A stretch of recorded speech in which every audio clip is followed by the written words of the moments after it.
A local merchant steps out from one of the nearby shops.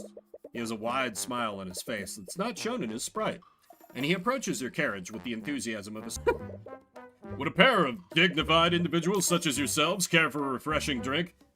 Those clothes, they must be from the city. He certainly has a friendly expression, but his thoughts seem very analytical. Well, I don't need a drink, but... Miss Timora glances at you and your stomach rumbles in agreement. Ah, of course, I have just the thing for an upset stomach. With a carriage like that, I bet I could fleece them for a lot. See, where's the game where I play as this guy? Oh wait, it's called Reciteer. His thoughts and emotions are laid bare through your Eye of Horus. But the merchant's expression doesn't betray a hint of what he's truly thinking. You wonder if his false smile could get any bigger. At this rate, he might dislocate his jaw. How about 2 flasks of apple juice for 50 silver pieces? 50 SP? You may find the price daunting, but this is organic and fresh-made apple juice. It's just store-bought juice, but I bet they can't even tell the difference. Out of the corner of your eye, you spot an empty bottle of store-bought apple juice. It's resting on a table inside the merchant's shop. Store-bought apple juice has been added to your notes. Trust me, it's worth the extra gold. Normally, the price wouldn't matter that much to you. But you don't appreciate being treated like an easy mark. Argument. You've started an argument with another character. During an argument, your opponent will make claims that you need to respond to. Responding correctly will lower your opponent's confidence. Responding incorrectly will lower your confidence. And once you run out of confidence, you will lose the argument. And I'm sorry, I just need to groove to this track for a second. I love how fucking jazzy the music in this game is. I really hope this keeps up. So good. I think you need to elaborate. You said that this apple juice is organic, but where is it made? It's produced by the hardworking people of this town, of course. I only trade organic products. In a small town like ours, we only deal with locally sourced products. Presenting during arguments. For certain claims, you will need to present a piece of evidence to refute that claim. To proceed, present the piece of evidence that contradicts your opponent's claim. Objection. I hate you. You say that, but I can see an empty bottle of store-bought juice inside your shop. Why would you have something like that if you only deal with organic products? How did that get there? Make no mistake, I only have that because I wanted to see how my products compare to that of the city. Let me tell you, that mass-produced slop doesn't even compare to my product. What an obvious lie. This juice is worth far more than what I'm offering. Honestly, I'm offering you a very good deal. Interpreting during arguments. For certain claims, you will need to look at your opponent's thoughts and emotions. Choose the correct response depending on the information seen. So, logic contradicts notes, intuition contradicts, if thought contradicts claim, empathy if opponent's emotions contradict their claim. Which they do label. I usually only sell this stuff for 5 SP a flask. Intuition. Sir, it's obvious those flasks are only worth 5 silver pieces. What? How did you... Well, it's clear you're a very shrewd man. Right. Argument.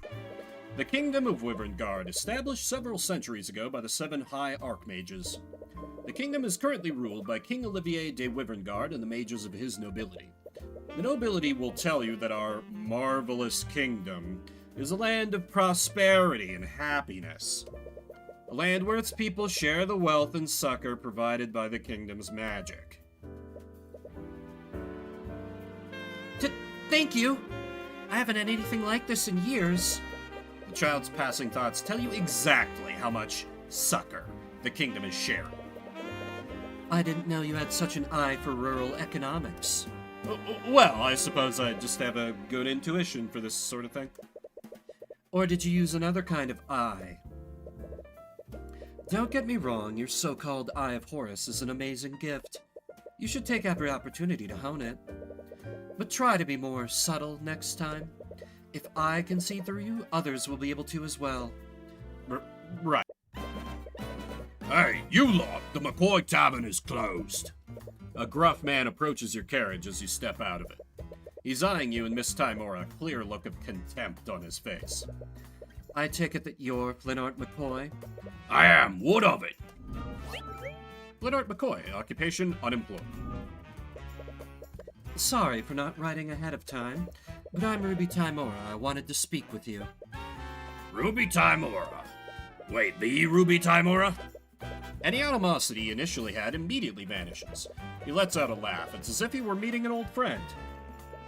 Why didn't you say so? Come on in. I didn't expect someone like him to know about Miss Timora. But you suppose it makes sense. They both fight against the same enemy. Albeit in different ways. Sorry about the mess. We haven't exactly been... Well, anyways, what brings you here?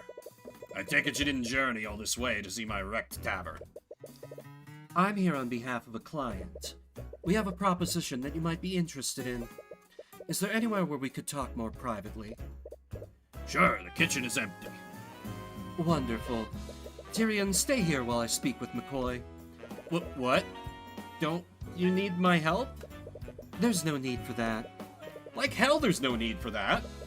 She's trying to make a deal with Flinart. You can easily read his thoughts to help her. You desperately want to object, but she shoots you a stern look that causes you to freeze up. Yeah, she is very pretty, but she can be very scary when she needs to be. A good trait. Also, I'm gonna compare this to Ace Attorney a lot. It literally invites it. So I think that's fair. I love how the wise older mentor is like in her 40s versus like when you start the first Phoenix Wright game, your mentor is like, you know, she's the wise, experienced lawyer and she's what, like 29 or something? You spend some time waiting alone in the tavern's dining area. Not that that's not... She couldn't have experience by that point, but to really sell the mentor thing, I feel like Mia should have been a little older. Anyway. Looks like they're gonna be a while. Well, it's a good thing you always bring a chess set around. You bring out the small chessboard that you've carried around since you were a child. Chess can be played with one person, and you've always taken advantage of that. Checkmate. You win against yourself, this time as black. I've played 10 games already, and I've won 7 out of 10 times as black. Hello? Statistically, white is more likely to win. Unbeknownst to you, you're thinking out loud. So why am I performing so much better when playing as black? Hello? You still don't notice her, and you're verbalizing your thoughts just as fast as you're thinking them. Am I becoming overconfident as white because it has a first move advantage? Or perhaps that very advantage is affecting my choices and making me play in a suboptimal manner? A personal quirk is making me play illogically, then I need to correct it. Hey! What? How long have you been standing there? It's about time you noticed me. I've been trying to get your attention for a while now. Oh, sorry. Do you know where my dad is? Your dad? Flinart McCoy. I'm his daughter, Celeste. Name, Celeste McCoy. Occupation, mercenary. Also, I think the artist for this game really likes cravats. We've seen a few now.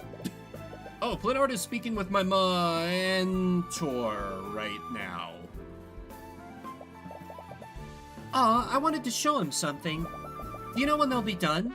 I don't know. They've been speaking in the kitchen for a while now. You hear Flinart and Miss Timora's voices getting louder and more frustrated, but Celeste doesn't seem to notice. Her eyes seem to be focused on your chessboard. This is chess, right? Are you playing against someone? Oh, I'm playing against myself, actually. Oh, that's... You feel a judgmental stare. Playing alone helps me develop new strategies. Plenty of professionals do it. Hey, I'm not the type to shame a man for playing with himself. That's... Relax, I'm just joking. Anyways, if you're still waiting for your mentor, do you want to play a game? Oh, you know how to play? Sure. I've read about this before. She's read about it? This table is so dusty. Celeste takes a seat on the other side of the table. She tries to set up her side of the board, but fumbles with the pieces. She stares at one of them, confused. How do I arrange these things again? A part of you regrets accepting her challenge, but it would be impolite to back out now. Here, I'll arrange them for you. Let me mansplain chess to you. Thanks! Checkmate. You defeat her in 2 moves. Wait, what? Already? How did you do that?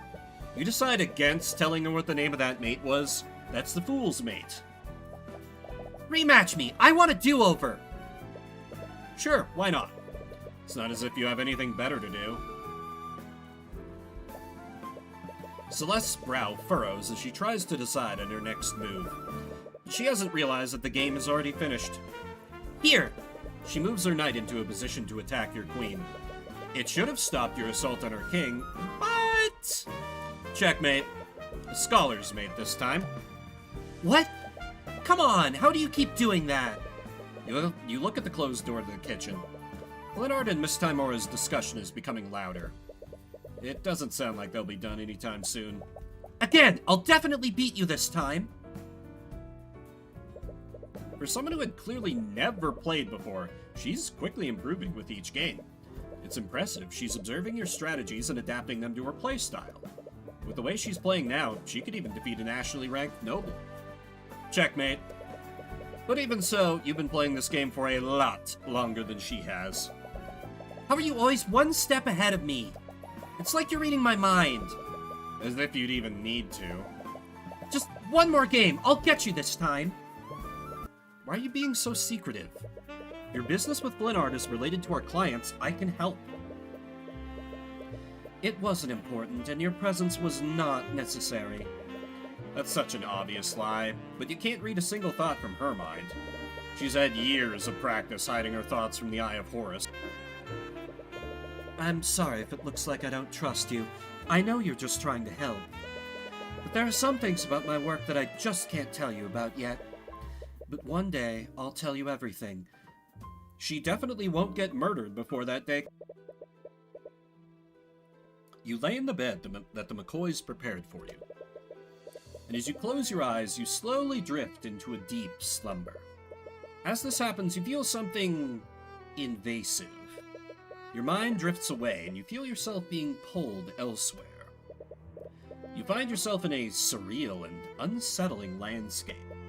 You're fairly certain that you're dreaming right now, but some instinct in the back of your mind tells you that something is fundamentally wrong about this. Huh? You see a woman in the far distance. She's staring directly at you. What? Presents? She's murmuring something, but you can't quite make it out. Is she trying to say something to you? Huh? Finally found. I finally found you, Heavensborn. You're jolted wide awake. You can't exactly remember what that woman said to you, but whatever her words were, they sent a piercing chill down your spine. Your breath is heavy, your heart is beating at 100 miles per hour. Calm down. It was just a dream. Tyrion's like, Goth GFs aren't real. Goth GFs aren't real. They can't. But please, just let me explain. I don't want to hear it. You hear the voices of Celeste and Glenart ring out from downstairs. It must be extremely late. What could they possibly be arguing about at this hour? I want you out of my house! Out! A dead silence lingers in the air before you hear someone rush out of the tavern. Whoever left slams the door behind them. What was that all about? It's none of your business. You only met those two today. It would probably be best not to get involved in their affairs. And as you tell yourself that, a brief image of Celeste's smile appears in your mind. Damn it. I know, Tyrion. It's very hard to be gay when there are so many cute girls around. Please tell me you have an Edgeworth. Well, a cute girl would be fine too, but I want you to have an Edgeworth. What? You arrive back at the McCoy Tavern. but it's now surrounded by several carriages and knights clad in plate armor. Is that the Inquisition? What? The Arcane Inquisition. They're an order of knights that investigate crimes committed using magic. As you say the word crimes, you and Celeste share a glance and come to the same realization. Both of you rush towards the tavern, but Celeste outpaces you by a large margin. Yeah, she's a mercenary after all. She's gonna be in better shape than you, lawyer boy. What? No. No! She reaches the tavern before you, and before anyone can stop her, she takes a look inside the inn. Whatever she saw makes her cry out in anguish. She drops to the ground in tears. So this is probably our gumshoe. I'm guessing you're gonna be a returning character, so I need a good voice for you. I could just, like... There she is! Celeste McCoy, by the authority of the Wyvern Crown, I'm placing you under arrest. On seeing Celeste, one of the knights steps forward and grabs her. Surprisingly, she's able to break free from his grip and tries to push further into the tavern. Noticing the commotion, 3 other knights rush to grab her and begin dragging her away. She kicks and screams against them, desperately trying to break free. Even between the 3 knights, it's taking all of their strength to subdue her. What are you doing to her? What is going on here? Tyrion. Miss Timora approaches you. You breathe a small sigh of relief when you see that she's okay. Why was she not a suspect? Could they, like, scan her and, like, be like, oh yeah, she can't use magic? Miss Timora! Ah! I should have known that he was one of yours. Oh god, this voice is all over the place. I need to lock this in. I should have... No, it's drifting into the fucking Isabeau voice. He's a little more older and like... Maybe I make him a little more growly, like... I should have known that he was one of yours. Yeah, that's not bad. I should have known that he was one of yours. I should have known that he was one of yours. That makes him sound a little more sly, but it does fit the gruffness. I'll go with that for now.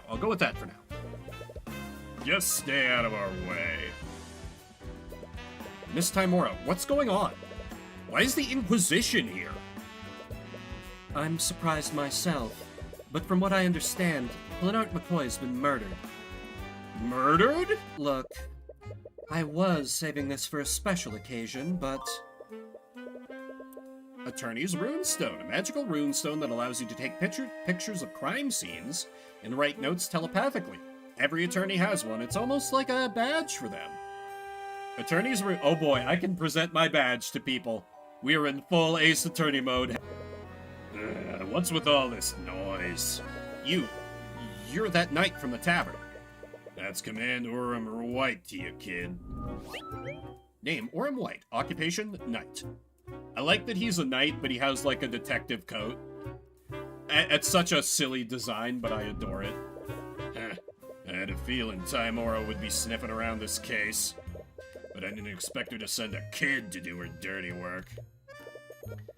Commander, he says that he wants to talk to the mage. And she's got a right to an attorney, doesn't she? Well, she hasn't been processed. Commander White looks confused for a moment. The hell what kind of bullshit are you trying to pull? Let him through, you idiot! Yeah. Celeste, your case is being pushed to trial.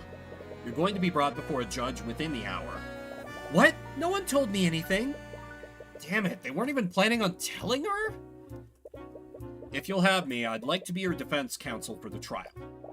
Right, I forgot that you were an attorney. Would you really do that for me? After everything I've seen them do, I can't just stand by and do nothing. Yeah, I am curious what the one spell she knows is. But they're a part of the kingdom. Do we even have a chance? It's hopeless. Celeste, man, king, or god, I won't let them do anything to you. That line kind of goes hard. Also, man, my man really out here tier 3 subscribing for a girl he met less than 24 hours ago. What? Sorry, it's just something I have a habit of saying. That is a complete lie. No, don't apologize. I really appreciate you doing this. It's clear this entire situation is bittersweet for her. Bittersweet? That's not the word I'd use. Her father's dead, dude. No matter what happens, you'll acquit Celeste. Thank you for not saying you'll get Celeste off. You could have gone for that. The courtroom. I'm in a real courtroom. Actually entering the courtroom has taken a lot of wind out of your sails. You've never been here as an attorney before. You've only ever acted as Miss Timora's assistant. The woman at the prosecutor's bench is staring at you. Miss Timora mentioned her before you went to see Celeste. What was her name again? You think it was Arya Steelwind? Occupation, prosecutor. Status, cute. You can feel the coldness of her glare burrowing into you. Why is she staring you down? Is she trying to intimidate you? Because it's working. Prosecutor Steelwind, please list the charges. She like invokes like an illusion of paperwork at her. That's so cool. That's such a fucking power move. Oh my god, I love her already. The defendant is Celeste McCoy, a mercenary for hire and a registered mage. Wait, did she just say mercenary? Yeah, I had to take up a job after my family's tavern was shut down. Oh, right. What was the defendant's relationship with the victim? Oh, the judge is 80, man. I see that they share the last name. The defendant is the victim's daughter, but not by blood. She was adopted into the family when she was an infant. Her birth parents are currently unknown. I see. What an unfortunate turn of events.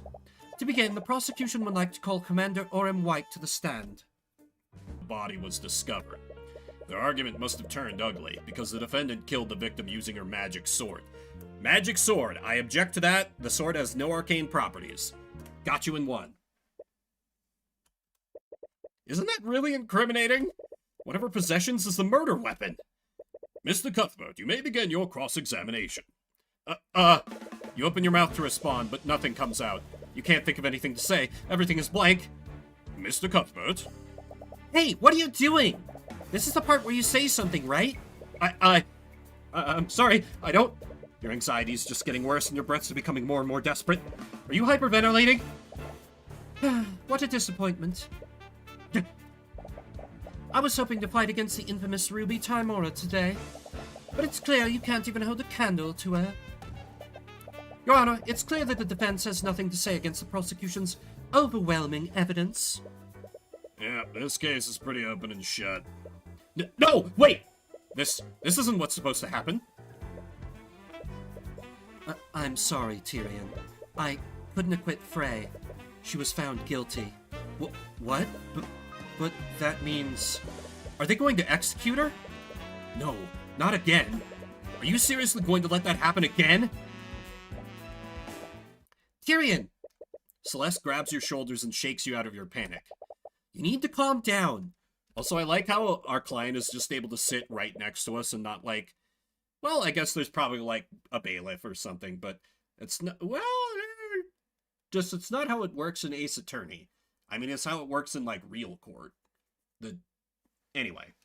Her gaze is calm and focused despite the gravity of the situation, but she also looks stern, not angry. I'm sorry. I didn't mean for this to... Stop. Just listen to me. You know what to do, right? Just do it the same way you play chess. What? I don't know. You were just so calm and focused when we were playing before. No matter how close I got to beating you, you always knew how to stay calm and win. So just channel that feeling and look at the pieces. That doesn't make any sense, and yet, it's magic. I don't gotta explain shit. You take a moment to focus and let everything else disappear from the world. Every statement that he made, every word that came out of his mouth, each of those is a possible weakness that you can attack.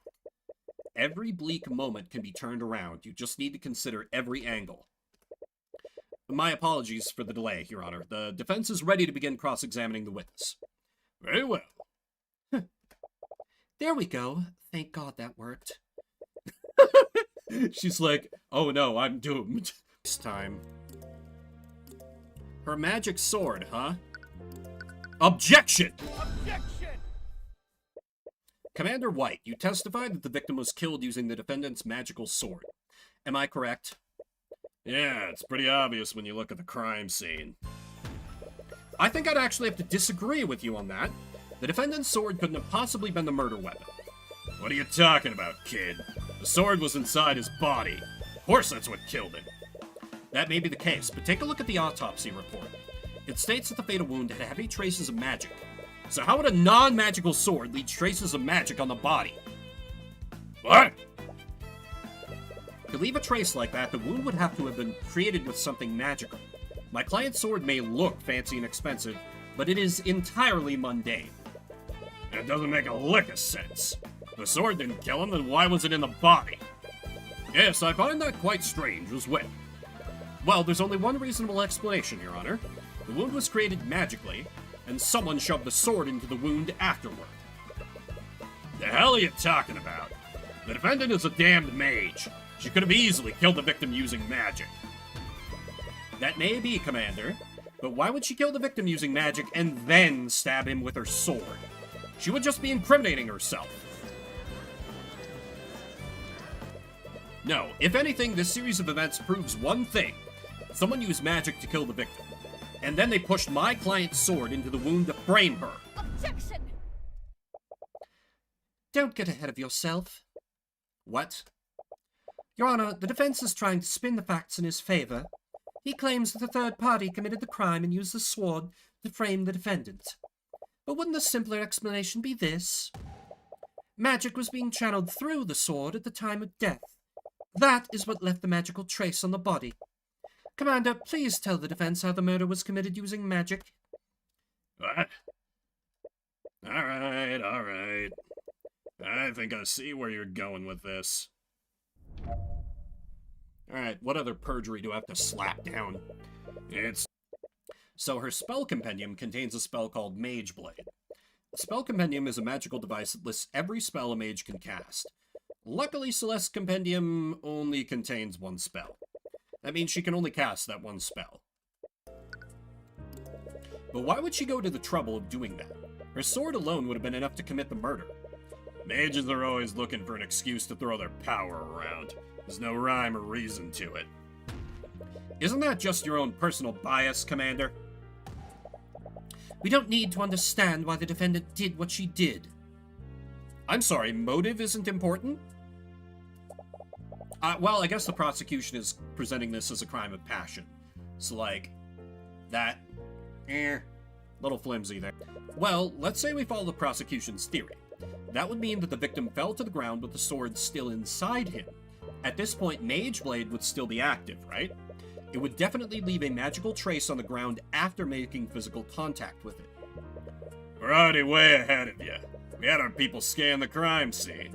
We found traces of transmutation magic right under the body, just like you said. Oh!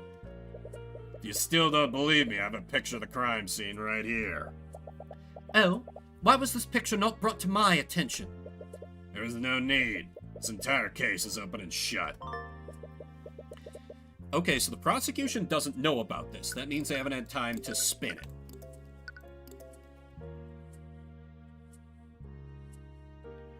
Okay.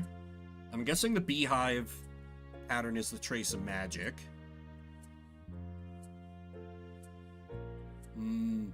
There's a broken bottle. I could maybe argue that that was used to kill him. It was clearly pierced through the front because of how the... Well, not necessarily.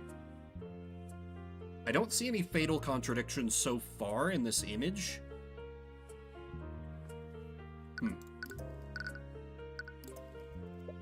You've seen pictures of the dead before, but it feels different now that the body is of someone you knew.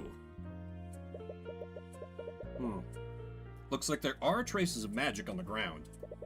But this shape is a little weird, isn't it? Is it? Well, I guess it does expand beyond where the sword is. Is that what Tyrion's hinting at? Yeah.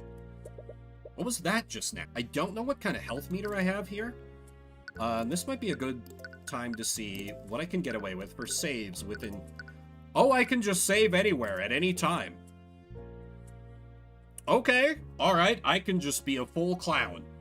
With how stupid I am, because I am not following the game's logic here. I get that the shape is weird, but I don't understand how to point that out. Oh my god, died after being stabbed from behind. I'm a fucking moron. Objection! I was so focused on the picture. I'm sorry, Commander White, but it seems that you presented another glaring contradiction. Oh yeah? What's that? You said that my client stabbed the victim from the front. Am I correct? Yeah, you can see it plain in that picture. So where's your contradiction? That's the thing, Commander. Your picture clearly shows that the victim was stabbed from the front, but the autopsy report says that he died from a stab from behind. What? Objection! Orem, you were supposed to release everything that you had. Why wasn't this photo given to me? She's like, Objection! I'm surrounded by fucking idiots! There was no need. There's no way it could have been anyone other than that damn mage. murmurs ring out across the gallery. It didn't matter how corrupt the justice system was. They wouldn't be able to cover up such blatant incompetence.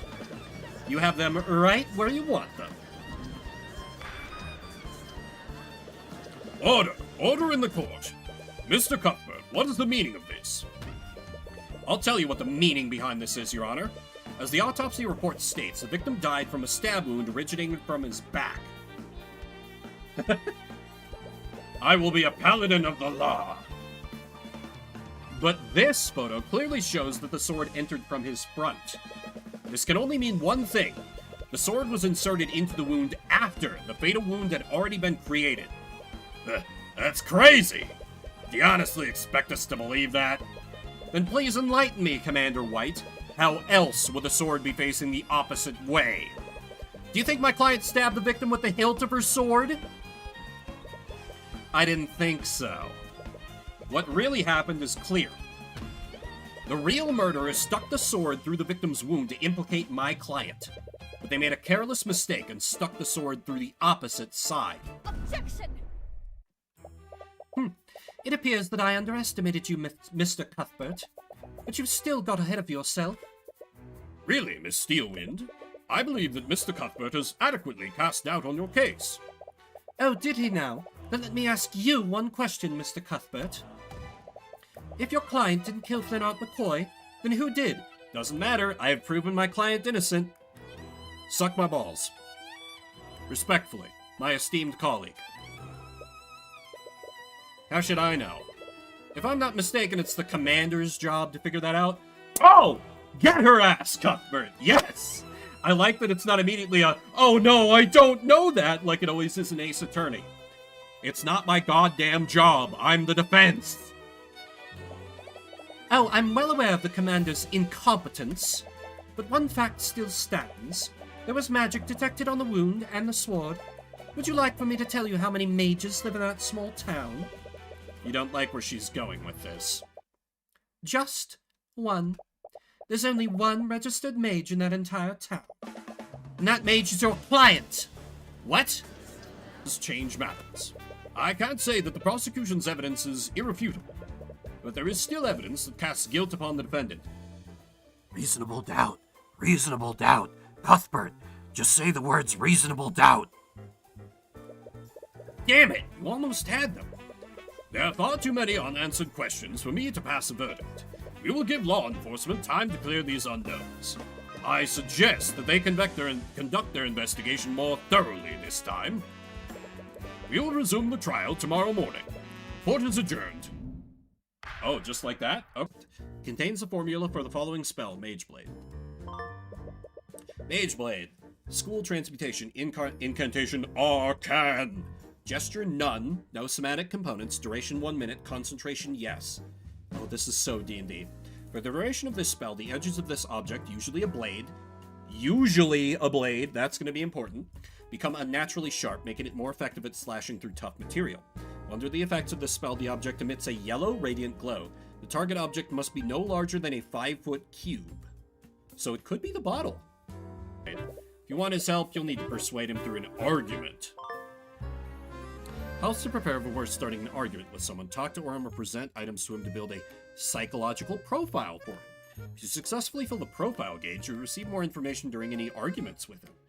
Oh, that's kind of cool. Huh. Well, let me present the profile on my mentor, since clearly they've got some kind of past. I have to ask, did something happen between you and Miss Tymora? Miss Tymora. Oh, are they exes? Please tell me they're exes. That would be so fun. What are ya, her lackey or something? No, actually, she's my guardian. Oh, I didn't even know she had a...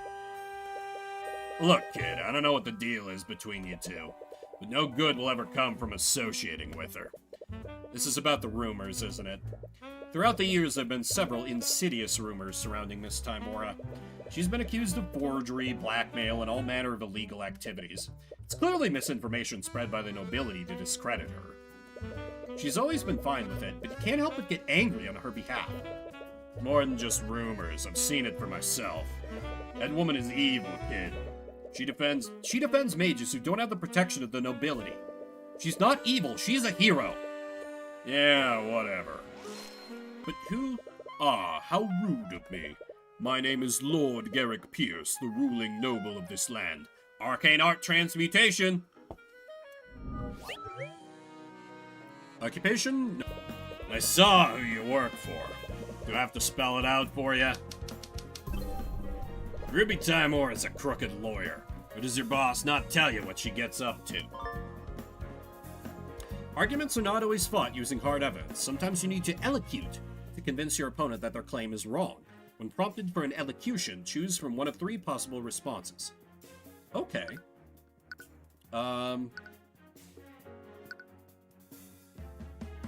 No, don't deflect. I think the fair trial with fair representation is going to be the best move here. Well, then again, deflect kind of redirects it more to me. I'm the one heading this case. Yeah.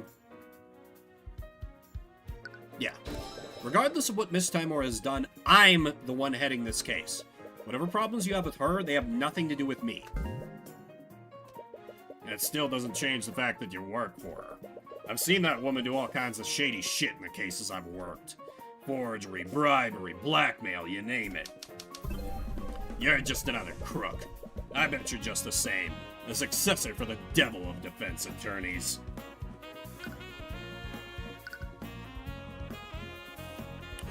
Ooh, I really like the rationalize here. But the defend is probably the like take it head on.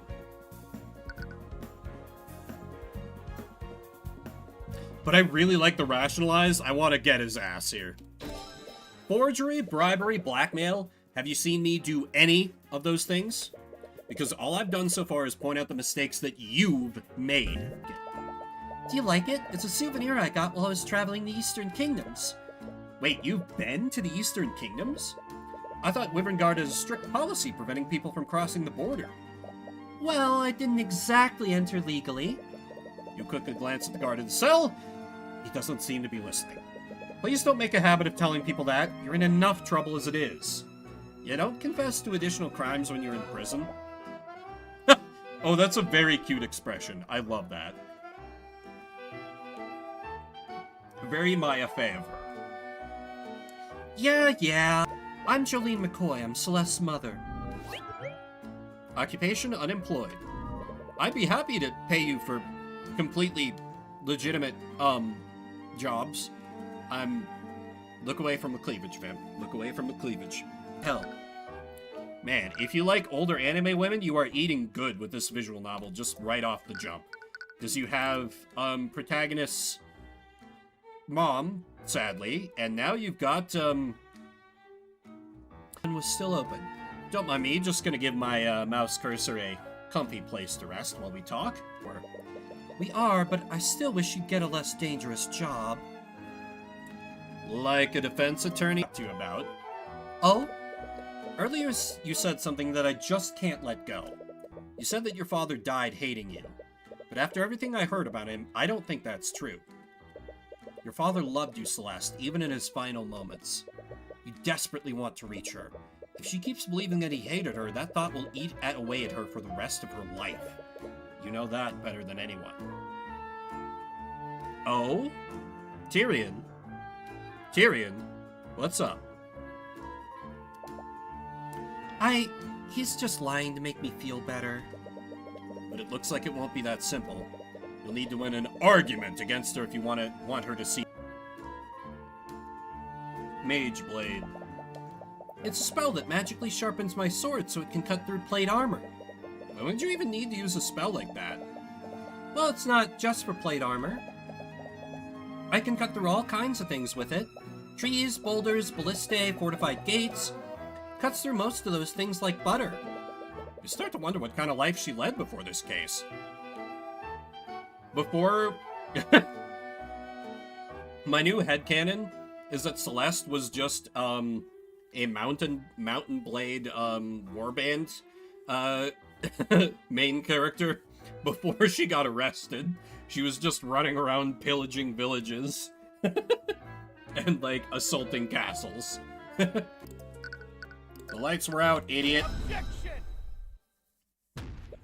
Mr. Rudolph, you testified that you saw my client murdering the victim. Ah, now we're back up to the flash forward, from the start of the game. And you supposedly saw her casting magic while doing so? Yes, I could never forget such a grisly sight. That moment was burned into my memory. I see. Well, it's funny that you say that. How so? Because your entire testimony was a complete lie. What? Are you accusing the witness of perjury? Surely you know that such accusations can't be made lightly, Mr. Cuthbert. My accusation is far from baseless, Prosecutor Steelwind. Take a look at this report. The dining room lights are artificery devices that are powered by an arcane power cell. However, that same arcane power cell was broken during the time of the murder. The dining room lights had no energy, and the room would have been pitch black. The witness couldn't have seen anything, much less a homicide. Wait! I can explain! There's no need, witness. You could have easily seen another source of light. Perhaps one of the McCoys lit a candle because of the blackout. The witness clearly described a source of blue light. A candle or lantern wouldn't emit a color like that. Then the witness was clearly mistaken. The witness records everything he sees in his notebook. He even remembers the exact times that each event occurred. So why would he be incorrect about such a clear and obvious detail? No, what the witness saw was clearly some form of magic. And due to the lack of power, it couldn't have been artificery. It must have been an arcane spell. That's it! What is it, witness? I must have made an incorrect assumption. Please allow me to revise my testimony. What do you think of this, Prosecutor Steelwind? If the witness wants to revise his testimony, then I see no harm in obliging him. And you, Mr. Cuthbert? If he thinks he saw something different, then it's only fair to hear him out. He'll tear through each of his lies no matter what he does. Cuthbert's like, yes, let me continue to eviscerate you in front of the entire court. Magic spell. The spell was called Mage Blade, am I correct? That's it. The blue glow that I saw must have been created by Mage Blade. Yellow radiant glow. Oh, are you gonna claim you're colorblind next? I see. So the blue light that you saw came from the defendant's magic. Mr. Cuthbert, you may proceed with your cross-examination. Over there, Arya Steelwind's just, like, slowly, like, sinking in her chair, like, this is why I didn't want to use this fucking This guy does suck. Objection! Mr. Rudolph, you don't know much about magic, do you? Of course not. Are you trying to say that I should have recognized Celeste's Mage Blade? No, I admit that you probably wouldn't know about Mage Blade, but that's exactly where your mistake was. What? My mistake? Mr. Rudolph, if you were aware of how Mage Blade works, then you would know that the spell emits a yellow radiant glow. Which means the blue glow you saw couldn't have possibly been Mage Blade. This is ridiculous. I'll grant you that the witness clearly remembers seeing a blue glow. What significance could such a minor detail have? It's extremely significant, Prosecutor Steelwind. If the witness did see a blue magical glow, then he must have witnessed another spell at the scene. Preposterous. You don't have any evidence to back up that claim. That blue light made a large impression on the witness. He wrote it down in his notebook, and he specifically mentioned the color. Oh no, the spelling. Oh no, I'm playing a British visual novel. Ugh. Ugh. Well, could be Canadian. They use the OU spelling too, right? There's no way he would be mistaken about something like that. So what did you really see, Mr. Rudolph? Did you see my client at the scene casting a spell that she couldn't possibly cast? Or did you see another mage at the scene?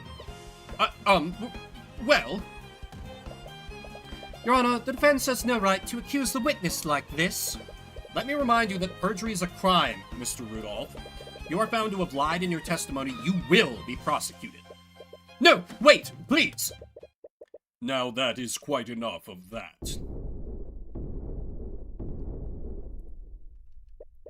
Garrick Pierce suddenly steps down from the gallery and walks to the witness stand.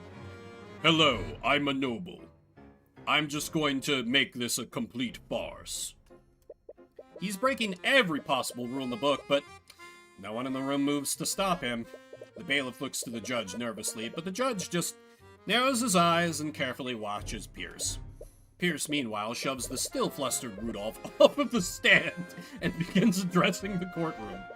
What is he even doing here? I will not stand by while you harass my servant. Pierce, we discussed this. There is no need for you to take the stand. And what, pray tell, did they discuss? Nonsense, I have nothing to hide. And if you had done your job properly, I wouldn't have needed to intervene. For the first time, Steelwind doesn't seem to have control of the situation. I really like her angry face. I can answer that question for you, Your Honor. Lord Pierce did illuminate the scene of the crime. He illuminated it because he was standing right where it happened. Mr. Cuthbert, are you trying to say that Lord Pierce was that close to where the murder occurred? How would that be possible? Well, there's only one way this scenario would make sense, Your Honor. That would be if Garrick Pierce was the one who murdered Flintheart McCoy. Hold on for a moment. This is absurd. I could have easily used a different spell to illuminate the room. And which spell would that be, Pierce? The name escapes me. I'm not sure which one it was now that I think about it. You idiot. Well, maybe we can figure it out together. When you relinquish your spell compendium to the court. What? This is a clear violation of my privacy. Steelwind, why aren't you objecting to this? If you had listened to my instructions, you wouldn't be in this situation. You've made your bed, now lie in it. Steelwind, you treacherous! I like that Steelwind is like, no, this guy sucks. I will let you bully the hell. Shape liquid. Quick index finger. While concentrating on this spell, the caster can magically manipulate up to 10 liters of liquid and form it into complex shapes. At any time, the caster can choose to freeze the liquid and solidify its current shape. While frozen, the caster can also choose to make the liquid instantaneously melt.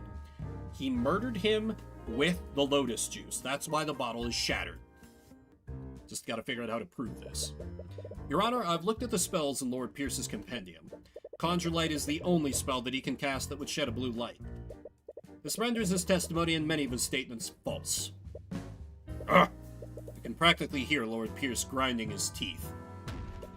Your Honor, Lord Pierce could very well be a suspect in the murder of Flintheart McCoy. The defense argues that this presents enough reasonable doubt to acquit the defendant. Oh my god! We're actually going there! You said the words, reasonable doubt. I don't have to convict another murderer. Thank you! Actual legal proceedings! I acknowledge that Lord Pierce's actions are quite suspect. However, I will not pass a verdict just yet. There is much more we need to learn. What? That's not how it works. We proved that and there's reasonable doubt. That should be enough to acquit me, right? In a normal case, maybe, but it's different for this trial. The public won't accept an unsolved homicide using magic. Unless we can unequivocally prove your innocence, the court will keep drawing out this case. What? But That's not fair. It's just how the system works. Our court system doesn't exist to exact justice. It exists so that the kingdom can save face. No. However, the court will be suspending the trial of Celeste McCoy until further notice. That is, until Lord Pierce can be investigated as a possible suspect. Objection! Oh, Arya? A possible suspect? The very idea of that is preposterous, Your Honor. Damn it, you knew she was planning something. Let's revisit the basic facts of this case, shall we? Bernard McCoy was murdered using a blade with a transmutation spell active on it. Mr. Cuthbert, why don't you tell me the spells that Lord Pierce knows? Alright. His spells are Prestidigitation, Conjure Light, Conjure Water, Frost Wave, and Shape Liquid. You've realized it too, haven't you? Lord Pierce doesn't know any transmutation spells that can be channeled through a solid object. What? That can't be right. We've got this, Tyrion. Calm down. Oh. Ha! You're right. You're absolutely right, Lady Steelwind. I couldn't have possibly committed the murder. I see. With that in mind, that would leave the defendant as the only possible killer. But he was the only other... Yes, we can. Wait a minute. How did he do it then? She's right. How did he do it? There are traces of transmutation magic on the wound, then Flint That's why the magic pattern is so dispersed, because he froze the lotus juice, stabbed him with it, and then had it melt. And so it melted out in a puddle. I've got this. I've got this unlocked. We'll get him in one. Lady Steelwind said it herself, you commoner. I don't know any spells that can be channeled through a metal blade. He's right, which can only mean one thing. You didn't use a metal blade, did you? What nonsense is this? The autopsy report clearly states the wound was created by a blade. If he didn't channel magic through a blade, how could he have possibly committed the crime? Yes, your claim seems quite contrary to the facts thus far, Mr. Cuthbert. Which spell did Lord Pierce use to commit murder? Which spell could Lord Pierce have possibly used to kill the victim? Shape Liquid! You see, Your Honor, Garrick Pierce didn't kill the victim using a sword. He killed him using an object shaped exactly like a sword. What? I'm afraid I don't quite understand, Mr. Cuthbert. I'd like for the court to take a look at Lord Pierce's spell compendium. Garrick Pierce knows a seemingly insignificant spell called Shape Liquid. With it, he can control a body of water and shape it into any complex shape he wants. Then he can freeze that liquid, maintaining its current shape. A shape like a sword. What? No! Is it possible that he... What do you have to say for yourself, Lord Pierce? Oh my god, Lord Pierce? He pierced him through the... Oh my god, they're even doing the Ace Attorney puns. Damn it. Of course. You have it now. Time for the finishing blow. Ooh, argument in court. Okay. I'll tell you exactly what I have to say, you commoner. I'm not the one on trial here.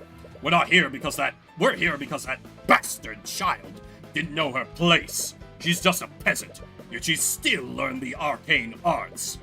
And look what happened. I saw the murder. I witnessed everything.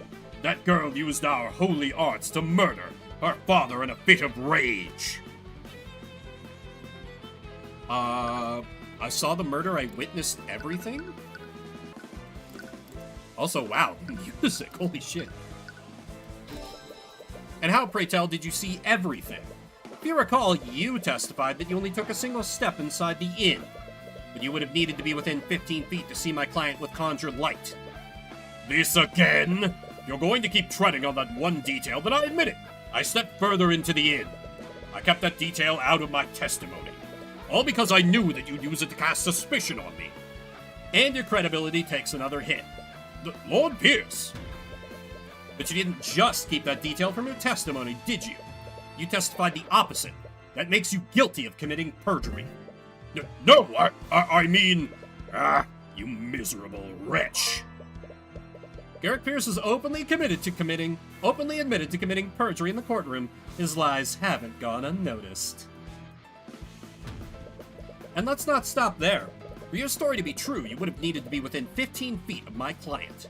According to your testimony, my client had just finished committing a murder. Wouldn't she have noticed you?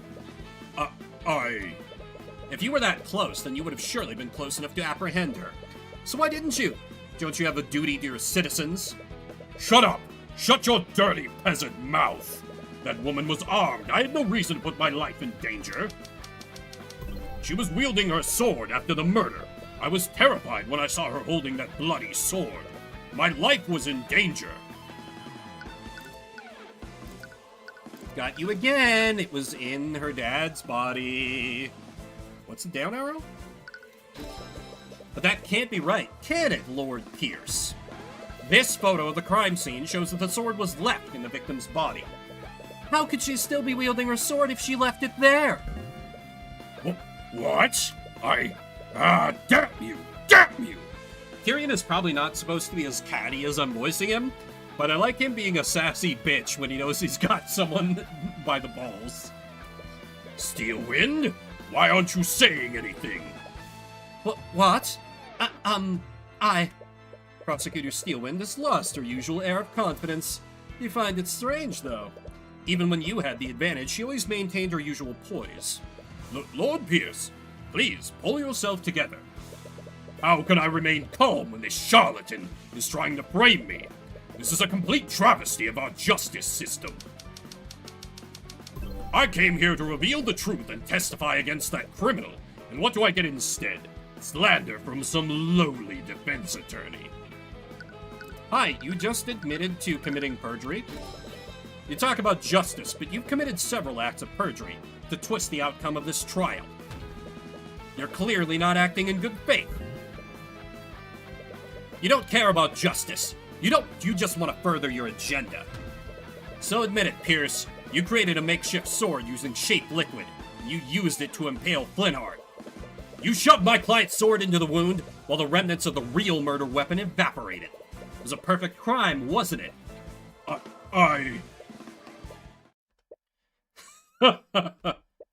What? Lord Pierce, my apologies, Your Honor. It's just that I realized something absolutely hilarious. What?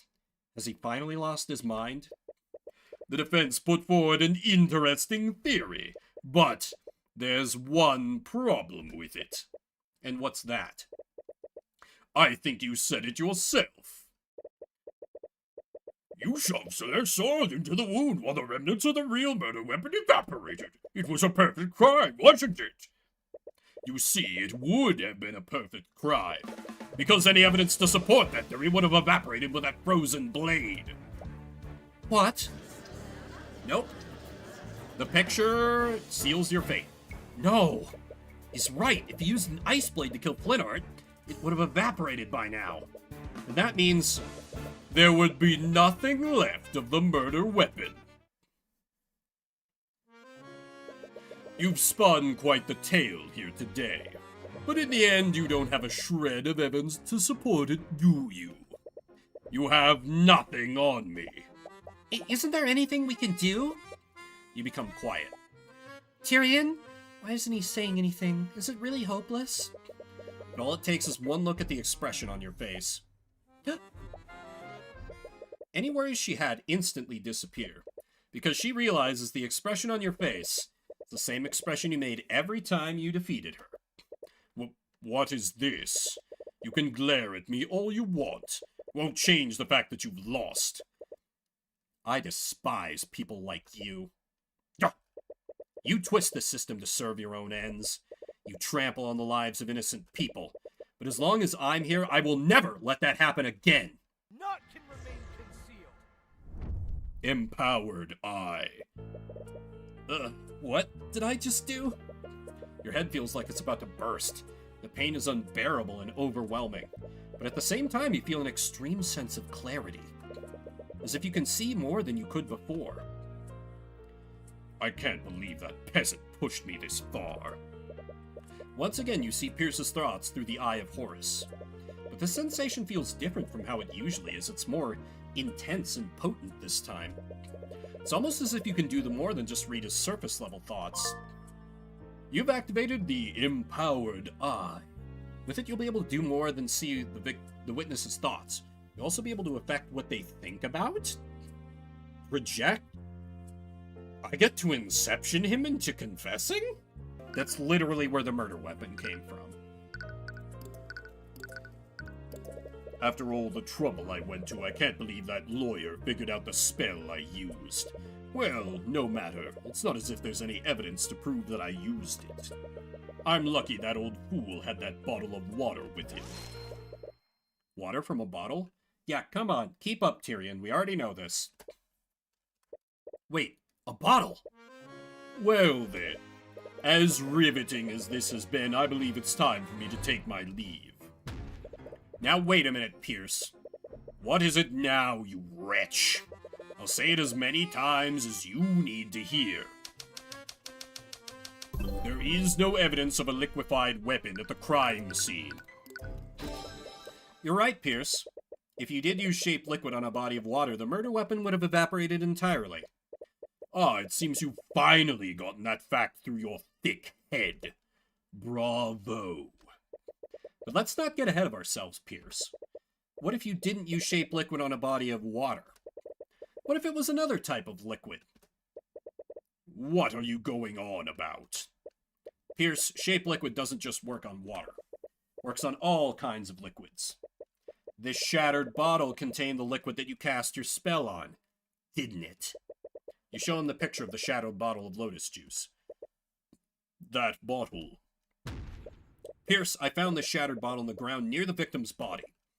I wonder what caused it to shatter. You must have decided to use any liquid you could find. Luckily for you, the victim was holding the perfect quantity of liquid in his hands. I wonder, Lord Pierce, if we had someone analyze the broken pieces of this bottle, would we find traces of transmutation magic? You little... That still proves nothing. So what if there are traces of magic on the shattered bottle? You still don't have a murder weapon. I wasn't finished, Pierce. What? You see, the liquid contained in this bottle wasn't water. It was soda. So, what difference does that make? A blade of ice made out of water would have evaporated entirely. But a blade made of ice made out of soda would leave a puddle of dried residue. No, it can't be. I'd wondered why there was such a circular trace of magic under the body. We checked the outline of that trace, I bet we'd find a dried puddle of soda residue. That would prove that you used your magic on that soda. There's your murder weapon, Pierce. And that's checkmate. Bailiff, tell Orym to analyze the crime scene at once. We must determine if this puddle of soda residue exists. The time window to find traces of magic is closing. So, we had our team search the crime scene for that soda puddle. I really can't believe it, but we found it. In fact, the outline of the dried soda lines up exactly with the outline of the trace of transmutation magic. We checked the broken bottle, too. There were traces of transmutation magic on it as well. There's no doubt about it. Someone used magic on that soda. I see. Thank you, Orym. Please escort Lord Pierce back to the stand. What do you have to say for yourself, Pierce? I also like the subtle disrespect that Tyrion has thrown this whole time by refusing to address him as Lord Pierce. What do you think you've accomplished here today? Do you honestly think you can indict me? I'm an aristocrat from the highest echelons of our society. That fool of a man was an insurgent. He was a threat to society, and I did my civic duty by removing him. Objection! Bailiff, please escort the witness to a holding cell. So, still win? First-degree murder is punishable by execution, Lord Pierce. I suggest you remain silent. lest you incriminate yourself further. What? You can't be serious. Shut your insidious mouth! Well, what are you all waiting for? Take him away. Yes, take him away at once. So Steelwind is a reform-minded noble.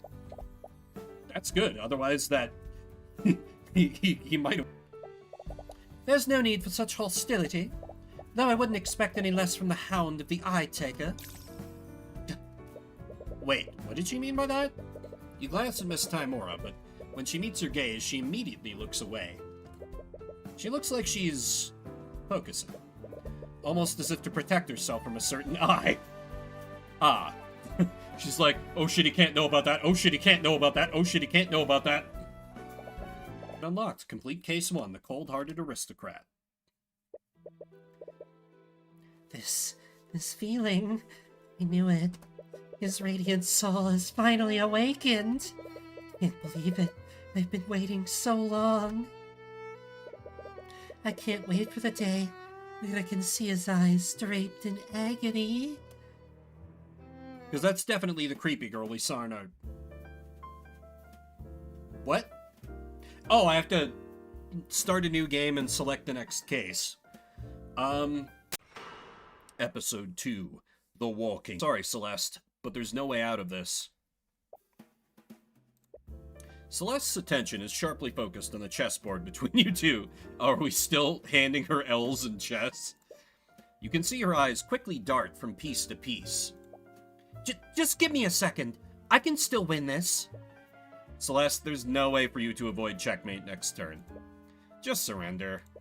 She ignores you and continues staring at the pieces. There! What about that? Checkmate. Damn it! Would you two keep it down? We are in a library. I couldn't find any books about the subject we've been looking into. You've spent the entire day combing through the kingdom's imperial library, researching the Eye of Horror. Are you sure you can't tell me what you're researching? I've traveled around the world. I might have seen something like it. Ah yes, she is so well-traveled and experienced that I have no idea who this is. Maybe it's a student from earlier. If I had to guess, I would say that they are looking into supernatural phenomena. Ah! You and Celeste nearly jump out of your chairs. You look... Oh no! Oh no! We're meeting this bitch IRL. You look over to where the voice came from. She appears to be a student at the academy. How long was she there? You didn't notice her presence at all. You also feel like she looks oddly familiar. I'm terribly sorry if I startled you, but I couldn't help but overhear your conversation. As the girl approaches your table, you see another student frantically running after her. Eris, you can't just... I'm so sorry. Oh, it's fine, Wallace. I'm sorry, but who are you two? Sorry, that was incredibly rude of me. My name is Eris Ilmater. Eris Ilmater, occupation student.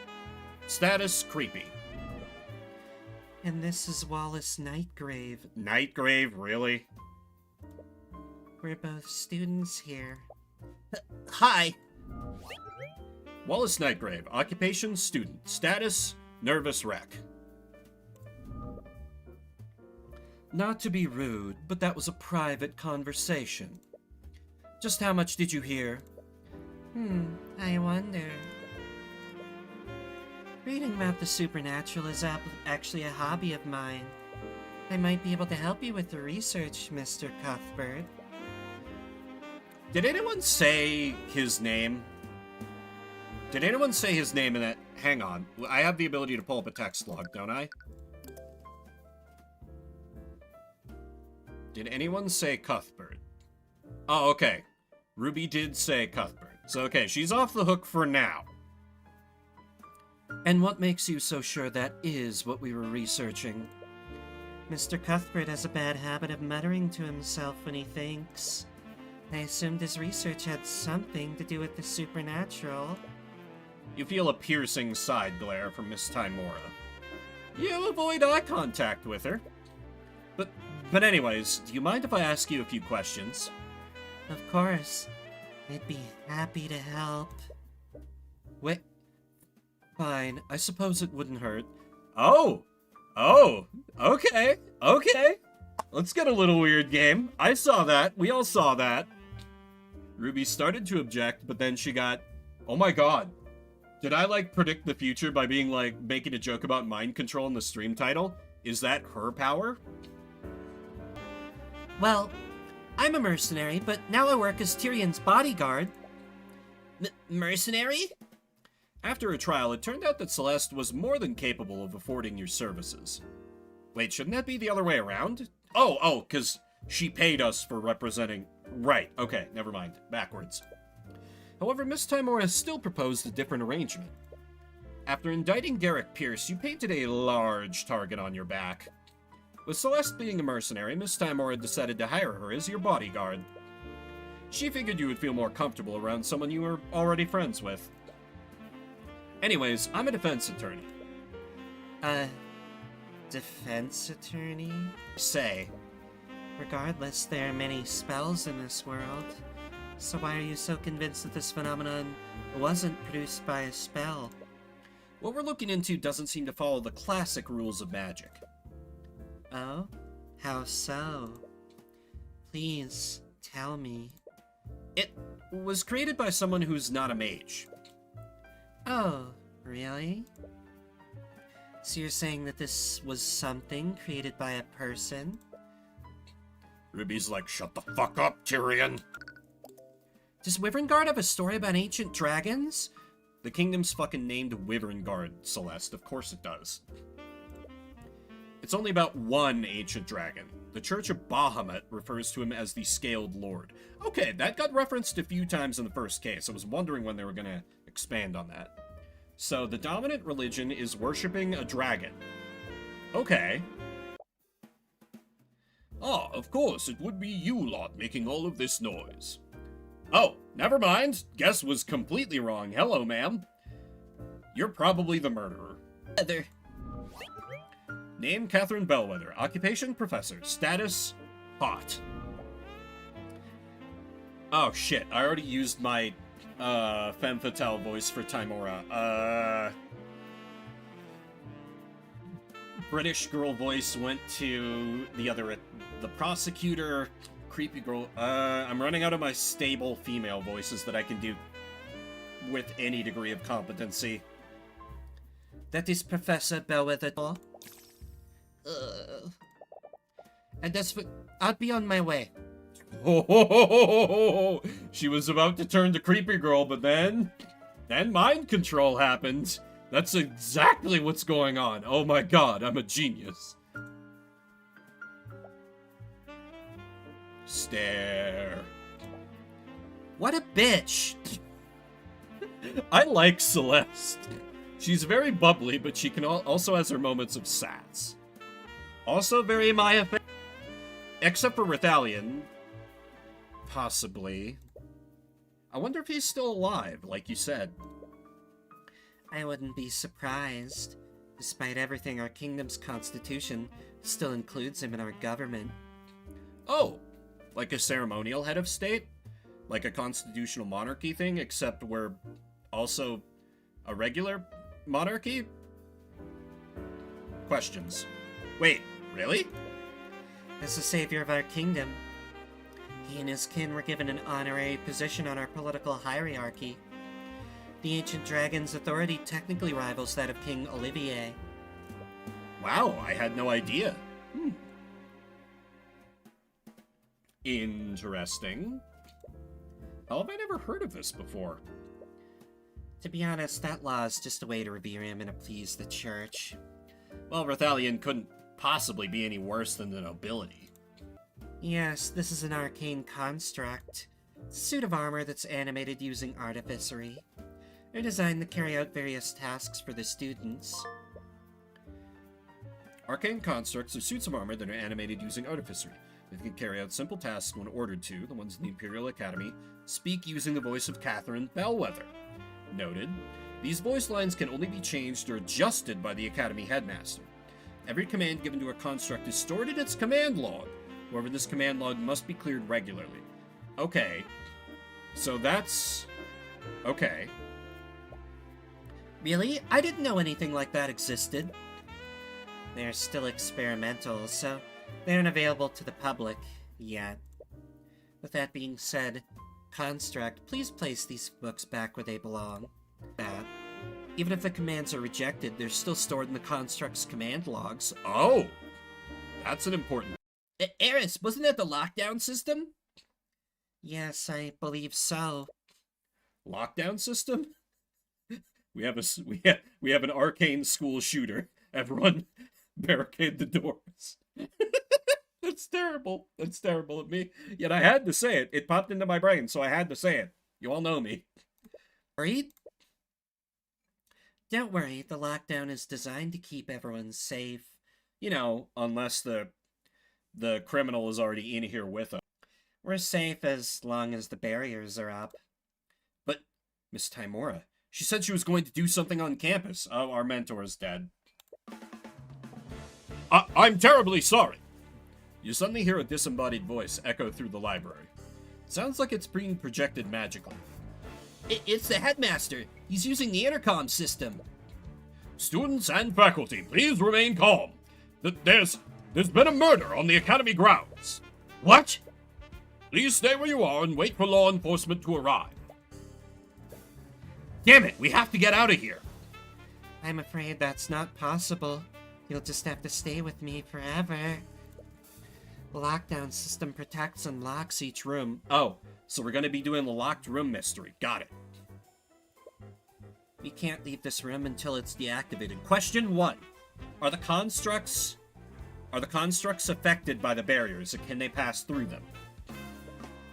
Well, we won't know until we try. You run to the entrance and begin frantically pulling on the door's handle. You try to put all your strength into prying it open, but it doesn't even budge. Tyrion! Oh, I think I'm in love. Holy, that face caught me off guard. Tyrion, stop! But, Miss Timora, like, holy fuck. Does anyone else... Whew, is it hot in here? I know you're worried about her, but there's already been a murder. We don't know where the attacker is, or if they're still armed. Best thing we can do right now is to stay here and wait. She's right. And terrifyingly sexy. Oh! You're alive. You're alive? I'm genuinely surprised. Cuthbert? What's wrong? Why are you shouting? Miss Timora! Calm down. You're hyperventilating. I heard there was a murder, and I've been looking all over for you. And you were worried about me? Just...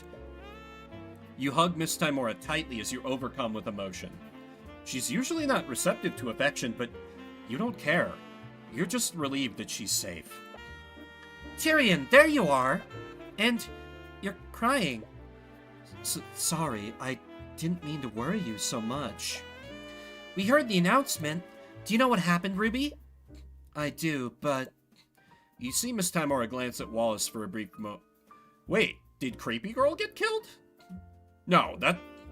not possible. For now, I think we should head to the foyer. Hey, you there. As you enter the foyer, Commander White notices you and begins marching in your direction. But his attention isn't focused on you. Celeste, are you about to get accused of murder again? Huh? You Wallace Nightgrave? Yes, but... By the authority of the Wyvern Crown, I'm placing you under arrest. Hey, what are you doing? You three? The hell are you doing here? You said he was under arrest. On what charges? This kid is charged with the murder of Catherine Bellwether. Oh. What? Wasn't that the professor you met in the library earlier? Like hell you're arresting him.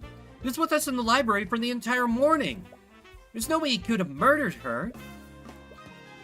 Move aside, Celeste. But... Miss Timora is right. If Wallace is a suspect, we can't stop the Inquisition from arresting him. No. Don't worry, Wallace. We'll get to the bottom of what happened. You do have money to pay a lawyer, right? He's like, no. Without a word, Wallace allows the Inquisition to drag him away. I'm sure the argument is going to be that, like, oh, well, we saw the professor, but Wallace's arcane specialty is necromancy, so they're going to say he reanimated the professor's corpse and had her walking as a zombie before she was too decomposed, and she was probably killed by, like, poison or something that didn't leave a mark, so we wouldn't have noticed the wound on her. And she had that short exchange to, like, build his alibi. After then, he got locked in, and so the time of death will be very important in this case. Because that's one of the ways to defeat a locked room, or to solve a locked room, however you want to look at it, is prove that the murder happened before the room was locked. I just can't sit here and do nothing. Well, I clearly can't stop you. But please, remember that being an attorney is your job, not charity work. Hell yeah, we're on that grind set. Ow. Where should we go first? The crime scene sounds like a good start. No, confirm him as your client. Oh, Tyrion, I almost forgot. Since this is our first official case together, I wanted to show you something that I learned. Okay, what is it? Superior. What was that? That is the incantation for the Detect Magic spell. Detect magic? Wait, does that mean? Yep, we can see magical traces while we're examining crime scenes now. Your bodyguard, Celeste, can now cast the Detect Magic spell. When examining a location, press the Detect Magic button to make magical traces visible. If there are any magical traces at your location, you'll see a colored overlay. Great! Miss McCoy, it's my understanding that you were adopted. Would you happen to know who your birth parents are? Hey, isn't that too personal of a question?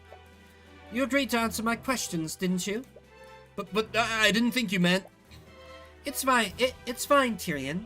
I'm fine with answering if it helps Wallace. I don't know where my birth parents are. I've never tried looking for them. I see. If I recall correctly, your spell compendium only contained one spell. Considering your upbringing, how did you learn Mage Blade in the first place? I bought a scroll from a merchant a few years ago. It had Mage Blade's spell formula on it.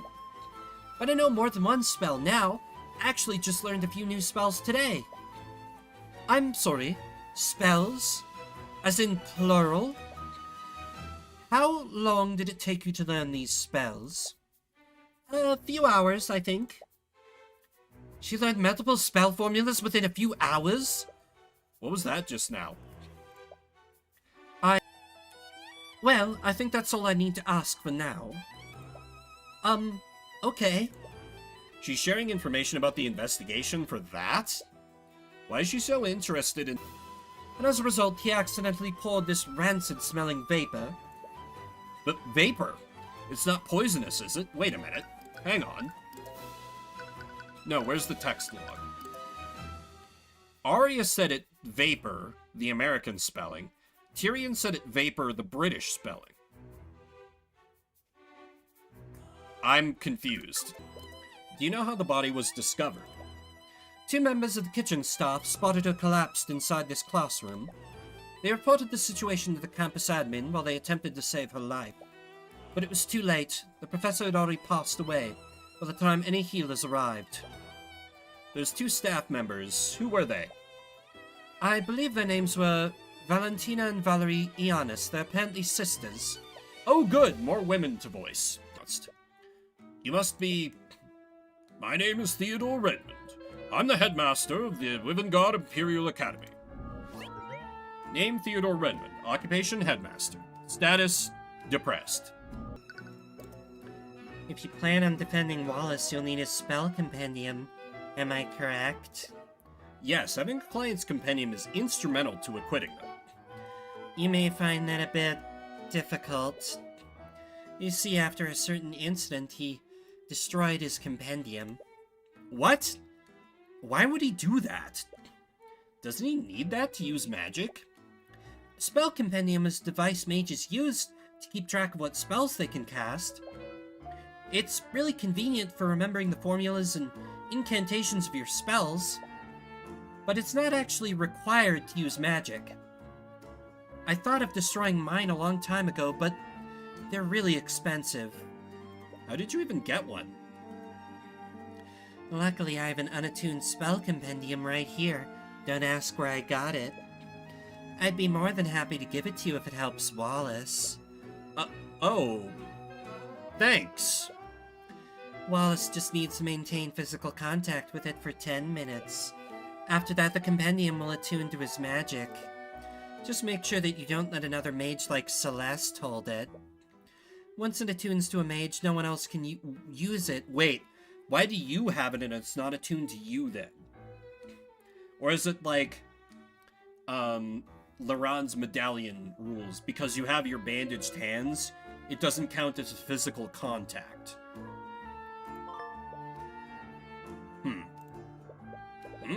Wait, but how did... Wonderful.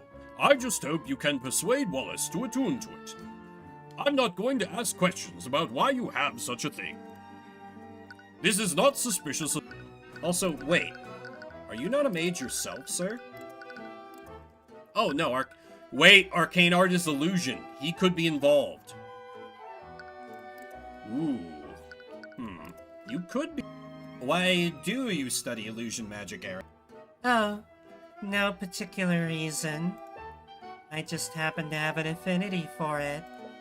It's also quite enjoyable to use my magic to deceive people. We're not gonna follow up on that? No? No further questions? Really? Sorry, but the cafeteria is closed right now. Actually, we're here to investigate the murder. We heard the 2 members of the kitchen staff discovered the body. Oh, that would be me. I'm Valentina Ionis. Valentina Ionis, occupation, kitchen staff. Status, cute. I know I say that about most of the ladies in this game, but damn it, it's true! Man, this game is making me look super straight. Can we get a hot guy in here? Do you know Creepy Girl, now that she's not here to mind control you out of saying things? Do you know Eris Ilmater? Ah, she's even scarier than that necromancer! What? I've heard rumors about her, you know? There's just something about her that fills me with dread every time I see her.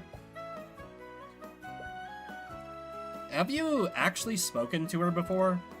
She's a nice person. No, thanks. I'm good. Celeste, this room was close to the crime scene. Could you cast Detect Magic and scan for magical traces? Sure. Did he just say scan for magical traces?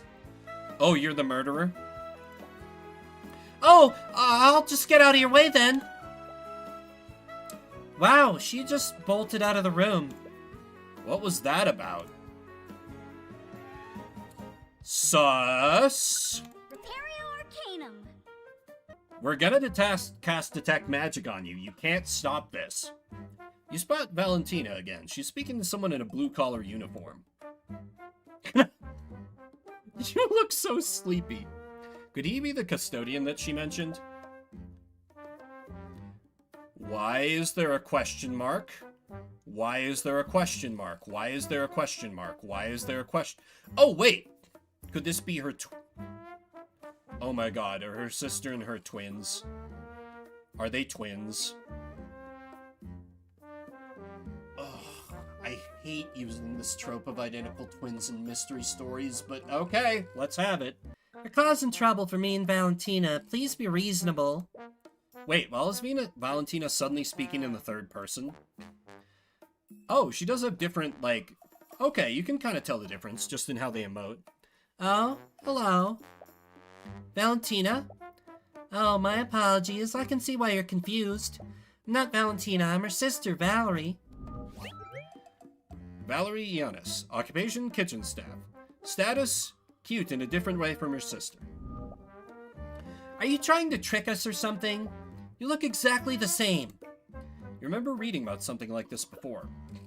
You two are identical twins, aren't you? You're both genetically identical to each other. Yeah, we are.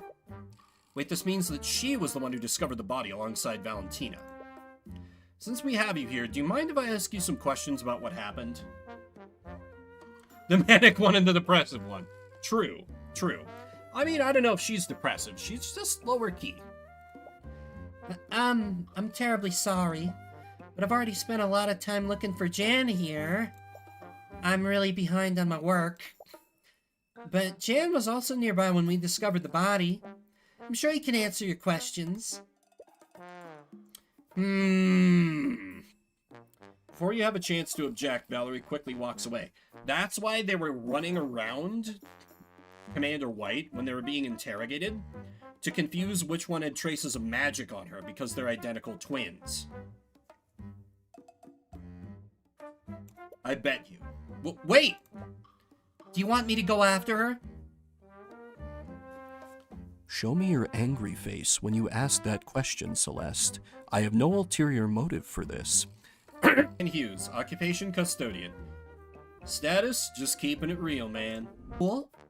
Well, a few weeks ago, I overheard a meeting she was having with the headmaster. From what I heard, she was planning to order more constructs and entirely replace the staff.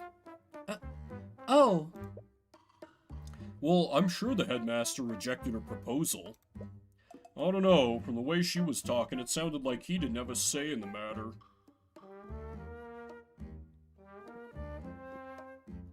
So we've got a motive for someone on the staff to do a murder. But only the headmaster would have the authority to fire the staff. Why would she be that confident? Dunno. All I know is that she hated having common folk in the schools, even among the staff. She wanted to lord her superiority so much, she wanted to have, like, until she had her constructs ready to go, she wanted to have, like, lesser nobles as, like, cooks and shit. With that said, would you let me represent you in court? Oh, right. You said that you were a lawyer, but I don't really have any money to pay you with. Don't worry about that. For now, let's just focus on getting you acquitted. What do you mean, don't worry about? Well, then again, if he's one of the few, it could be handy to have him in our pocket. Actually, no, I like this. I mean, we're definitely taking this case pro bono because we're a good person, not because we want a necromancer with an army of the undead at our beck and call. What? They seriously want to help me? No, they want something from... Oh shit, he saw right through me! No, they want something from me, but... Well, I guess it doesn't matter anyways. It's not like I have anything else to lose. It's not exactly the reaction you were expecting, but at least he's cooperating. Hi, now that we're away from her, what can you tell me about your creepy friend? You seem to be good friends with Eris, despite your reputation. Yeah, I have no idea why she spends time with me. Sorry, I wasn't trying to imply. No, I get it. But it looks like everyone at the academy is scared of her. Maybe she likes spending time with you because she understands your situation. Maybe. Entire time. Why do they still think I'm the murderer? Makes no sense. Unless... For the following spells, Prestidigitation, Mend Wounds, Illusory Disguise, Revive, Animate Corpse, and Necrotic Blight. Oh, fuck. This looks really bad for him. This looks really bad for him. That's everything he would need to carry out this. Animate Corpse. Duration 8 hours. Reanimates a target using life energy, creating an undead minion for the duration. The minion follows the caster's orders, but its intelligence is limited, and it cannot speak. Okay, that's super key. Because the janitor heard the professor speak, so she was alive at that time. Unless that was one of the constructs, because they do speak with the professor's voice. The minion can end the... Wait, the minion can end the spell prematurely. Oh, but will only do so if ordered to by the caster. Once the spell is ended, the undead will return to being a dead body. Those two are finally gone. And finally get some cleaning done. Okay, there she is. Use detect magic to scan her from here. Right. Just don't shout the incantation like you always do. I know that. Alright, here goes. Repair your Arcanum. What is it? There's a trace of magic on her. I knew it. Which school of magic is it? It's necromancy. There's a trace of necromancy on her. What? Oh ho! Cast a necromancy spell on her within the last 48 hours. What do we do now? You're still not sure how this fits in with everything. For now, let's talk to her and see if we can get more information out of her. If all else fails, we can confront her with the evidence we have. Out? This whole time we've been wondering why there's a trace of necromancy on the body. It isn't because someone attacked Bellwether with a necromancy spell. It's because someone used necromancy in an attempt to heal her. Oh, I see. It doesn't matter what type of necromancy spell someone uses. Spells from the same school of magic leave the same type of trace. Oh, you know what it was? Valentina's sister tried to resuscitate the professor. The other twin knows healing magic, and that's why Valentina's so panicked and wants to cover for her so hard, because it's her sister.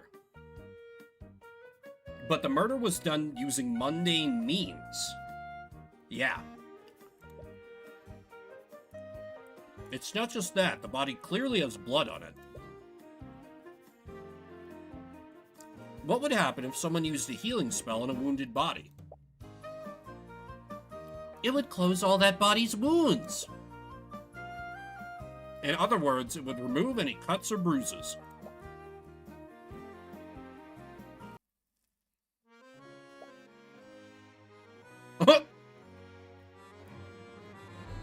Hello, Weichschnee from Ruby. What are you doing here? I demand to know why you're still holding on to my rapier.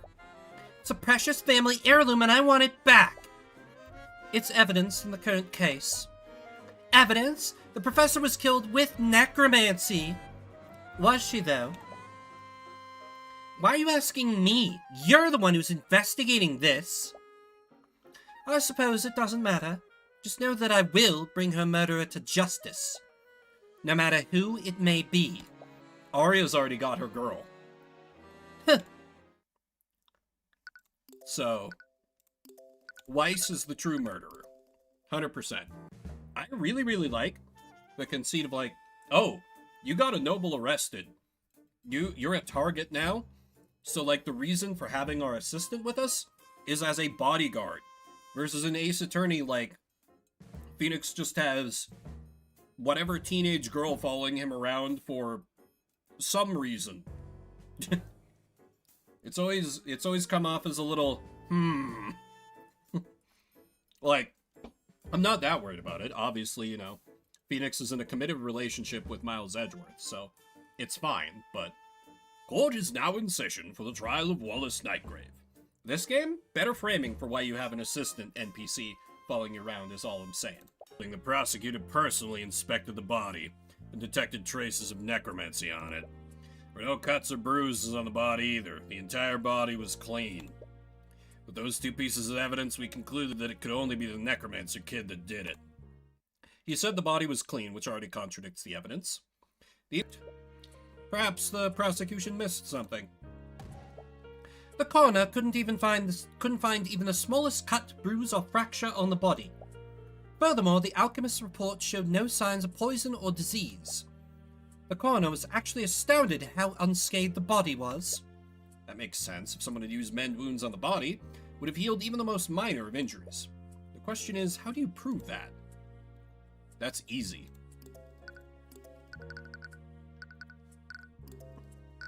Objection! There we go. Got it in one. Commander White, it appears that you've neglected to mention one key detail of the crime scene. Yeah, what's that?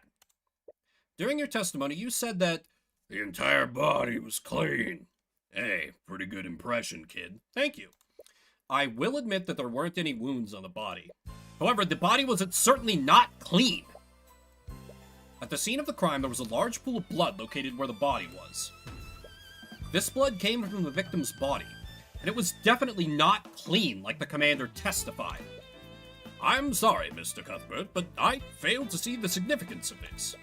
I'd like to remind the court of the prosecution's case against my client. They're accusing him of murdering the victim using necrotic blight, a spell which would not have physically wounded the victim. So why was there any blood at all? I'm kind of jumping ahead and, like, preempting the prosecution's case. Like, I haven't really laid a foundation for bringing up necrotic blight specifically, but yeah, whatever, it's probably fine. Let's not get ahead of ourselves. Yeah, the judge sucks. The fact still stands. There were no wounds on the body, nor were there any reports of poison or disease on the autopsy. There are clearly magical elements in this case. But Catherine Bellwether was bleeding profusely at some point. How else would there be a bloodstain on the body? Do you have an explanation for that, Miss Steelwind? No, I'll admit that the prosecution doesn't have an explanation for that. And while I do find the circumstances questionable, all other evidence clearly points to the defendant.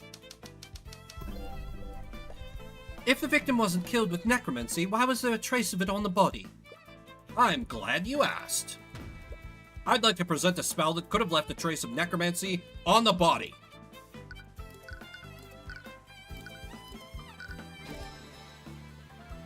Mend wounds. Correct me if I'm wrong, but isn't that a healing spell?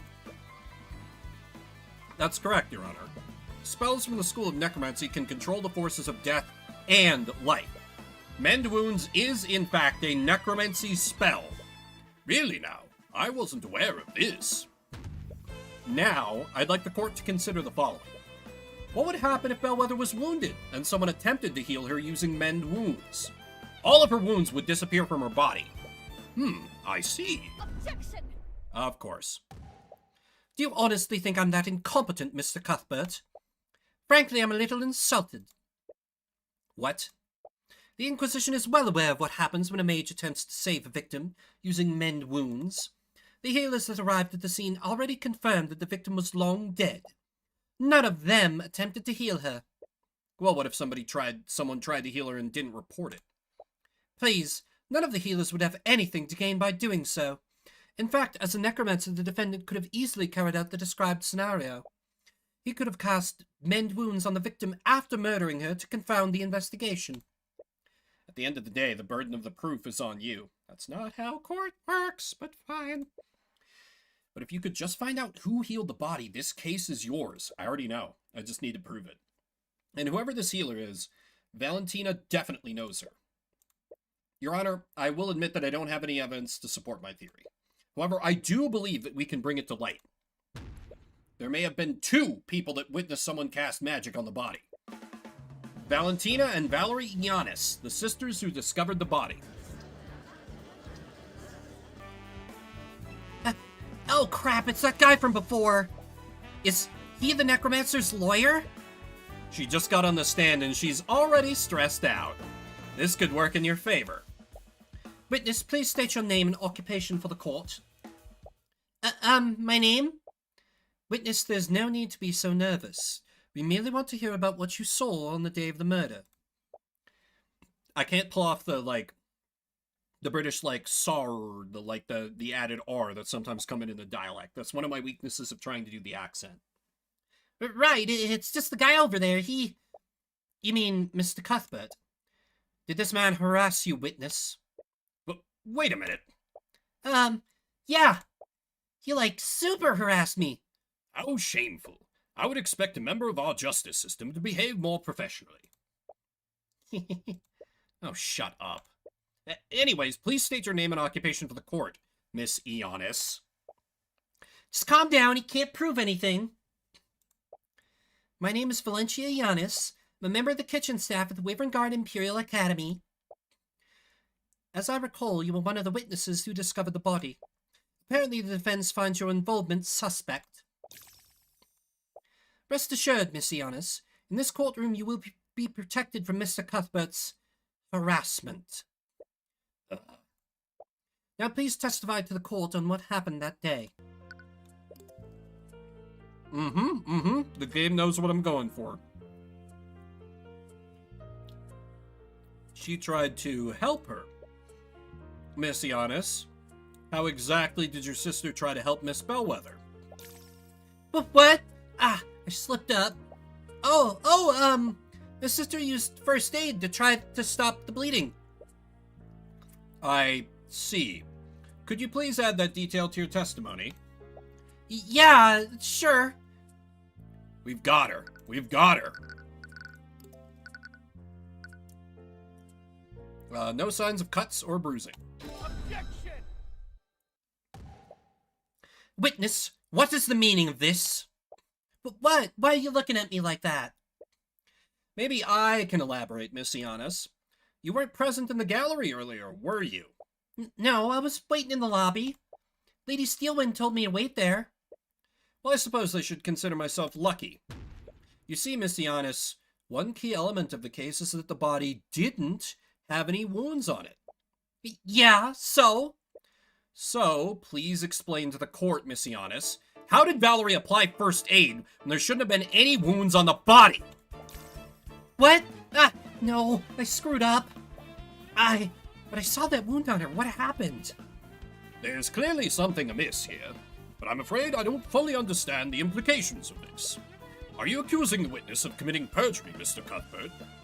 When someone lies, they stay as close to the truth as possible while changing minute details. True.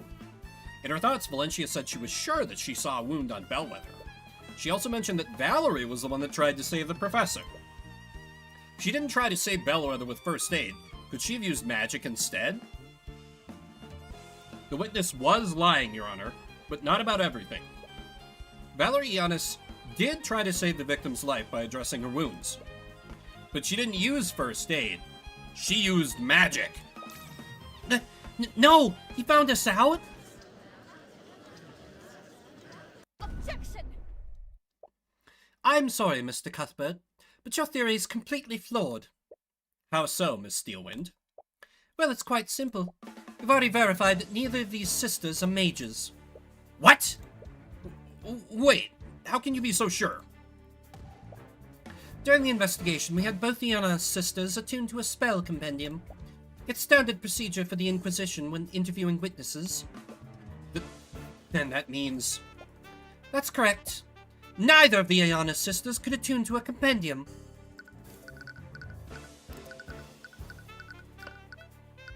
Does that matter if they were already attuned to one, though?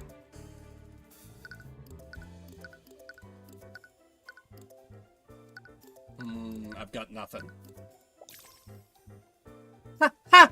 That's right, the Inquisition checked us both. Neither of us are mages. That was close. Damn it! Were you wrong about Valerie being a mage, then? No, that can't be right. No, he found us out. Her thoughts said he found us out. That means you were on the right track. Valerie has to be the mage you're looking for. Celeste, is it possible for a mage to hold a spell compendium and avoid attuning to it? No, it just needs to be on their person. Oh, on their person. Not even making skin contact. Okay. When I was arrested, the Inquisition also made me attune to one of their spell compendiums. They were really careful to make sure that I did the attunement correctly. There's no way a mage could avoid attuning to a compendium with them watching you. Right. Commander White may be negligent sometimes, but even he isn't that careless. Are you sure about that? Are you sure about that? They were hyperactive during questioning. Now if you're done, I do believe that you've exhausted all your options. Wait! I'm still not done cross-examining this witness. What could you possibly hope to glean from her testimony? Valentina should be stressed out enough to see more of her thoughts. You can't exactly say that you're planning to read her mind. There's one key element of her testimony that the court is overlooking. I have a right as an attorney to complete my cross-examination. Your Honor, the defense is clearly trying to buy time. I might be compelled to agree with you. However, I'll also admit that some elements of the witness's testimony are quite peculiar. I will allow the defense to perform one more cross-examination. That was close. But know that this is your last chance, Mr.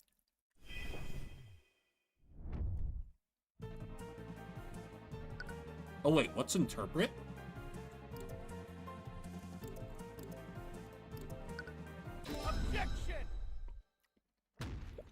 Miss Giannis, your thoughts betray you.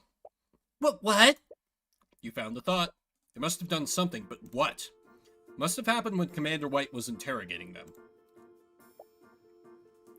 Orim was the one who collected their statements. Did he notice anything off about their behavior? What he said, they had a few quirks, but nothing too suspicious. Quirks? He told me that they were running and spinning around him during questioning. What does that mean? I have no idea. Perhaps they were still on edge after finding their coworker murdered. Her thoughts also said it's a good thing we're twins. How did the twins trick the Inquisition?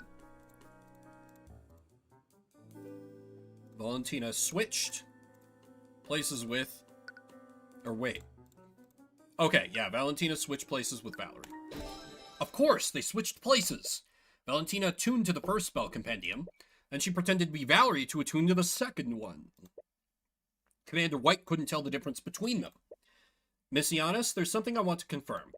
During the investigation, both you and Valerie attuned to a spell compendium. Am I correct? Yeah, that night watched us do it! And how did he have you do this? Did you both attune to those compendiums at the same time? Or did you attune one after another? Well, what? No, wait, does he know what we did? I fail to see how that makes any difference, Mr. Cuthbert. Yes, I agree. The spell compendiums would work regardless of what order they went in. Well, can you read her mind, Your Honor? Right? You may not be aware of this, Your Honor, but Valentina and Valerie Giannis are identical twins, which means that their physical appearances are nearly identical to each other. If Commander White didn't have them attuned at the same time, what would stop the twins from switching places with each other? Objection! This is clearly nothing but baseless conjecture. Orim wouldn't fail at such a basic task. Really, Prosecutor Steelwind? Do you find it hard to believe that Commander White would fail at a task like this? But wait a minute, this is crazy! We didn't trick the Inquisition. My sister and I are not mages. Then prove it, Miss Giannis. Bring in your sister and we'll have you attuned to 2 spell compendiums at the same time. Oh yeah, Tyrion is so fucking sassy, and I love it. He just like, he finds something, he latches on like a fucking bulldog. No! Wait!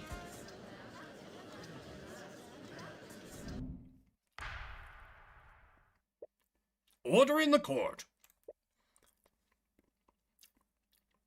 It's clear that we won't get anywhere unless we test the defense's theory. Bailiff, escort Valerie Giannis to the stand and bring 2 unattuned spell compendiums. Oh, you're done now. You're done. You're done. You're done. I mean, neither of these is the murderer, but their deception is done. They both had their hands on those compendiums for the last 10 minutes. There's no way they can fake it in front of this many people. All right, it's a moment of truth. You can only hope that your theory is correct. No. Did he seriously? Well, what is it, Prosecutor Steelwind? What do you see? What I see is Commander White seeking new employment in the near future. It appears that the defense was correct. Valentina Giannis isn't a mage, but Valerie Giannis is. Wait, they're identical twins. Their genetic makeup is the same. Magic is genetic in this universe. What the fuck? Wait, no, this creates, like, 18 other problems that we are not prepared to deal with. Oh god, we're so cooked. Oh god. What's more, Valerie Giannis' compendium contains the Mend Wounds spell, which makes the defense's theory entirely plausible. But please... no, this is the... But please, just allow me to explain. We should allow you to explain what, exactly? You're an unregistered mage, and you and your sister have made fools out of all of us with your perjury. How would you know what it's like, Lady Steelwind? What? Did you think we didn't notice your name? You're not like us, you don't have to hide. Whatever, this whole situation has gotten out of hand. Didn't think hiding it was cause so much trouble. I won't let someone go to prison because of me. You know, he is a necromancer. Please let me testify about what I saw. Why do you... I'll tell you what really happened that day. Very well, but understand that there will be repercussions for your actions, witness. Yes, I know. I am so lucky that Arya is a step behind me, or we would be sunk immediately. Like, particularly after we did there's a legal term for this. It's like, there's some kind of legal term that means the thing speaks for itself. Basically, we brought them both in and did that attuning to the spell compendium. So the judge, all the observers, is there a jury? I don't think there is a jury in this system. But anyway, everyone in the courtroom saw that the twins are identical. And, like, yeah, if Arya had pointed that out, we would have nothing. That would completely destroy it, because then well, it would be bad for us. I don't know that it would completely sink us, but, maybe? The thing speaks for itself, is what I'm thinking of. For negligence from the... Oh, yes. Res ipsa loquitur. Yes. Very well. The court sees no reason to prolong this trial. With these new developments, this court has no choice but to find Wallace Nightgrave not... Objection! Objection! Yup.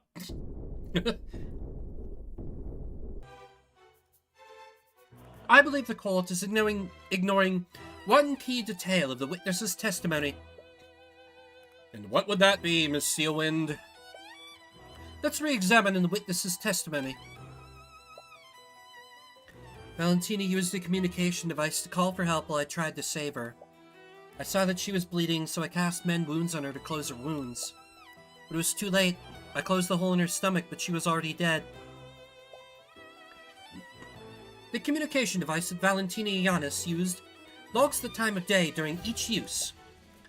From this log, we know that Valentina used this device at 3:04 p.m.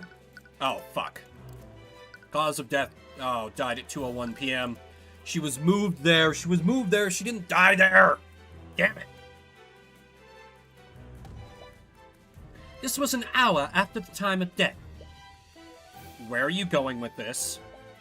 Mr. Cuthbert, there was a witness who saw the victim before the body was found, Jan Hughes.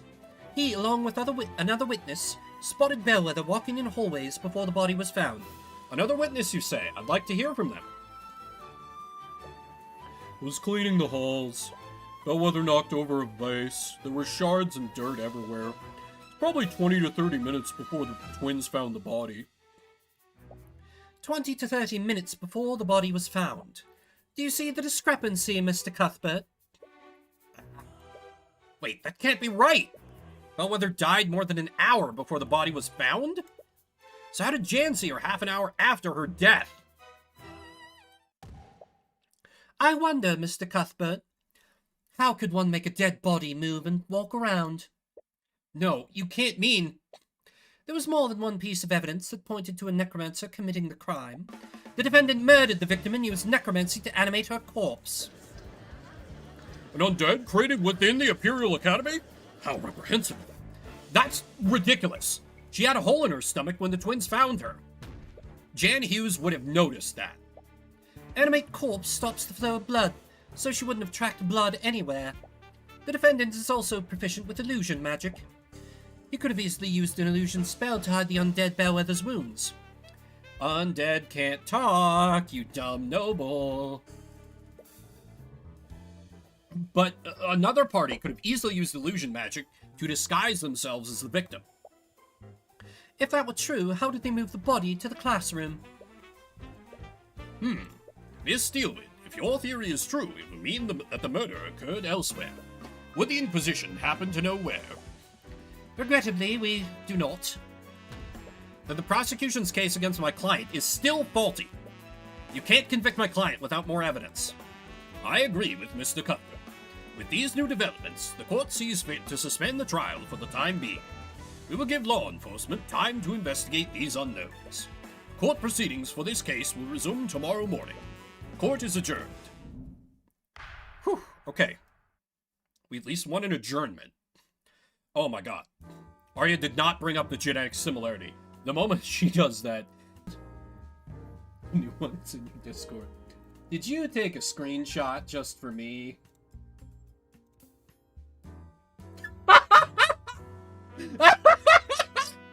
That's so fucking good. Oh my god, I love that. Thank you, HD, for this gift.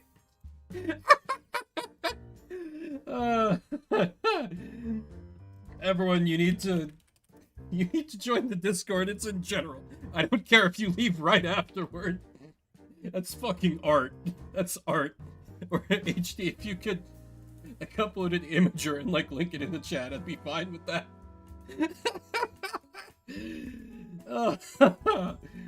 Amazing. Tyrion, what are we doing here? I'm not sure. For some reason, he felt drawn to this place. Wait, is that Eris? Celeste points further into the cemetery. There you see Eris standing in front of a gravestone. She's placing flowers on it, appears to be chanting a short prayer. Well, we found her. We should probably talk to her later. It would be rude to disturb her now. As you're about to leave, Eris suddenly turns to face you. She's far away, but you can see her beckoning you over. Do not, no. Oh, hello there. Were you two looking for me? Sorry, we were looking for you. But we understand if you'd rather talk later. No, I was just finishing up here. Did you have something you wanted to talk to me about? Well, we wanted to ask you some questions about the case. Oh? Favor. I've never really thought of it like that. But I'm sure it's far more entertaining to be the one making the deductions. I'm not really sure what you mean. I practice law so that I can help those persecuted by the justice system. I don't really do it to entertain myself. Yeah, imagine doing that for entertainment. But is that really true?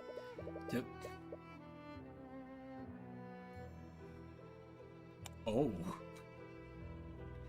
Don't you find the experience even the least bit entertaining, Tyrion? That was not a waifu moment, that was a holy shit, that's terrifying moment. Creepy witch. We know that Wallace was accepted through Redmond's program. But what about you, Eris? You trying to ask me if I'm a noble? Sorry, I didn't mean... No need to apologize. Though the answer to that question is a bit... complicated. My family is quite wealthy, but I'm not sure if I'd consider them a part of the nobility. Her family must own a merchant's guild or something. Yes, something like that. She has an eye of Horus. She just read our mind. Tyrion! Tyrion, pick up on this! She responded to your thoughts! It's a globe of the world. It's amazing how many other nations there are aside from Wyverngard. I've been to most of those places. I am worldly and well-traveled at the ripe old age of 19. You should come with me next time, Tyrion. Isn't traveling through the border heavily restricted? Don't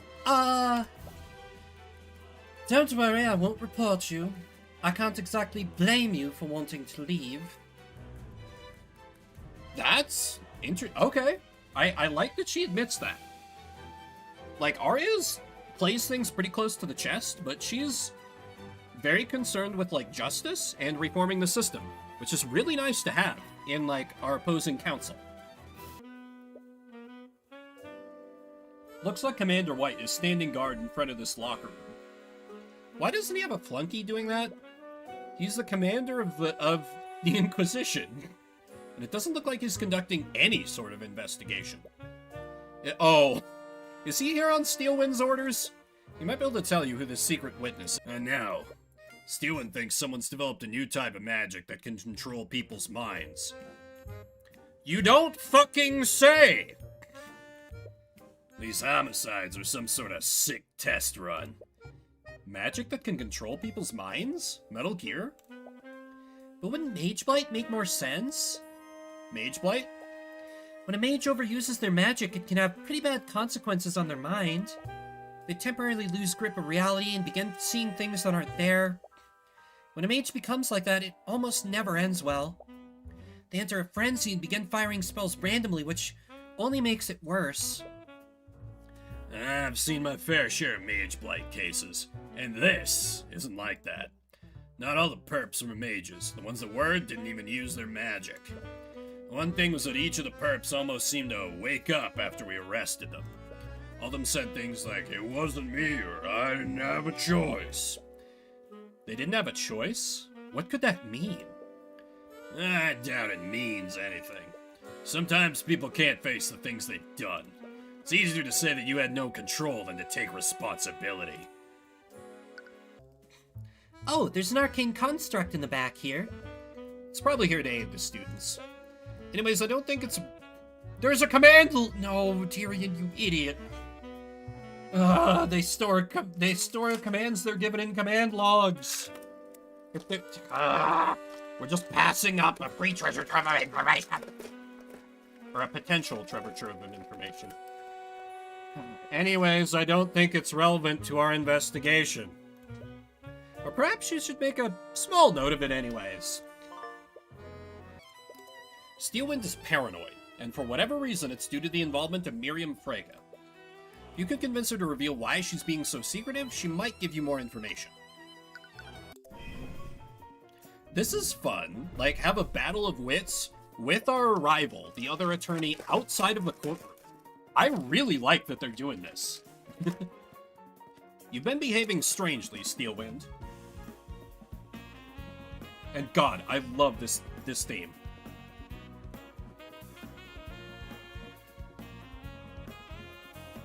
Just want to groove to it a little. Dancing in my chair. It's still the argument system from Gollum. No. No. No. Just no. You've been behaving strangely, Steelwind. Even the Knights of the Inquisition have noticed. Please, just tell me, why are you being so paranoid? I'm not sure what you're trying to imply, Mr. Cuthbert. Nothing about my behavior has changed. I've approached this case objectively, just like I have with every other case.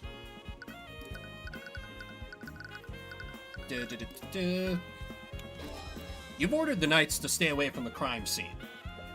You've even taken it upon yourself to conduct the investigation yourself. That is not normal behavior for a prosecutor. Yeah, I mean, it made a $1 million. Just like Morbius made a... I took those actions because the Inquisition is incompetent. Gotta save the money for your tea, it's true. How could I possibly trust them with anything? The Knights are incompetent, but even you can see the value of delegation. During Celeste's case, you still delegated tasks to the Inquisition. You could have easily investigated the McCoy Tavern yourself. This academy is huge. You wouldn't conduct your investigation this way unless you had a good reason. Then why did you enlighten me? Why would I act in such a way? What would cause me to behave so strangely?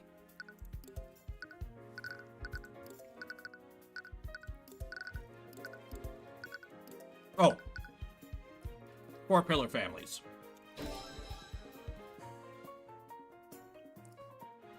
You know that the Inquisition is corrupt, and will bend to the nobility. So what would happen if a powerful noble were publicly involved in this case? With that noble's influence, they'd probably order the Inquisition to conceal their involvement. A high-profile noble is involved in this case, Steelwind. She's like, Yes, I know, it's me. What do you mean? And I believe that noble is Miriam Frege. Again with this, do you think you can bluff me by throwing out the names of random nobles? Not every noble is a malevolent criminal like Garrick Pierce. I've said it before, and I'll say it again. My investigation doesn't involve the Freges. Nothing about this case has anything to do with House Frege. That's not true. Then how do you explain this, Steelwind? The commander told us that you were following a lead in the locker room yesterday. We investigated the lockers of students from the four pillar families. We found stains of blood in a locker with Miriam Frege's ID number. and it was presumably left by a bloody object. The bloody object was taken by someone. We heard that you became extremely paranoid after you found something in the locker room. If I had to guess, I'd say that you took the bloody object as evidence. And what evidence do you have to support these outrageous claims? What? The only thing you have is evidence of a blood stain. There's a myriad of explanations for that. Everything else you mentioned is pure speculation. You can't prove that that piece of evidence exists. I could have found any number of things in that room, or possibly... Oh, the threat is good. Very logical. Very inclined to hide Frega's involvement from the court. You found an object in the locker with Miriam Frega's nameplate on it. If you don't present what you found to the court, I'll have no choice but to pull the owner of that locker onto the stand. Oh my god, this artist draws angry women so well. I am feasting today. That's ridiculous. We both know that the locker in question belongs to Wallace Nightgrave. Can you unequivocally prove that, Miss Steelwind? Because the way I see it, there's a lot of room for doubt here. Doubt there. Enough doubt for me to pull Miss Frega onto the witness stand. But if I had more context, maybe I wouldn't have to resort to that. Argument 1's uneasy. While I was investigating the body, I found this. Ooh. Documents contain evidence detailing multiple instances of plagiarism, fraud, bribery of school officials, and various other offenses committed by Miriam Frega. Ooh. What the? So there we've got motive. It looks like Miriam's been cheating at school. But why would Bellwether have something like this? From the way it's arranged, I think it might have been blackmail. Miriam Frega is considered a prodigy in the practice of conjuration magic. She's won a litany of awards, and she will most definitely graduate with honors. If these files were to reach the public, it would absolutely ruin her reputation. Do you think that the professor was trying to threaten her? It appears so. When I discovered this, several elements of the case were still unknown. I decided to look through her belongings, and I mistakenly looked through the locker with her ID. I found this in that locker. Ah! A rapier covered in blood. A valuable family heirloom to House Frega was reported stolen by Miriam Frega weeks before the murder. Uh-huh. Sure. Yep. Yeah, definitely stolen. Uh-huh. The crime. What do you suppose will happen if you bring Miriam Frega onto the stand? House Frega won't allow one of its members to be indicted in a court of law. They'll plan to forge evidence to implicate your defendant, and they'll use the Inquisition to do so. So that's why you've been keeping them away from the investigation. Can't you do anything? The Steelwinds are powerful too, aren't they? I don't have the support of my house. Right now, I'm just a prosecutor, nothing more. Steelwind, you know that this isn't fair for us. Just do nothing. Do nothing and let us win. Celeste! Realize that it's only partially closed. As your fist comes into contact with the wood, you accidentally push the door wide open. Ah! Excuse me, how dare you barge into my room? These insects have no respect. If you're done being a degenerate, then the channel is done? Fuck, you're not wrong. Sorry, I meant to knock, but... Construct, remove these hoodlums from my room. Acknowledged. Acknowledged. From the corner of the room, an arcane construct stands up and starts making its way toward you. Before you can protest, it raises its fist to hit you. I am blessed. I am blessed this day. I am blessed this day. Oh, I am blessed this day. Oh, I am blessed this day. You only have enough time to raise your arms and brace yourself for the impact. You close your eyes and wait for the blow, but instead you hear the clang of steel against steel. Confused, you open your eyes and see Celeste, standing between you and the construct. Her sword is drawn, and she's using it to block the construct's fist. Upon taking a closer look at Celeste, the student stares curiously at her. Construct, stand down. I haven't noticed you around campus. Are you a new student? If she has a personal attendant, she must be important. What? You see an opportunity. Yes, my master just enrolled here recently. What? Celeste gives you a puzzled look, but you make a silent gesture back. After a moment, she seems to realize what you're doing. Yes, I just started here. I take it you're Miriam Frege? Yes, I'm honored that you recognize me. Name Miriam Frege. Status murderer. I mean, probably murderer. It is a pleasure to make your acquaintance, miss. I'm Celeste. She catches herself and pauses for an awkward moment. Steelwind. I'm Celeste Steelwind. You can't believe her. There's no way she's gonna believe. Steelwind? It's a pleasure to meet another member of such an esteemed house. She must be from a branch family. Maybe I can use her. Wait, she's actually buying this?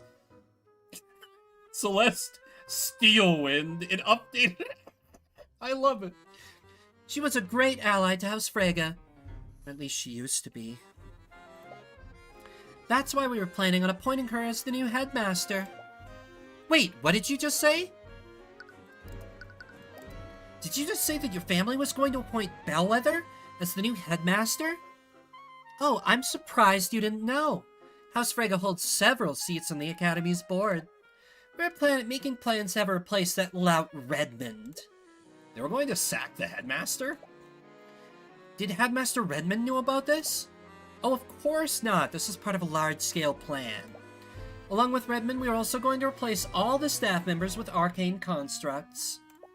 We had to keep everything under wraps, or else the help would have left prematurely. And where would that leave us? Jan supposedly overheard Bellwether talking about the constructs. Did Bellwether prematurely reveal the plan? Or was Jan lying about how he found out? But alas, with Bellwether gone, we'll have to delay our plans. So, I'm thinking that they were just trying to use her as a puppet. But then the pawn decided to seize control of her own strings with that blackmail information. And that caused Little Miss Noble Girl to do a murder. It makes sense. It all lines up. That means the thief came in through one of the doors or windows. I bet it was that necromancer. I'm sure a street child like him just knows how to pick a lock. Celeste is like, on behalf of the lower classes, you're first up against the wall when the revolution comes, lady. I'm not so sure. Why do you say that? Doesn't it feel too obvious? If she was lying about the rapier being stolen, that would imply that she planned all of this in advance. But if she had to choose a murder weapon, why would she choose something that literally has her name on it? I understand that the murder was a spur-of-the-moment decision. She might have just used something nearby in this case. Oh no. Oh no. Oh no. Oh no. I've cracked everything. I've cracked the entire case. Noble Girl is innocent. Our client is actually guilty, but he's been mind-controlled by creepy goth girl because she is the one that's causing the wave of fucked up murders that the commander was talking about. And that's why it was found in his locker, Occam's razor. Occam's razor. He did the murder with the rapier. Yeah, shit, I think we're actually defending the murderer, though not the real mastermind here. That's a little out there, but I think I'm cooking with this one. I think I'm cooking with this one.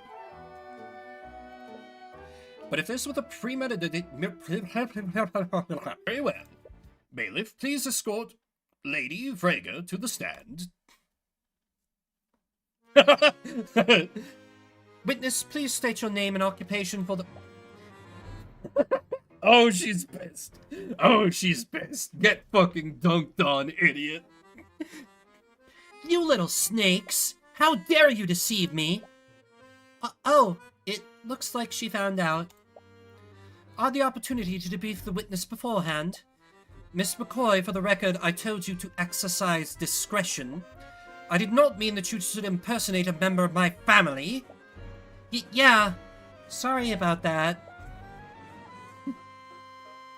I gave you all of the tea that I had imported from the Eastern Kingdoms.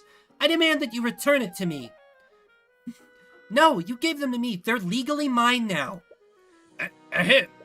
I'm not sure what your business with the witness is, Miss McCoy, but I ask that you please handle your personal disputes outside of the courtroom.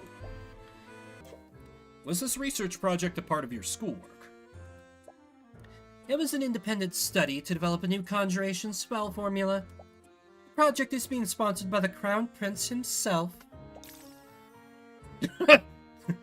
Arya's like, yeah, that's a big win for their house. I wasn't aware that he was involved in such a study. Of course you didn't. You expect to know every aspect of his life, dear Is she engaged to the prince? Oh shit. You sense a bit of aggression. Cat fight, cat fight, cat fight, cat fight. If you don't keep an eye on him, House Frega might just steal him back from you. As if His Highness would align himself with your rapacious family. Our banking houses form the economic infrastructure of our kingdom. But perhaps he'll come to the Steel Ones if he needs to clear a den of goblins. With all due respect, may we please focus on the matter at hand? Again, when was this? And you're sure that you saw her? You're sure that you saw? You're sure that you? God damn it! And you're sure that you saw her exit the head? Earlier in today's proceedings, the prosecutor made the following argument. Our first witness saw Bellwether leave the meeting with the headmaster. That would time this encounter around 1 p.m. I do not sound like that, Mr. Cuthbert. So is that all, Mr. Cuthbert? What do you mean, is that all? Miriam still looks like she's fuming, but she leaves the room without protest. There is an art to dealing with people of that high a rank without making them want to use their resources to murder you. I've dealt with a real-life princess before. I have experience with this. That's the thing, Hughes. The prosecution's theory is as such. The professor was murdered in the library and was reanimated using animate corpse. With a quick illusion spell, no one would notice that she was undead. However, if what you saw was truly the undead Bellwether, how did she speak to you? Huh? This doesn't make any sense. Mr. Hughes, undead can follow simple orders, but they don't have the intelligence to speak. Perhaps the witness was mistaken. No, I'm sure I heard her yell at me. I remember because what she said didn't make any sense. Exactly. He didn't say anything, but she still yelled at him to be quiet. Wait a minute. I'm afraid I don't understand. We've already established that the victim was dead long before her encounter with Mr. Hughes. But if what he saw wasn't an undead, what was it? It had to be an undead. What other explanation is there? The arcane construct that's in Weishni's room. It couldn't have been a major illusion. Otherwise, it wouldn't have been able to shove Jan out of the way or knock over the vase. Whatever it was, someone probably used illusory disguise to make it look like Bellwether. Does that mean it was a person? No, if it was a person, how did Bellwether's body end up in the lecture hall? Bellwether wouldn't have been able to turn herself invisible if she was dead. And whatever Jan saw, it needs to be something that could have transported Bellwether's body unseen. It would have also needed to have a mass and the ability to speak. Or at the very least, it needs to be something that can recreate Bellwether's voice. What could have done that? Arcane construct! Ah! That's it! But do you have an answer for us, Mr. Cuthbert? What did the witness actually see? Your Honor, the witness didn't actually hear the dead victim speaking. What he actually heard was her voice being recreated using magic. Are you trying to say that her voice was recreated using a spell? Not a spell, Steelwind. It was artificery. And whoever the murderer is, they had the perfect piece of artificery available to them. One programmed with Catherine Bellwether's voice.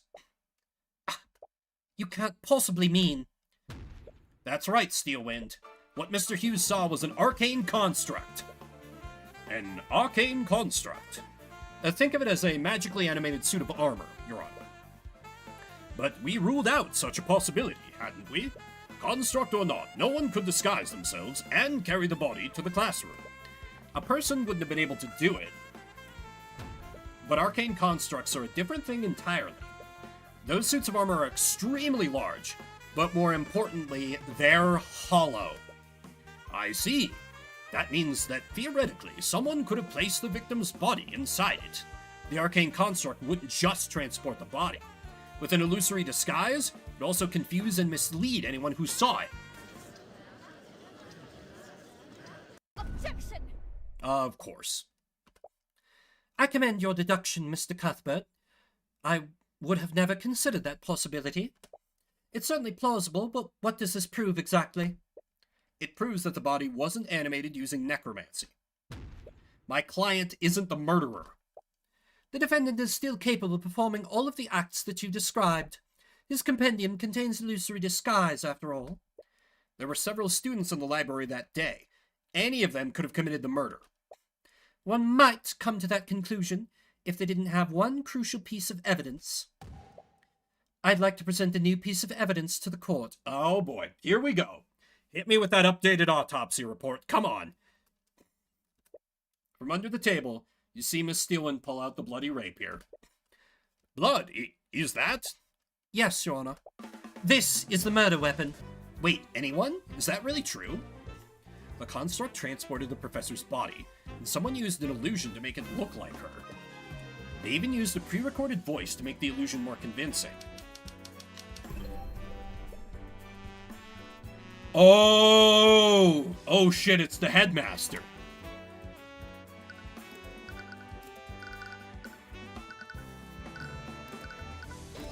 Several memories flood back to you.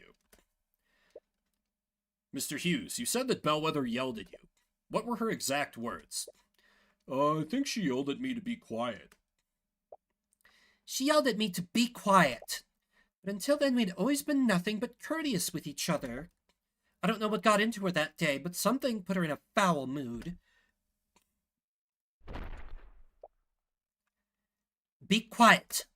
Sorry. Be quiet. Eris begins giggling. She seems amused by what's happening. The construct's voice is just a series of pre-recorded messages. Not sure if you noticed, but it uses the voice of Professor Bellwether. Unfortunately, you can't make them say something other than what's recorded. Only the headmaster can change those settings. No, it can't be him. What is it, Tyrion? Did you figure something out? Also, she was not making that scary JoJo-ass pose when it actually happened. Unless that was her, like, using whatever her weird mind control magic was on us, and, like, we just broke through that in this moment of epiphany. I did. But is he seriously the one behind all of this? Miss Steelwind, earlier you said that my client could have orchestrated this entire ruse. But that's simply not true. How so? Anyone could have ordered the construct to carry out the victim's body. Yes, but not everyone can change what the constructs are able to say. Only one individual has the credentials for that. Theodore Redmond, headmaster of the Imperial Academy. And see, where we're going wrong with this is that Eris mind-controlled the headmaster to do this on her behalf. We saw her mind-control him earlier, when he started to ask her where she had got a spare spell compendium from, then he was like, oh, never mind. We're barking up the wrong tree here. We are getting Danganronpa V3. I dare not say any more, but if you play the game, you know exactly what I'm talking about. Or if you've beaten the game, rather. Wait, you're not serious, are you? You think the headmaster did all this? I don't want to believe it, but he's the only person who could have done it. That's completely ridiculous. Headmaster Redmond would never do something like this. Miss Steelwind, there's one common element between each of the witnesses' encounters with Bellwether. It's what Bellwether said to them. She yelled at both of them to be quiet. Miriam Frege was particularly surprised. She had a good relationship with the professor, but when greeted by the professor, Bellwether just shouted at her. Almost as if the professor was responding indiscriminately. And recall her encounter with Jan Hughes.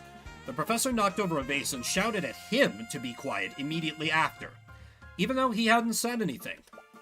She was responding to a sound of the vase breaking. Now let me ask you this, Steelwind. Where did Bellwether come from before she encountered Miss Frege and Mr. Hughes? A meeting. With the headmaster.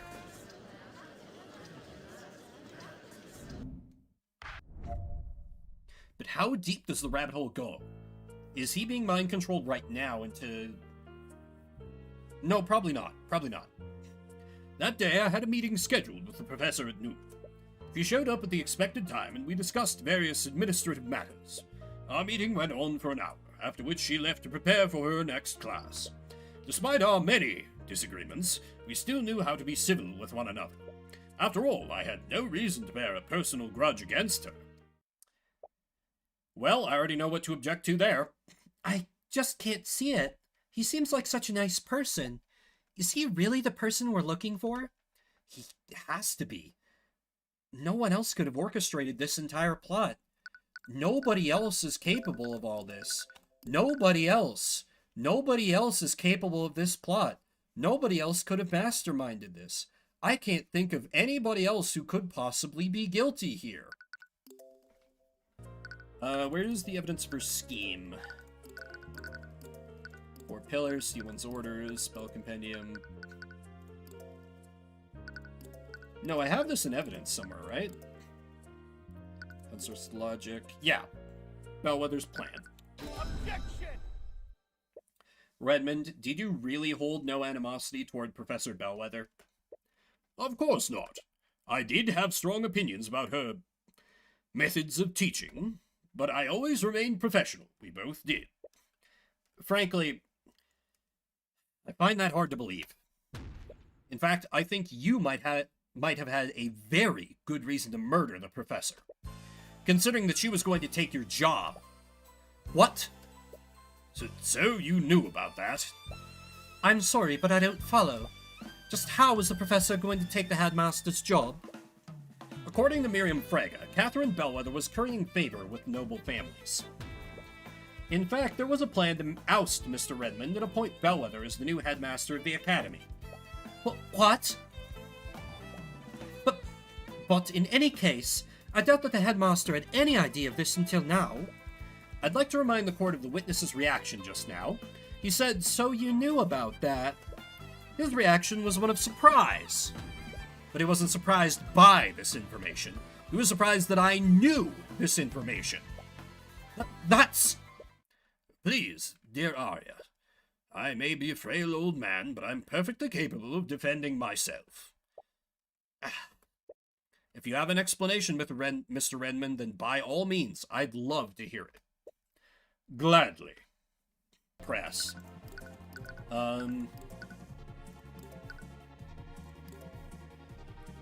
According to Jan Bellwether review, this feels like it would be the perfect kill shot. Do I need to use it somewhere else? Maybe on the day of the murder? Because, oh, she actually told you about this weeks ago. Objection! Ah, okay. So it was just on the wrong statement. Got it. Redmond, you keep saying that you didn't know about Bellwether's plot before yesterday. Do you still plan on standing behind that claim? Of course I am, because it's the truth. I'm sorry, Redmond, but you should really close your doors during your meetings. What? Did someone see? Big reaction. It is true that Bellwether revealed her plan to you during one of your meetings. In fact, Jan Hughes happened to overhear that same meeting. But he only overheard the part where the staff would be replaced. And that's the strangest part, Redmond. According to Mr. Hughes, this meeting occurred weeks ago. You can't accuse the headmaster of perjury based on a rumor. Everything you've just said is based on second-hand information. Mr. Hughes distinctly overheard that the staff would be replaced with arcane constructs. That is too specific and too accurate to assume that he misheard a different conversation. The professor probably only revealed her plan for the arcane constructs. That still doesn't prove that he knew about her treachery beforehand. Professor Bellwether had no authority over the cleaning staff's employment. Wouldn't make sense for her to just reveal her plan for the arcane constructs. It only makes sense if he knew that Bellwether would be taking his job. So tell me one thing, Redmond. Why did you find the need to lie about this? Is it because you saw a need to protect yourself from my accusations? Redmond, I asked you a question. Did you murder Catherine Bellwether? Ooh, What a fine mess this is. I'm not done, not yet. Headmaster? So you truly plan on pushing this, are you? Well, your thesis sounded promising, Mr. Cuthbert. But I believe your arguments could use a little work. Also, he looks very wide in this sprite. It's Inception time, baby! You think I killed Catherine Bellwether? Me? I am an elderly man in his late 80s. I was also alone and had nothing to overpower Bellwether with. I can barely walk, much less wield a rapier.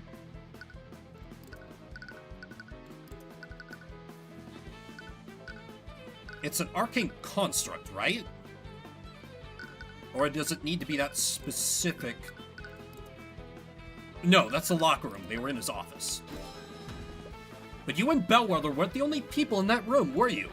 You needed the arcane construct to carry Bellwether's body. That means that the construct would have already been in your office. That's a little circular, Tyrion, but okay. And with your privileges, you could have easily programmed the construct to stab Bellwether for you. Even so, think about what would have transpired afterward. Recall Miss Steelwind's timeline of Bellwether's witnesses. With your theory, the construct would have spent more than an hour in the library. Having it there would have risked my so-called ruse from being discovered. Luckily, Lady Frega can tell night from day.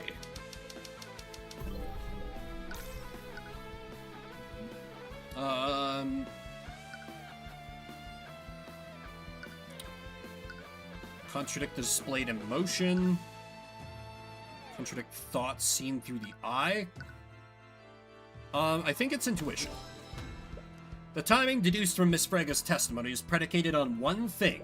She saw Miss Bellwether exit your office after your meeting. However, if we assume that you're lying about when this meeting ended, your entire argument falls apart.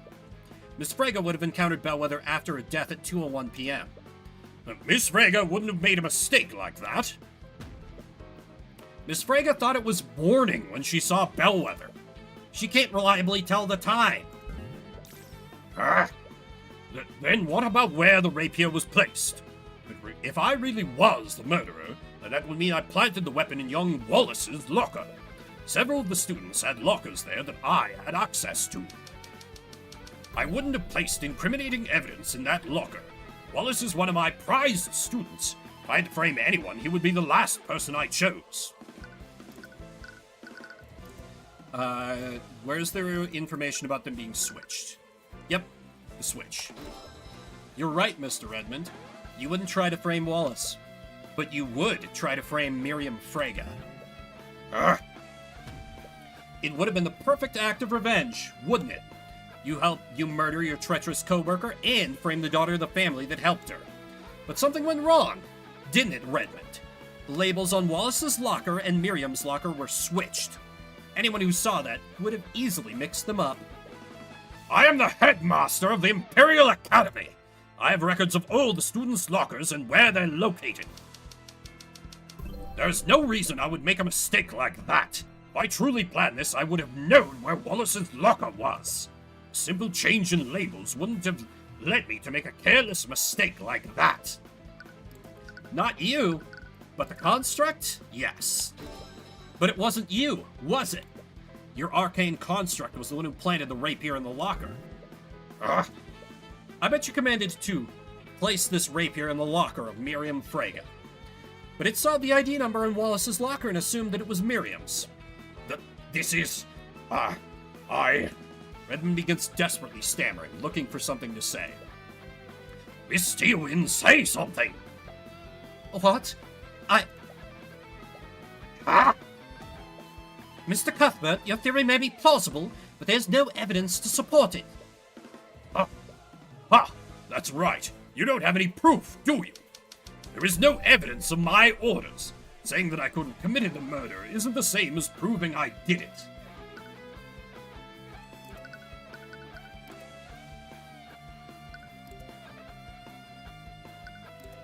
Oh, command log! No, that's not right. Wasn't there some sort of evidence of a track the orders given to him? That's exactly what it was.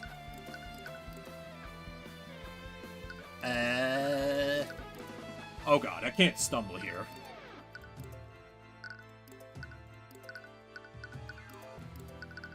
Do I have to present the construct in the locker room specifically? Your arcane construct is still in the locker room where it planted the rapier. All we have to do is take a look inside it and we'll see the blood inside. Is that so, Mr. Cuthbert? What? Why does he still look so confident? No, Mr. Cuthbert, I already checked the inside of that construct during my investigation. The interior was completely clean. What? The construct's primary function is to assist and clean, dear Tyrion. They have a function that allows them to clean themselves, inside and out. Well, we can still look at its command history, right? Think about it, Mr. Cuthbert. Do you honestly think that the murderer would leave behind evidence like that? I'm sure that whoever orchestrated this plot, they ordered the construct to wipe its logs when it was finished. No. That's right, Mr. Cuthbert. Your case against me is theoretical at best. But I suppose I can still give you marks for trying. Damn it, he thought of everything. Is he seriously able to get rid of all of the evidence? You're running out of options. But you still have one tool left. Ha! It's unbecoming to glare like that, young Tyrion. He's doing it again. Bring yourself back to that moment with Garrett Pierce. Think about what's at stake for Wallace, just like you did with Celeste. His life and his future are in your hands. Naught can remain concealed. Empowered eye. The logic limitation, maybe? The construct's orders were clear. Plant the body in Lecture Hall 2B, and then plant the evidence in Fraga's locker. It was supposed to head to the storage room afterward. What happened? Interesting, the construct wasn't supposed to be in the locker room? Okay, that's something. Why was the construct in the locker room, though? Shouldn't have been there if it had followed my orders. No matter, it wiped its logs. They have nothing on me. So he did order it to wipe its logs. In order to cover all of its tracks, it probably would have done this last. Wait, he ordered the construct to go to the storage room. It would have done that after it was finished planting evidence in the locker room. But we found it in the locker room. What stopped the construct from leaving the locker room? That's an excellent question. No one has been able to access it. Couldn't be the logic limitation itself. It's asking what caused the logic limitation. For that matter, where is the locker room? It's not on the map. Oh, the lockdown, of course. Right, the body was probably reported earlier than Redmond expected. This means he probably started the lockdown before the construct was finished in the locker room. How did the lockdown affect the construct's actions? Does this change anything? Redmond's series of commands was interrupted by the lockdown. Right, the series of commands would have been interrupted. Wait a minute! Constructs execute a series of commands in the order that they are given. Let's say one of those tasks is impossible to complete. When the construct gets to that task, it will deem the entire series impossible to complete. As a result, it will stop executing the series altogether. So if a task in a series of commands is impossible, then that command will interrupt the entire series. The construct's final command was to wipe its memory. But if its orders were interrupted by the lockdown, then... Miss Steelwind, I have nothing more to ask this witness. What? You're not giving up, are you? Do you even have to ask? Yeah, I thought so. But how are you going to prove he did it if he's not testifying? Don't worry, the next witness's testimony will be all I need. Next witness? That look on your face isn't one of defeat. Just what are you planning? Ha! It's nothing but desperate bravado. Now, if you'll excuse me... You've let your quarry get away, Mr. Cuthbert.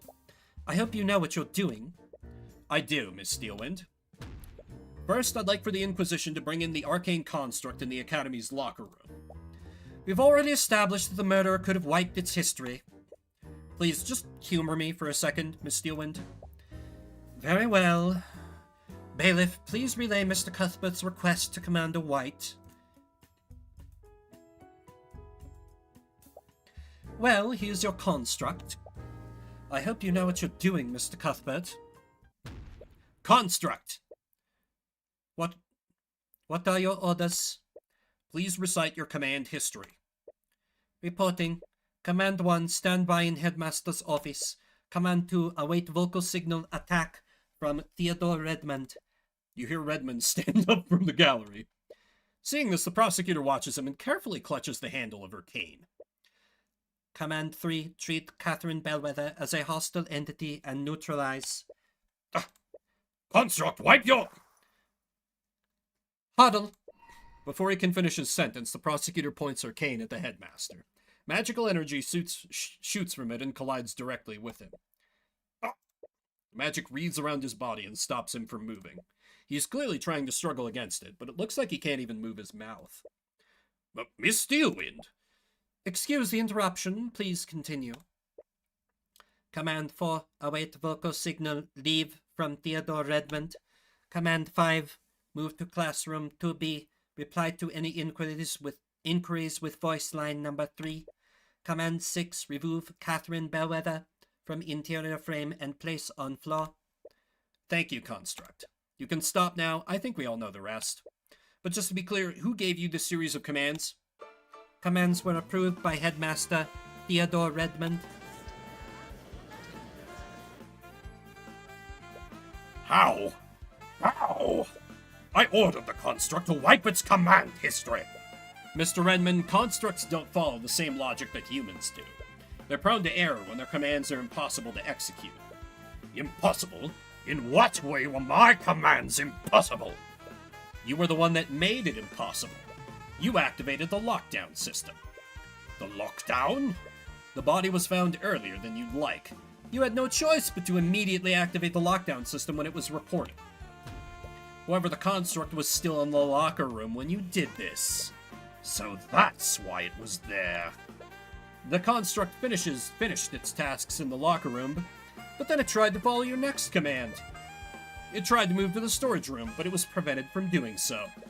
Completion of that command was impossible. So the series of commands was stopped before it wiped its history. You little... Theodore Redmond, you ordered your construct to murder Catherine Bellwether. Then you had it place the murder weapon in a locker to frame Miriam Frege. And we have your construct's testimony to prove it. And that's checkmate.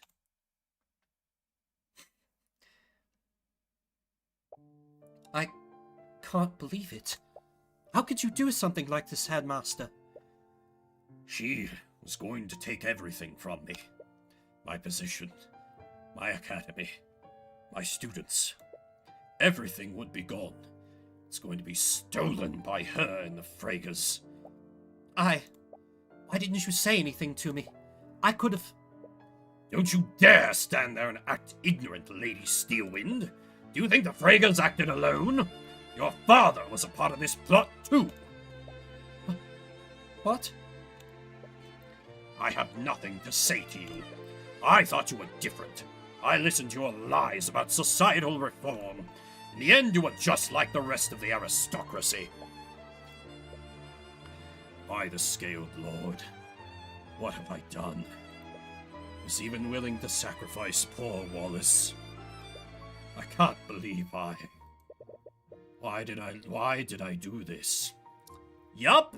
We didn't catch the real mastermind. It appears we have a full confession. The court sees no reason to prolong this any further. Bailiff, please escort the witness to a holding cell. Eye of Horus is a powerful tool, Tyrion, but that's twice now that you've used the Empowered Eye to get out of a tough spot.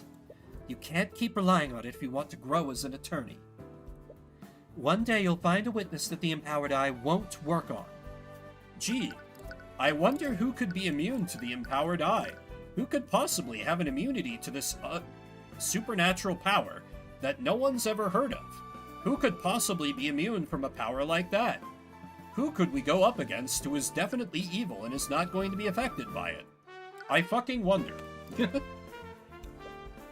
It's worked for me this far, though. But I suppose you're right. I'll try to rely on it less next time. Man, Steelwind has been talking with the perp for hours. What's there to even ask at this point? Turns out she doesn't trust his testimony. Something about his memories not matching up with the crime scene. You don't think he has mage blight, does he? No, it's not that. She found that damned symbol etched into his desk. What did she call it? The purple mark? Oh, for the love of... Not this again. Look, if the little lady wants to chase the boogeyman, just let her. At least this time she's doing it personally instead of dragging us into it. Cast sleep. Hey! What's up with...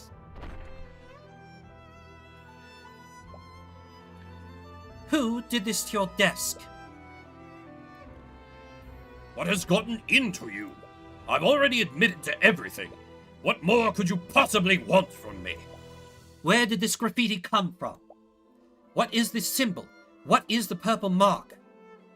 I don't know. A student must have done it at some point. Think very hard, Headmaster. When did you receive this purple symbol? Focus on the moment you received this.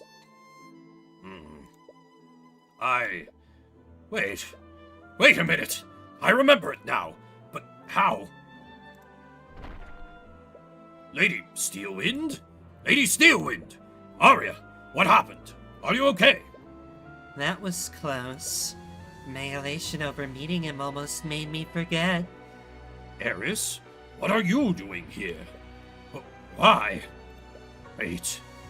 I remember now. It was you. You put those ideas into my mind.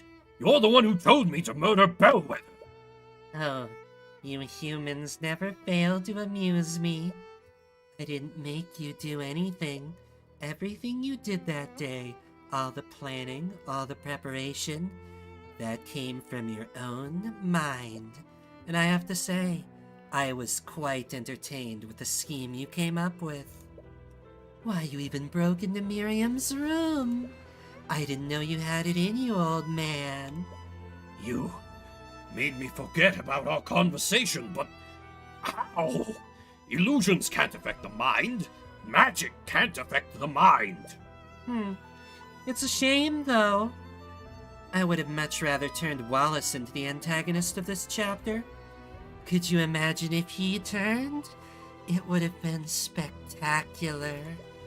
Armies of the undead running rampant in the streets. But alas, even I couldn't corrupt his pure soul. Answer me. Who are you? What are you? Who am I? I'm the Lord of the Sixth Circle. Ah! Whatever the hell that's supposed to mean. Well, on that ominous note, another case solved. Nothing is going wrong whatsoever.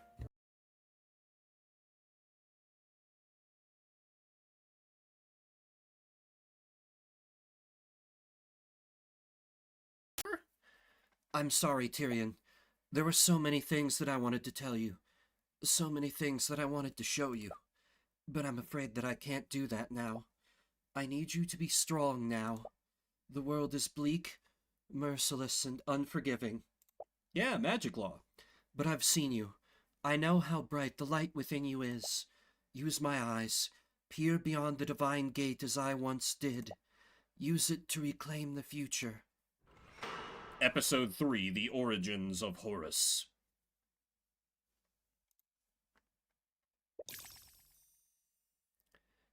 Preposterous. Completely and utterly preposterous. Oh.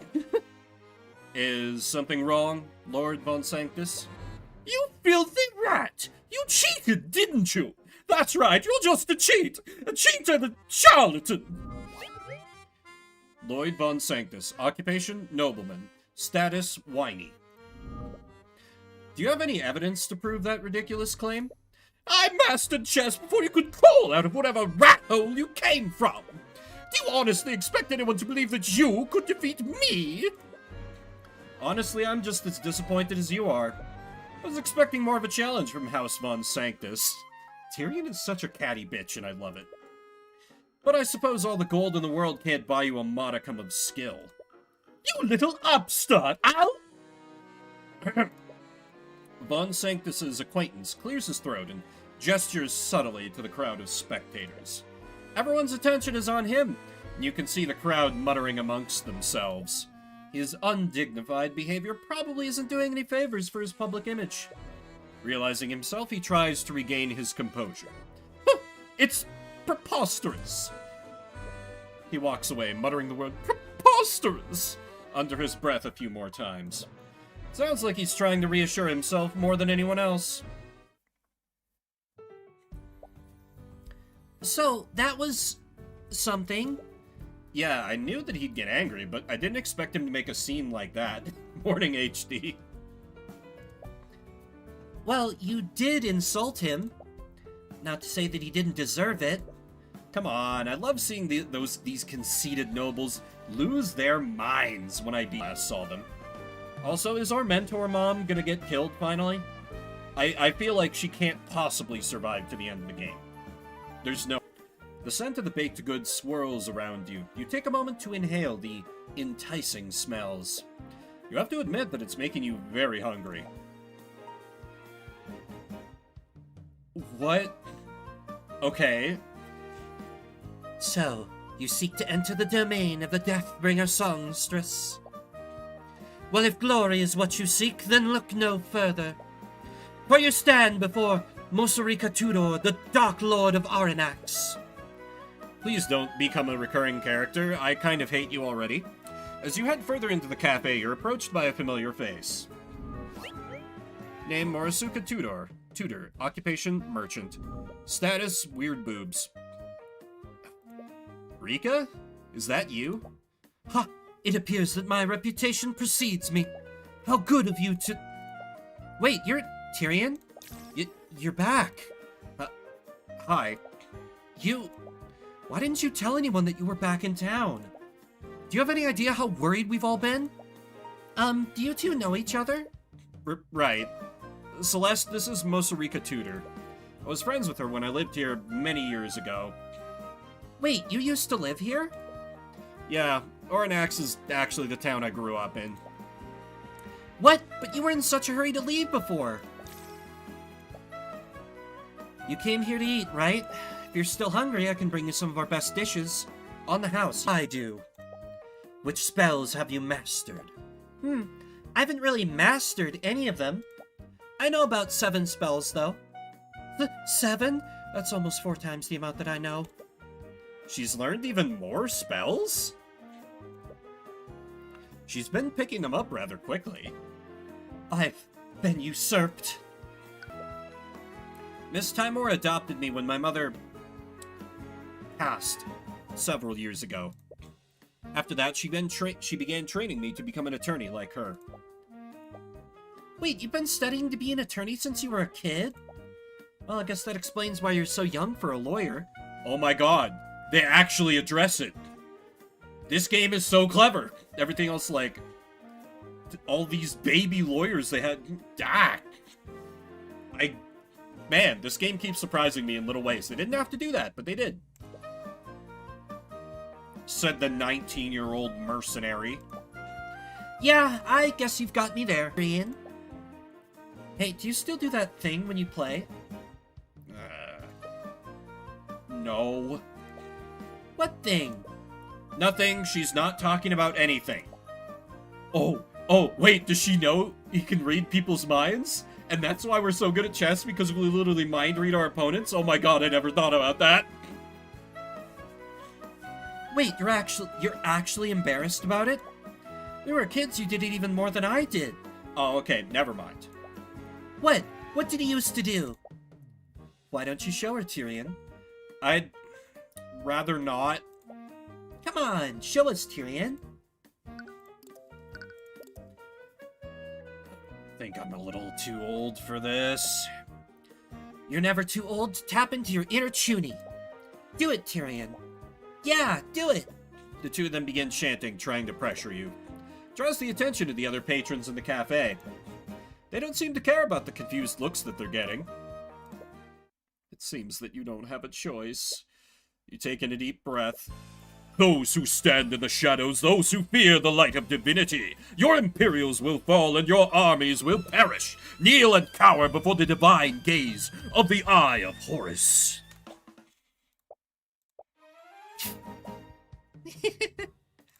They're trying their hardest to contain their laughter. Well, that's why I don't do it anymore. No, that was great. It was really cool, Tyrion. Her poorly contained laughs are coming out between each word. And why are you laughing? You were just doing it a moment ago. Yeah, but she owns it. You know what? That's fair. She is cringe, but she is free. You used to say something else before, too. I won't let anyone stand in my way, even if they're a man, king, or god. Yeah, that's it.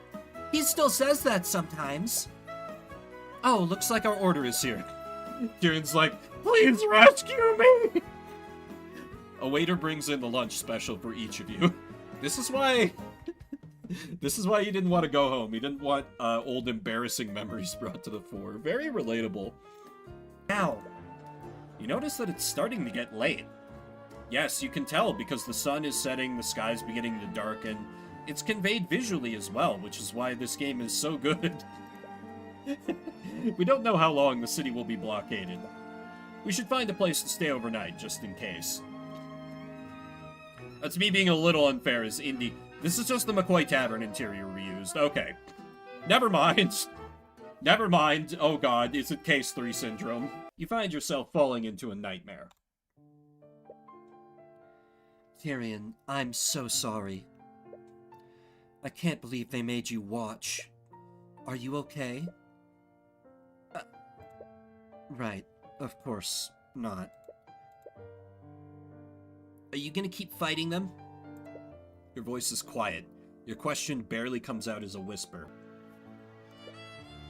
What? Are you gonna keep fighting the nobility? I don't know if I can anymore. Today they showed me what they're truly capable of. I was naive. I thought that the truth would prevail, but I'm only one person. I can't do this alone anymore. You're just gonna give up? You're the only one who will fight against them. You're just gonna give up, then? Was my mother's death truly pointless? I'm sorry. That's totally fine, Tail. Teach me how to be like you. What? You said that you can't do this alone anymore, right? So teach me how to be a defense attorney. I can help you. We can fight them together. Tyrion, you're just a child. I can't just... Miss Tymora, please. I don't have anything left.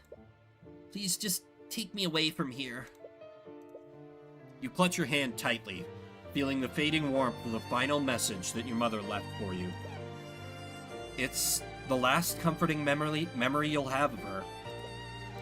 It's a memory that you'll never experience again. Mom. Hello there. You must be the attorney that Miss Tudor spoke about. I am. I take it that you're the guildmaster of the Dracogen Trading Company? Yes, my name is Stefanik Dracogen. I'm pleased to make your acquaintance. Stefanik Dracogen. Occupation, guildmaster. Status, silver fox. Not quite, but, like, looks good for 70. I really appreciate you lending your aid in this matter. I already told Rika this, but I've never tried a civil case before. I would need to learn more about what happened before I can decide whether or not I can represent you. I'm honestly not sure how much help I can be. Well, there isn't a single attorney in Arnax that will represent me. So I'll accept whatever help I can get. Celeste was right. All of the attorneys are too afraid to stand against Lord Von Sanctus. Where should we start, though? This case is probably different from the homicides that we're used to. Homicide or not, the case revolves around a wrongful death. If I did represent Dracogen, we need to prove that he wasn't at fault for the accident. To do that, we should start by finding out exactly how and... To start, could you tell us exactly what happened? Well, it all began during the work rush yesterday evening. One of my employees fell from the walkway and into a vat of magical chemicals. Those chemicals contain extremely volatile and destructive evocation magic. Because of that, he unfortunately died before we could have pulled him out. I see. But that all just sounds like an unfortunate accident. Why is Lord Von Sanctus blaming you for what happened? There are guardrails on the walkways to prevent people from falling. Supposedly, those guardrails broke apart when that employee tried to lean against it. According to Von Sanctus, the accident was a direct result of my negligence to maintain the refinery. But my employees have taken great care to inspect and maintain the facilities. I have no idea how this happened. Is he telling the truth? This could all just be lip. Is there a chat union? No! No unions. We are a right-to-view channel. What would chat do? Go on strike? No, please don't go on strike. Please don't go on strike. I'll throw Chad a pizza party. That'll fix everything, right? What's wrong? There are traces of transmutation all over the guardrails. Transmutation? Do you see those traces anywhere else on the walkway? No, it's only this area. Only on the rails that Justin broke, so they might have done something to the metal. Transmutation is a school of magic that changes the properties of physical objects. Yes, we know this already. Usually mages use transmutation spells to strengthen and repair objects. Someone used a spell to change the physical properties of the guardrails. Judging by the current state of the rails, we can only conclude one thing. The rust. The spell weakened the structural integrity of the guardrails. You can feel your fist clenching tightly. Someone committed murder using magic here, and whoever did this had the gall to try to cover it up. Tyrion? You won't forgive whoever did this. When you're through with them, you will make them feel a fraction of the misery that your mother... Tyrion! What? Are you okay? Right. Sorry. Anyways, from word for you to detect magic, everyone would have written this off as an act. Alright. Oh, you there. You best clear out. The Knights have closed the harbour. Morrison? Huh? Do I know you? Wait, Cuthbert, is that you? Name Noah Morrison. Occupation Harbormaster. Status Harry. Hi. I heard from our little Monstrosity that you were back in town. What can I do for you? We heard that you were at the refinery yesterday. From what we heard, you witnessed the accident. We wanted to ask you some questions about what you saw. Oh, right. Monstrosity mentioned that you're an attorney now. What? I just hope you're still not hung up over that business with your mother. Sorry, I guess it's none of my business. Anyways, I'll tell you what I know. As for who he was, you said his name was Aster. Aster. You don't know anyone by that name. But why does that name sound familiar? Do you know what his surname was? No, the lad was really secretive with his last name for some reason. He must have had a recognizable name. Is he a noble from a well-known house? That only makes sense. I wonder who this Aster person is. He must be high profile if they're calling in the Kingsguard and the Inquisition for him. Oliver missing... Wait! Wasn't Aster the name of the Crown Prince? Like Celeste... not Celeste. Steelwind's fiancé?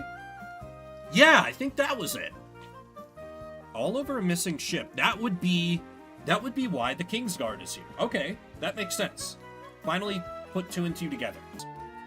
I'm terribly sorry, but if your business isn't urgent, I'd like to be left alone. So, sorry if I'm intruding, but are you Aster?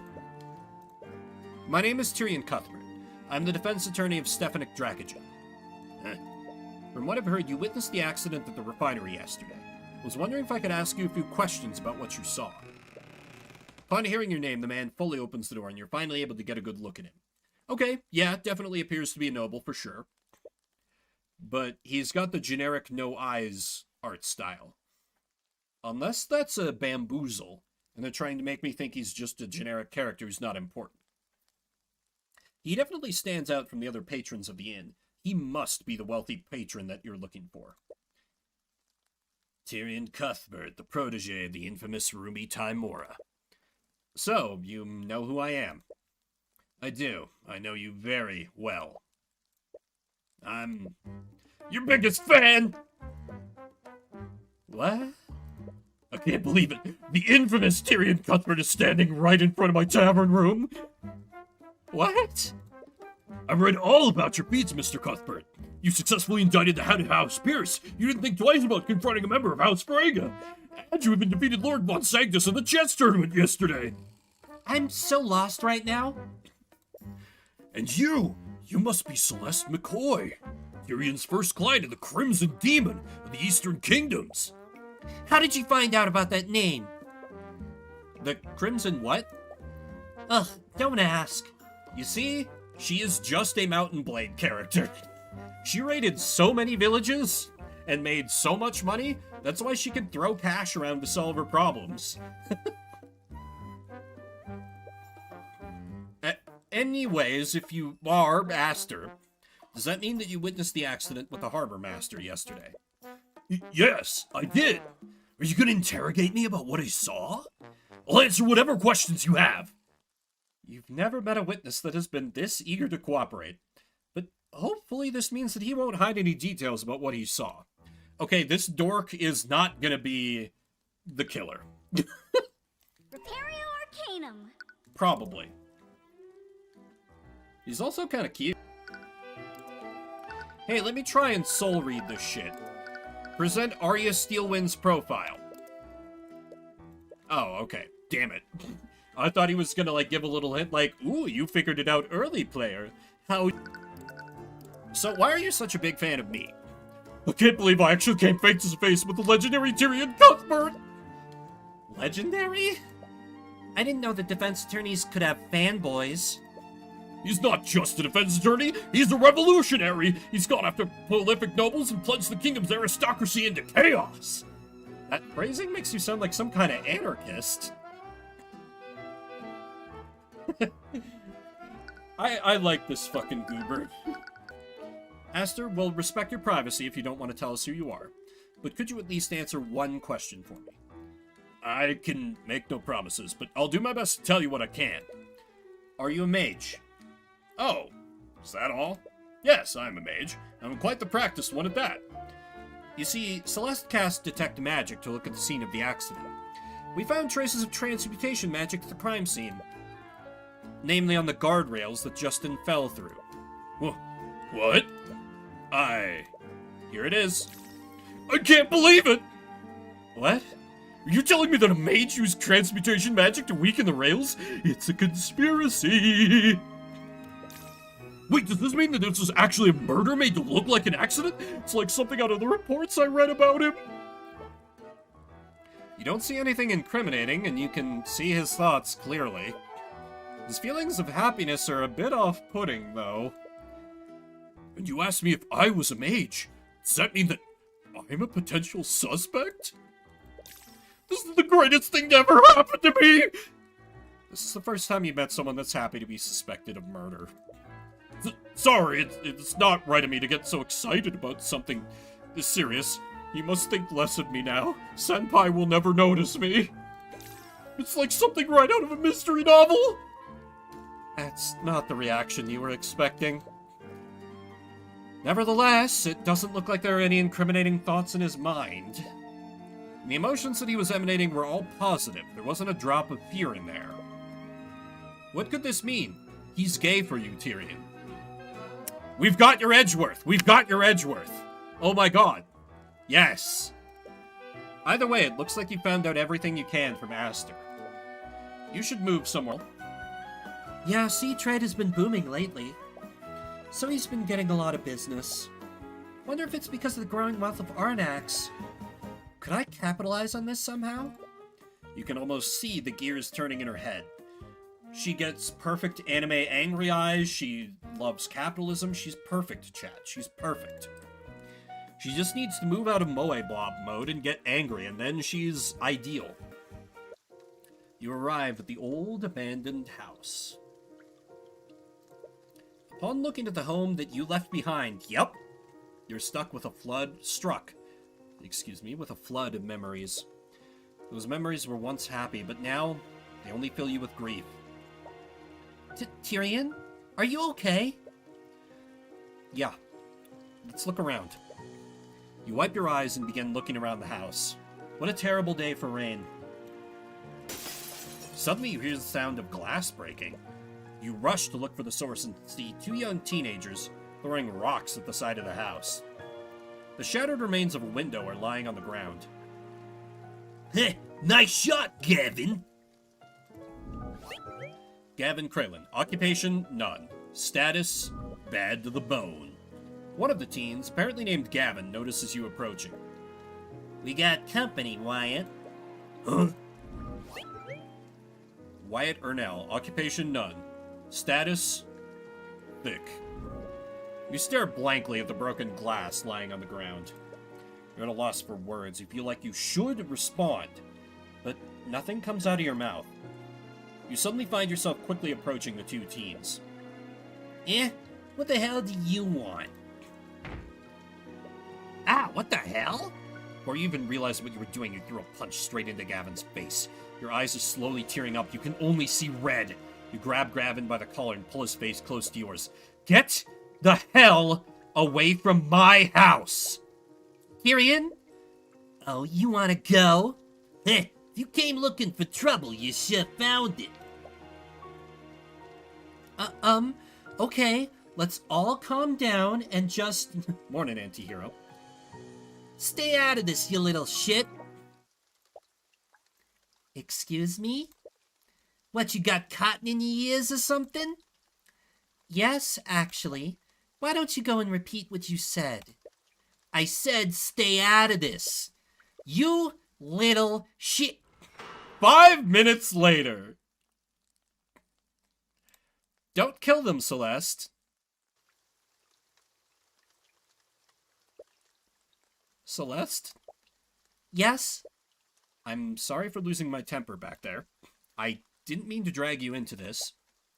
It's okay, our emotions get the better of us sometimes. Celeste? Yes? I think you might have overdone it a bit. Nah. Celeste? Yes? I don't think he's breathing. Come on, just give him a second. You suddenly hear the very bruised and broken form of Gavin, sputtering and wheezing on the ground. Once I'm not preoccupied with this case, House Von Sanctus can provide the resources that you and the Inquisition need. I suppose I don't have a choice, do I? Well, at least this case should be relatively straightforward. You think so, Steelwind. You'd sure think so. Steelwind probably, like, walks into the courtroom and, like, is like, okay, this is a basic civil case. This won't be too bad. They're going up against a major noble, so the defense is going to be some, fuck, it's that. Got your ass. Objection! Wait, what? Witness, you said that you saw the victim fall into the vat. Did this happen before, during, or after Mosarika tried to get your attention? It was definitely after. If it weren't for the commotion she made, I wouldn't have looked up there in the first place. It's just as you thought, but what does this mean? Morrison, I spoke with Mosarika about what she saw. She said that she saw Justin fall off of the walkway and then rushed to you for help. Aye, that sounds about right. No, Morrison, it actually doesn't. What do you mean?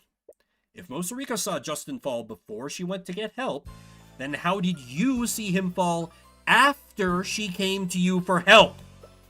What? Morrison, Mosarika came to you for help. This was in reaction to seeing Justin fall off of the walkway. If that's true, then how could you have possibly seen Justin fall off of the walkway again afterward? I have no idea. Mr. Cuthbert, you're disputing the witness's testimony over a minor detail. It's entirely possible that Mr. Morrison or Miss Tudor simply misremembered. I highly doubt that Morrison misremembered the order of what happened. His testimony matches up exactly with the testimony of his companion. Then Miss Tudor must be the one who's mistaken. I'm compelled to agree with Miss Steelwind. These conflicting accounts seem extremely minor. The prosecution's case is based on the broken guardrail. Only 3 individuals witnessed Justin Way break said guardrail. The defense asserts that these 3 witness accounts must be consistent with each other. Otherwise, this evidence is not strong enough to find my client liable. Please, the break in the guardrail is directly over the vat. That is enough physical evidence. It proves that the victim fell in because the railing broke. How do we know that the guardrail wasn't broken by some other event? That's ludicrous. You're clearly just playing devil's advocate. This is probably Rika's first time testifying in a courtroom. You hope she'll be okay. Oh no. As if I need such introductions, but allow me to indulge you all. Oh lord, is she seriously doing that here? I am Mosarika Tudor, Dark Lord of Oranax, Hierarch Magi of the Cadmium Flames, and business proprietor of Sweet Confections. I see. I was not aware we were in the presence of such a renowned individual. Wait, does he actually believe her? Your Honor, Mosarika Tudor is the owner of a local cafe in Oranax. But isn't she also a Hierarch Magi? I am. No, she really isn't. Tyrion, you're ruining my flow. Yeah, stop ruining your flow, Tyrion. You would say that your flow is the most disrupted right now. This is a civil case, Mr. Cuthbert, not some murder mystery for you to throw wild theories towards. This was clearly an accident. Looks like you don't have a choice. You're gonna have to use your trump card. You have one piece of evidence that implies that this wasn't a simple accident. Objection! Are you sure about that, Your Honor? What? Justin Way's death was reported as an unfortunate accident. As a result, the city guard put minimal resources into their investigation. More specifically, there was no reason to call in the Arcane Inquisition. What are you talking about now? Why would the Inquisition be... No. Are you saying that... Unlike the Oranax City Guard, I have a mage capable of casting Detect Magic. My bodyguard, Celeste McCoy, scanned the crime scene for magical traces, and she found traces of transmutation on the broken guardrail. Traces of magic were found at the crime scene? But that would make this a potential homicide, Your Honor. This is ridiculous. The accident took place within an arcane refinery. Those traces could have easily come from the purification process. Miss Steelwind, these traces were found only on the guardrails that Justin broke. We didn't find them anywhere else. We can't be certain of what happened, but it's clear that a mage used magic near the scene of the accident. Foul play may have been involved. So my theory of another person falling into the vat is entirely possible. And also insane. My client is not at fault for the guardrail breaking. Considering this shocking revelation, there is still much we do not know about Justin Way's death. With that said, I have no choice but to suspend the trial of Von Sanctus versus Dracogen. You had a feeling that this would happen. Just like your other cases, the court won't pass a verdict unless a culprit is found. The court will give the Arcane Inquisition time to investigate the scene and these supposed magical traces. We'll resume the trial in 2 days. In 2 days' time. Court is adjourned. Steelwood's like, I barely said anything. That's even possible. Ah! Hey, are you okay? Feel a headache coming on. Yeah, I think I'm just tired. Well, this day has been exhausting. It's pretty late. Should we just head back to the inn and continue the investigation tomorrow? No, I want to take another look at the refinery before the Inquisition gets there. Ah! The throbbing pain in your skull seems to disagree with you doing that. Where is Goth Girl? I know she's here being like, No, you don't want to go there yet. Yeah, no, we're heading back to the inn. I'm fine. Really. Tyrion, I know you're anxious about the trial, but you need to get some rest. Celeste, it's fine. It's not. You're gonna work yourself... Would you just stay out of my way? Again, your voice came out louder than you meant for it to. Fine. Whatever. Do what you want. It's this damn city. Being back here is really getting to you.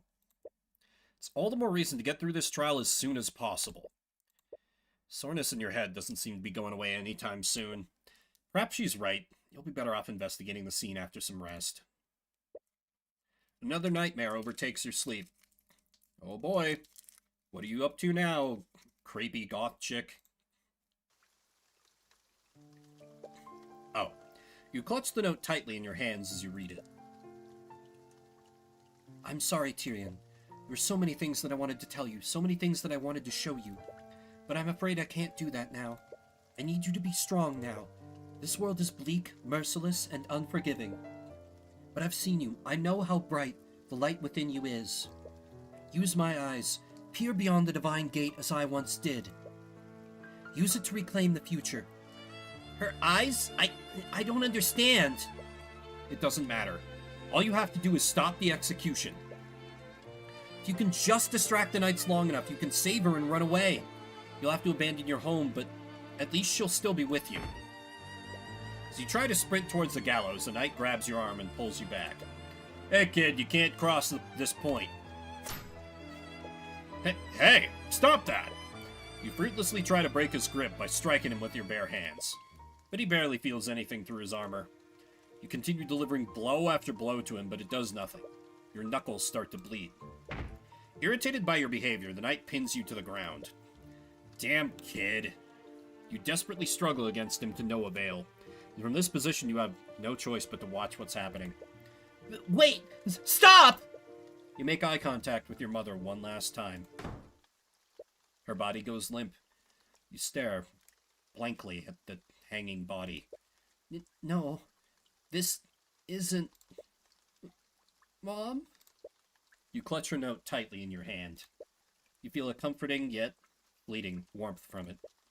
Mom! Tyrion? Celeste! You snap back awake. It was another nightmare. You notice the tears are streaming down your face. You quickly try to bring up your sleeve to wipe them away. But you realize that Celeste is firmly gripping your hand. What? Why are you... Sorry. You were shouting in your sleep. But you seemed to calm down a little whenever I held your hand. So, I've been doing that. Oh. Tyrion, are you okay? You're not. You've been acting weird since we arrived in Ornax. It's nothing. It's not nothing! Does it have something to do with your mother? The past 2 nights you've been calling out for her in your sleep. Please, just talk to me. I'm your friend, aren't I? You never even realized it. You didn't have many people in your life after you left Ornax. You only had Miss Timora, and she never wanted to talk about what happened. But Celeste, she's been there since you started your career. Of course she's your friend. It all happened a a long time ago. We lived here together in that old house. My mother was a merchant and a mage. Your mother was a mage? But I guess the gift of magic skipped my generation. I could never use it. About 10 years ago, my mother's business partner was found murdered. And they found traces of magic at the crime scene. They thought that your mom did it. Miss Timora was my mother's defense attorney for the trial. She did everything she could to get her acquitted. But she could never find the real culprit. They found her guilty of first-degree murder. Tried to stop her execution, but your voice starts breaking. Tyrion. Sorry, Celeste. What? Coming back here has brought back so many memories. I thought that I'd already moved on from what happened. If I could just keep saving people as an attorney, then maybe I could put all this behind me. But I'm back in Ornax, and those feelings are still so fresh in my mind. It's like I'm still the same powerless child from 10 years ago. I know that I've been taking that out on you. I'm really sorry. Don't be. I get it. I know what it's like to lose someone like that. She does, doesn't she? When my dad was murdered, you were there for me. If it weren't for you, I would have still believed that he died hating me.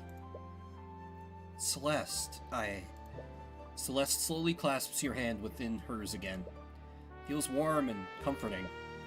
Has this been the warmth you've been feeling for the last few nights?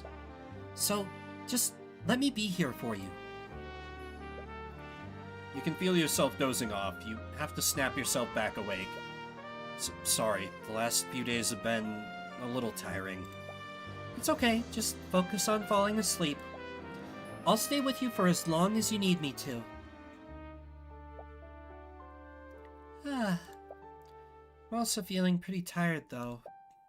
I'll just rest my eyes a bit. She is too beautiful, too pure for this world. For the first time since you arrived in Ornax, you finally receive a good night's rest. You wake up the next morning feeling well rested. You feel almost a little too rested. You feel really reluctant to leave the comfort of your bed. It feels very warm for— oh no, we fell asleep together! Anime! Celeste, are you there? Your hand feels warm. Oh, that's really cute, actually. You can feel your heart stop. Celeste? What do you want? Her eyes slowly open as she awakes from her equally restful sleep. She drowsily scans her surroundings. You both dart out of the bed.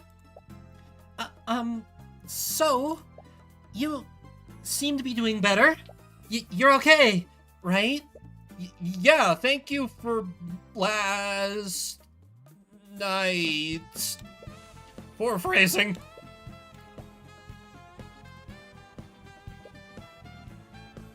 Hello? Are you there, Mr. Cuthbert? Ah, what the hell? Your soul nearly jumps out of your body. You suddenly hear Aster's voice, and it's extremely loud. You look around to see where he is, but he's nowhere to be found. Aster? Ah, thank the Scaled Lord, I've finally gotten through to you two. Where are you? I'm using a spell to speak with you right now. I apologize for contacting you in this matter, but I was worried that something had happened to you two. Right, of course. Anyways, what do you want at this time of day? This time of day? Mr. Cuthbert, it's 3 p.m. in the afternoon. What? 3 p.m.? You missed the entire morning! I hope that everything's okay. Did something happen?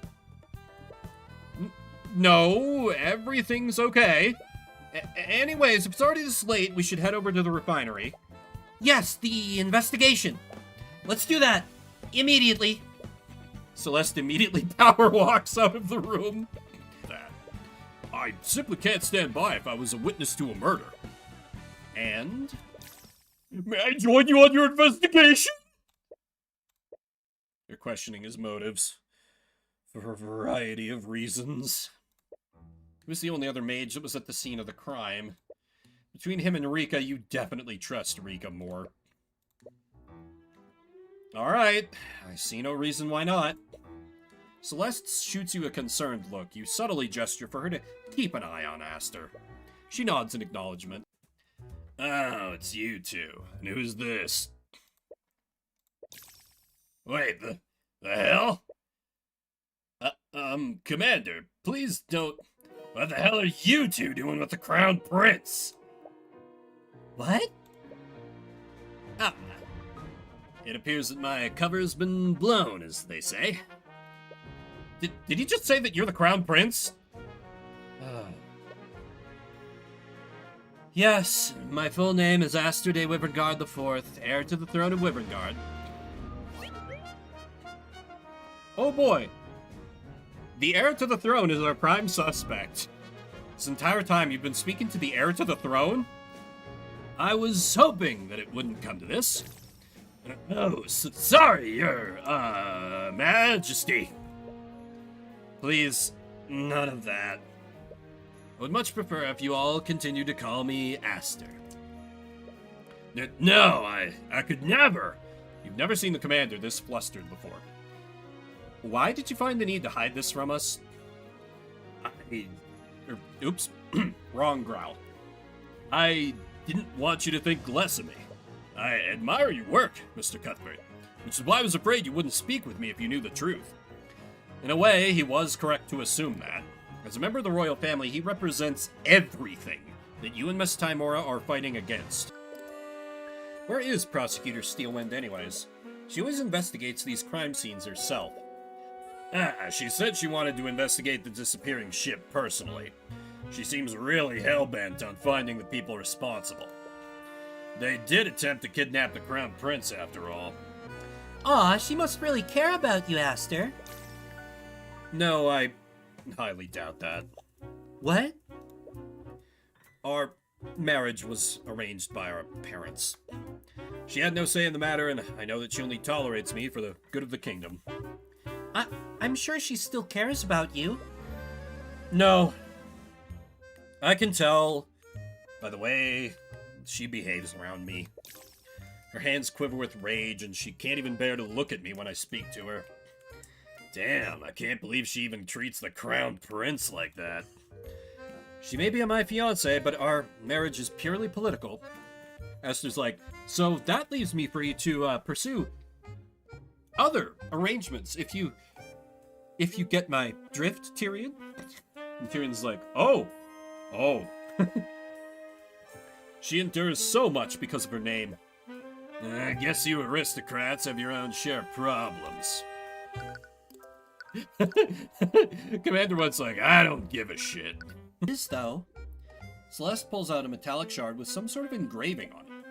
Unlike the other shards, this one looks far less damaged. The engraving on it looks like some sort of crest. That's the crest of House Von Sanctus.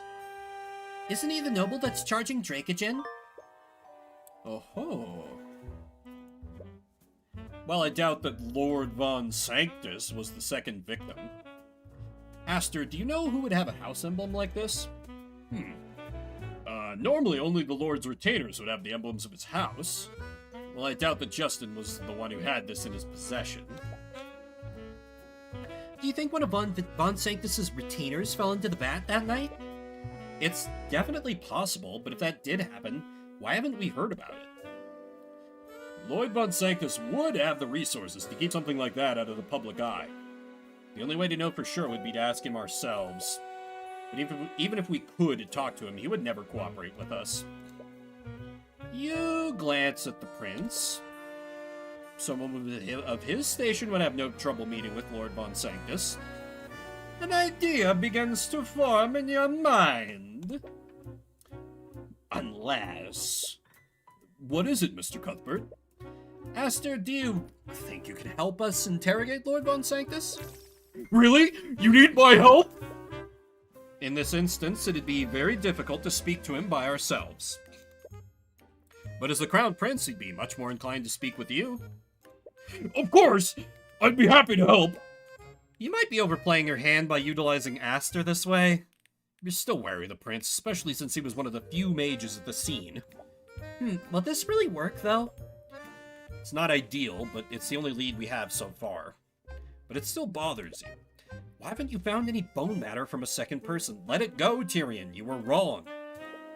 Maybe you're overthinking it. You should pursue every lead and see where it takes you. And to do that, you need to find out where Lord Von Sanctus is. This can be the problem when you form theories too quick in an investigation. I know I do this all the time, and it's partially for entertainment value when I'm trying to pick apart a plot or like a mystery in any of the games I play. It's partially to let y'all know where my thoughts are, and partially for entertainment value, so if I'm horribly off the track, everyone who knows the game can be like, oh, look at this fucking idiot. Or if I'm on the wall, they're like, what? How? But like, until you've got more, when you don't have a lot of facts, you need to avoid jumping to conclusions, or else you're just gonna chase your own tail, trying to prove yourself right, and ignore evidence that could otherwise be helpful. Maybe you're randomly in the town square. Wow, okay. Kajin's attorney. He knows what we look like. What we look like? Wait, that's it! What? Illucio! Wait, what do you... Wow, that's quite impressive, Celeste. Right? I've been practicing that one. What are you two talking about? I think you should see for yourself. The prince gestures towards a nearby mirror in the hallway. You reluctantly approach it. Just what exactly did Celeste do to you? What? Why do I look like Ritz Rudolph? It looks great, right? Eris taught that one to me. Do you honestly expect him to fall for this? He's probably a powerful mage. He'll see right through this. Are you telling me that the Crown Prince is here? Why didn't you notify me sooner? You hear Von Sanctus shouting at his attendant from down the hallway. He seems to be quickly heading this way. Uh-oh. You might want to disguise yourself as well, Celeste. Don't encourage her. This is extremely illegal. Right, Look, you should just dispel this ridiculous disguise and... He's almost here. I can't think of anyone. I'm terribly sorry for keeping your highness waiting. Illucio! What was that? Well, what are you talking about? Yeah, committing crime to a team. It's fine. Our best bro, the prince, is just gonna pardon us afterwards. This is not corrupt at all. I could have sworn that I heard something. She just goes with Steel Wind. God damn it. Celeste, please. I didn't hear anything either. You must be imagining things. Scaled Lord help us. Of all the people she could have chosen. At least she's able to mimic her voice well enough. Not perfectly, but well enough. Oh, Lady Steelwind! I wasn't expecting you until much later.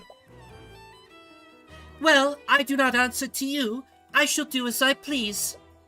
Yes, I suppose you have a habit of doing that. Surprisingly, it doesn't look like he's seen through your disguises. He must have other things on his mind if his guard is down like this. Anyways, Lord Von Sanctus, pardon the abrupt intrusion. I came by to pay my respects. I am honored by your majesty's presence. Unfortunately, I am quite busy with administrative matters at the moment. Too busy to show hospitality to the heir to the throne? Oh, I didn't. I wasn't. I suppose I have some time to speak with you. The conditions aren't ideal, but at least you have Von Sanctus here with you. You should let Prince Aster make small talk with him for a bit. After that, you can subtly bring up the Von Sanctus crest that you found in the vat. I heard about the charges that you brought against the Dracogen Trading Company. Forgive my bluntness, but is everything well within your estate? Oh, that! I am simply cleaning house. Nothing more. I've dealt with plenty of men like Dracogen before, and this time will be no different. I understand that he may be taking business away from you, but does that really warrant you taking such drastic measures? It's not just about his business. It's these ideas he's putting into people's heads. He's allowed these unions to continue existing. And other businesses are following his example. It's absolutely absurd. It's as if the entire world has gone mad. I see. Unions, yeah. I wanted to put as much heat and anger on that in this ridiculous nobleman's voice that I could. It's clear that the mere presence offends him to his very core. Our society only functions when the lower class knows their place. If that's how our society functions, then perhaps it is flawed. You're still young, Prince Aster. These righteous ideals may sound appealing, but they are the path to disorder. I'm surprised that you're representing Lord Von Sanctus, Lady Steelwind. Oh, right. What is he doing? It's already hard enough to maintain this ruse. I knew that you recently became a prosecutor, but I never imagined you'd represent a noble. Don't get ahead of yourself, Asta. What does that even mean? Let's not be coy, Lady Steelwind. If you must know, Your Majesty, Lord Steelwind and I came to an arrangement. The fair lady is so keen on wasting her talents on civil work. Given that, I might as well utilize her to my benefit. Do not speak to her like that. He has the angry eyes too. I am feasting! I am feasting! Cute girl and cute boy with lovely angry anime eyes. Oh, I meant no disrespect. But rest assured, this is only temporary. I see. So you have an arrangement with Lucio Steelwind. It seems that Aster is collecting his own. Damn it, is it really impossible to identify where that shard came from? Do you sell your products to the Dracogen Trading Company? Yes, of course I do. Despite my misgivings with Dracogen, it would be foolish of me if I didn't do business with him.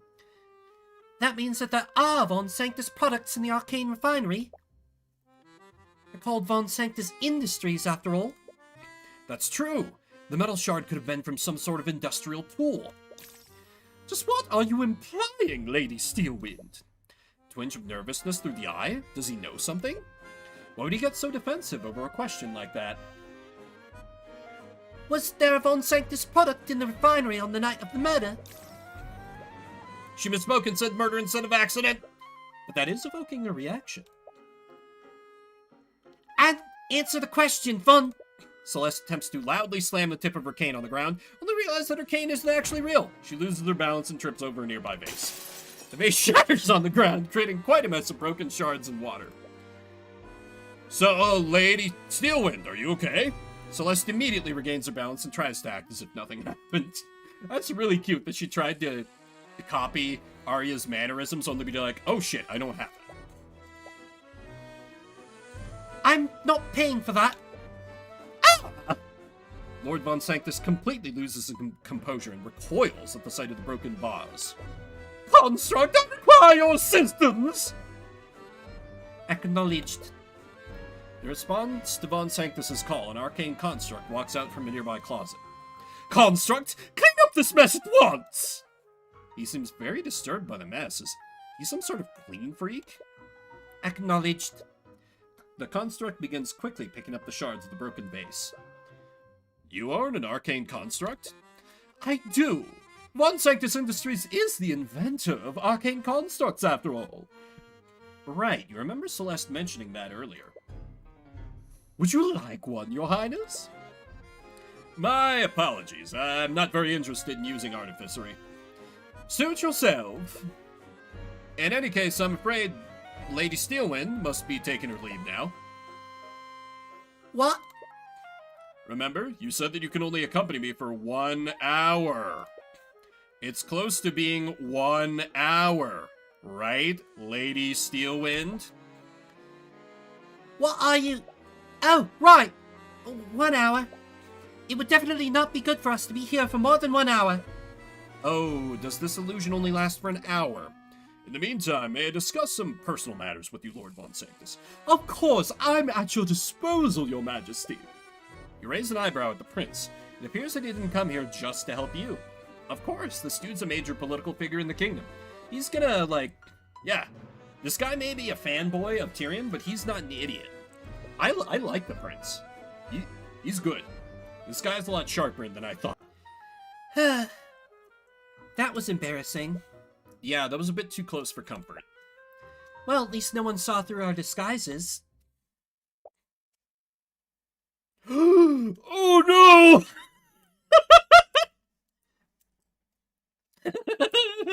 This is too good. This is too good. Are you in attendance here? Please notify Lord Von Sanctus that I... The real Arya Steelwind walks through the front door of the manor, just as you are about to exit. She immediately stops in her tracks upon meeting her doppelganger.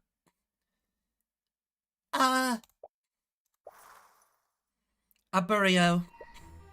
With one spell, Steelwind dispels the illusions over you and Celeste. Upon seeing who you really are, she lets out an irritated sigh. Is impersonating the Steelwind some sort of hobby for you, Miss McCoy? She looks really angry this time. No, there was a really good reason for us doing this. Let me guess, you wanted to interrogate Von Sanctus without him knowing who you really were. No? Lying about your name is one matter, but impersonating a noble using magic is a serious crime. Tyrion? Help, please? Are you seriously gonna have to defend her in court again? You quickly try to think of a way to defuse this situation. Sorry for the wait, you two. I had to discuss... Lady Steelwind. Great. According to Aster, Steelwind despises him. Knowing that he was a part of this will just make things worse. Oh, no she don't. Your Majesty? Why is he here? Huh? What? Oh, I see you've dispelled their disguises. You knew about this? Aster steps between you and Steelwind. It seems that he's trying to calm her down. I mean, I think he's just exciting her from the look of it. But we can use this too. For better or for worse, her attention is firmly focused on him. I'm terribly sorry. I didn't mean to disrespect you. No, that's not why he's really close. They pulled this ruse under my orders. Could you please look the other way just this once? Okay. Thank you, Lady Steelwind. I won't forget this.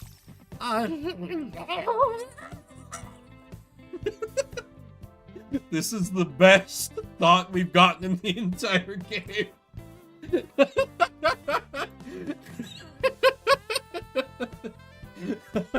I'm taking a screenshot of this. That's too good. Too relatable, honestly, right? I need to go. Well, that was certainly something. I'm sorry you two had to see that. What? It's as I said before, she absolutely detests me. You saw it, didn't you? She could barely look me in the eye. Oh my god. If my client did not own any constructs, why did the witness see one there? Or to phrase this question differently, who sent that construct there? Save human jobs, exactly. We don't need them goddamn clanks taking our jobs. Seriously accusing. Your Honor, Lord Von Sanctus sent a construct into the Arcane refinery to sabotage it. In other words, Lloyd Von Sanctus is responsible for that guardrail breaking. I think that's enough out of you, you upstart commoner.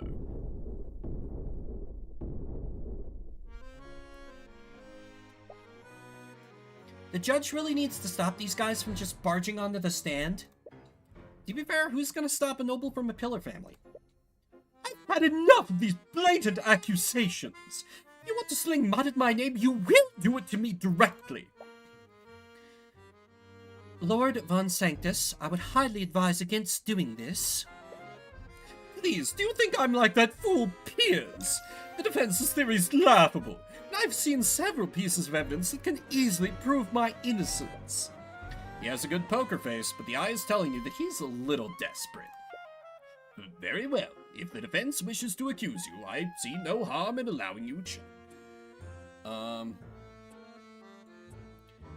Must be known to the caster. Conscious can be an object that is attuned to the caster's magic.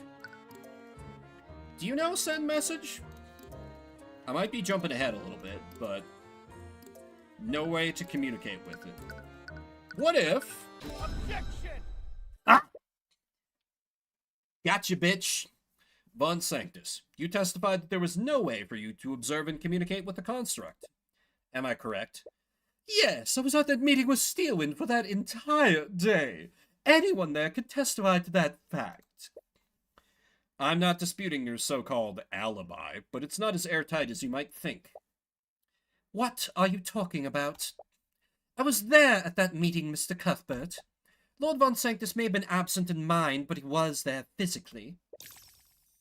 Oh. Absent in mind, so his attention wasn't focused on the meeting. Which means that his attention was somewhere else.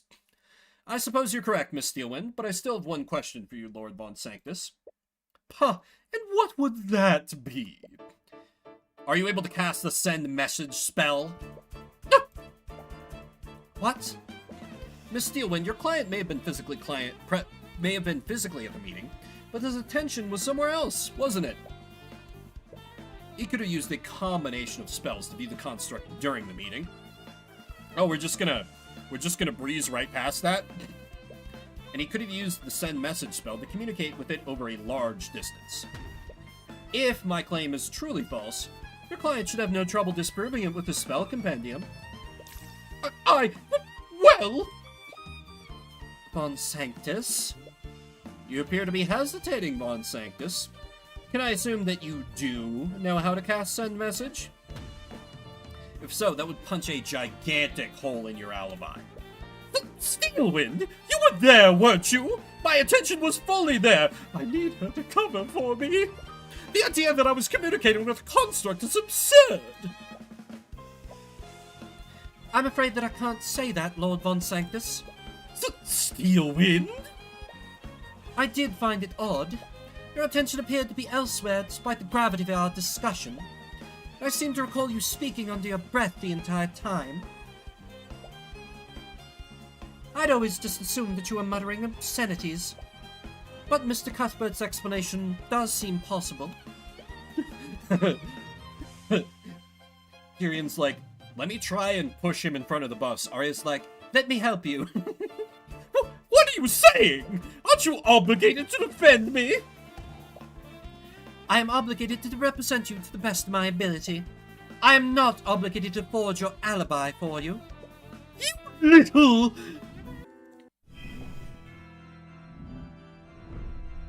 Argument. Why did you hesitate so long to answer my question, Von Sanctus? You know very well why I hesitated. Why would I willingly give you evidence? You clearly intend to use it against me. Regardless, this entirely disproves your alibi. You could have communicated with your construct at the meeting. By that logic, I could be the mastermind behind every crime that occurs in Orono. Someone else could have sent that construct. I may have the means to commit this crime. There are plenty of other individuals that could have sent an arcane construct. They are not available to the public yet. Von Sanctus, you of all people, should know that the arcane constructs are not available to the public. When you attempted to sell these constructs to Dracogen, you promised him that he would be the first merchant in Orono to own one. Since he refused your offer, that would leave you as the only owner of arcane constructs in... Oh wait, there's no you, it's probably not Orono. In Arnax? I feel like I pronounced it like 8 different ways this case. That would leave you as the only owner of arcane constructs in the city. That's... Well, I admit that I may not have been that truthful when I made my sales pitch.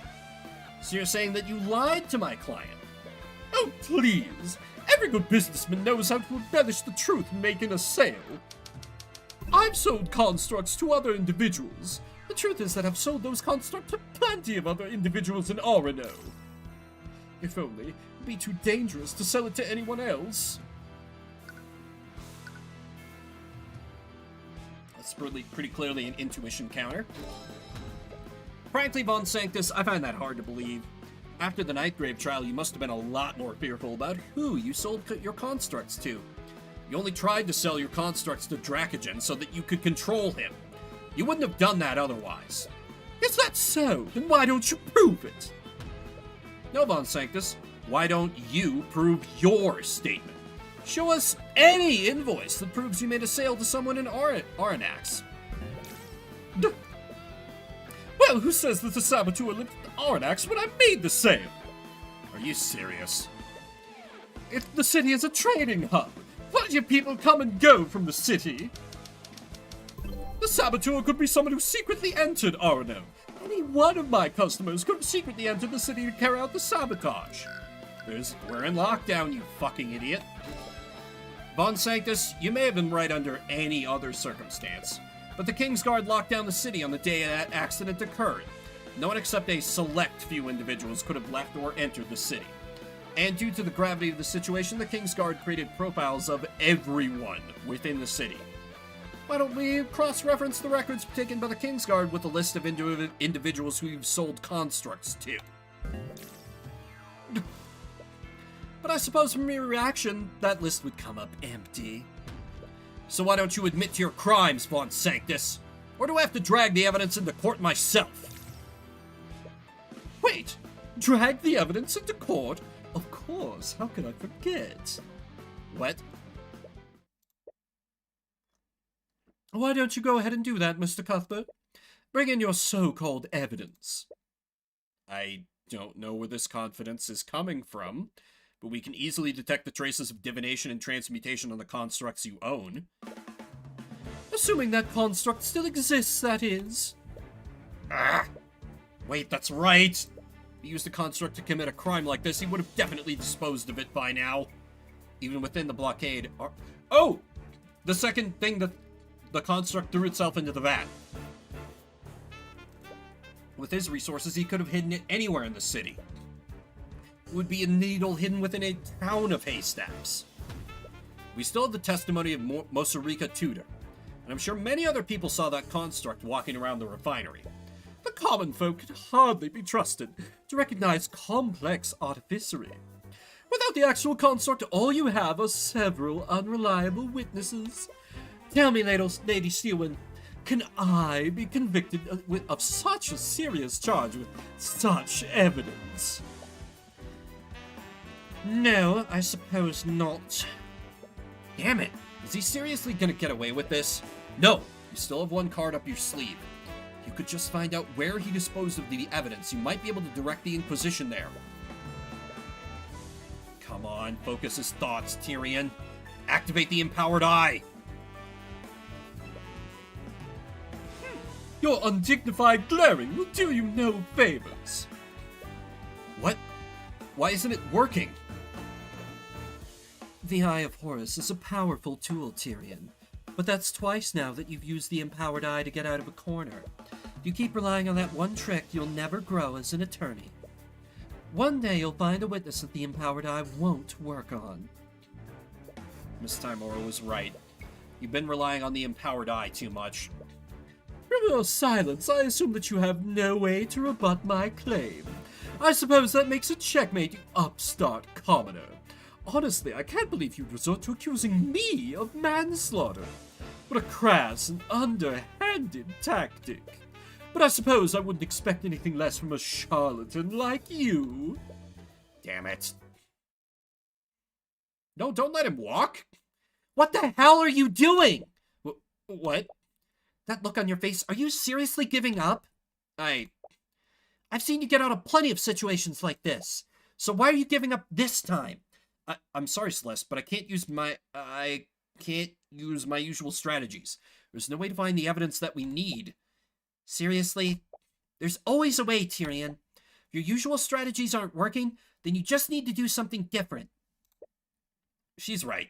You don't need to see directly into his mind to use your skills as an attorney. You may not be able to rely on the Eye of Horus this time, but you've always been able to rely on deductive reasoning. Well, it seems that you have no further questions for me, and you clearly don't have a shred of physical evidence to support your claims. I think I'll be taking my leave. I'm not quite done with you yet, Von Sanctus. Honestly, your desperation is almost pitiful. You should really learn to lose with dignity, Mr. Cuthbert. He's the last person you want to hear that from. Calm your mind and focus. You may not be able to read Von Sanctus's mind in the literal sense. You can still extrapolate his plan and his actions. Let's explore my theory a little more and see for ourselves if there's no physical evidence. If you wanted to use a construct, you would have needed to maintain constant communication. So to prove that this communication occurred, we would need something that connects you to it. Really true. You threw the rod of mending into the vat, and that didn't fully dissolve. What? The workers neutralized the liquid immediately after Justin fell into the vat. What? Neutralizing that liquid would have rendered it unsalvageable and useless. Doing that would have cost Dracogen a small fortune. Unlike you, Von Sanctus, my client values the lives of his workers over his profits. And because of that, the Inquisition was able to find pieces of bone matter and metal within the vat. Wait, the rod didn't fully dissolve. That means it was thrown into the vat around the same time that Justin fell into it. You wouldn't have thrown the rod into the vat until after you were done with your sabotage. And if you wanted to destroy the rod, you would have destroyed all of the evidence that you needed to get rid of. You would dispose of the construct. Come on, keep on. You would have also destroyed the arcane construct itself. That's ridiculous! Lady Steelwind, why aren't you... I told you before, didn't I? I will defend you to the best of my ability, but I will not fabricate an alibi for you. You must have ordered the construct to throw itself into the vat to hide any traces of your sabotage. I like how when we're, fully, doing our thing, just in our flow, and tearing someone down, Arya's like, nah, slay, king, slay. When she's like, yeah, fuck this guy. A machine resembling a human threw itself into the vat. That means that anyone looking at the walkway would have seen this. That's it! The arcane construct was the second person that Aster and Morrison saw fall into the vat. That's why we didn't find organic matter from anyone other than Justin in there.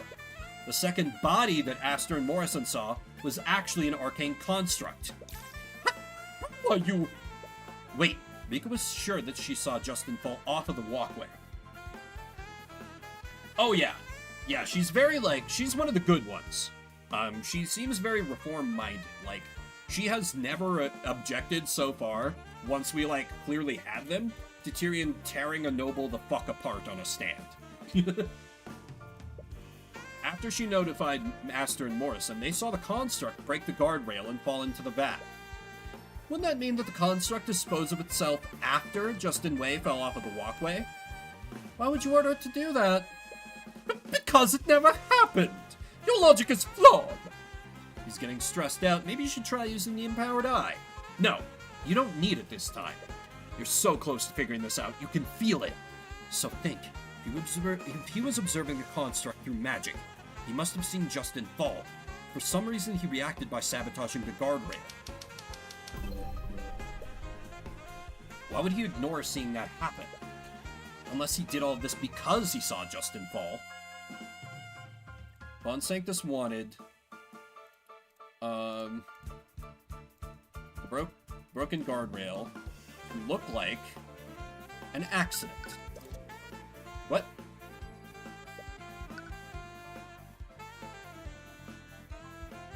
And it's gotta be wanted Justin's death to look like an accident?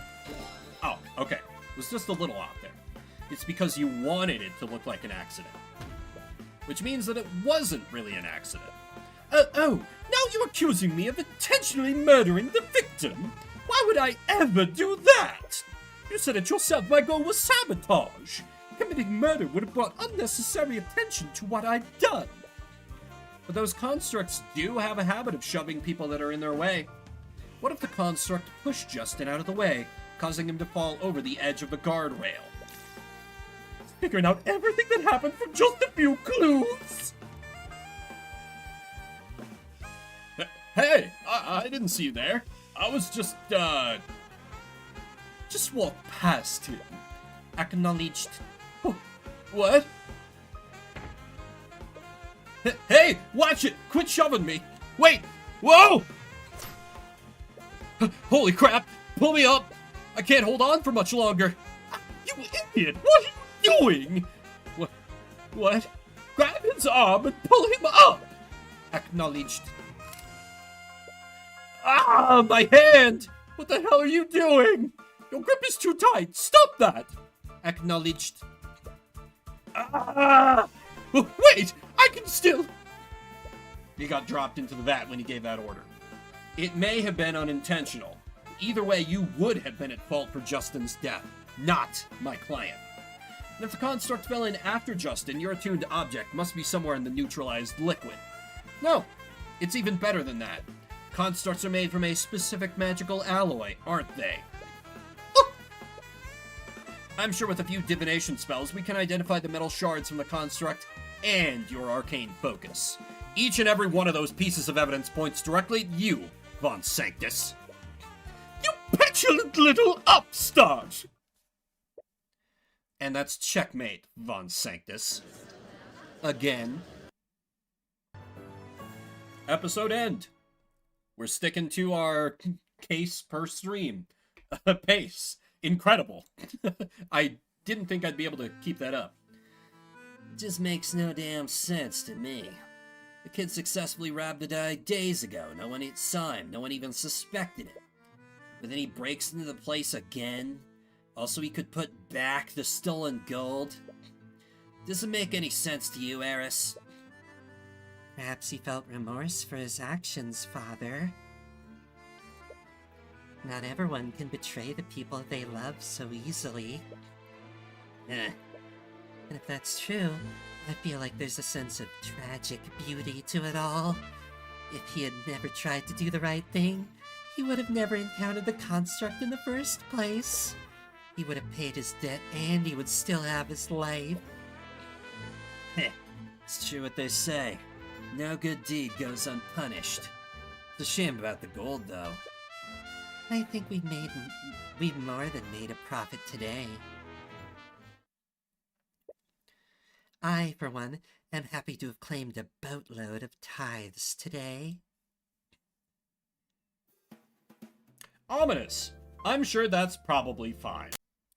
Up until now, we've been following the story of Tyrion Cuthbert.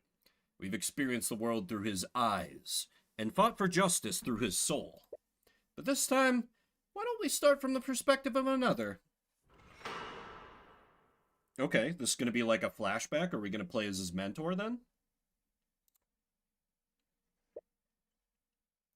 Oh, wow, okay. Okay, we are. I can't believe Cuthbert read the client's mind without asking. It's starting to become a problem. He's becoming more and more reckless with each passing year. I wish Frey was still alive. She would know what to do.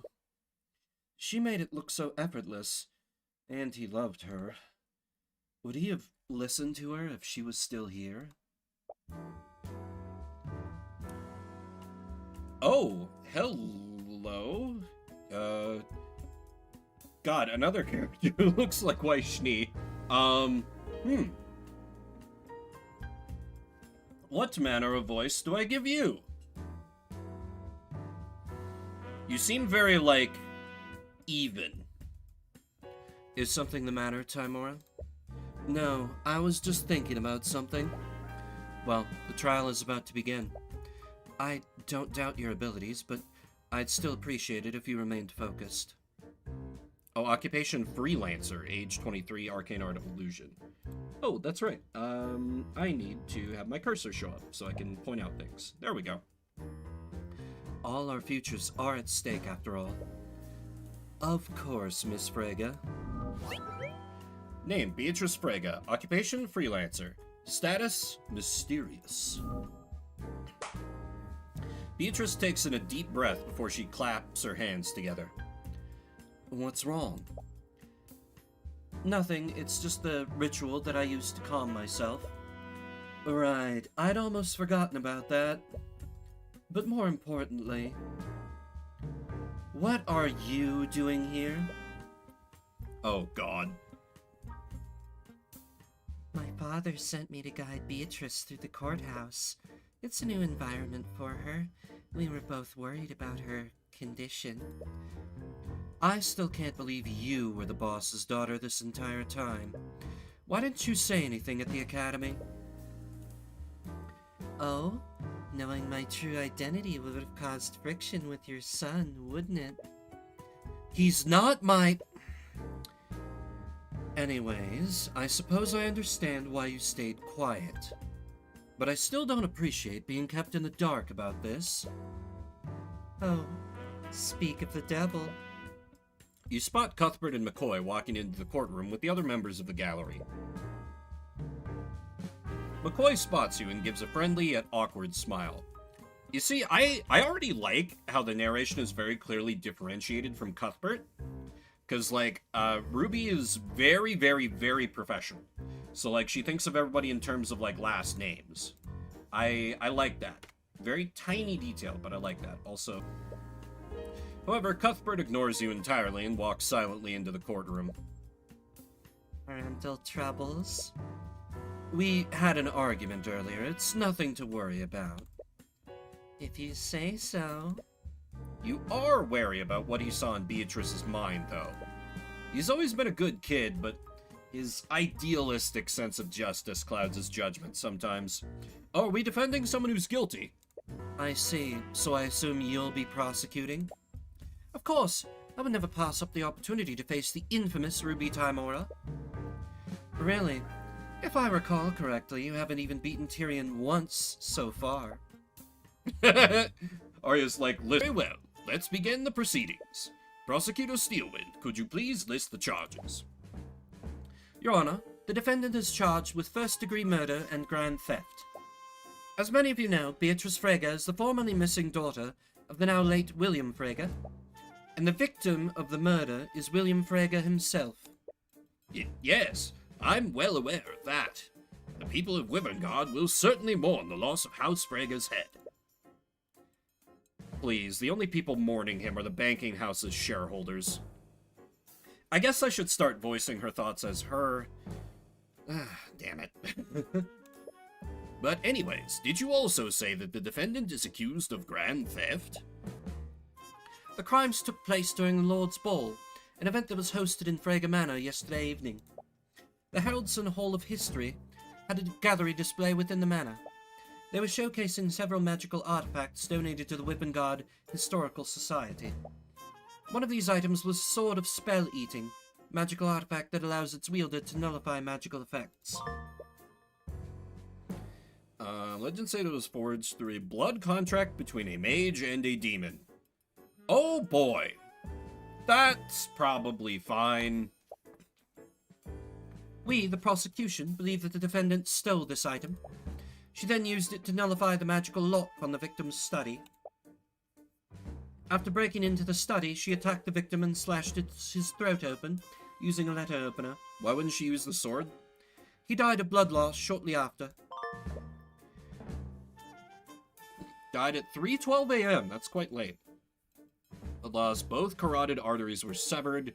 Death must have followed mere seconds after the wound was inflicted. Body shows several scratch marks on the face and back. Traces of illusion magic were also found on the body. I see. But what possible motive could the defendant have to murder her own father? William Frege and his daughter were not close. Saying that they had a strained relationship would be an understatement. In fact, 5 years prior to the murder, Beatrice abandoned and fled her home. She went into hiding and did not contact any of her friends or family. Her whereabouts were unknown until she suddenly contacted her father a week ago. My client left the Frege household because of her toxic relationship with her father.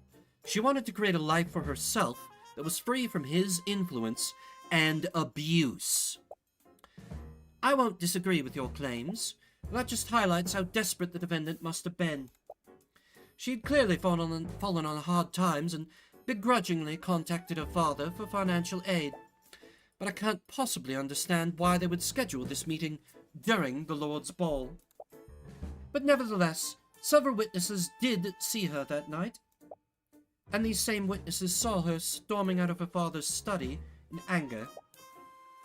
Her father must have refused her request for gold, so she decided to murder him to claim his inheritance. Luckily, we prepared for this in advance. Yes, they're playing right into our hands. Retaliation, remove... Okay, I was gonna say, how would she not be disinherited if she ran away? Okay. As per your agreement, this testimony will be confirmed by Miriam Frege in court. But Goth Chick is gonna fuck with that, because she has mind control magic. I already know she's gonna fuck with that. What you're saying is all conjecture, Steelwind. You don't have any evidence or testimony that confirms what they spoke about. Yes, I'm well aware that you and your client have refused to tell us what was discussed during that meeting. But as long as you both stay silent, my claims are plausible. Be honest, Steelwind. Do you seriously think that my client committed these crimes in spite of her condition? Condition? What do you mean by that, Miss Timora? Why don't you tell him, Steelwind? I like that Ruby is just as fucking smug as Cuthbert. This is where he learned it from. Tell the court about my client's disability. Your Honor, Beatrice Frege is considered legally disabled. However, legally disabled, that's a convenient way of putting it, Steelwind. My client isn't just legally disabled. She's completely blind. Okay, that's why the eyes. Completely blind. Is this true? We have several medical documents and testimony from several surgeons attesting to that fact. My client is unable to see anything. Completely blind, unable to see anything.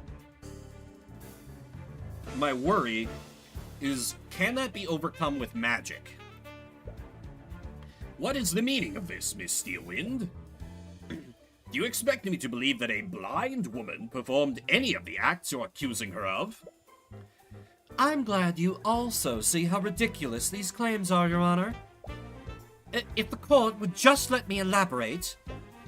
Steelwind, the prosecution's first charge is grand theft.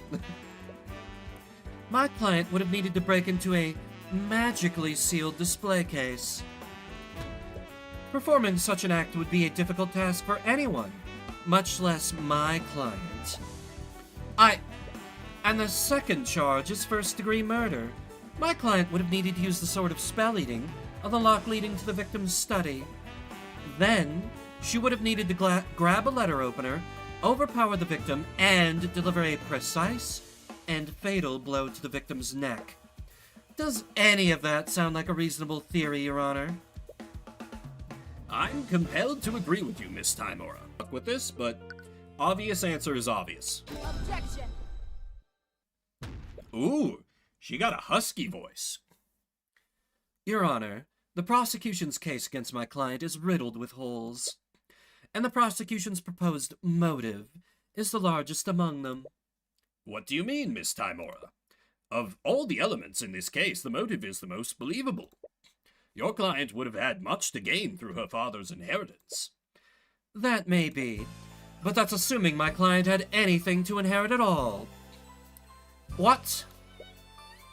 Your Honor, my client fled from her psychologically abusive father 5 years ago. How do you think he would have reacted to that? Lord Frege was a petty and vindictive man. Do you honestly think that he'd leave his inheritance to someone who disobeyed him so egregiously? Great word, Ruby. No, he'd do everything in his power to make sure she didn't see a shred of his wealth.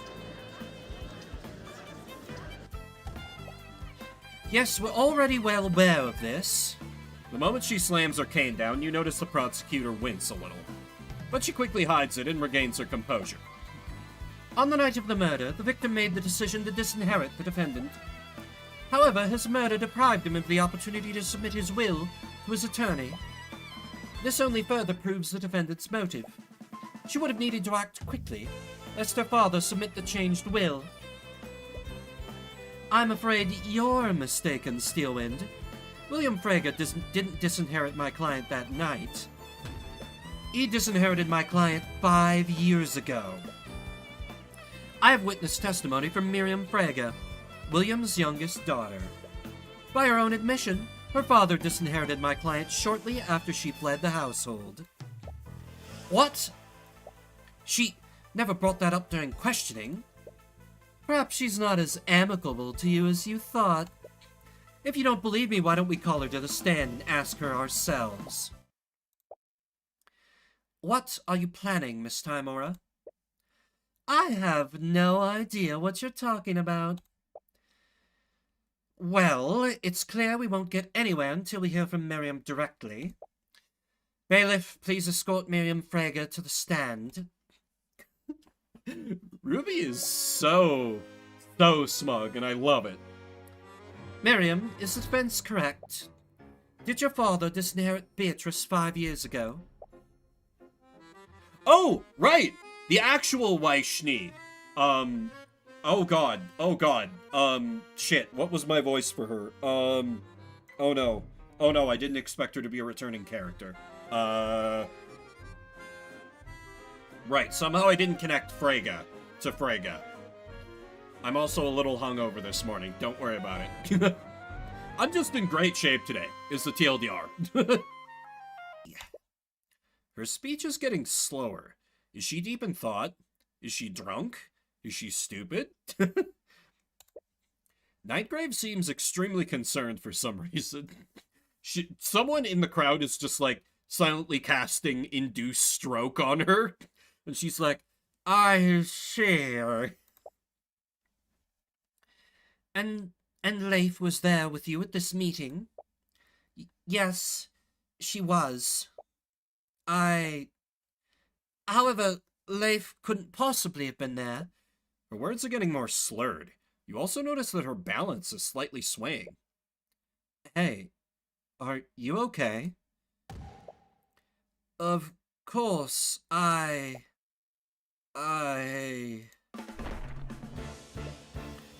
What? By the Scaled Lord, is that blood? Blood? Bailiff, find anyone capable of casting healing magic. Escort them to the courtroom immediately. After some scrambling, a couple of healers are able to help Nightgrave stabilize the prosecutor. Oh, that's true! Nightgrave is right there. He's an accomplished healer anyway. In all the chaos, you caught a glimpse of her. There were deep wounds and blood on several parts of her body. What the fuck? She must have used some kind of illusion to hide them, but her disguise has completely dissipated now. Was she, like, assaulted before the trial to try and, like... Oh my god! Ruby, did you hire, like, an assassin or something? Oh man. No, surely... I'm kind of hoping we did try to assassinate her or something. Before Steelwind is taken out of the courtroom, you catch her whispering something into Nightgrave's ear. You see a look of confusion from him, but he nods and makes his way to the witness stand. But not before passing a message on to the bailiff, who seems equally confused. Just what the hell is going on? Hi, I'm the prosecutor now. Mr. Nightgrave, explain yourself. What is going on? Why was Miss Steelwind so gravely injured? I'm sorry, but I wasn't actually here as Miss Steelwind's aide. I was here as her healer. Her healer? The truth is, Miss Steelwind was violently attacked at noon today. She was in critical condition, but she insisted on prosecuting the case anyways. I owed her a favor, and she asked me to channel my necromancy to keep her wounds closed during the trial. Scaled Lord, why didn't she just recuse herself? She must have known. If anyone else tried to prosecute Beatrice, you would have handily won the trial. Nevertheless, she showed up to prosecute because no one else would. And she did it all despite the risk to her life. It almost makes you respect her a little. Almost. Anyways, is there any need to prolong the trial, Your Honor? What? Even you must acknowledge how weak the case against my client is. In addition to that, Miriam's testimony shows that my client had nothing to gain from her father's death. Miss Timora, Miss Steelwind has been gravely injured, and you're still only concerned about... The only thing I'm concerned about is seeking justice for my client. Even so, we cannot move forward until we find another prosecutor. And how long do you think that will take, Your Honor? It's almost been 12 hours since the murder took place. Gives us, 36 hours? After that, every magical trace of the crime scene will fully disappear. But there might be someone... If Steelwind had simply allowed another prosecutor to work this case, we wouldn't be in this situation.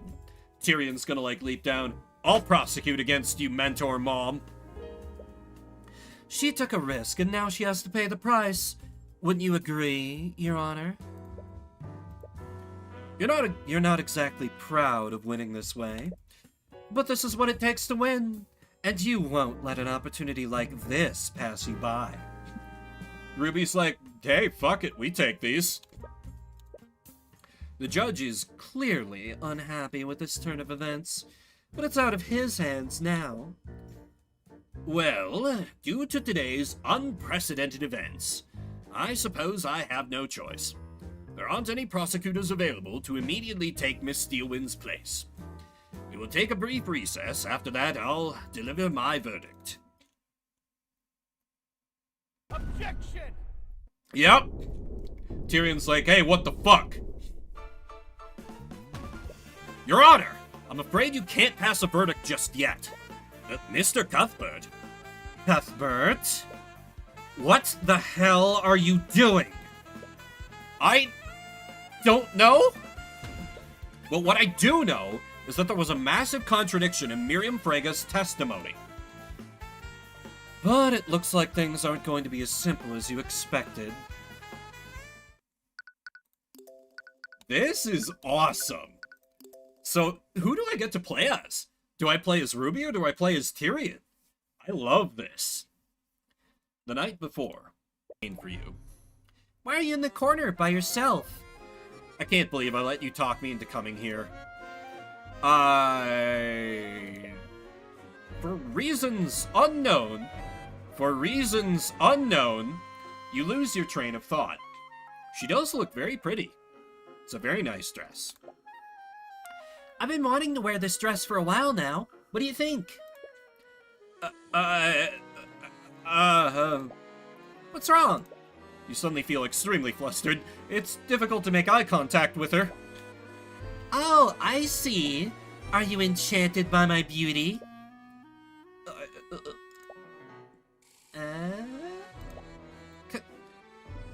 Oh! Another critical hit to my heart from Celeste McCoy. The angry face gets me more, but this is also very cute. Come on, say something. Before. Oh! As you take a closer look at one of the exhibits, an old man approaches you. Is that a monkey on his back? You look very explorer-coded. Hello, my name is Harold Haroldson. I'm the curator of this collection. Haroldson? Is that a pseudonym or something? No! Name, Harold Haroldson. Occupation, historian. Status... weird. I see. Wait, he's a museum curator?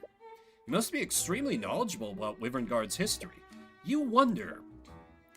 Would you happen to know anything about the ancient dragons? Status Harold. Yep. Like the Scaled Lord, Rathalion. There are many pieces in this gallery, and some of them were items that were wielded by the 7 heroes of Wyverngard. Legends say that some of these items were directly enchanted by Rathalion himself. Enchanted by Rathalion? Would that mean that they also don't follow the rules of magic? Perhaps you should examine these items more closely. It's a crimson red short sword. That's the Sword of Spell Eating. Legends say that it has the power to protect its wielder from any kind of magic. So it's like an anti-magic field. In a way, yes, but it has less than heroic origins, I'm afraid. It's said that this sword was created through a blood pact between a mage and a demon. A demon? Legends say that some demons have the power to absorb and nullify magic. A demon must have imbued some of that power into this sword. Or at least that's what the legends say. Okay. Is it safe to put something like this on display? What if the legends are true? Don't worry, these displays are fortified with several abjuration spells. I bet even Lord Steelwind would have trouble getting into this. Okay. I don't think asking them like that will be very effective. What? Oh. Hello. Hey, Aster, what do you think of Steelwind's dress? It suits you very well, Miss Steelwind. You look lovely. I went so squeaky on that my mic legit didn't pick it up. Another one of these. Delightful. I love this. She just mentally key smashes because Senpai has noticed her. Gross! As you approach the group, you're stopped by a knight from the King's Guard. He stares you down. What? Repair Arcanum. It was the incantation for detect magic. The knight stares you up and down. Celeste hasn't cast any spells on you lately, so he shouldn't be able to see any traces of magic. Oh, Mr. Cuthbert. What was that all about? Oh, my apologies. They were making sure you weren't disguising yourself with an illusion. The King's Guard are charged with keeping us safe. They must take every precaution to protect us. Oh, and who might you be? Do not speak so familiarly with me, peasant. Ulrich, don't speak to him like that. Why shouldn't I speak to him as I please? I'm Prince Ulrich de Wyverngard VI. I will not demote myself by showing courtesy to a commoner. Doesn't he mean demean? Name Ulrich de Wyverngard. Occupation Prince. Status Brat.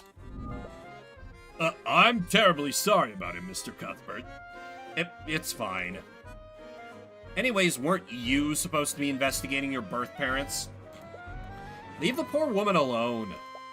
She started it. Right. I'm actually quite surprised to see you both here. What brings you to the Lord's Ball, Mr. Cuthbert? We were just accompanying Miss Timora. Her client has business with Lord Frege. Her client? Oh! That's the face of a woman who has gotten nothing that she wanted, and in fact has had the absolute opposite happen. Oh, that voice. Is that you, Aster? It really is you. She called him Aster instead of Your Highness. Do they personally know each other? I'm glad to see you again. It's been quite some time. Is that really all you have to say? Oh! I got it! So, a member of House Frege, the younger sister of Beatrice, had made a mention about House Frege stealing the Crown Prince away from Arya. Beatrice must have been the former arranged marriage for the prince before she ran away from home and got disowned. And so then the Steelwind swooped in and set Arya up with the prince. That's the backstory here. I've seen through it. This is 100% what's going on here. Anyways, I don't want this night to be a total loss. Come on, dance with me. What? That's not really something I... Don't be like that. How often do we get to go to a party like this? Before you have a chance to object, she grabs your hand and starts dragging you to the middle of the room. You receive a few dirty looks from the aristocrats nearby. Celeste, people are staring at us. Who cares what they think? They're nobles. They're going to hate us no matter what we do. She takes hold of your other hand and begins to pull you into a waltz. Of course Celeste is leading. I don't even know how to dance. I've never done this before. It's easy. Just stop being so awkward about it. This actually reminds me of, I once, back in my actor days, I played a, it was a fantasy play, and I was, like, kind of basically, like, a warlord who had seized power, and so, like, didn't really know how to be, like, a noble. And so, there was supposed to be a little dance that, like, the character of my wife and I were supposed to do. And, like, the actress playing her, like, went into legit, like, a simple medieval dance when, like, I just, like, in rehearsal, just, like, completely fucked it up. Like, having no idea what she was trying to do, to the point where, like, she immediately broke character and laughed, and they were like, Vim, always do that, that's perfect. Because your character wouldn't know that either. I'm like, great, task failed successfully. So I feel for Tyrion in this moment. It's easy for her to say. Alright, just tell me what I need to do. Well, first, you need to be closer to me. With one swift motion, she pulls your body closer to hers. Smooth, Celeste. Watch my movements and try to follow my lead. You seem to know a lot about these things. Follow the eye line down. Okay. Basically looking at her boobs. Also, they have the same eyes. I've never noticed this. I had to do a lot of networking when I was a mercenary. Do you know how many times I had to charm a merchant into hiring me? I see. You really don't know much about her, do you? It's fine. She was a magic mountain blade character before. She was retired with her riches. You carefully watch the position of her feet to try to match her movements. After a while, you find yourself able to match her rhythm. But you still accidentally step on her foot every few beats. She doesn't seem fazed by it. Either she's being polite or she genuinely doesn't feel anything. You're getting it, but don't focus so much on where your feet are. Just look at me. What? Come on. You try to break eye contact with her, but every time you do, you slowly find yourself being drawn back into her eyes. You feel so embarrassed that you're becoming lightheaded, and you find yourself perspiring more than usual. But at the same time, you don't have any urge to break away from her. There's a comforting warmth behind all the anxiety you're feeling. Ah, there he is, the infamous Tyrion Cuthbert. Never turns away from challenging a noble, but can't dance a step to save his life. She's like, oh no, my feet. Her expression doesn't betray a hint of it, but you still detect feelings of nervousness from her. Is she just as flustered as you are? You find yourself relaxing a bit more and that you're somehow able to continue matching her movements. I'm not crazy about, like, the Dutch angle they're using here, but this is a very cute image of the two of them. See? There you go. Although... What is it? You know the man is supposed to lead, right? Maybe I don't subscribe to gender stereotypes. Based Cuthbert. Or maybe you just suck at this. It's been a while since you felt this calm. There's always been something that you needed to prepare for. A client that needed saving, a culprit that needed catching. But you're quite content with this one brief moment that you're able to spend with her. She's the man of this relationship now. She's always worn the pants. This is not new. You almost find yourself getting lost in the mood. Until you spot a familiar face accompanied by a legion of knights. No. Don't tell me. The knights storm their way toward where Beatrice and Aster are. Several of the attendees take notice. They all stop what they're doing to see what's going on. Beatrice Frege, by the authority of the Wyverngrod Crown, you're under arrest. Did he just say Beatrice Frege? Damn it, it was just getting good. We should go see what's happening, shouldn't we? Yeah, let's go. You are completely out of line, Commander. I thought I told you to stand down. You not recognize who you're speaking to? Let go of Lady Frege. I can't really do that, Your Highnesses. Aster. Oh, sorry, that's Tyrion. Aster, what's going on? It's Lord Frege, who's found murdered in his study. and these cretins think that Beatrice is behind it somehow. Sorry, Your Highness, but my orders come straight from Steelwind. Lady Steelwind sent you? Beatrice takes in a deep breath and claps her hands together. I should go with them. What? No! My brother is right. They have no right to. I don't want to cause friction between you and Arya. She has always been meticulous. I'm sure she's just being careful. I'm sure I'll be exonerated once they've thoroughly investigated what happened. Okay. Only if that's what you truly want.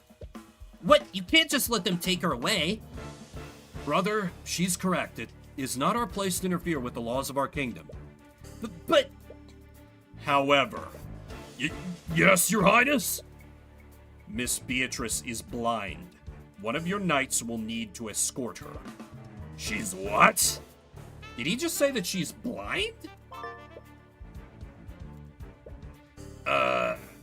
Anyways, we're gonna need to take you into a holding cell, lady.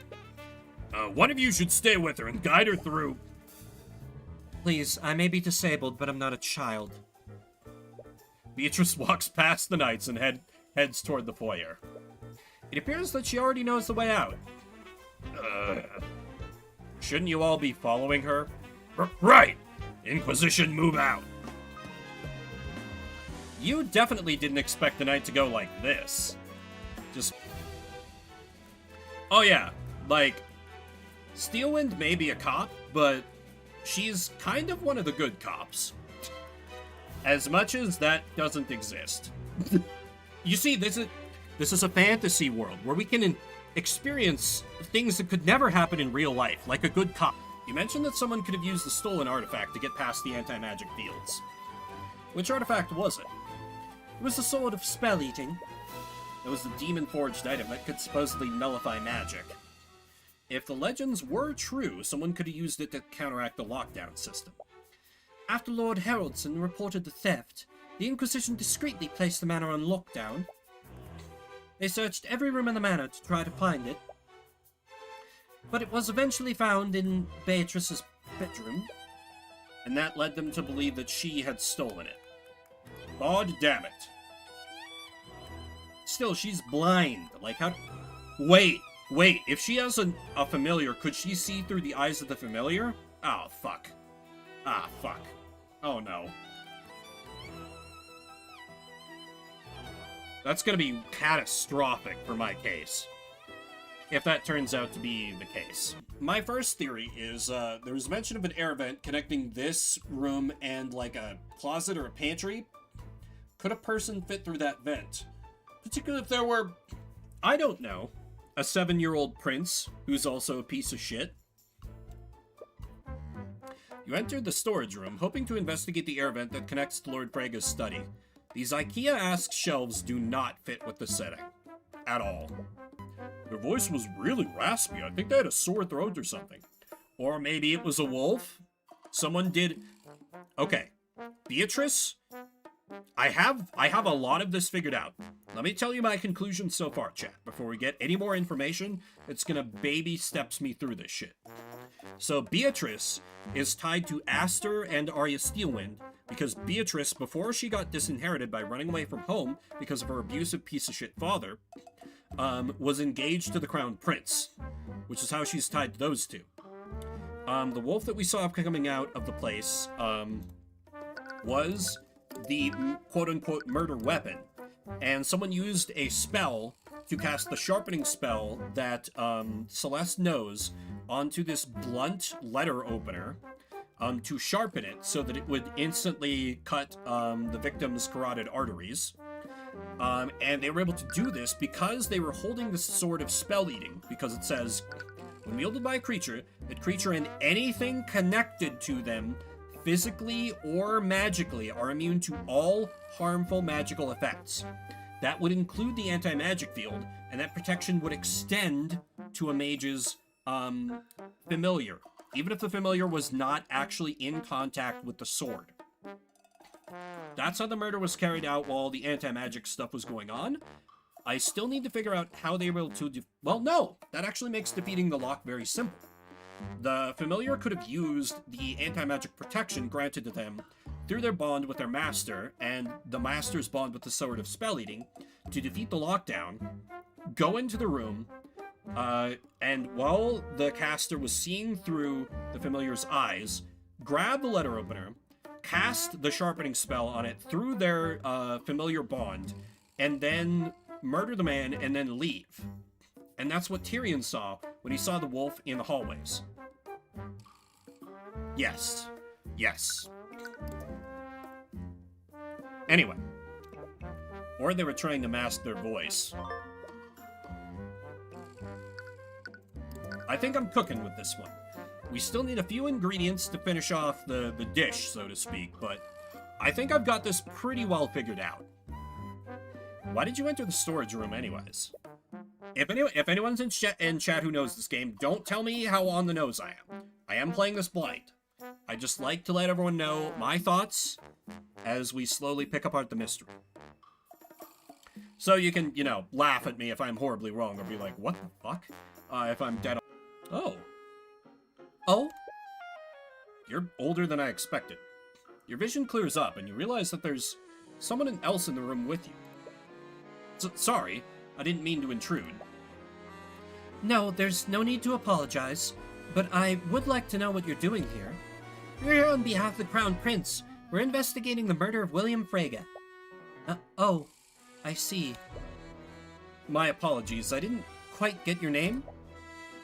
My name is Leif Frege. Name, Leif Frege. Occupation, noble. Status, wearing Lord of the Rings elf-ass clothes.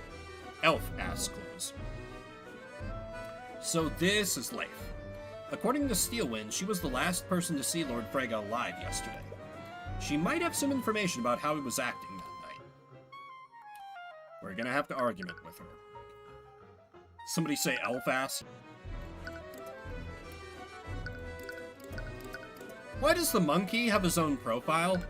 Ah, fuck, you're the murderer, aren't you? Damn it! Alright.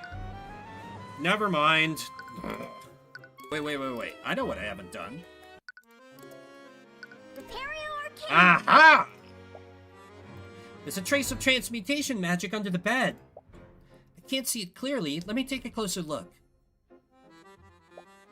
It's Crimson Lotus. What? It's my sword. What? You never knew her sword had a name. So this is where it's been. But why would it be here? This is also the room where they found the Sword of Spell Eating. Was there a swab? Are the two thefts related somehow? But why? The only thing similar about them is that they're both swords. Yeah, the only thing similar. They're not, you know, almost dead ringers for each other. There's definitely more to this, but what? Oh, unless... What if Beatrice was trying to steal the Sword of Spell Stealing, but she stole Celeste's sword instead? That's dumb, but blind woman. So maybe? What can you tell me about the defendant in this case? What? She's your client. Surely you would know her better than I. Humor me. Well, I'm sure that you're aware that she fled the Frege estate 5 years ago. In doing so, she dealt a blow to House Frege's reputation and directly insulted the Crown Prince by breaking her engagement to him. I knew it! Wait, Beatrice was engaged to Aster? Yes, it was quite the scandal at the time, and Lucio wasted no time in pushing his daughter into taking Beatrice's place. Oh, is that why those three were so awkward last night? Honestly, this situation is just an absolute mess, and that woman's return will complicate things. Beatrice's return complicates things? What's up with this painting? It's a painting of some adventurers in a tavern. Ah, this must be Beatrice Frege the First. The first? Who is this? Who or what is this furry? I didn't think we had furries in the setting. Also, this mask is very cool. Please tell me that's Beatrice Frege the First. According to legend, she was one of the descendants of the 7 heroes of Wivengard. She joined a band of adventurers that were traveling across the nation. It's hard to imagine the Freges coming from such humble beginnings. Wait, what? Oh! Goth Girl did some fuckery, erased somebody from the picture here. What is it now? That muscular man in the corner, he just vanished. What are you on about? There was never a man there. Sorry, Tyrion, but he's right. No, I'm sure he was there. Are you feeling okay? Perhaps your lack of sleep is making you see things that aren't there. Returned, but my father clearly felt the opposite. Before he entered his study, he told me that he would be pruning the family tree.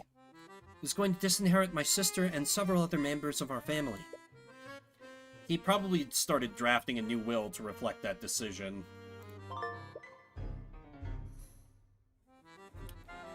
Wait, disinheriting her that night? Wait, what is going on? So, was the information about disinherited 5 years ago a lie? Has anyone found the draft of this will? No, it was one of the first things I looked for after the investigation began. The modified will is missing? You doubt that it would even be enforced. He never got the chance to submit it for probate before he died. My fucking brain definitely saw prostate for a second before I was like, no, that doesn't make sense, probate. But you can't discount the possibility that the murderer destroyed it. Yeah, that would only make sense. Did anyone else know about this? No one. I didn't even tell Lady Steelman when she was questioning me. Because it would have given Beatrice a motive to commit the murder. Magical strength. And a noble wouldn't want to wield the sword of a demon, even if the legends are just stories. A demon? Oh, right. The sword of spell eating is said to have been forged from a pact between a demon and a mage. Isn't making a pact with a demon just asking for trouble? They definitely betray you the first chance they got. Well, legends say that the demons often drafted blood contracts for this reason. Wait, do you mean like a legally binding contract? The concept is similar, but once you sign a blood contract, both you and the demon are magically compelled to fulfill its terms. It's said that violating its terms will result in instant death for the offender, no matter who it is. Oh boy, Radiant Dawn called. So I guess there's some protection. Well, as an attorney, I'm sure you understand that it's possible to exploit and use loopholes in any contract. But according to the legends, demons take great pride in their ability to deceive and corrupt people. In case 5, do we go against a demon lawyer? That would be cool. That won't happen, but that would be cool. But she might be meeting with Beatrice at the dungeon. To the dungeon! You arrive at the dungeon and search for Miss Timora. She wasn't at the crime scene, so she must be here to discuss the case with Beatrice. Or at least that's what you thought, but you don't see her anywhere. Oh, Mr. Cuthbert? Oh, hi. You're so How could she tell it was me? I guess may have been like... Because her sister did say she was able to use her other senses, so she might be using like scent or hearing or some... Okay, that's not suspicious. That's not automatically suspicious. You were so caught up in your thoughts, you didn't notice that you were walking right in front of Beatrice's cell. Oh, fuck, why are you here? I didn't expect to see you here. So lets out a shriek as Eris approaches you two from behind. For a split second, you see her hand dart towards her sword. It appears that she still hasn't gotten over her instinctual fear of Eris. Eris, what are you doing here? Beatrice is actually an acquaintance of my father. He sent me here to help her through this ordeal. That brings up many more questions, but you don't really have time to pull on that thread. You have less than an hour before the trial begins. You need to find Miss Timora. Have either of you seen Miss Timora? I have some things to share with her. She was just here, but she left to retrieve some documents from her office. Do you have any idea when she'll be back? She didn't say, but if your discussion has something to do with the case, I could pass a message on to her. You feel a little hesitant for some reason, but it is her life on the line. If anyone should know about what you found during your investigation, it's her. Okay, let me tell you what I know. You spend some time going through your findings with Beatrice. From your list of suspects to the possible motives behind the murder. You notice that with each revelation, she becomes more uneasy. The idea of someone framing her must be stressing her out. I see, you've certainly been very thorough. Yes, but I still have no concrete evidence that points to anyone. We underestimated him. If he reveals these findings to Prince Aster, he might suspect something. What? Sorry, I was just deep in thought. And you were able to catch one of those thoughts. Beatrice, I'm sure you're aware that Prince Aster has your best interests at heart. I know. Even though we haven't spoken for the last 5 years, I still consider him a dear friend. Then I suppose you have no issue with me sharing these findings with him? Of course not. This is bad. Even he wouldn't support us if he knew that I was involved. Wait, what was that? Her thoughts just said that she was involved. Did she actually murder her father? Is something wrong, Mr. Cuthbert? You look a little pale. Beatrice was actually behind this? But how? She has a familiar that we haven't seen that she was seeing through, probably the wolf. She's completely blind. She couldn't have navigated through the manor and avoided the guards. That's why Tyrion, the protagonist, is going to be taking up the prosecutor role after Arya gets the shit shanked out of her, whatever happened. No, you must be taking your thoughts out of context. That's it. Mr. Cuthbert, perhaps you should get some rest. You look dreadfully tired. You think very carefully about what to say next. There's one way to get a certain answer through the eye, but if you're wrong... Beatrice, you weren't actually involved in this, were you? Tyrion? You see her gaze narrow in response to your question.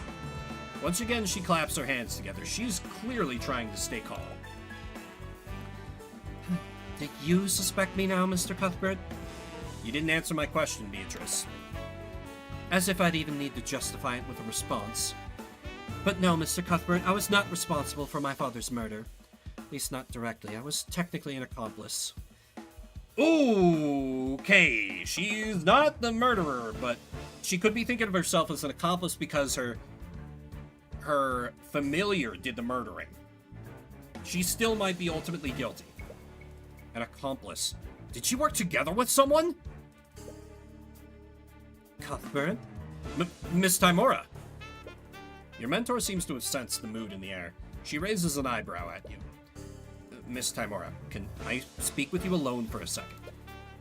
Okay. What's wrong? Is everything okay? Miss Timora, Beatrice, she actually did murder William Frege. Miss Timora's gaze narrows. Her eyes dart around the room to make sure the guards didn't overhear you. What are you talking about? How could you possibly know that? I used the Eye of Horus on her. She conspired with someone else to orchestrate William Frege's death. Have you told anyone else about this? No, it's not as if they believe me anyways. Yeah. You're the only other person who knows about my abilities. Okay, just stay quiet about this for the time being. Anyways, I need to get ready. The trial starts in half an hour. What? You're not seriously going to defend her, are you? Of course I am. I'm her attorney. But she's guilty. I saw it. Look, at this point, I don't know what you saw. Do you think I can just abandon a client minutes before a trial? No, but it's not for either of us to decide who's guilty and who's not. Everyone has the right to an attorney. Thank you, Ruby! Our court system needs a defense attorney and a prosecutor to keep things fair. More importantly, you had no right to use the Eye of Horus on my client without my permission. What? But... I don't have time to argue about this. We will be talking about this later. Before you have a chance to respond, Miss Timora walks away. It's none of your business. This isn't your fight. William Frege was a tyrant and a bigot anyway. He's a noble who did nothing but steal wealth from the common folk. The world is better off without him. It's not as if you didn't try. All you have to do is wait for the trial to run its course. Objection!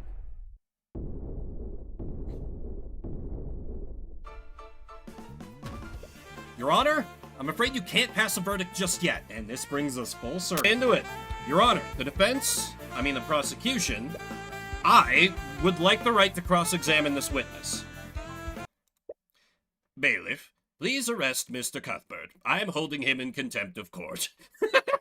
Just immediately, reality ensues. The judge is like, no, I'm not here for your shit. Wait! You didn't really think this through, did you? Instead of following his orders, the bailiff walks over to the judge's podium and whispers something in his ear. What? I see. Very well, then. What are they saying? It appears that Miss Steelwind has somehow predicted that this would happen. In accordance with her wishes, Mr. Cuthbert may act as the prosecutor in her stead. What the hell? You can't be serious. I am honestly just as surprised as you are, Miss Timora. But Miss Steelwind has apparently designated him as her stand-in. It's unorthodox, but it's also legal. Which is just wild. They're like, hey, yeah, if this defense attorney happens to jump into my place after I collapse from my injuries, sure, let him prosecute. Let's go! What? I know that entered the study to make some sort of adjustment to his will. So this is going to be a weird objection, because it's like psychic hearsay, but we'll see how this goes. As such, Beatrice would have no motive to murder her father. Any inheritance she could have received would have been long gone by the night of the murder. Is that really true, though? I love that we're facing off against our mentor here. This is so much better than just unceremoniously killing her off like Ace Attorney does. Sorry, spoilers? Beatrice said, this all happened 5 years ago. Objection! Oh, I can't do that yet. Okay. So, Leif, assuming Miriam wasn't lying under oath, could you please testify to the court to confirm what your sister said? If this was a real court, I'd be able to objection leading the witness like 8 times by now, but whatever. Yes. This time, Aura. Even if he was lying, the victim declared that he was revoking Beatrice's inheritance. She must have already been named in the will previously. Otherwise, there would be no need for him to say that. It wouldn't make any sense otherwise.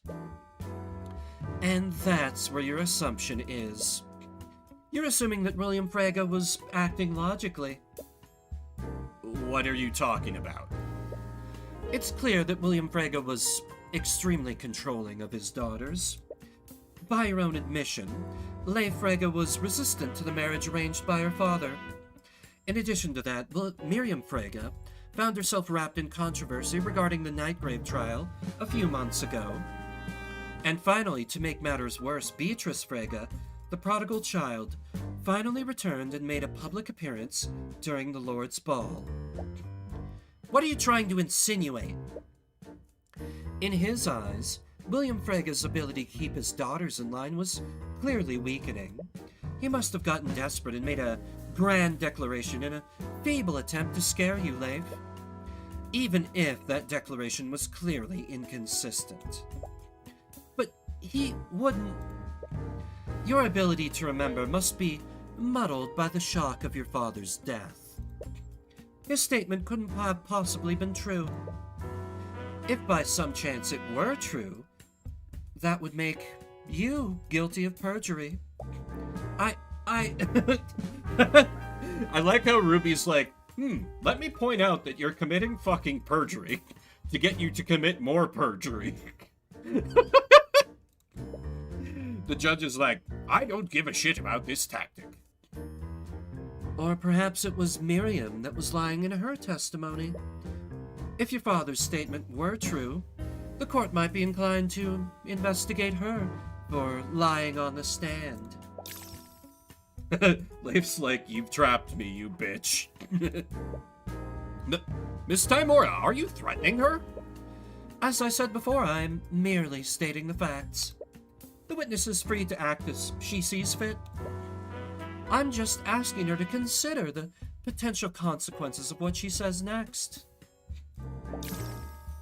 What do I do? Damn it! She's pressuring Leif to side with her. She's clearly conflicted, though. Isn't there anything you can do? You feel a sense of clarity when you look at her. Is the Eye of Horus reacting to her stress? You wonder.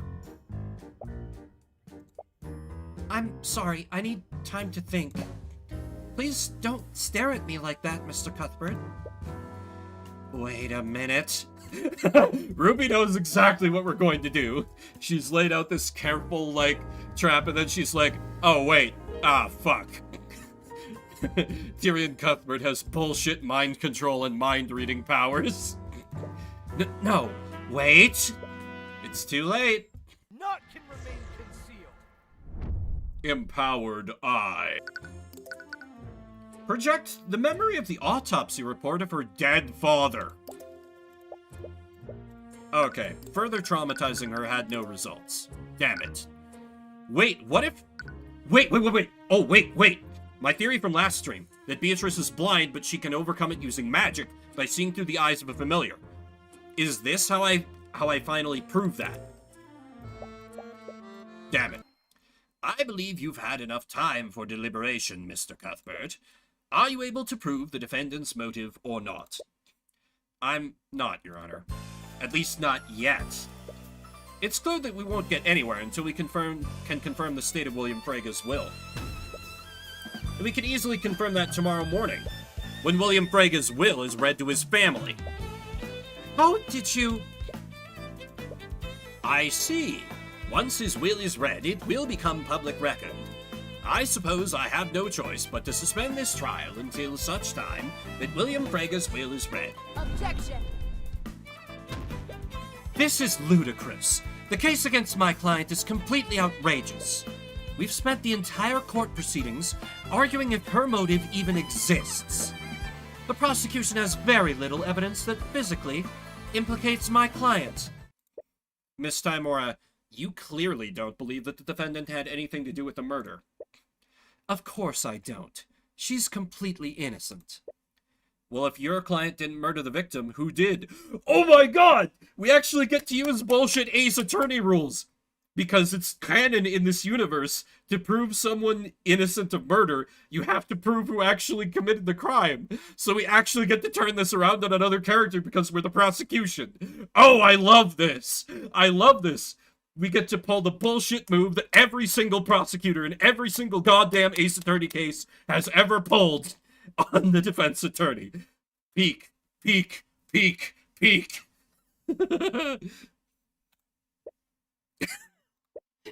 You sneaky little... Your Honor, with no other suspects, are you in a position to pass a verdict? No, I am not. Mr. Cuthbert is correct. The court does not have enough information to pass a verdict. Until the Inquisition has had time to investigate these new developments, I will be suspending today's trial. We will resume the trial tomorrow afternoon. Court is adjourned. So, I'm gonna bet Mentor Mom is gonna chew us the fuck out when we're in the lobby. Because she's like, hey, so you kind of work for me? And you just absolutely stabbed me in the back. Well, that happened. I guess we do that now. What are you, Forspoken now, Celeste? Were you written by Joss fucking Whedon for 2 seconds here? What the hell was that? Why is your son filling in for Arya? Listen, I have the situation under control. If that's true, I'd hate to see a situation you consider out of control. Eris? My father is not pleased with today's developments. You promised that the verdict would be passed before William Frega's will became public record. This has thrown quite the wrench in our plans. I understand. Cuthbert is just confused, but he's not a threat to us. We'd better hope you're right, Tymora. Or else your poor ward might suffer the same fate as Prosecutor Steelwind. What? House Frega is too important of a prize for us to let go. Bring us results, Tymora, or else we'll continue to take more drastic measures. Okay, so creepy goth girl was behind the attempted assassination. I am Vimbert's complete lack of surprise. Very well then. To get straight to the point, Lord Frega's will was magically sealed when it was given to me. He asked me, his executor, not to submit it to the courts for probate until after his death. Although, I imagine none of us expected such a time to come so suddenly. Anyways, Lord Frega's assets included sole ownership of several banking houses throughout Wyverngard, 10 million gold in various investments. 10 million? 10 million gold. You can't even begin to imagine what anyone would do with even a fraction of that wealth. And lastly, sole control and ownership of the Frega noble house. The executor takes out a large envelope and uses a rune stone to dispel the magical seal on it. See, if this guy had a non-generic portrait, I would immediately be like, oh, he's in on it. He had the power to open up that seal and thus doctor the will at any time, but through meta clues, I can be like, yeah, he's not involved in the case. I, William Frega, being of sound mind and body, do hereby declare this to be my last will and testament. I hereby give, devise, and bequeath all of my assets and property, both real and personal, to Jaden von Sanctus. Oh. Provided that he enters into a legal and binding engagement with my daughter, Leif Frega, within 6 months of the date of my death. What? William must have added that addendum to prevent von Sanctus from trying to steal his empire. But a legal and binding engagement is predicated on Leif accepting it. She clearly doesn't want to go through with it, so if she simply waited 6 months, von Sanctus wouldn't have any claim to the estate. In the event that Jaden von Sanctus does not enter into such an engagement within the specified time frame, my assets and property shall be distributed as such. All of House Frega will be divided equally among my children, as per the laws of our kingdom. You were right. William Frega never disinherited Beatrice. This would make Miriam's testimony false. And since Beatrice would receive a portion of William's inheritance, she had a motive to commit the murder. You glance at Miriam. It's hard to read her expression, but something appears to be on her mind. Without a word, she walks out of the room, ignoring both Beatrice and Leif.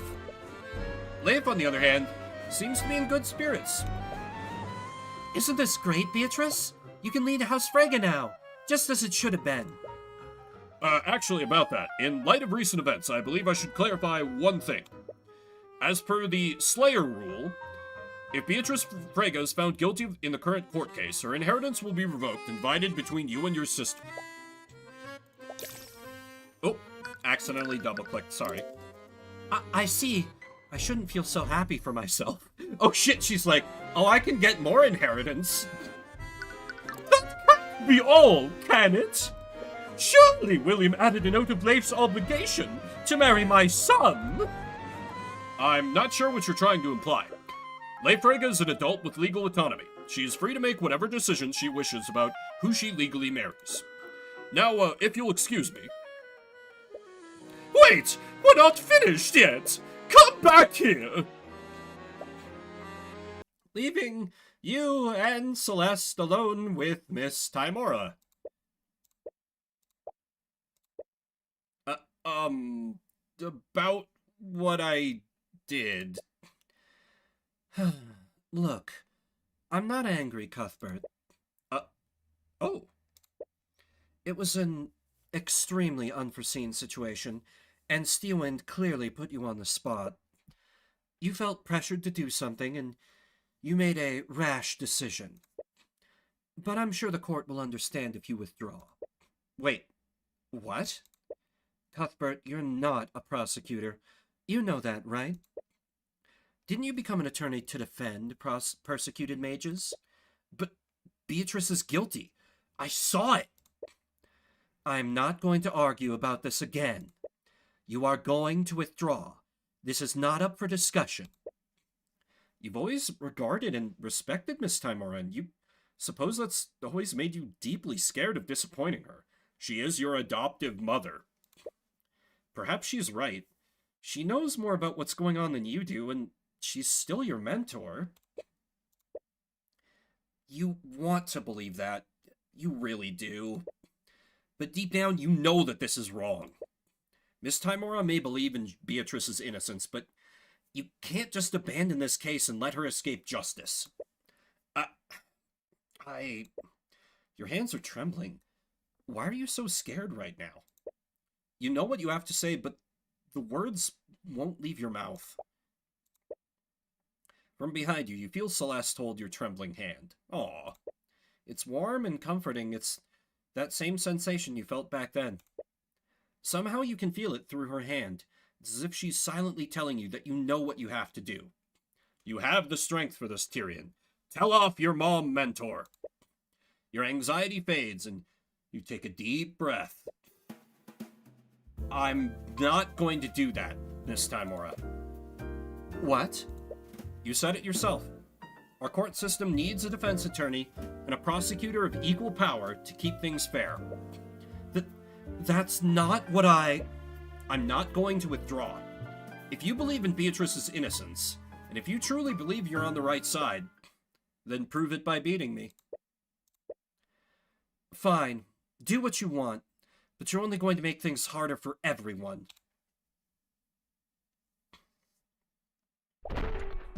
Tyrion? As soon as Miss Timora steps into the room, your body drops to the floor.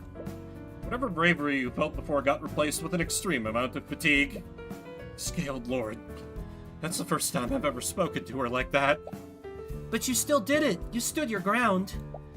Figuratively, I mean. Right now you're just kind of sitting on the floor. Yeah.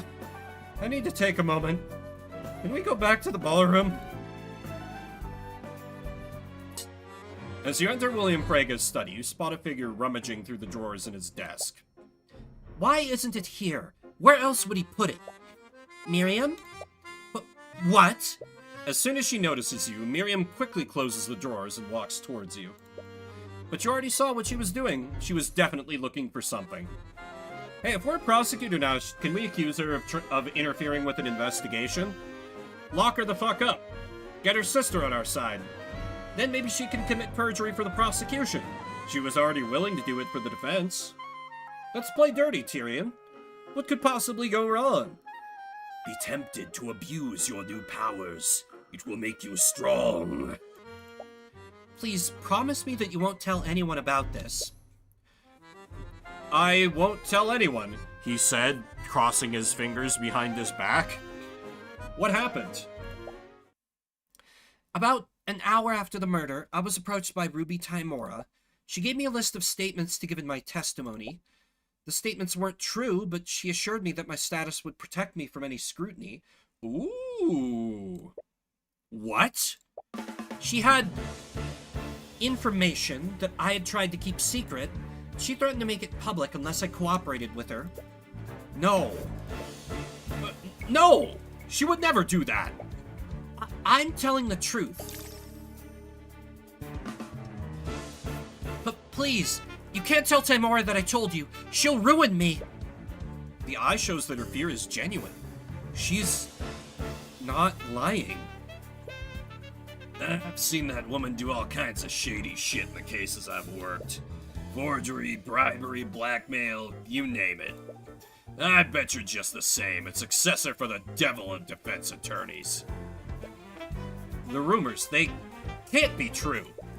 You refuse to believe it. Hey, Tyrion? Are you okay?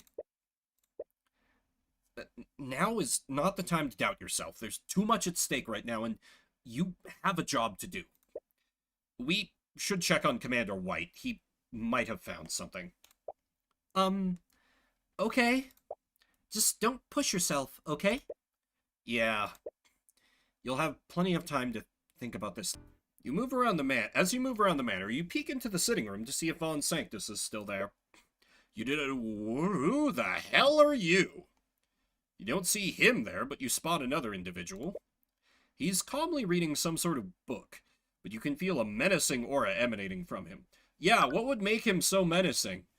Just a perfectly ordinary man who looks like Odin carrying a giant goddamn battle axe. This aura. You must be daft if you think I wouldn't notice your presence. What? Did he notice you? You barely entered the room. Before you have a chance to respond, the man pulls out his great axe and rushes towards you. Wait! You bring up your arms to block his blow, but in hindsight, that probably won't do much against an axe that large. Protagus! Oh, angry eyes Celeste. I love that our Mia Fey can kick ass. Yeah, I wonder if he's like some kind of druid. Sorry, I just need to bask in this for completely non-degenerate reasons for a moment. As you open your eyes, Celeste is now standing between you and the axe-wielding maniac. You're not sure what happened, but it looks like she knocked him several feet backward. Huh? Oh, it's you two. What the hell was that? You could have killed him. He shouldn't have snuck up on me like that. I almost cleaved him in two. Tyrion didn't do anything wrong. Who the hell do you think you are? I am Lord Lucio Steelwind, Grand General of the Wyvern Guard Military Forces. Name, Lucio Steelwind. Occupation, Grand General. Status, imposing. So this is Prosecutor Steelwind's father. They do share the same intimidating stare, although he's not the most menacing person in the room right now. Celeste, it's fine. I'm not hurt. She looks more than irate right now, but she begrudgingly sheathes her sword. Anyways, Lord Steelwind was one of the people with a motive to murder William Frega. And as a fellow head of a pillar house, he might have some information about William and his affairs. Celeste is like, I'm still angry, and I love that for you, Celeste. Maybe this will just make you angry the whole day. That would just be terrible, right? If looks could kill. McCoy, one might misinterpret that look of yours as murderous intent. Aw, guess you do have some battle instincts after all. I honestly wasn't sure, since you so obviously have a silver spoon stuck up your... Celeste? Such lack of respect and discipline. If you were one of my soldiers, I'd have you hanged.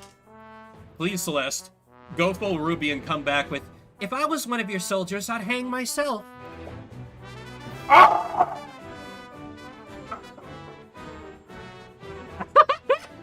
oh my god. I promise I'm playing this blind. If I was one of your soldiers, I'd hang myself. Okay. Let's all try to stay civil here. It's a... Aha!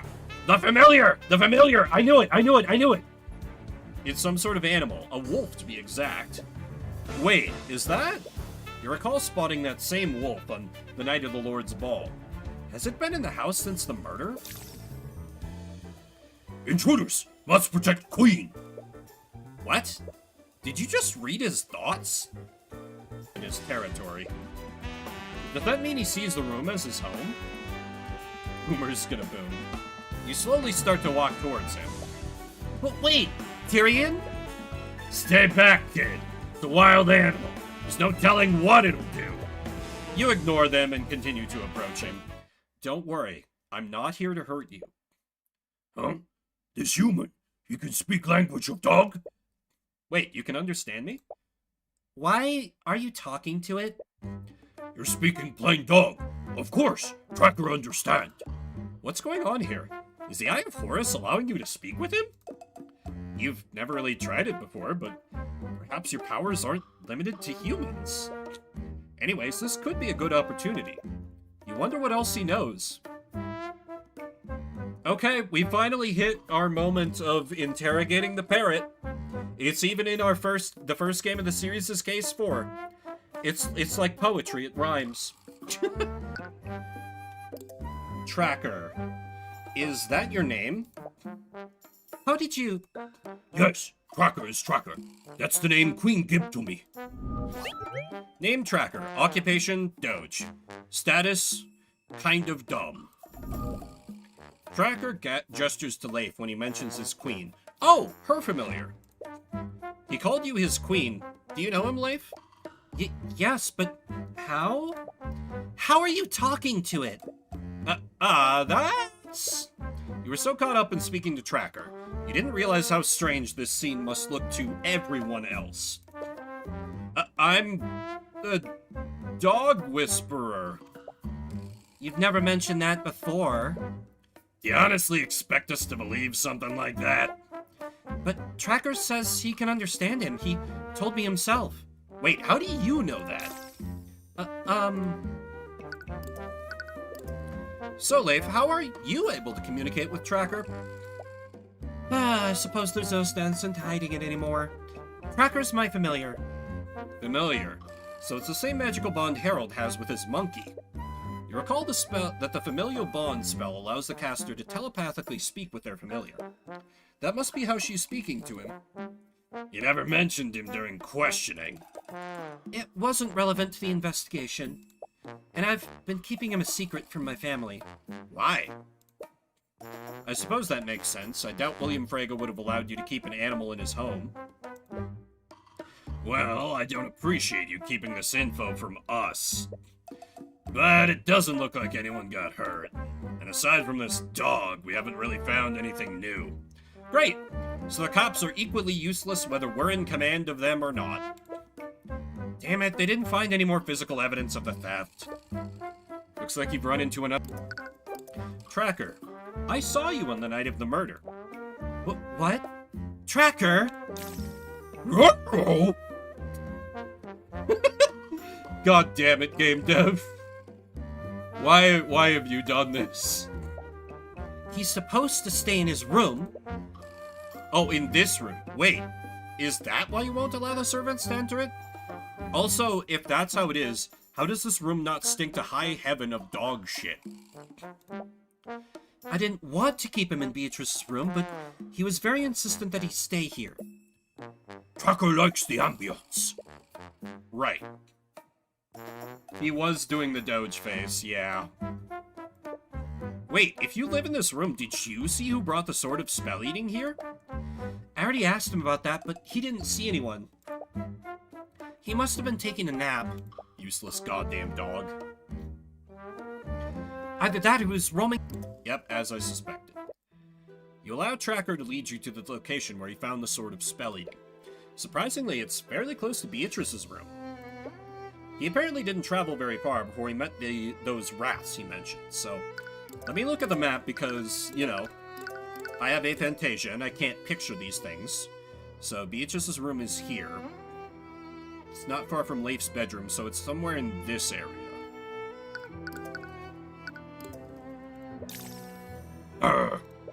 As you continue towards your destination, Tracker suddenly becomes extremely tense. Tracker, what's wrong?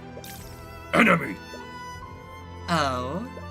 Before you even have a chance to react, Tracker steps between you and Eris and begins angrily barking at her. Oh dear. Tracker, stop that! Leif tries to calm Tracker down, but he's undeterred. He continues to bark at Eris, and it looks like it's taking all of Leif's strength to hold him back. I'm terribly sorry. He's not usually like this. It's to be expected. I'm not sure why, but animals have always been able to see me for what I'm not sure why, but animals have always disliked me. What is Eris doing here? You recall seeing her at the barracks too. She said that her father is friends with Beatrice, but is she involved in this case somehow? Anyways, you came here for a purpose. You should examine this hallway and see if you can find any clues. Gee, what clue could we find? I'm sorry, Mr. Cuthbert, but are you saying that the sword of spell eating was stolen by the witness's pet monkey? I am, Your Honor. It's the only way the witness's testimony makes sense. She doesn't have a rebuttal. You should push this while you still have a chance. Harold Haroldson. You were the one who stole the sword of spell eating, weren't you? You staged a robbery and used the sword of spell eating to make Eugene invisible. Then you sent him through the manor's ventilation system. Also, you could have him murder William Frege in his study. Well done, Cuthbert. I suppose you just can't stop yourself from pursuing a lying witness. It's what I do best, Miss Timora. Of course. Witness, do you have anything to say in your defense? It's quite obvious, but I completely refute the prosecution's allegations. He's misguided, but he's just doing his job. You're expecting his thoughts to be hostile like before. Then do you also refute your statement about Eugene telepathically speaking with you? I know better than to lie on the stand to try to save myself. I can't explain how it happened, but I stand behind my testimony. Eugene did telepathically contact me during the lockdown. How did he do it? Wait, so he doesn't know how that telepathic communication happened? Perhaps he overlooked it when he was planning the murder with Beatrice. And what's your position, Cuthbert? That the witness sent a monkey to murder William Frege? It may sound ridiculous, but it's the only thing that makes sense. Or do you have any evidence to refute that, Miss Timora? No, I fully and wholeheartedly agree with you, Cuthbert. Wait. Tyrion? Mr. Cuthbert, did you forget that you were prosecuting Beatrice Frege? Your Honor, even as a prosecutor, it's clear that Cuthbert just can't stop himself from finding the true culprit. But wait! I also meant to say that the defendant conspired with the witness to commit the crime! Oh, really? Do you have any proof of this conspiracy to commit? Of course you don't. But even so...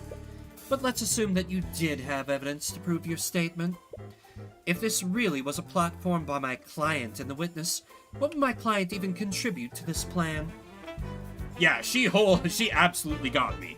Ruby has been a very, very cunning opponent. She's a fucking smooth operator. From what you said, this plot was completely carried out by Lord Haroldson and his familiar. Well... The glass! It would have needed a powerful mage like the defendant to break the sword's display case and stage the robbery. So her contribution to the murder was breaking some glass. Can you prove that my client shattered the display case? And can you prove that she did so knowing that it would somehow lead to her father's death? You might have gotten a little too eager to prove Harold's guilt. Down, girl.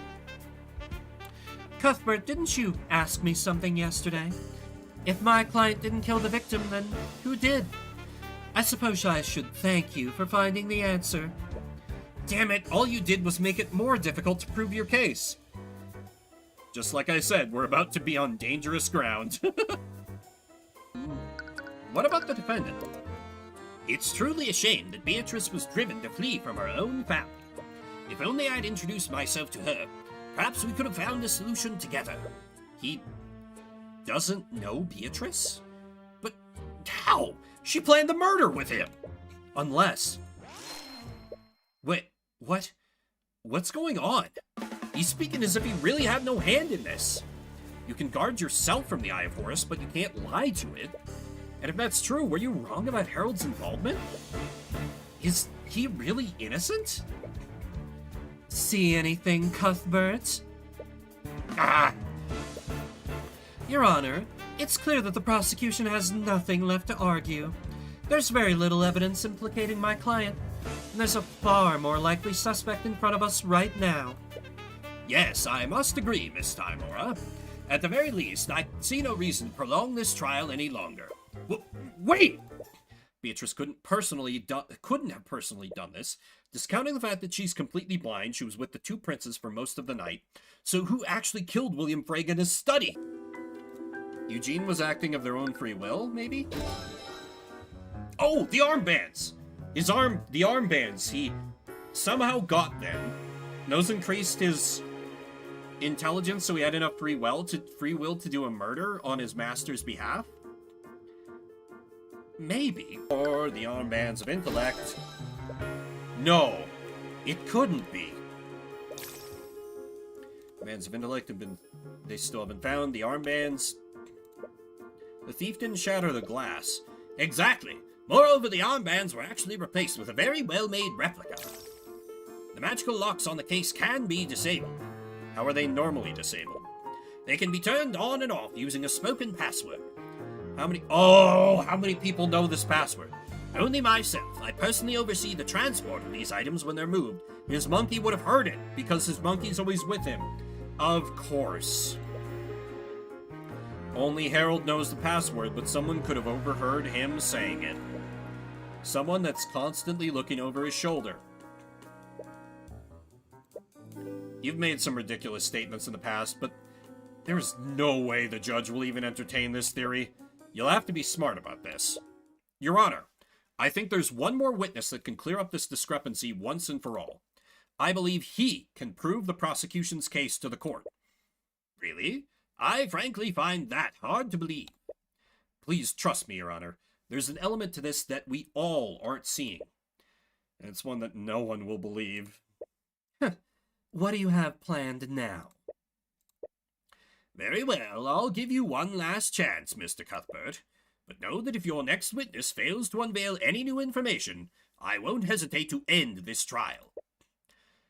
I understand, Your Honor. So, I'm going to need you to bear with me for a moment. Why? Your Honor, the defense calls Eugene Haroldson to the stand.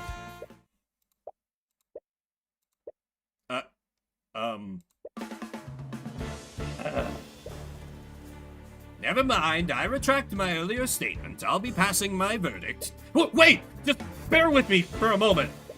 Mr. Cuthbert, I should find you in contempt for even suggesting this. Do you honestly think I'll allow a monkey to give testimony in my courtroom? Yeah, it sounds pretty out there, even for us. I'd like to remind the court of the nature of Harold's bond with Eugene. Eugene is a familiar. This means that Harold Haroldson can speak with him telepathically. But this is absolutely monkey business indeed. Show me the law that says an animal can't give testimony, Your Honor. It may be unprecedented, but it's not against the law.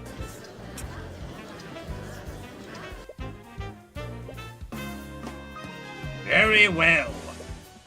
Your Honor, you can't be serious right now. Are you actually going along with this? Oh, Miss Timora, I'm looking for any possible reason not to entertain this.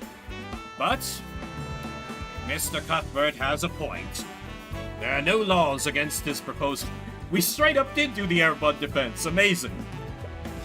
So I have no choice but to oblige his frankly insane actions for now. Well, I guess it doesn't matter. It's not as if this will reveal anything. I can't believe I'm saying this, but bailiff, please escort Lord Haroldson's monkey to the stand. Witness, please state your name and occupation to the court.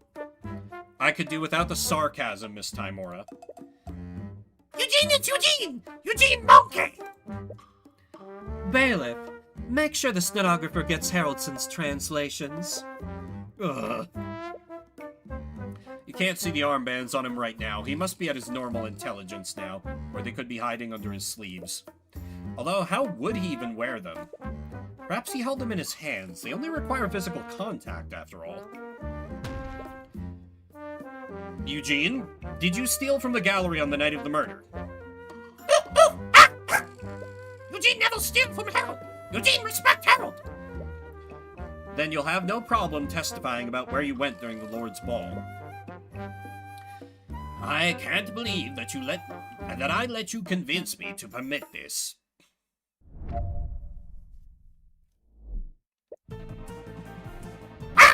Eugene owns Harold's friend. Oops.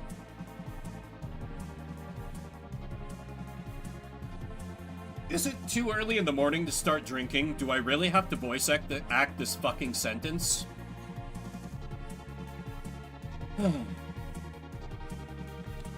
Eugene owns Harold's friend. Ape strong together. Wow. You did it, Cuthbert. You blew this case wide open. I'm afraid I don't understand what you mean, Mr. Cuthbert. Your Honor, Your Honor, animals can't speak the same way that humans. The armbands were designed to be worn by humans, so Eugene couldn't wear them on his arms. So where would he wear them? You initially thought that he carried them in his hands, but there's a far simpler explanation. Eugene, do you still maintain that you didn't steal the armbands of intellect? Eugene told you already. Eugene never steal from Harold. Then I suppose you wouldn't mind taking off your hat. Oh my god! Oh my god, this is an amazing sprite! Oh my god, this is an amazing sprite! He's like, I guess you finally figured me out, Tyrion Cuthbert. Also the chat. You see him fully break character, and he slowly but silently lifts his hat. No, you can't be serious. Everyone can see it plainly. He's wearing the armbands like a crown around his tiny head. From out of... What? No! From out of his hat, you see him pull out something else.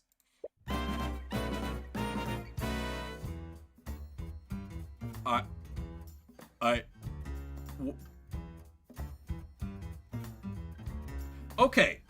So now that he's dropped his facade, he clearly needs a completely different voice. Oh man. And he's actually speaking. Because it's not in the telepathy. Oh my god, this is incredible. Let's see, it was kind of like... Eugene never abandoned friend. So maybe I kind of like... How do I do like an intelligent, screechy voice? No. No, I think I just like have it sound completely different because he's no longer... He's advanced beyond Monkey. Also, this is just an amazing screen. Show this screen out of context to anyone who doesn't know this game, and they'll be like, what is this?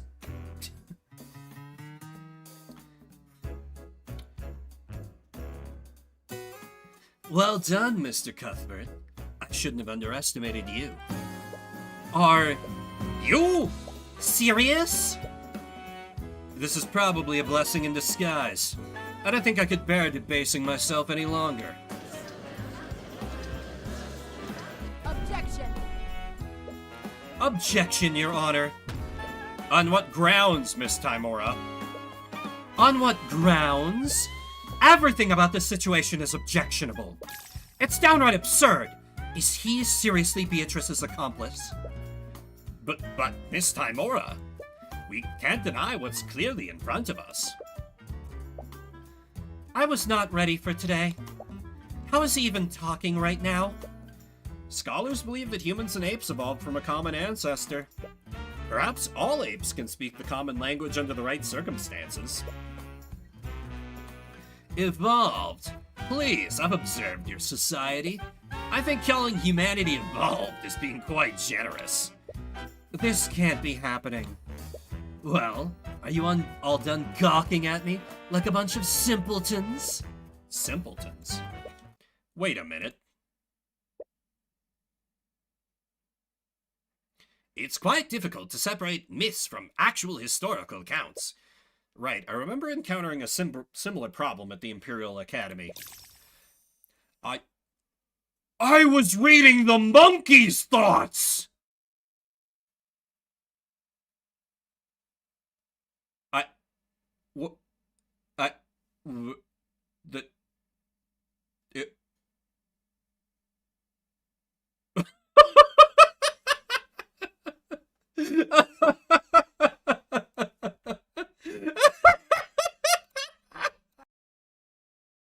Miss Timora leads you out of the courthouse and into the city? How long is this recess? Every time you ask her where she's taking you, she avoids answering your question. Dude, I know that's your adoptive mom, but your adversaries right now. Don't trust her on this. Alright, we're here. You arrive at an empty alley in the frankly seedier part of the city. As Miss Timora approaches one of the derelict buildings, she's met with a large burly man who's guarding the back door. Or beat over the head with a fire extinguisher, right? We won't even have a convenient cell phone to save us from that. The man silently acknowledges her and steps aside to let her in. Miss Timora, where are we going? I'm sorry about this. I'm sure you're confused. But please trust me. I'll explain everything. Before you have a chance to ask for more information, she moves into the building. The man guarding the door looks at you expectantly. The entire situation doesn't sit right with you, but you still continue to follow her. Despite your recent disagreements, you know that you can trust her. I don't know about that. As you head further into the building, you find yourself in a surprisingly well-furnished room. From how it looked outside, you never would have guessed that it would look like this. It almost looks like a room that you'd encounter in the Frega Manor. As you enter the room, you spot several mercenaries standing at various points in the room. Fuck! And most surprisingly, you see Eris standing at the end of the room.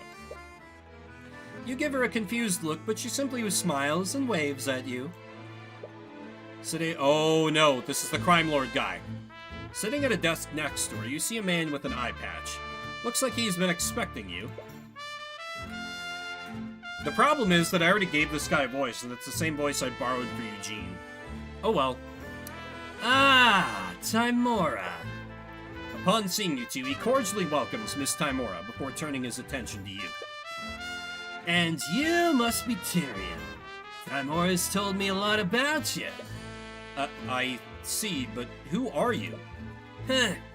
I've been called many names over the years, but my favorite has always been the Eye Taker. Name Eye Taker. Occupation boss. Status about to whack me. The Eye Taker. From the sounds of it, you've already heard of me. Miss Timora, what is this? My daughter Eris has told me all about your work prosecuting this case. She's his daughter? But I have to say, I'm quite impressed. Gonna take your eye of Horus, right? Getting a monkey to testify? I don't think I could even pull off a grift like that. You've pretty much blown past my expectations. Why, Get to the point. As soon as you interrupt him, you feel every person in the room tense up. You don't even need the eye to know that your interruption put them on edge. Relax, everyone. Kids will be kids. I'm a father myself, you know. Anyways, I'll get straight to the point. I have a certain interest in the outcome of this trial. What are you talking about? Little Lady Freya has been a client of ours for a long time. I've done quite a lot of favors for her. The time has finally come for me to collect. Those debts that Steelwind mentioned. They all belong to me. But there's no need to worry. I know she's good for it. That is, if she can inherit House Frega. What? Timora's a good attorney. Even without my help. If she's convicted, we could easily reduce her sentence by rubbing the right hands. But you see, there's that pesky Slayer rule. The thing is, Cuthbert, I need Beatrice Frege to be acquitted in the current trial. So that's what this is about? House Frege's gold? That's why you helped her murder William Frege? Please, my goals aren't nearly so short-sighted. I have big plans, not just for Beatrice, but for this entire kingdom. And I need House Frege for that. Just like you needed Justin Way. Tyrion!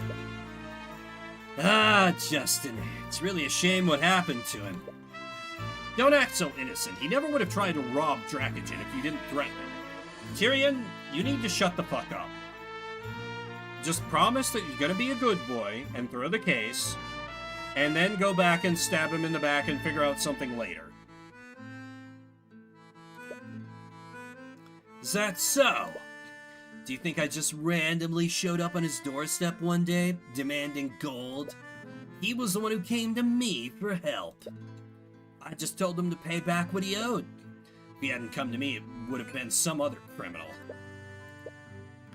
But that's beside the point. Enough about what I wanted from Justin. Let's talk about what I want from you. You want me to throw the case? Ah, I love this kid. I'm gonna have to beat around the bush with this one. No one will doubt you, especially considering the amount of work you put into this already. You don't need to do anything. Just take a dive. Let someone else take the fall? No matter what happens, the court will blame someone for this.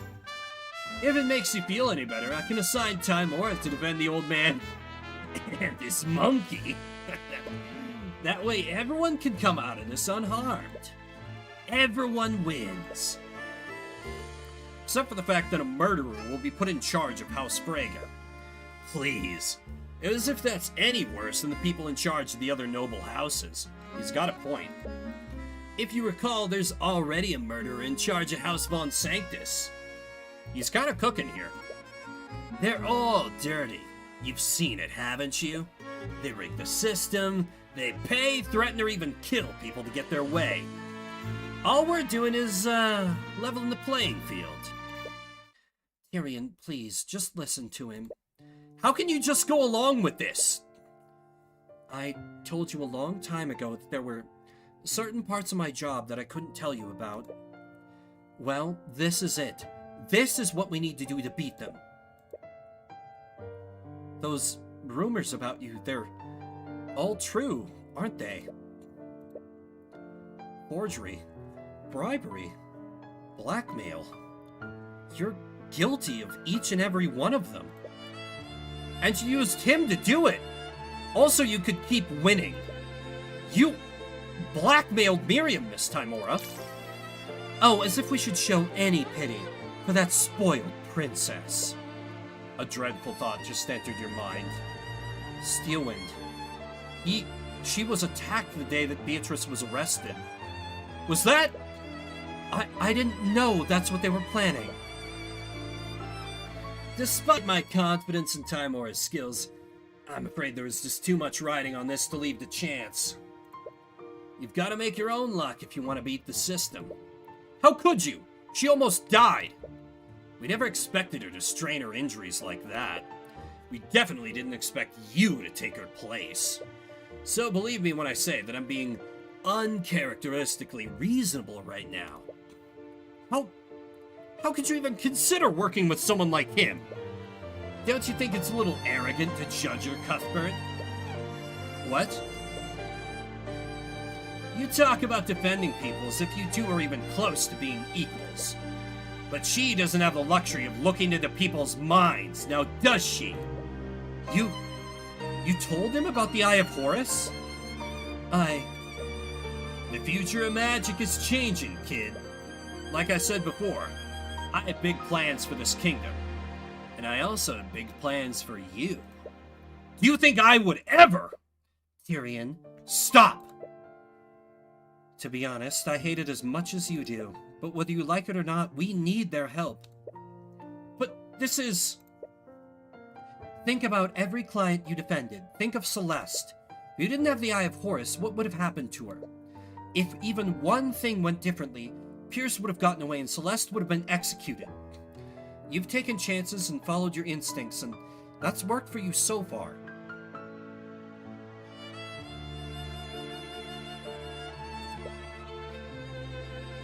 But what if it's not enough? What if the system is too corrupt for you to fight against next time? With the Eye Taker's help, you'll never have to worry about that again. If I had accepted his help sooner, I could have saved your mother. So what's it gonna be, kid? You already know about what happened to that Steelin brat, so I don't need to tell you what'll happen if you don't play ball. Wait! No. What? Maybe you're right. Maybe I can't always win against the nobility unless I play dirty like they do. But this is wrong! Tyrion? I'm not going to compromise my principles. Not even for you, Miss Timora. Sorry to hear you say that, kid. I really am.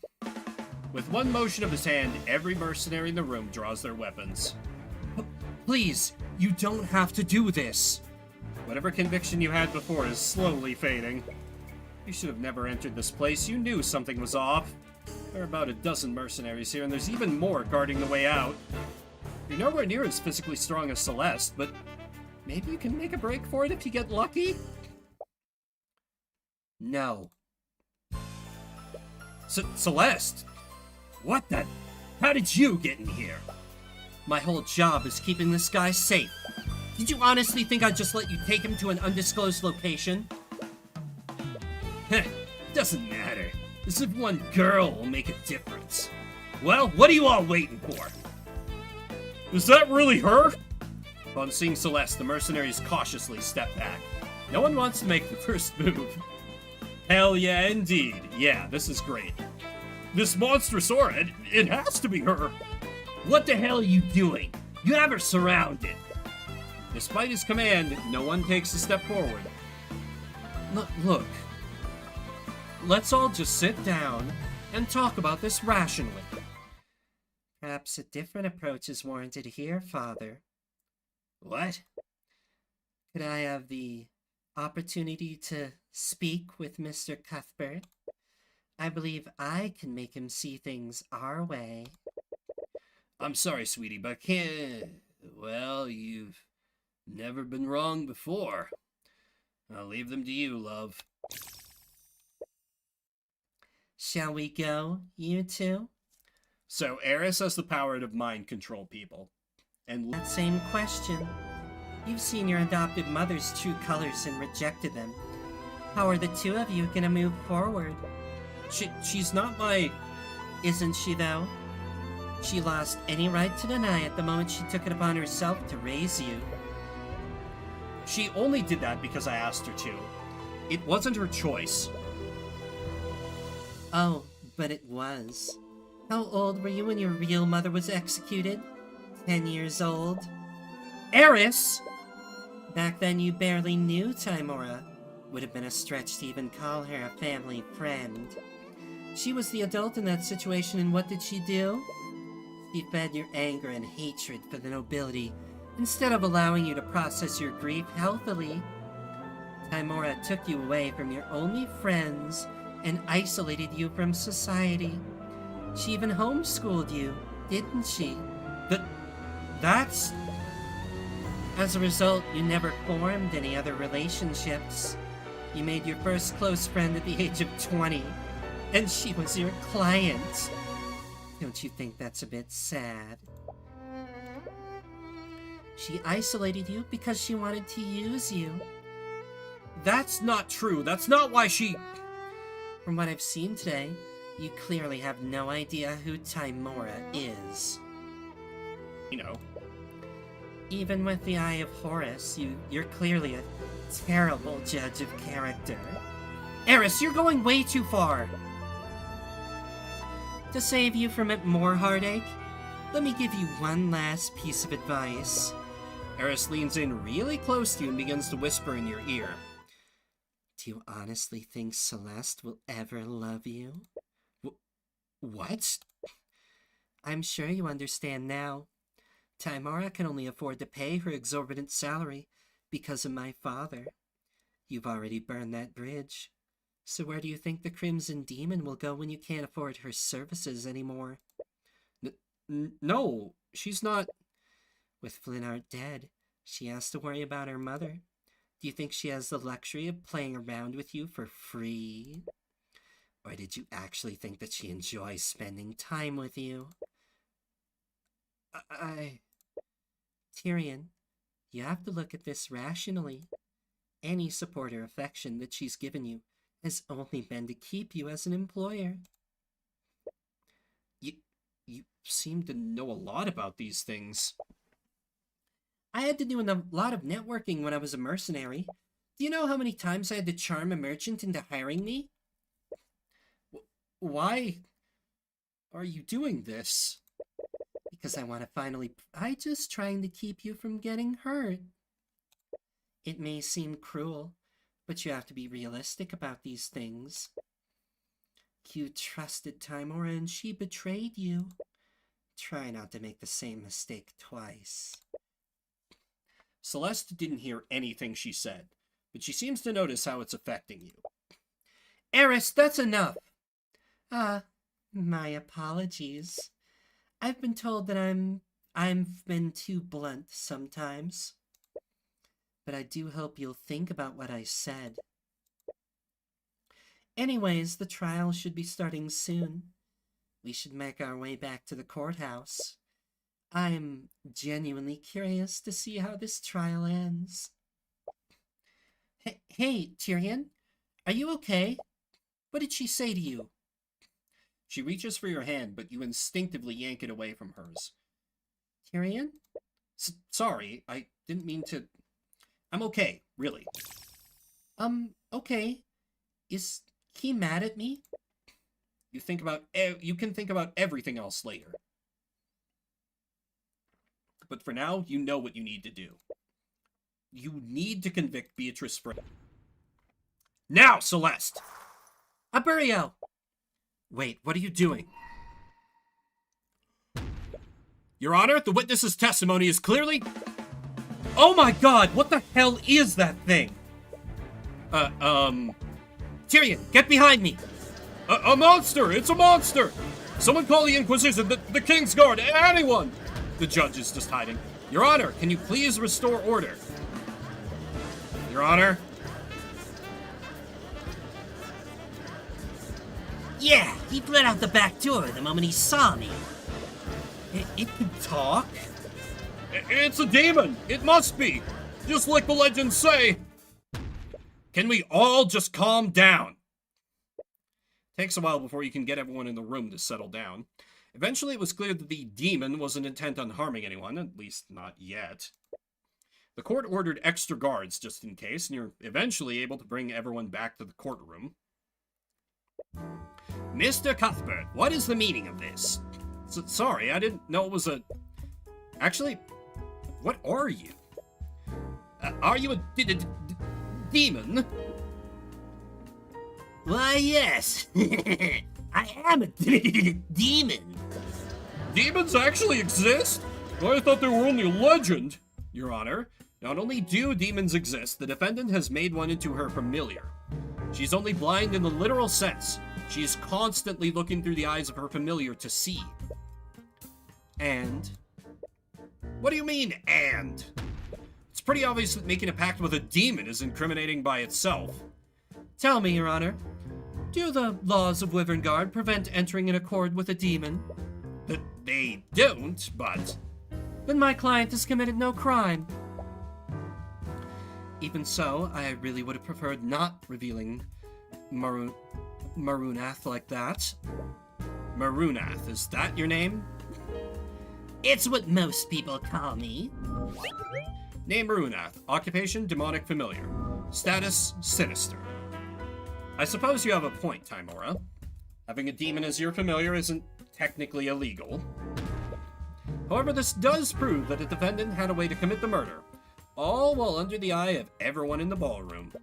She could have sent Manarath upstairs to the gallery and had him steal the sword of spell-eating. After that, they would just need to traverse the vents into William's study, just like Eugene did that night. The fact that her familiar is a demon proves that she couldn't have done that. What do you mean? You saw how everyone reacted when they saw Manorath's form. A monkey may have raised some eyebrows, but someone surely would have reported Manorath if they saw him. Timora, your client is a master of illusion magic. Can I assume that we'll find invisibility in her spell compendium? You might.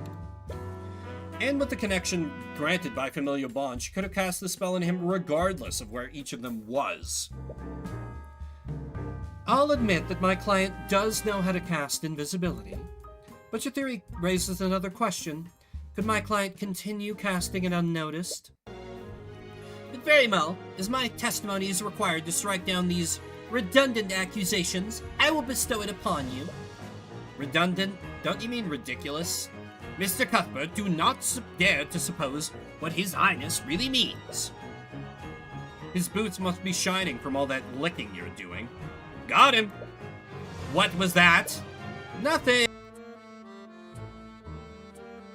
Wait, the occult are a fascinating phenomena. Does that sound like... Occult are! Oh my god, she's clever. Objection! To cast a spell, a mage needs to speak an incantation. There's nothing that says you can't say anything before or after it. Your Highness, according to your testimony, the defendant told you that the occult are a fascinating phenomena. Is that exactly what she said, word for word? Yes, the stories she told us were quite interesting. They really struck a chord with me. I see. Well, even if they were interesting, your testimony proves that she did cast the invisibility spell that night. Are you deaf? I already told you. No one heard her say any incantations, nor did they see her perform any gestures. Unfortunately, your testimony proves the contrary. Beatrice Frega said an incantation and performed a gesture right in front of you, all without anyone even knowing it. What? Your Highness, there are two components required to cast invisibility. First, the caster must speak the incantation Occult Are, and clap both of their hands together. And as I'm sure you've noticed, the defendant has a habit of clapping both her hands to calm herself. Now that I think about it, that habit must have come from constantly casting the spell. The defendant requires Murinath to see, so she must constantly cast invisibility to keep him invisible. Cuthbert, you may have an explanation for how she hid the gesture, but she would have still needed to speak the incantation. However, she did speak the incantation. The witness's testimony proves it. What are you talking about? I never said that she spoke any incantation. Your Highness, the incantation for invisibility is Occult Are. Now recall what you said in your testimony. She said the occult are a fascinating phenomena. The pronunciation of that one phrase is identical to the incantation. I see. So she hid the incantation in her conversation. And because her target was a creature that was outside of the ballroom, no one saw the magical effects. This means that Manorath had the means to murder William Frega, just as UG did. I see. Murinath is well within his right to refuse, if that's what he truly wants. It is. Well, I suppose it's for the best. I doubt he'd be able to corroborate your story at all. Murinath grinds his teeth together. It sounds like metal grinding on metal. Considering his diminutive figure, I don't blame him for being a coward. But Mr. Cuthbert, could you please refrain from provoking the literal demon? Oh, it's fine, Your Honor. He can't do anything without his master's word. And between him and the defendant, it's clear that Beatrice is the brains of the operation. You shut your filthy celestial mouth!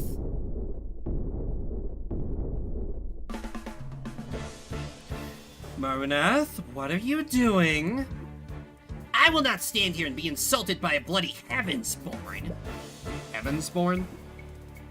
I am still within my contract, and I will not flee from the likes of him. You want my testimony? I'll give you my goddamn testimony! Objection! Your Honor, my client does not consent to having her familiar testify. Timora, did you say earlier that Murinath is afforded the same rights as any other person? He has a right to refuse to testify, but only he can decide if he wants to exercise it. And he's clearly intent on giving it. So, Maranath, why don't you testify about what you were doing on the night of the murder? Gladly. Why do you keep calling me that? Oh, does a Heavensborn not know the nature of his blood? Your blood? Could he be referring to your mother? Wait, do you know where my abilities come from? Oh, how marvelous. You don't know, do you? You make a pact with me, child. I can tell you the nature of your blood, and much, much more. Mr. Cuthbert, please don't make deals with the devil in my courtroom. I wasn't planning to, Your Honor. He clearly knows something, but making to deal with a demon is just asking for trouble. He could also just be trying to distract you. You should stay on task. Demons unable to lie? No, it can't be. Demons are clearly different from humans, but would they seriously have a limitation like that? It would explain why Timora and Beatrice were so opposed to having him testify. There's only one way to know for sure. Witness, can you repeat the following statement for me? Tyrion Cuthbert's hair is green. What kind of ridiculous request is that? Another pause. I'm afraid I must agree, Mr. Cuthbert. Please don't waste our time. I'm just conducting a little experiment, Your Honor. So I'll ask you again, Maranath. Say the following phrase. Tyrion Cuthbert's hair is green. Your Honor, Cuthbert is clearly making trivial requests to stall for time. His request is not worth a response from the witness. That's not what I'm doing, Timora, and I think you know that. Maranath, we truly don't know much about demons aside from the stories told in myths. So is it possible the demons are physically unable to lie? Ah. Damn it. I'm sorry, Mr. Cuthbert, but that seems quite ridiculous. Why wouldn't the witness be capable of lying? I genuinely don't know, Your Honor, but his testimony speaks for itself. He can easily refute it by granting my request. Say Tyrion Cuthbert's hair is green, witness. You said it yourself. Tyrion Cuthbert's hair is green. That's not what I asked for, witness. Repeat the statement I told you, word for word. Nothing after or before it. Objection! Your Honor, the prosecution's argument is absurd. The witness is not obligated to fulfill such an outrageous request. I might be compelled to agree with you, Miss Timora, if the witness wasn't clearly avoiding fulfilling that request. Well, we're all waiting, Maranath. You can easily prove me wrong by repeating my statement plainly. Ah, you filthy Heavensborn. Say it, Maranath. Tyrion Cuthbert's hair is... Tyrion Cuthbert's hair is... blonde.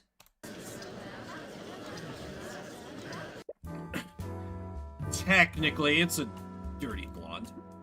Ah, shut up! Is Mr. Cuthbert correct, Maranath?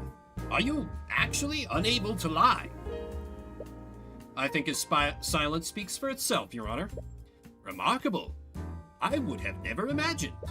And with that, proving my case becomes a much simpler matter. Maranath, did you murder William Frege? I'm sure you understand, witness. Under these circumstances, staying silent is basically an admission of guilt.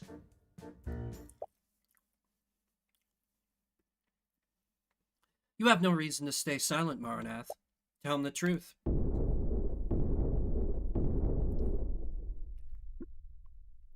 Lady Beatrice, what are you... I believe it's time to come clean, don't you, Maranath? I see. So that's your play. Don't think you can just stall for time, Miss Frege. Maranath has no choice but to answer the question. Do it, Maranath. Tell the court the truth. To answer your question, yes, I did murder William Frege. What are you doing? Miss Frege, does this mean you are confessing to the murder? Oh, Your Honor, I'm not admitting to anything. This confession comes from Marnath himself. But your own familiar just... Let me ask you a question, Marnath. Did I order you to murder my father? No, you did not, Lady Beatrice. What are you talking about? You're lying, aren't you? Demons are physically unable to lie, Mr. Cuthbert. Damn it, she's right. She must have done something. Did she plan for this? She must have arranged things so that statement would be technically true.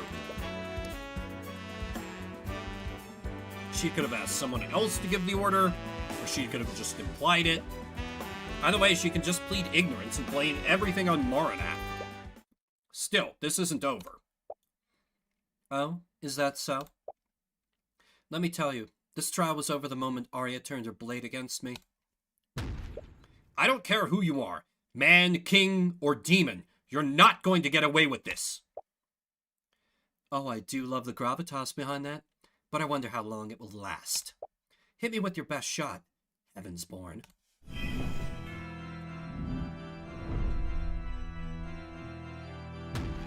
Beatrice Frege, you may not have technically ordered your father's murder, but you were clearly acting with malice. You brought something dangerous into the manor, something that you knew would harm your father. Oh, really? And what would that be? I didn't bring anything dangerous into Frege Manor. It was so dangerous that it implies lethal intent.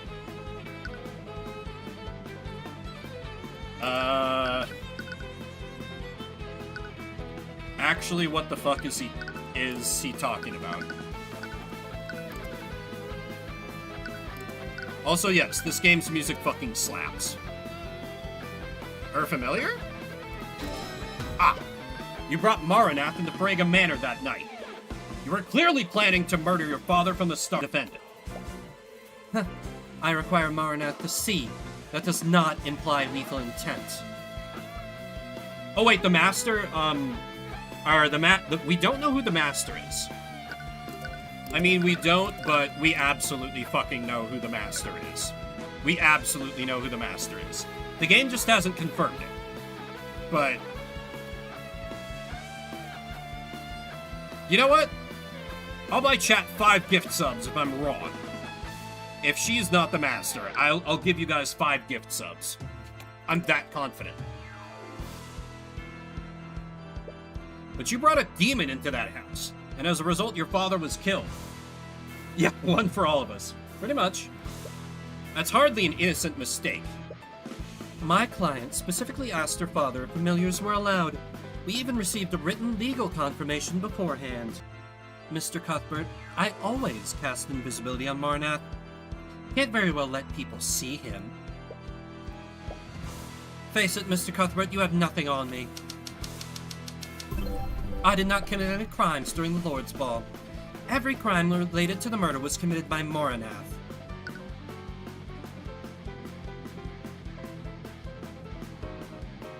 No crimes during the Lord's Ball.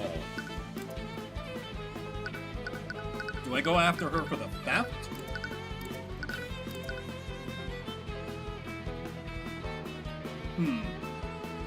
I think this is my best shot. Beatrice, Maranath required your magic to break the wards guarding the Sword of Spell Eating. You may be able to explain why you cast invisibility that night, but you can't explain why you cast an evocation spell, powerful enough to shatter that display case. Oh, that. I'd almost forgotten. I plead guilty. But what? To the charge of grand theft, I mean. I ordered Maranath to help me steal that artifact so I could sell it on the black market. I would never have imagined that he'd use it to murder my father. Right! It doesn't matter if she's found guilty of stealing the sword. The Slayer rule only takes effect if she's found to be responsible for her father's death. Damn it! Is there seriously nothing you can do? Maranath will take the fall on Beatrice's behalf. Appeal is not gonna work.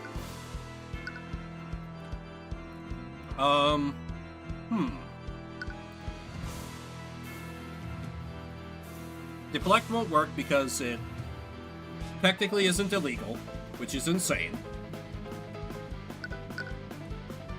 Let me try and threaten this cowardly little shit. Maranath, the sentence for first-degree murder is death. Are you really willing to die for your keeper's crimes? Oh, you stupid Heavensborn. Demons never truly die. When our bodies are destroyed, we return to the abyssal hells. Hell?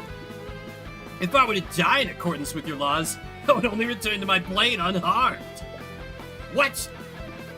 Even if I could die, fate much worse than death awaits me if I fail.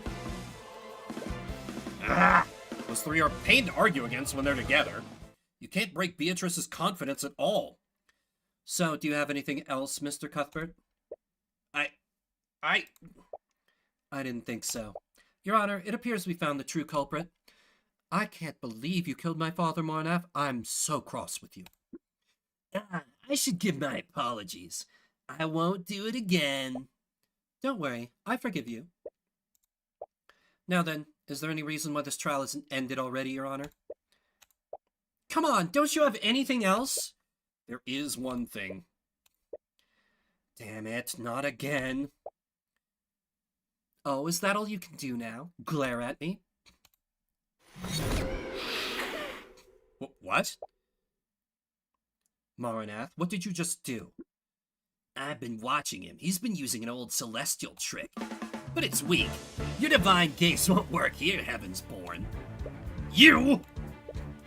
It looks like that was your last piece, Cuthbert. No, this can't be how it ends. Not after you've come this far. What is it you like to say in these situations? Checkmate, Cuthbert.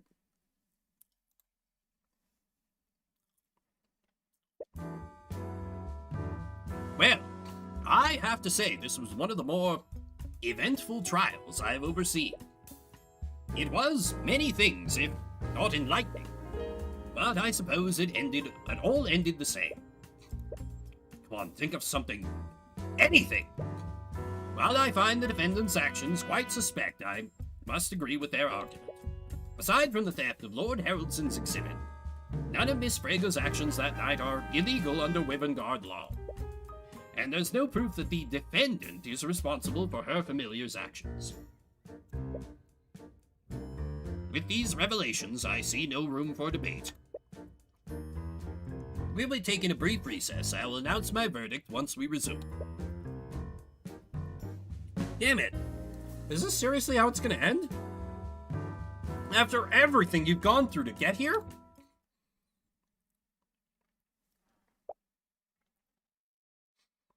This world is bleak, merciless, and unforgiving. But I've seen you. I know how bright the light within you is. Use my eyes. Peer beyond the divine gate as I once did. Maranath called you a Heavensborn. Your mother told you that there's a light within you. You have no idea what that means. What even is the divine gate? Why do you have the Eye of Horus? Why are you able to read people's minds? You've been so lost lately. But you thought you finally figured out who you're supposed to be. But all of this, everything you've been working towards, was all a lie. Is she an angel?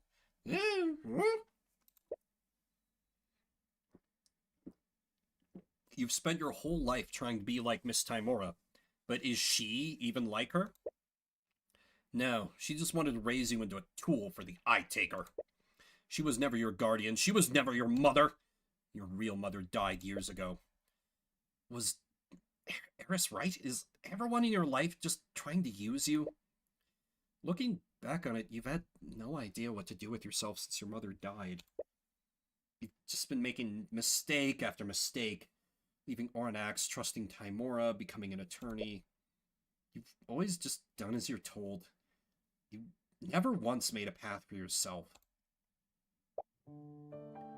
But you saved Celeste, and Wallace, and Dracogen, all when no one else would stand up for them. Was helping them a mistake?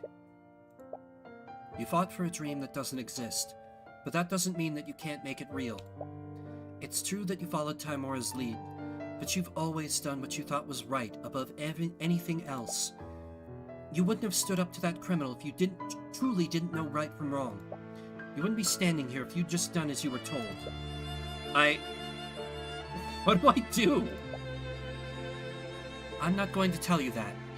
You already know the answer. You've always known the answer. You take a deep breath and relax your thoughts. How do you prove that Beatrice ordered Maranath?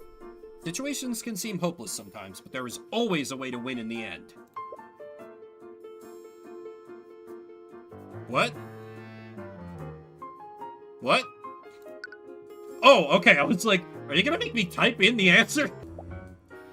Tyrion, your eyes don't actually read minds. They give you the means to reveal truths that are being concealed. You can pull the truth out of anyone and anything. The truth? So, say it together with me. Maranath, dweller of Avernus. Wait, what are you doing? By the eye of Horus, I issue upon you a divine edict. Release thy guards and manifest your blood contract with Beatrice Frega. It's 50 pages long. Luckily, you somehow know the excerpt of the exact section you need. Prohibited from killing or injuring any and all humans. Beatrice Frega can designate individuals that are exempt from this rule. Exempted individuals will only remain so for 24 hours. Fuck yeah. You did it, but how? Was that really your... No, that's not important right now. She gave you what you needed. The rest is up to you. What in the nine hells was that? You! When did you learn to... Mr. Cuthbert, what just happened? Your Honor, I just made the witness manifest their blood contract. You did what? Blood contract? You can think of it as a legally binding document. It lays out the terms of the pact between Beatrice Frega and her familiar. Incredible! Where did you learn how to do such a thing? Library? Wow! To think that our kingdom had access to such knowledge. Yeah, I'm not buying it. How did you really find out how to do that? It's a long story. You're not sure if she'd believe you, even if you told her. Anyways, the defense's argument is such. Maranath was acting alone, and the defendant is not to blame for his actions that night. However, take a look at page 7 of this blood contract. It specifies that Maranath is prohibited from killing any and all humans. There's only one scenario where he can do so, and that's when Beatrice Frega designates someone to be exempt from this rule. You. Beatrice Frega, you didn't directly order Maranath to kill your father, but you implied it by telling Maranath that he could kill him. Not only that, you did so within the 24 hours of the Lord's Ball. Your intent was clear. You brought Maranath into Frega Manor with full knowledge that he could and would kill William Frega. And that is checkmate.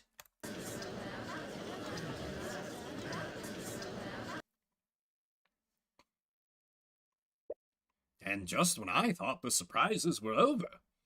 But in the end, we arrived at the truth. I suppose I can't disagree with that. What do you have to say for yourself, Lady Frega? Do not call me that. It's almost funny that you hate your name that much. Your entire plan depended on your claim to the Frega estate. Do you have any idea what you've just cost me? Everything has been ruined because of you. Why should I care? You're just another noble, trying to steal power for yourself.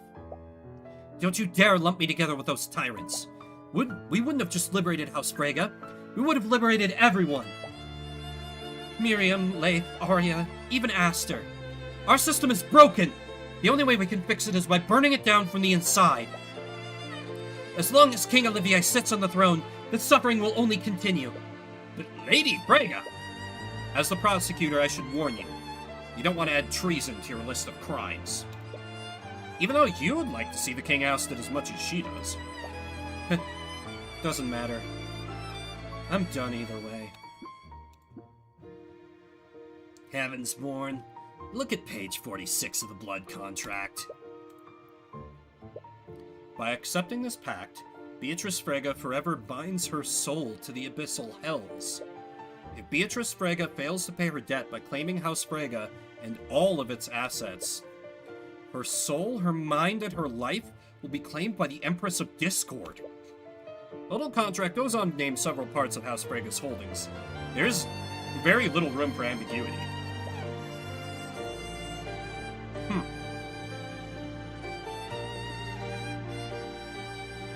Arya was almost right.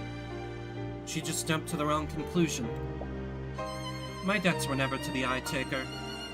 They were to the abyssal hells. Why would you agree to something like this? Because I miscalculated. In this folder are records of your many plots against House Steelwind and the Crown. It'd be a shame if this information fell into their hands. You think this feeble attempt at blackmail will frighten me?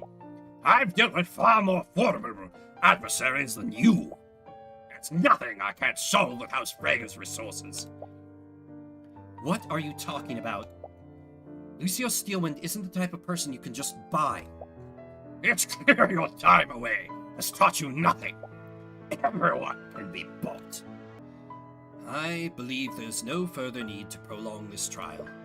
Bailiff, please escort Lady Frege and her familiar to a holding cell. I'll be passing my verdict shortly. Cuthbert, we need to talk. What's done is done, but the boss isn't going to take kindly to what you've done today. I know it's a long shot, but maybe if you talk to him, he'll... No. Cuthbert, this is serious. He's going to send people after you. Dangerous people. You can't just ignore this. How old were you when your real mother was executed? 10 years old? Timora was the adult in that situation, and what did she do? She fed your anger and hatred for the nobility, instead of allowing you to process your grief healthily. Timora took you away from your only friends and isolated you from society. As a result, you never formed any other relationships. She isolated you because she wanted to use you. Please, just listen to me and... Shut up. Tyrion, how could you do this? How could you work with criminals? Cuthbert, Everything you told me, all those ideals about protecting the weak, it was all a lie. Everything Commander White said about you is true, isn't it? I'm just trying to... I don't want your help. As you yell at her, your voice echoes throughout the lobby. Several of the people nearby turn silent. I gave up everything for you. My childhood, my home, my happiness. I left it all behind to chase the ideal that you told me you were fighting for. But it was never real, was it? You made me throw away everything, all for a goddamn lie. But I'll make it real, and I'll do it without you. Tyrion, As she reaches her hand out to you, you step away from her. You never cared about me, did you? All you cared about was using the Eye of Horus. That's not... Shut up! I don't want to hear any more of your damn lies! Go away! Get the hell away from me! I never want to see you again! Without a word, she walks away from you.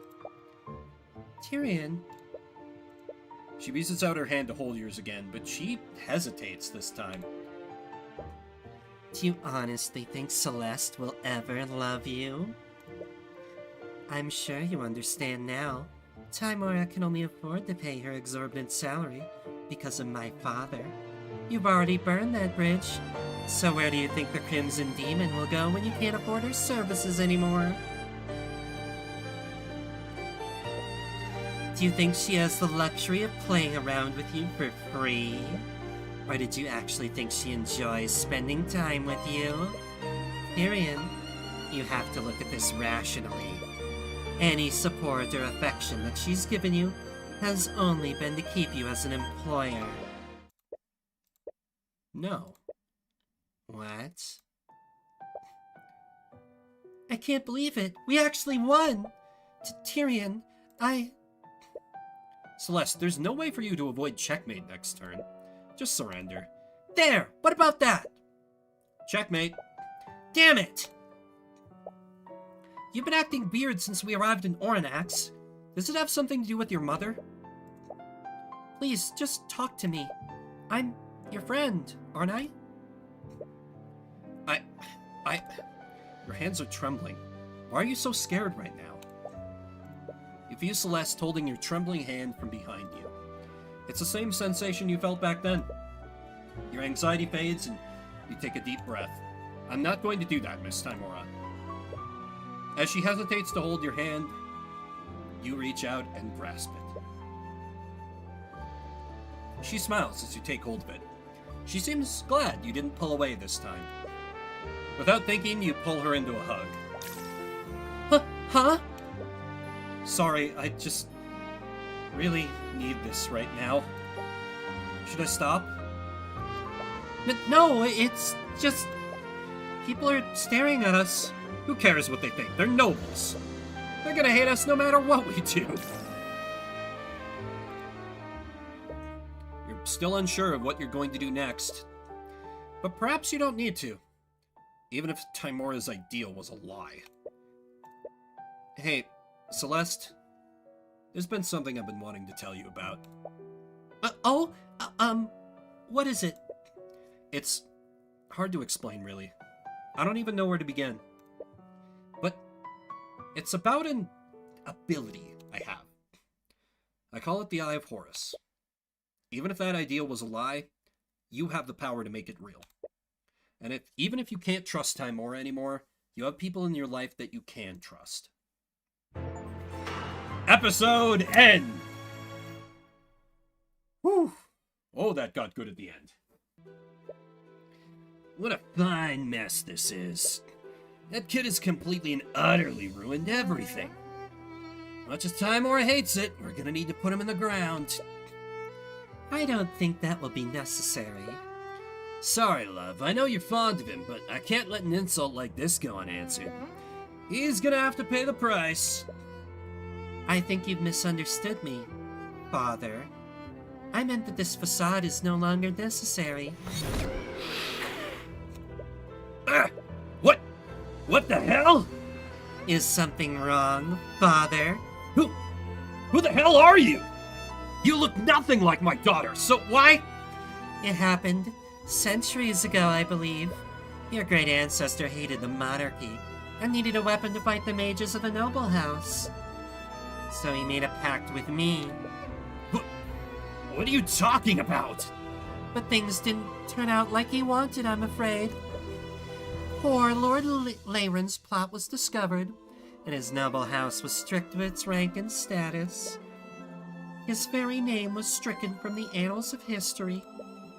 He was supposed to give me Wyvern Guard, but I had to settle for claiming his bloodline. Leyron, how do you know about my name? No one knew about that name, not even my real daughter. I know it's been centuries, but I haven't forgotten, John. Everyone in your bloodline belongs to me, including your daughter. You bastard! What did you do to her? What I do to all my prey, I made her suffer.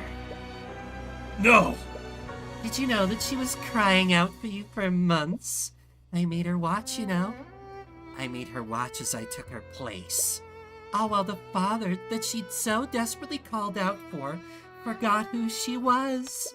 All while my minions slowly and painfully tore her soul apart. You monster! You goddamn monster! I enjoyed her torment while it lasted, but even that couldn't satisfy me. What I really crave is the blood of a Celestial. That's what this is about? That stupid kid? But I can't have you kill my dear Tyrion just yet. At least not until I'm done with him. You goddamn demon! I'll kill you! This man is your enemy. Your life's goal is and always has been to exact revenge on him. What the hell are you talking about? You! I lost everything because of you! They kicked me out of the Inquisition because of your false testimony! What? Let go of me! You killed my entire family! I won't let you get away with this! What are you talking about? I didn't do anything! Hey, isn't that the noble who killed all those children? I heard he got released by paying off the judge. What are you all talking about? Get away from me! Don't lie to us. We know what you did. No! Stay away! Ah! We've finally entered the final act, my dearest Tyrion. And from what I've seen, I think I know exactly how I'm going to break you. I hope you're just as excited as I am. I've killed people. I don't know who this is, so they're gonna get the Tyrion voice for now. They were usually criminals or bandits. But, oh, wait! No! This is Celeste. This is absolutely Celeste. But it still frightened me how unaffected I was by their deaths. It always came so easily to me. I was good at it, a little too good. People told me that taking the lives of others would be hard, but I never felt that uneasiness, not even once. It made me think that I was some kind of unfeeling monster, and maybe I am. But it's absolutely Celeste. 100% Celeste. But the time I spent with you filled me with more happiness than I could have ever dreamed of. Instead of taking lives, I could save them alongside you. It felt good to protect you. I felt needed when I knew you were relying on me. It made me feel like I was actually worth something to someone. And whenever I saw the light in your eyes, it filled my heart with a warm feeling that I've never felt before. But it was too good to be true, wasn't it? In the end, I failed you. I couldn't protect you, just like I couldn't protect my father. I don't understand. What did you ever see in someone like me? Episode 5, Attorney of the Arcane. You haven't taken any of the clients since Beatrice's trial. I'm going to be honest. I'm not even sure if I want to be a defense attorney anymore, then become a prosecutor, man. What? I've spent my whole life training to be one. But I was only doing it because someone else told me to. Did you not enjoy it? You are very skilled at it. I don't know. I've been trying to take some time to think about everything. But you still haven't found any answers. Thank you, Arya. Have you considered becoming a prosecutor? Your time as my stand-in made it clear that you have the ability to. A prosecutor? You would have never even considered that a year ago. But you understand now, there are criminals who need to be brought to justice. And despite how difficult she is to face, Steelwind never engages in outright corruption like the other prosecutors of the Crown. Yeah, you two can be like a two-person reform team within the prosecutor's office. If you follow her example, you could fight injustice that way. But even if you did that, you'd just be following in someone else's footsteps. Just like before. I'll think about it. Please do. At this point, I could use all the help I can find. Buddy. By the way, Tyrion, Ruby sent another letter. Do you want to... Put it with the rest. Right. Have you spoken to her since the trial? I see. That does explain her recent mood. Right, you two probably see each other a lot. I've prosecuted a few of her clients recently. But it's clear she's not... Take a closer look at the envelope. It's sealed with candle wax. Is there a noble house seal on it? There's a crest on it. It's the insignia of House Pierce. You quickly open the letter and read it. Despite supposedly being written by a noble, the paper has been torn in half. Suspicious. But the message is clear, so wait. I hope you understand. I would have never contacted you unless I had no other choice. I know the truth behind McCoy's true parentage, and I'm aware of how vital this information is to you. As you know, my execution is scheduled for next month, and I'm running out of time. I want to trade this information with you. In exchange, you will grant me my freedom. Meet me in the private prayer room within the Grand Cathedral of the Scaled Lord at 2 p.m. You will save me from my fate, or else. What?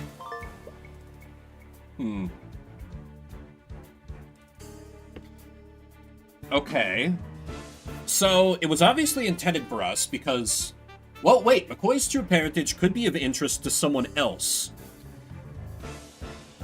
So, because the Steelwinds were starting to look into it, Arya definitely took an interest. I imagine her father might know as well, because we did run into him. So it could have been intended for the Steelwinds.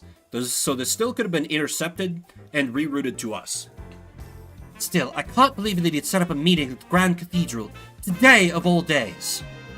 And angry face from Arya as well. Game, all you need to do is show me some nice lady thighs and we will hit the full degenerate jackpot for me. Why? What's happening there? I'm sorry, but it's not my place to tell you. Ominous. Wait, is it like the... No, it wouldn't be the day of her wedding. She would be way too busy to... No, there's no way it would be the day of her wedding. She would be way too busy to check in on us.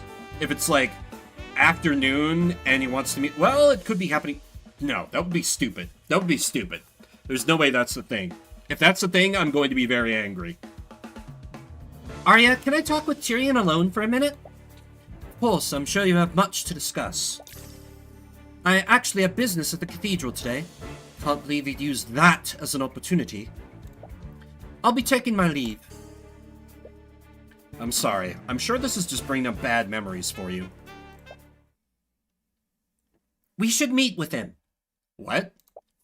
We're not going to help him, obviously, but I had an idea.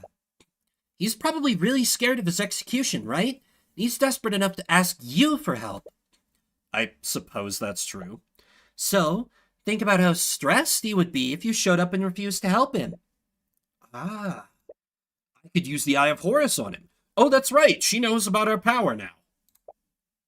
We can get the info we need without having to give him anything. But are you really okay with this? You'll have to see him again. Yeah, I'll manage. And it'll be worth it if we can finally get the answers I'm looking for. You've already gotten your hopes up, but there's no guarantee that he actually knows the truth. Okay, so my prediction about what's going to happen. That letter was intended for Tymora.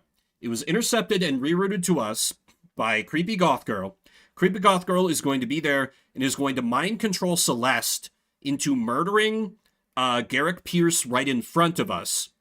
Therefore, it's kind of like, it seems to be bringing it full circle. Therefore, we'll be bringing it full circle by having the first case being defend Celeste from an accusation of murder. The fifth case will also be defending her from an accusation of murder, but it's a murder she's actually committed, but she was manipulated into committing it. So we're going to have to prove that Goth Girl has the mind control powers. So that's what's going to bring this whole thing full circle. And it's going to be really hard because she's going to do the murder in front of a bunch of witnesses. It's going to be impossible to deny. And she's going to have a clear motive because she's going to be murdering the man. Who is this modern day Fire Emblem character? She seems to be someone of equal social standing. You feel like you've seen her somewhere before, but you can't quite remember where. As soon as you enter the room, Von Sanctus flashes a quick look of disdain at you. You see him slowly move his conversation out of the room as well. And finally, you see Lucio Steelwind speaking with his daughter, along with the two princes. They seem to be speaking with another individual you haven't met before. Is that the king? Oh shit, are they gonna make, is Celeste gonna be mind-controlled into doing regicide? Ooh. I don't... That... No, I'm gonna stick with my original theory. When he notices you, his gaze narrows. He stares at the two of you warily. Aster especially seems surprised to see you here. He and Lucio ask the prosecutor something, but you can't quite hear their conversation. When she responds, Aster raises his eyebrows, and Lucio's expression darkens. What's going on here? This is a little awkward. Yeah. Hello. The nobleman looks at you and then at Celeste. He silently scans the two of you. It's as if he's trying to read something. He then walks away without a word. That's absolutely the king. Rude. At this point, I'm kinda used to it. Mr. Cuthbert, Miss McCoy, I'm surprised to see you here. What? I thought you were the one who invited them. I'm sad to say that I didn't. Although I am happy to see you two nonetheless. What brings you to the Grand Cathedral today? We were actually invited by another noble. We have a meeting with him. What? None of the people here are allowed to invite guests. Why did the guards stop you? Oh, they said they were expecting us. What?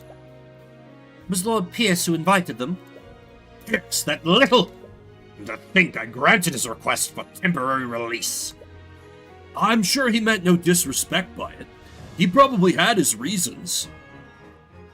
Also, why would the request for release be granted by you? You're the leader of the military, not, like, like a court justice. Then again, nobles' power structure gets a little fucky, whatever.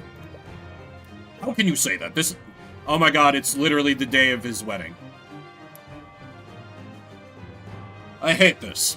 How can you say that? This is the day of your... He stops himself mid-sentence and clears his throat. Make no mistake, even if he is a dead man, I will have words with him about this. I have to ask, why are all of these nobles gathered here? You've taken over the entire Grand Cathedral. As you ask that question, everyone seems tense up. The prosecutor awkwardly looks at the two princes. Yeah, why would not the heir to the crown, like, getting married, not be like a massive event? I mean, I guess for security reasons, but you'd think they'd at least, like, publicize it. Be like, oh, look at the grandeur of our kingdom, as the heir to the throne marries, the scion of House Steelwind, blah blah blah blah blah. Prince Alaric avoids eye contact with everyone and just stares at the ground. I'm sorry, but I'm not at liberty to tell you that. It's a matter of public safety. I see, Everyone. Oh, what are you doing here? Did you follow us? Not intentionally. Trust me. Trust me, you're the last person we wanted to see today. What voice do I give to you, underage Fire Emblem character?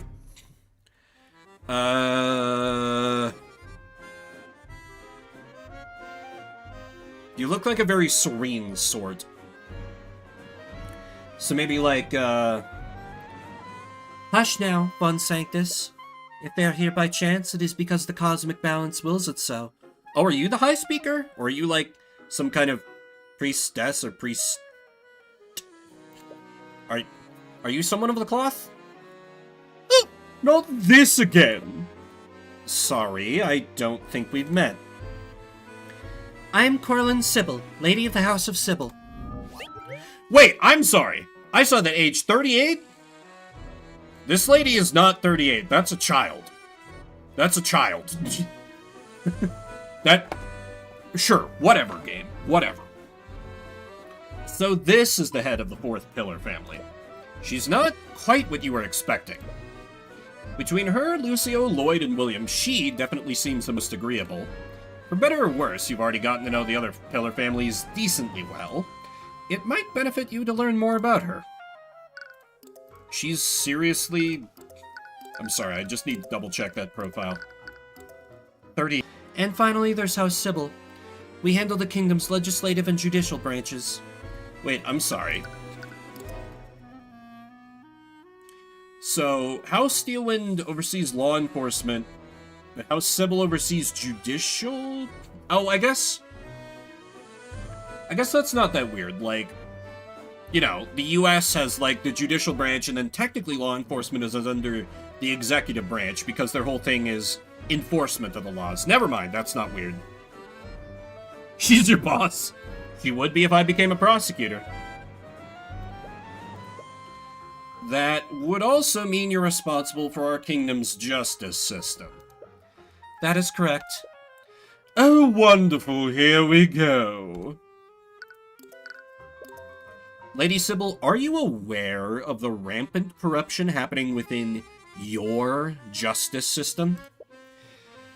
I suppose it's only inevitable that you'd see it that way. Am I wrong? I've been involved in plenty of court cases, and it's very obvious. All your courts care about is closing cases as quickly as possible.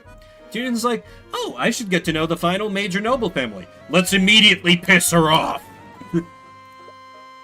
The system is corrupt to its core. The courts don't even try to hide it half of the time.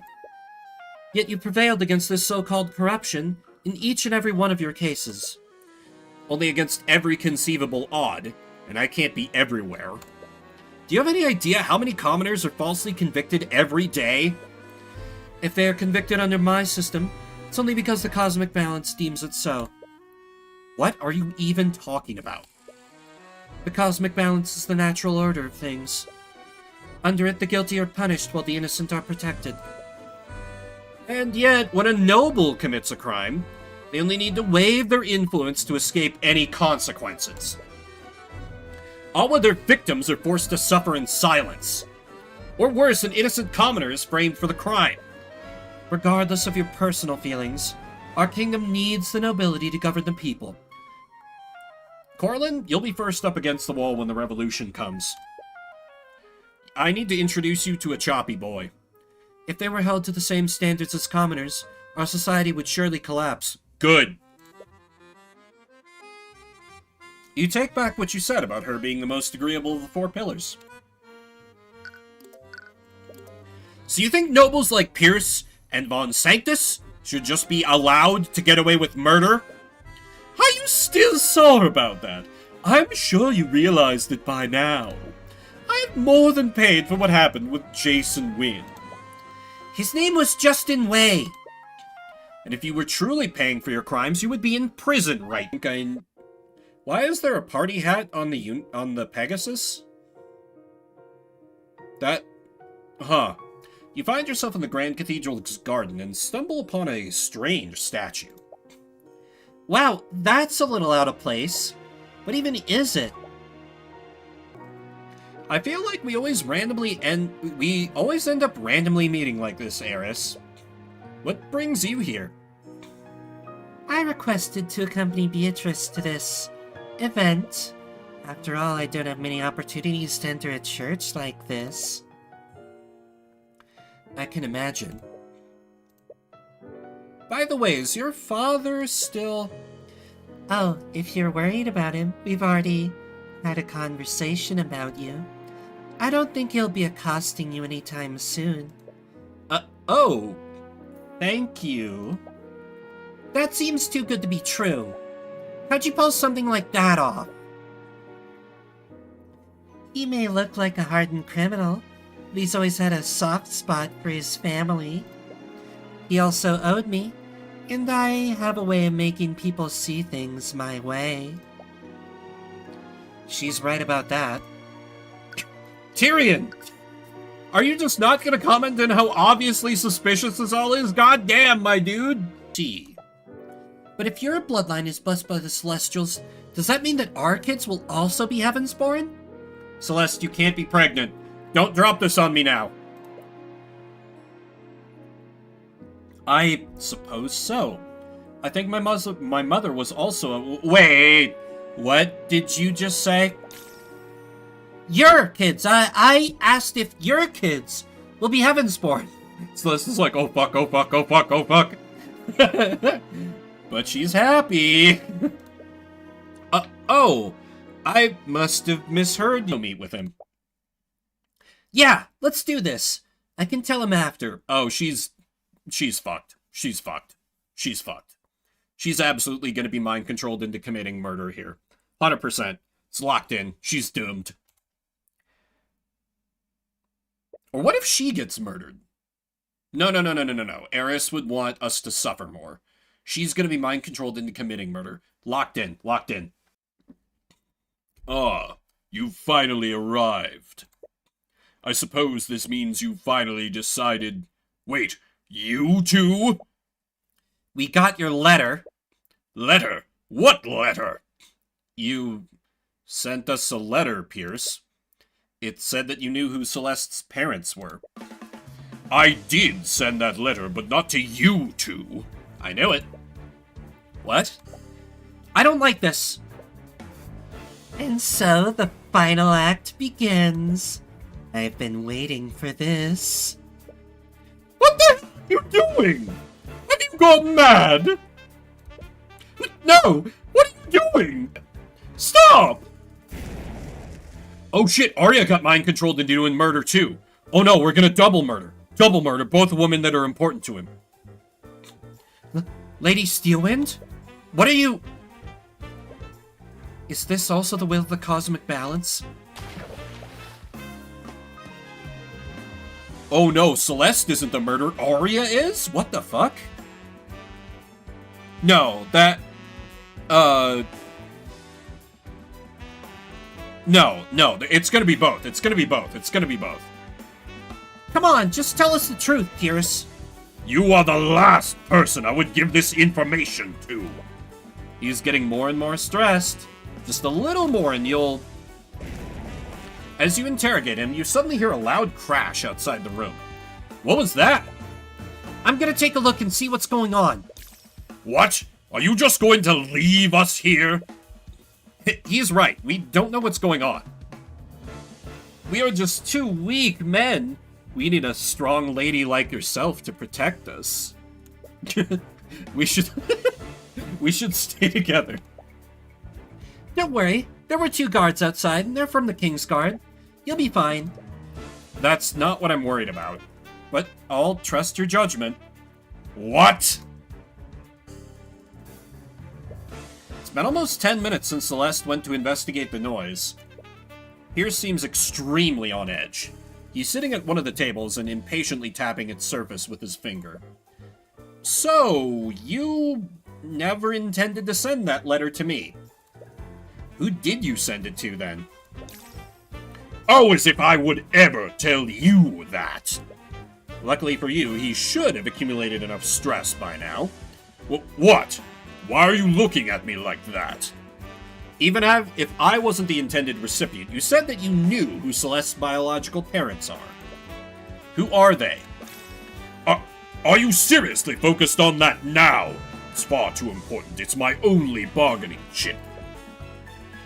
Answer the question, Pierce. What was that? Somnia. What? What is this? A blue luminous vapor enters the room.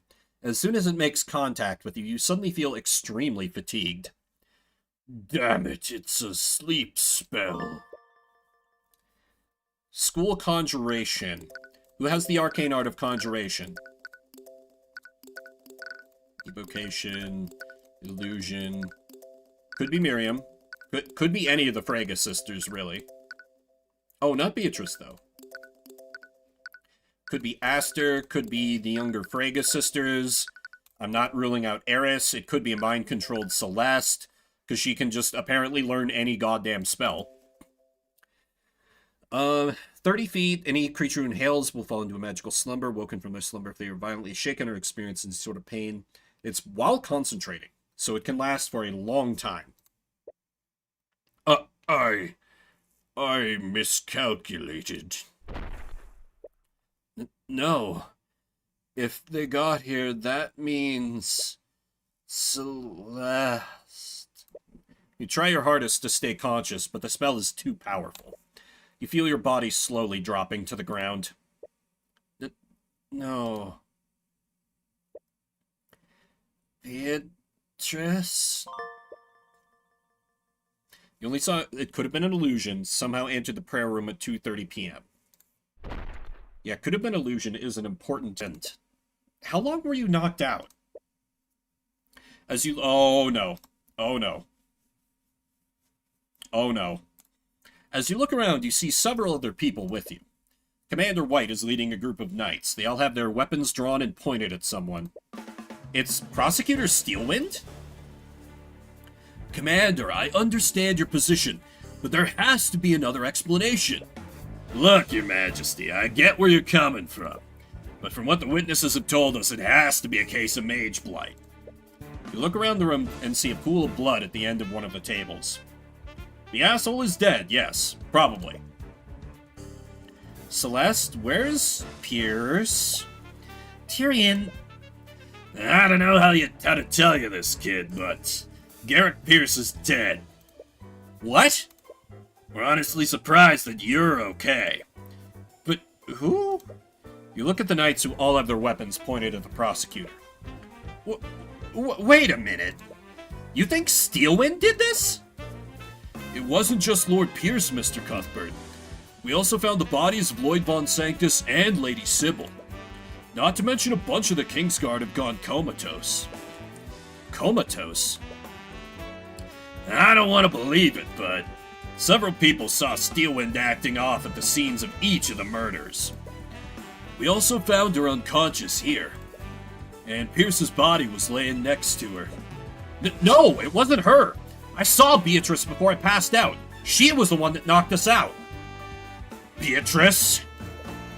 What the hell is going on? Commander White, you need to put me in a holding cell. Needs to be done with an anti-magic field. What? I'm a danger to everyone here. We need to go now. What are you talking about? Now is not the time. Do it, Commander. Right. Oh, I think Steelwind got mind controlled, but she's sharp enough to know she got mind controlled. But does Eris's power even count as, like, conventional magic? Could be some other kind of ability that works outside the rules of it. Because their whole thing is, like, there's magic, and then there's things that act outside the rules of magic, like the Eye of Horus. So I don't know if that's going to protect her. Still a good precaution to take.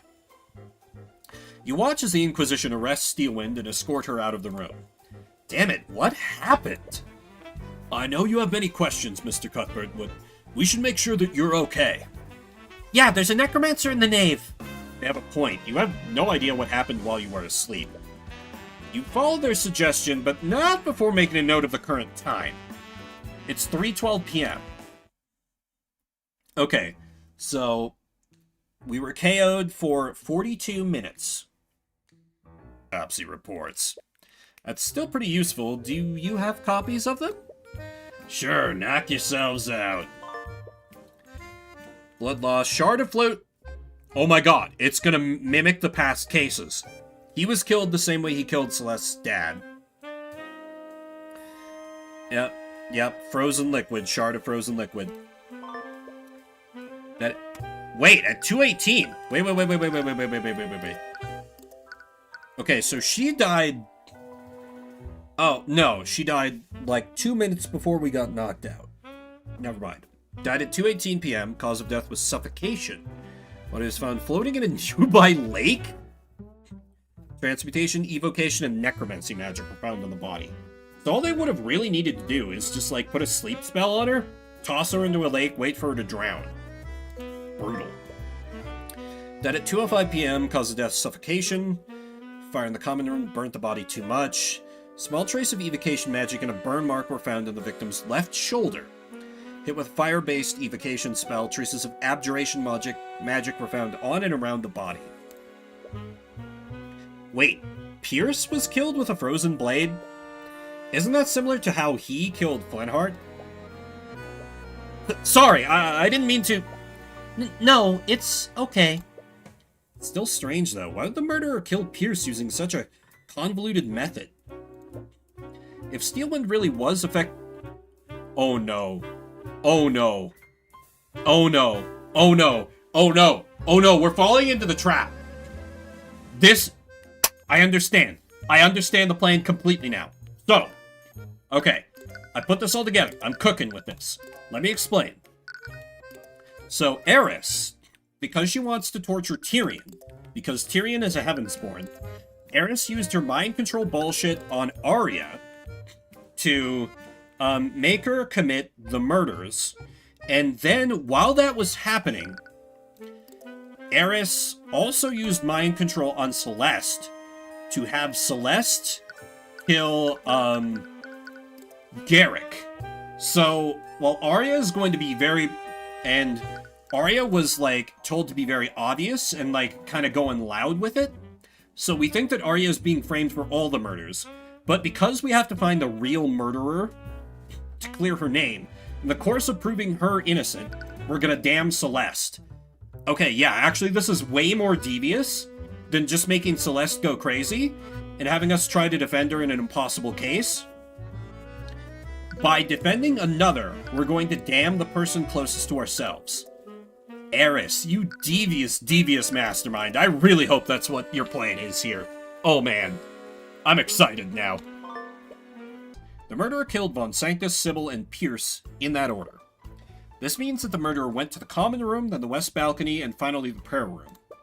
But if we look at the map, the murderer's route seems a bit strange. Gee, I would love to be able to deduce why the murderer's route is strange, if only I had hallways on this map of the building! After everything that's happened, I really need to know, why were so many nobles gathered in one place anyways? All 4 of the Pillar families were present. I understand if you don't want to tell me, but this information could be vital in figuring out what really happened. No, I see your point. The truth is, we all gathered to mourn the death of my father, King Olivier de Wyverngard IX. Oh! Wait, the king is dead? Yes, we wanted to avoid releasing this information to the public, so close to the death of William Frege. My father has been ill for quite some time, so we weren't prepared for this. Or at least I thought I was. I also lost my mother when I was quite young. But it's still all a little hard to take in. I'm sorry, you have my condolences. Thank you. But if King Olivier is dead, that would make you...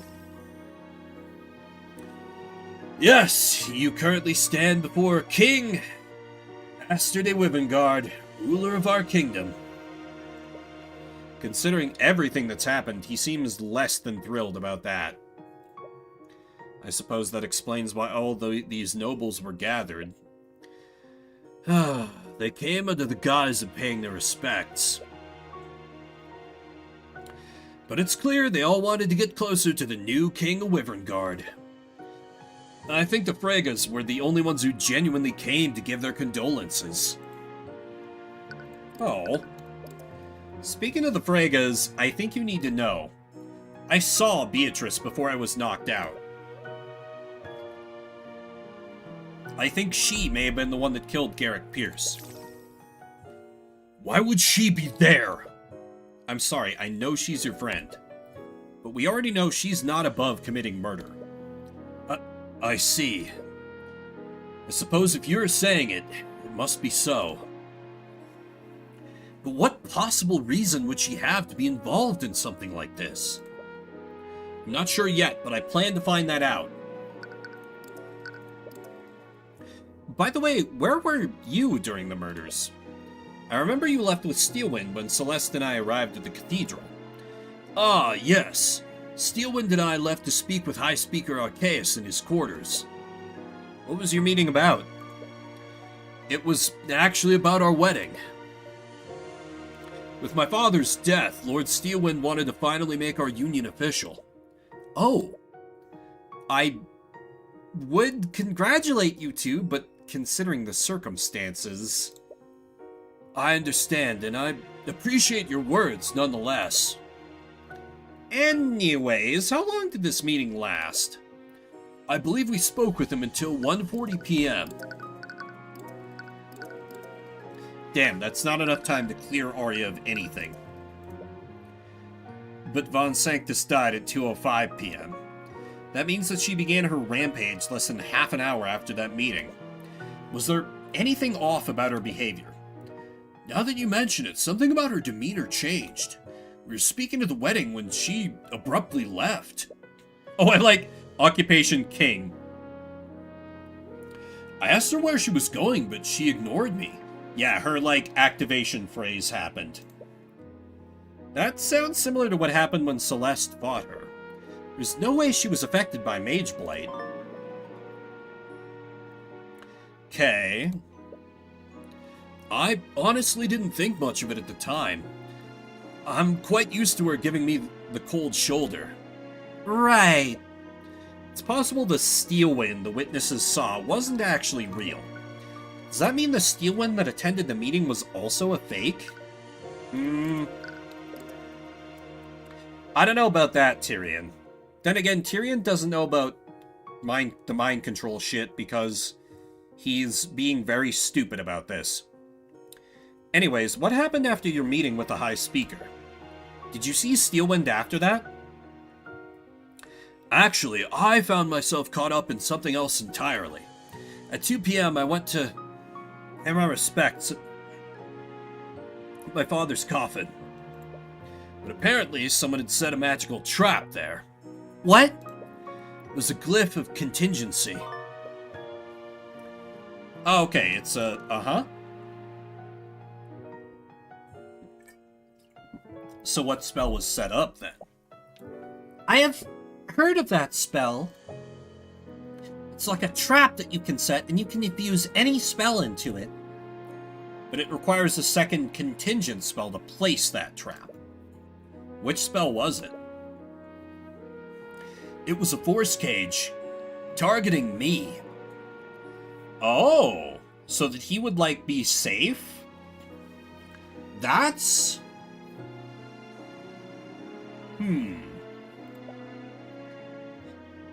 Was the murderer trying to attack Aster too? I don't think so. They would have used a more lethal spell if they wanted to. But from the sounds of it, Force Cage can't be dispelled. So Aster would have been trapped inside of it for that full hour. We think the murderer used this as a distraction. Yeah. Because of that trap, the Kingsguard consolidated most of their attention and forces on my location. As a result, there were fewer people guarding Von Sanctus, Sybil, and Pierce. The ones that were there all fell comatose. They can't tell us what happened to them. Okay.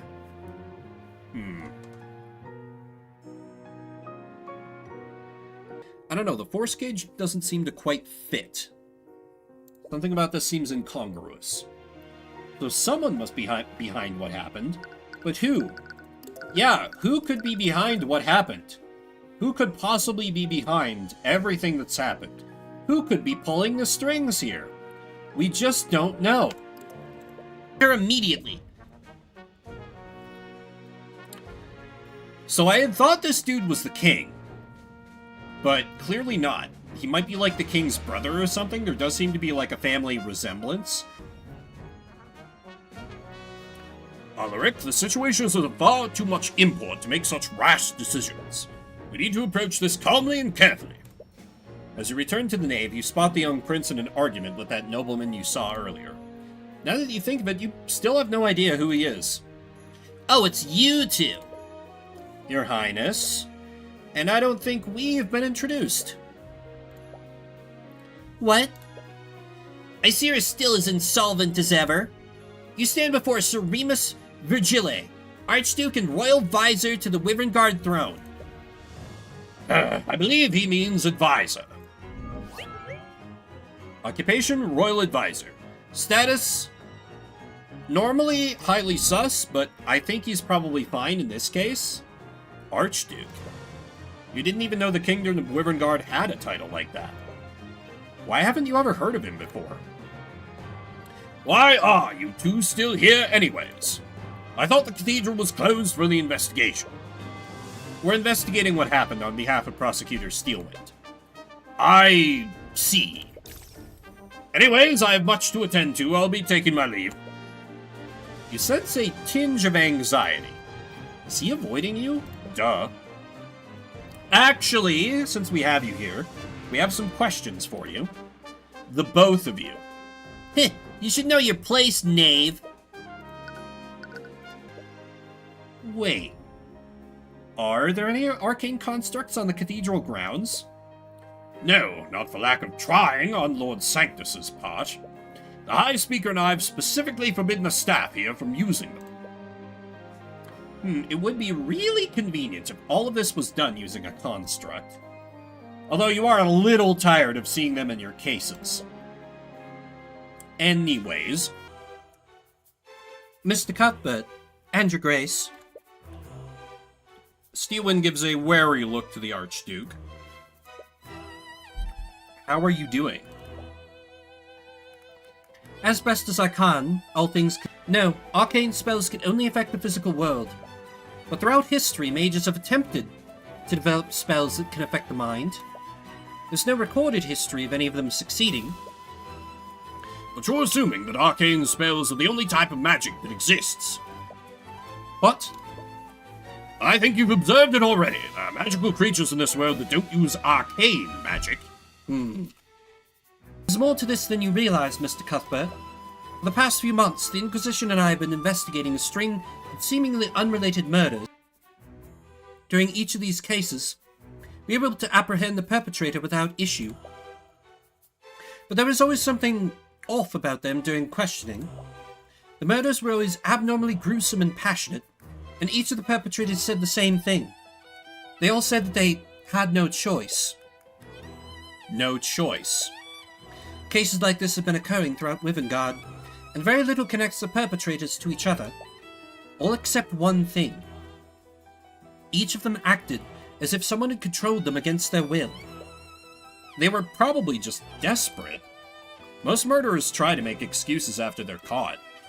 They could even just be in complete denial.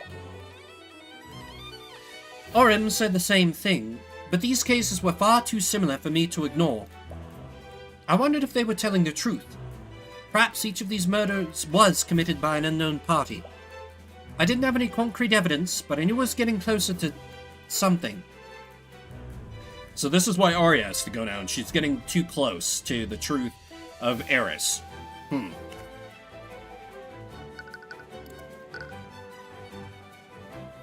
The what?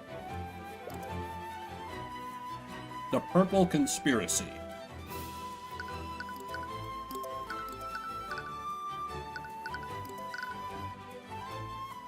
Necromancy is purple. What the hell is the Purple Conspiracy? Steelwind, I don't mean to be rude, but this sounds Completely insane. You don't even have any physical evidence to prove these murders are connected. There's one piece of evidence, but it's hardly concrete. But it does tie each of these cases together. She takes out a small parchment from her pocket and shows it to you. It's a purple symbol. Several of the people who were arrested had an item with this symbol on it. None of them could remember where it came from or even what it was. But they all somehow knew that it was called the Purple Mark. But there has to be an explanation for this. It could just be some esoteric superstition that we don't know about. If that's true, then ask yourself one thing. Where did I get this parchment from? You don't mean? I found it in my pocket after I was properly confined. Whoever I've been chasing must have left it there. Wait, are you planning to spend the rest of your life in prison? If that is what is necessary to keep everyone safe. Well, what about Aster? Weren't you two supposed to be married soon? He's the king now. You can't rule Wyverngard alongside him from a holding cell. You're correct, but he's always been a remarkable person. He should have no problem finding another suitress.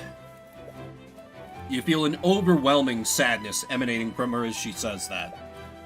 Arya? No. What? You're not going to sacrifice everything for someone else's actions. Mr. Cuthbert, I'm not going to risk more lives. If I would hurt His Majesty, I would never be able to forgive myself. Please don't... Mr. Cuthbert, what is your stake in all this? What? You hate the nobility, don't you? So why are you so intent on helping Miss Steelwind? Because she's innocent. I know she is. She would never be irresponsible enough to give herself mage blight. Mr. Cuthbert? It doesn't matter if she's a noble or a commoner. She's being oppressed by the system, and she deserves a fair trial. Well said. What? I, Remus Virgile, hereby grant you the privilege to serve as Miss Steelwind's counsel. Wait, really? I'll be acting as the judge and arbiter of Miss Steelwind's trial. It is within my right to grant such permissions. Thank you. But why would you... Do you think I've made a mistake? No, of course not. I'll serve as Steelwind's attorney. If she will have me. Oh, gotta protect that smile. Of course, there's no one else I would trust more with this. And please, you've done a lot for me already. You don't have to be so formal. Please call me by my first name. Celeste has already taken to doing that. But since you'll be defending me, you'll probably need this. Okay. Mend wounds, firebolt. Okay, that could be argued for how she started the fire. Shape liquid. Shit. Dispel magic. Steelwind strike. Detect magic. Polymorph. Damn it, I knew it. Polymorph. And hold creature. Hot enough to inflict 3rd degree burns. Okay. 120 feet without collision. Okay. Hold creature restricts movement. Unable to move any part of their body. Unable to move their mouth to speak. Okay. Steelwind strike. Targets of their choice within a 40-foot radius with a slashing force. Each slash has the might and power of a mage blade. Cut through thick metal armor. It's the ultimate spell of House Steelwind. Spell form is a closely guarded secret. Holy shit. Polymorph. Yep, that's definitely what happened to the prince. Senses and intellect. The prince was absolutely polymorphed. Dispel magic. Okay, it does not do any effects. Oh! It undoes the spell's effects as it does not undo the effects of the spell. Dispelling a shape liquid will only prevent the caster from further manipulating the liquid. Will not unfreeze the liquid or change its shape back to normal. Interesting. I don't think I fully grasp that. So because the spell has already reshaped the liquid, it stays in that shape because the effect already happens. It just stops future effects? I guess that's what that means? It feels like it could get really messy with some spells. Then it's settled. We'll hold the trial at my home, the city of Leyden. Leyden? I've never heard of that place. Speak with Lucio. He knows the location well. Before you can ask any more questions, the Archduke leaves without a word. He really has a bad habit of just walking away from conversations. But I guess we should consider ourselves lucky. Even if it's unorthodox, the situation will let us approach this like any other trial. You had no idea what you were in for when you agreed to this. And what proceeded next would be unlike any trial you've ever been in. But even so, you persevered as you've always done in the name of justice. Regardless of what you'd have to sacrifice to do so. Yep. We are bumbling right into the trap. We are bumbling directly into the trap. Tyrion, you've definitely lost. You followed Lord Steelwind's directions to the letter. But it appears you found yourself in the ruins of an old city rather than the estate of the Archduke. I don't understand. This should be the place. The map even has that giant tree north of here. This can't be the city of Leyden that the Archduke mentioned. Doesn't look like anyone's lived here in centuries. Wait a minute. Wait a minute. Wait a minute. Okay, never mind. I was like, could the Archduke be her dad? But, not as much a resemblance as I was thinking. Wait, this is where we'll be hosting the trial? Yes, the Archduke has always been sentimental about this place. And I doubt a normal courtroom would have enough space. What? I really don't know what possessed him to trust you. It's a miracle he's even taking part in this at all. But nevertheless, let's not keep him waiting. Yeah, because he's a dragon. Before you can ask him to elaborate, he walks past you and heads towards one of the central buildings. It's completely dilapidated. You're a little worried it might collapse on you while you're in it. You look at the prosecutor and raise an eyebrow at her, but she merely shakes her head. It's clear she's just as lost as you are. Alright, I guess we're doing this.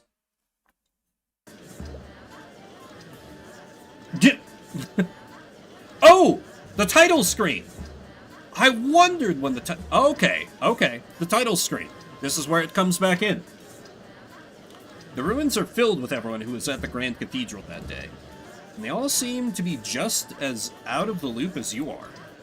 The only person who seems unfazed by the situation is Lord Steelwind. He's taken his position at the opposite end of the room. It seems that he truly plans on prosecuting his daughter. Thank you all for coming here today. I appreciate your cooperation with our investigation. Why have you brought us here? The place is filthy. It's crawling with insects and vermin. My apologies, but what happens here today must be kept under wraps for now. I had to choose the location that was away from modern civilization. But nevertheless, I welcome you all to my home. Wait, you live here? I do. Your Grace, I know you wouldn't bring us here unless you were completely certain. But I want to ask you one last time, is this truly what you wish to do? There'll be no going back after this. What? I've made many mistakes in my lifetime. I gave Wivengard the means to protect themselves, but all it did was walk them into something monstrous. I grew bitter seeing what I'd created, so I isolated myself from my people. I thought my best course of action would be to stay in seclusion and leave Wivengard to fend for themselves. I see now what a fool I was. I abandoned my kin to survive in an unjust world. Now foreign powers have ingrained themselves in my kingdom. All because of my negligence. Foreign powers? Metal Gear? Does he still suspect that you're an agent of the theocracy? Well, no more. It's time that the people of Wivengard and their enemies remember who watches over them. As he raises his hand, magic begins to swirl around him. But what's going on? The entire room is violently shaking. Whatever he's casting, it's unlike any magic you've ever seen before. He's a dragon. A blinding light envelops him, but you can faintly see his form changing. It's expanding, and from it... Wait, is that...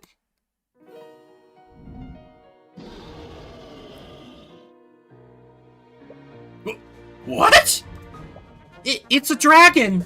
As the Archduke assumes his true form, the gallery breaks out into hysteria.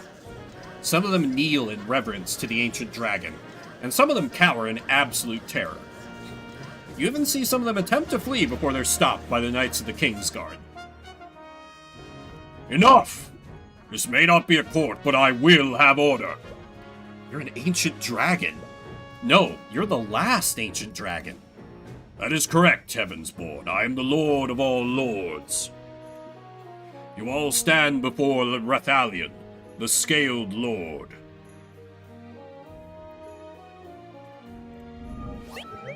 Rathalion, the Scaled Lord. Status, intimidating.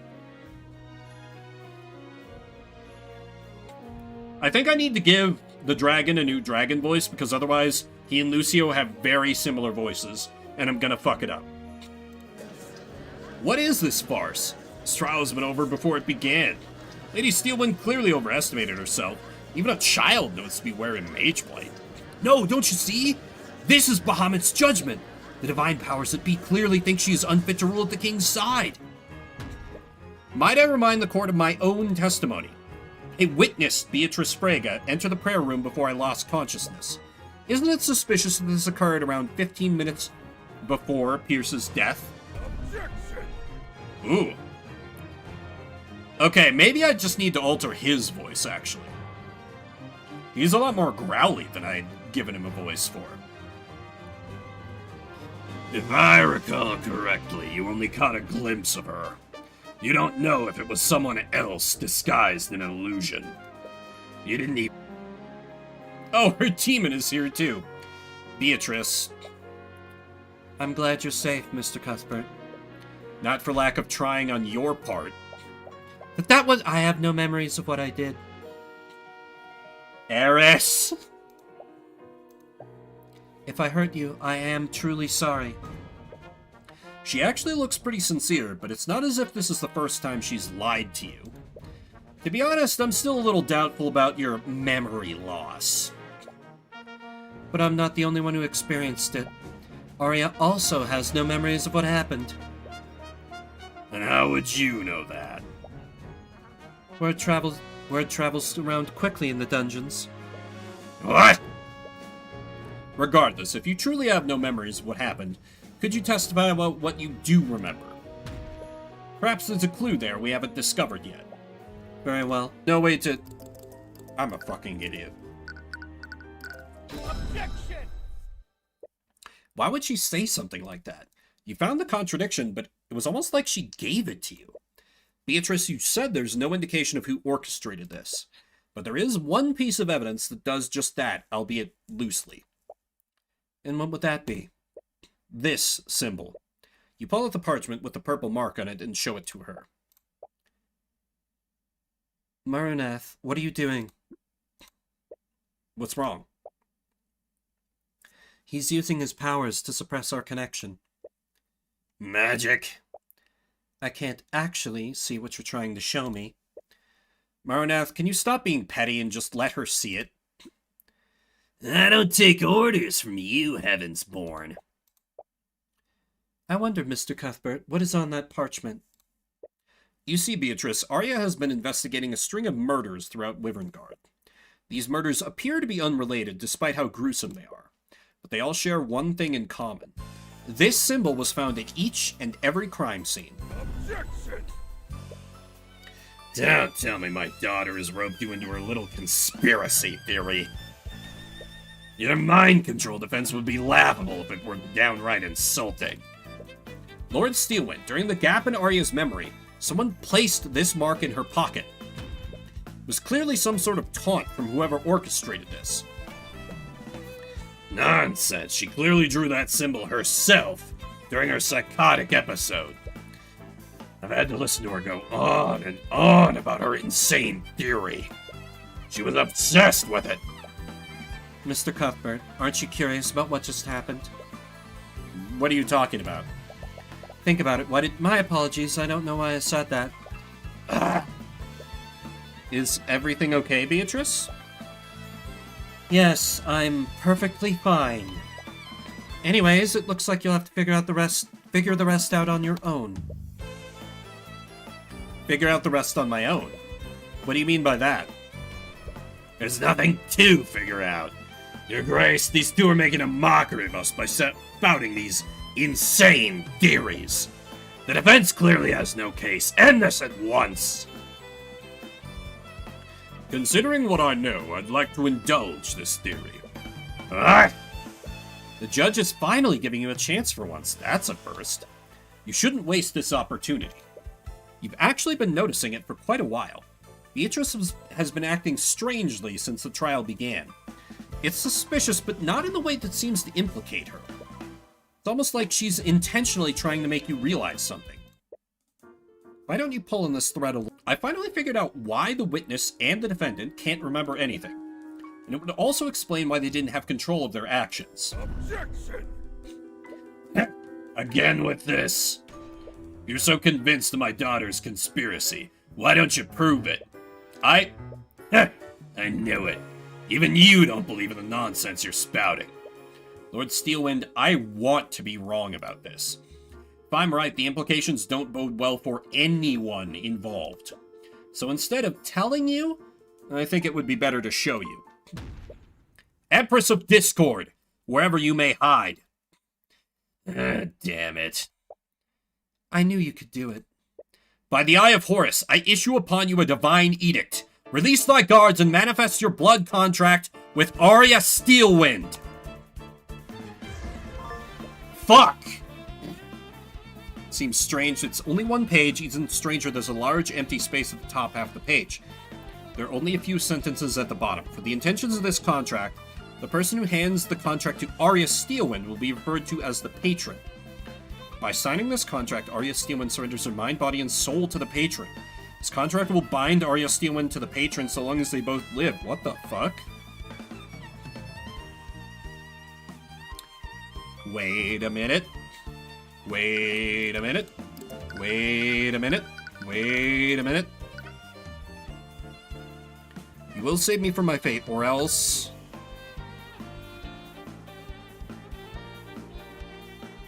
No.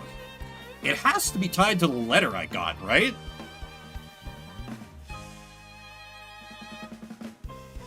The person who hands the contract to Arya Steelwind. To the patron. Okay. No! This can't be true! This is...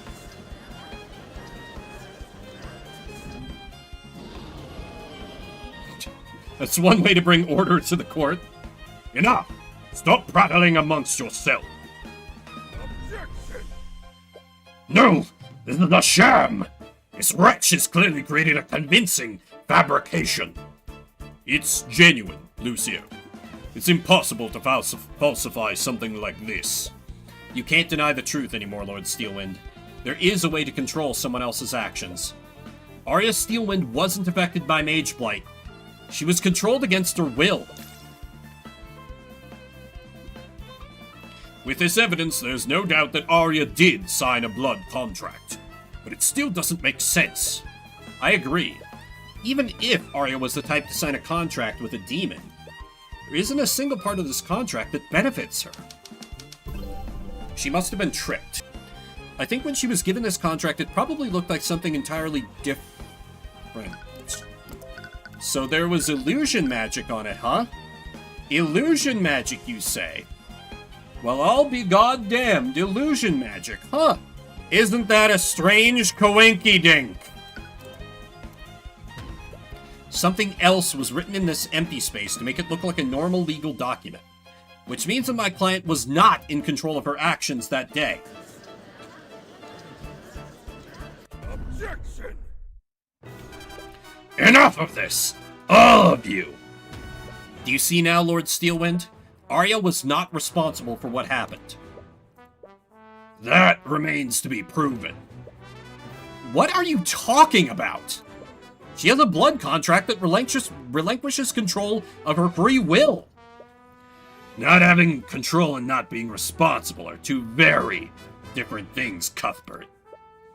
What? I'll admit the defendant may not have had control of her actions when she murdered the victims.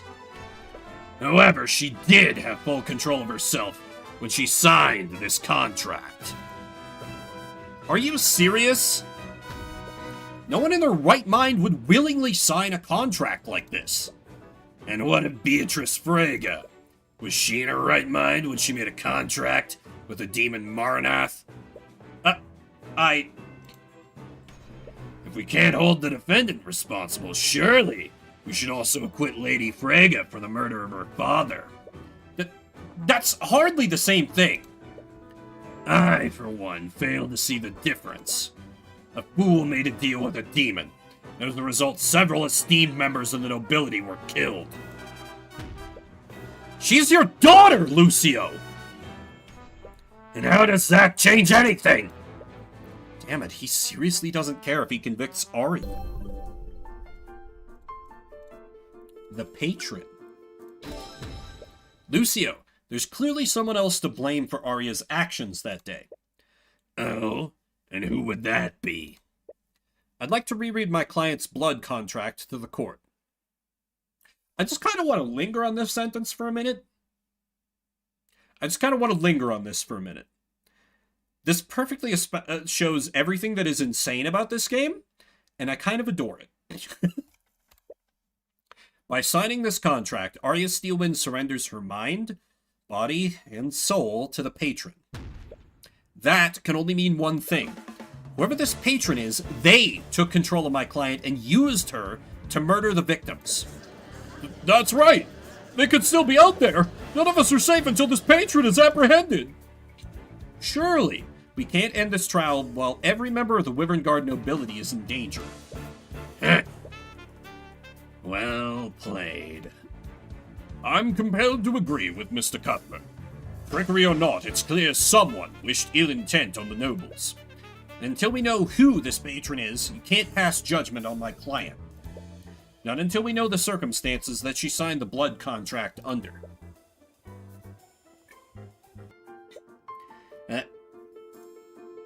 I'm sorry. I just need my soul to be fed for a few moments. Wonderful. Continue, Ged. Despite all these witness accounts, we still only know how Pierce was murdered. Yes, he was impaled using a blade magically frozen from his own blood. That's hardcore. In a grim sort of way, it's almost poetic that he died the same way Flintheart did. But you doubt that will give Celeste any kind of closure. I'm worried about that point. Witness, you will testify about... Oh, the great and blessed Scaled Lord! To think you would grace us with your presence. Oh my god. Forgive me, Lord Rethalina. I spoke out of turn. He must think I'm an arrogant fool. Wow, it looks like the witness is schmoozing the judge for once. How many times do I have to tell you people that I'm not a god? Yes, I revere and serve the god of dragons, but I'm not Bahamut's avatar. But you're the Scaled Lord. I'm just a dragon. I'm not even a powerful one. I'm not a deity. This humility. That's exactly what Bahamut's avatar would say. I swear to God. He even swears by the god's name. Lucio, please handle this. Perhaps another approach is warranted. High Speaker Arceus, the great and powerful Rethalion calls upon you today. We require your... You require my blood? Of course, I will gladly give my life for the Scaled Lord. What? No! Of course, my blood could never be enough. Would you just let me? I will do as you wish, my lord. It might take some time, though. I'll need some time to gather some followers and... Oh my god, we just want your testimony. The italics indeed. Just tell us what you saw when Miss Steelwind was at the westward balcony yesterday. I see. If that's what you truly wish, my lord. Are we just going to ignore how ready he was to commit mass murder? Tyrion, we have to add him to the list of people who go up against the wall when the revolution comes. The religion needs to die too. I mean, even the Scaled Lord himself is on board. That capitalized. Considering the timing of it all, this must have happened minutes before she began attacking the prayer room. Yes, I consider myself lucky. The Scaled Lord must have graced me with divine luck. Please, just stop. Something they're saying isn't sitting right by you for some reason. There's something there, so why can't you see it? It's no use, you just can't piece it together yet. The game's like, hey player, we know you see it, but you can't present it just yet. 'Cause who else studied at the Imperial Academy? It's that bitch. It's that bitch. Looking back on it, it's possible they wanted to kill Celeste too. What? They knew I wouldn't meet with Pierce alone, and the information he had was about her. The patron correctly guessed that I'd bring her with me. By killing both Pierce and Celeste, they'd eliminate any threat Celeste would pose to them. But who would be threatened by such information? The mere existence of McCoy Throat posed a threat to them. Must have something to do with her birthright. Right. So who would that leave?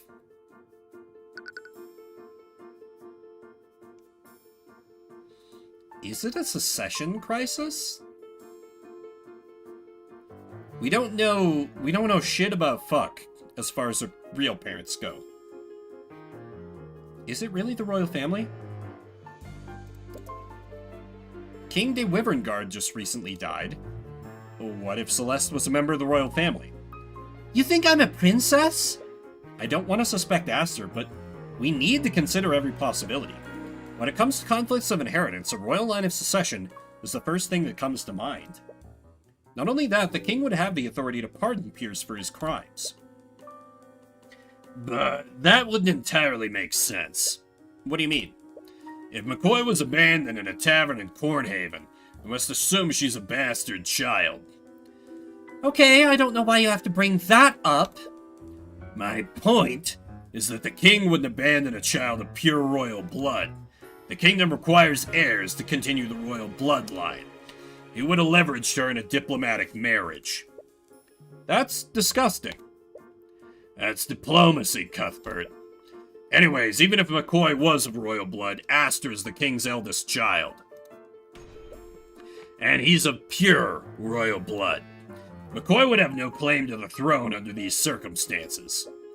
Right, I see what you mean. I suppose that eliminates Aster for now.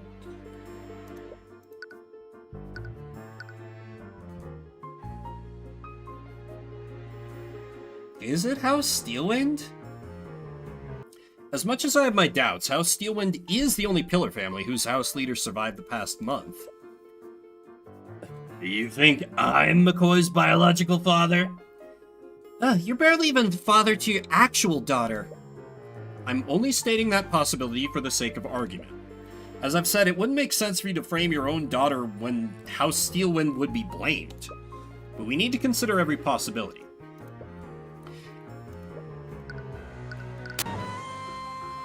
Wait.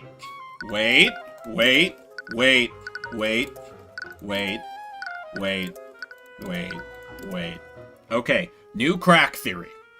I am less sure about this one. Eris has been missing the whole time since the incident happened. Celeste mysteriously let a possessed Arya push past her. Celeste got kidnapped. Eris is posing as our assistant. Because we have not made physical contact with... Well, wait. Where's the spell listing for Disguise Self? I'm cooking here, but I don't know 100% on this. Illusory Disguise. Duration 1 hour. No, never mind. Since it only lasts for 1 hour. No, never mind. That would be cool if so. It's still possible, CJ, but... I would think the narration would give a little more in the way of, like, hints about Celeste behaving oddly to let the player pick up on it. It's still possible if the game pulls an Umineko or a Danganronpa V3 and is like, I'm going to deliberately deny you information you need to solve the mystery. Figure it out, fucker! I do like those games, just holy shit, there are some parts of those games that absolutely drive me fucking crazy.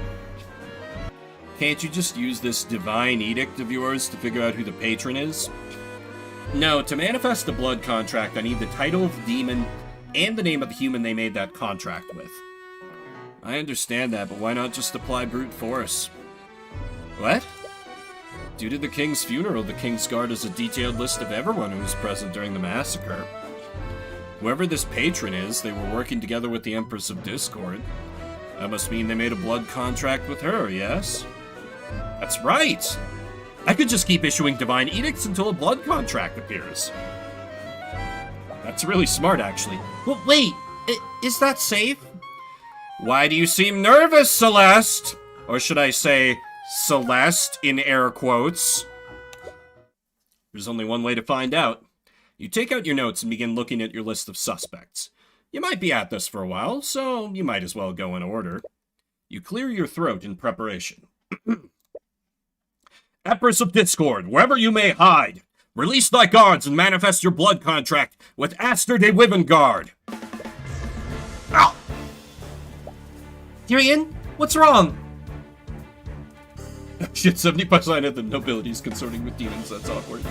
Yeah, I'm apparently just gonna do this in front of them. You collapse to the ground as you suddenly find yourself overcome in immense pain. What? What's happening to him? Lazarek, use your magic to heal him. Right. This is almost definitely Eris, right? Oh, you silly, silly boy. You may be half human, but you can't just go around declaring lies like that. What? And I was really looking forward to bringing you to the end of this. Haven't even started to have my fun yet. Who are you? Actually, I suppose that contract is still in effect. I guess my hands are tied. I'll save you just this once. Oh no! Oh no! Oh no! Celeste made a contract to make sure we wouldn't die. Because she thought that... Oh no, oh no. I'm cooking, okay. That was the final seasoning I needed.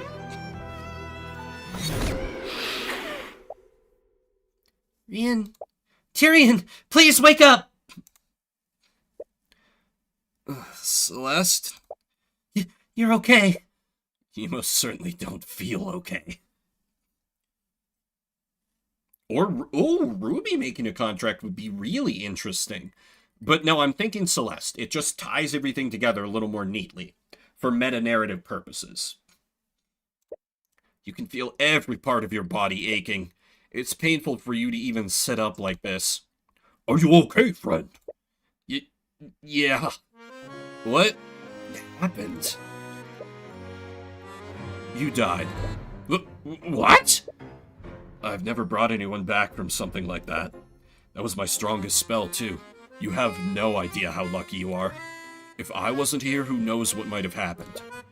I don't understand. Ruby is fair. My money's on Celeste, but I would not be surprised if it were Ruby. Ruby is a great call from y'all. The last thing I remember was issuing my Divine Edict. Wait. Was that the cause? But I've done it before without any problems. I just used it this morning. Why did the Divine Edict harm you? Aster does not have a blood contract with the Empress of Discord.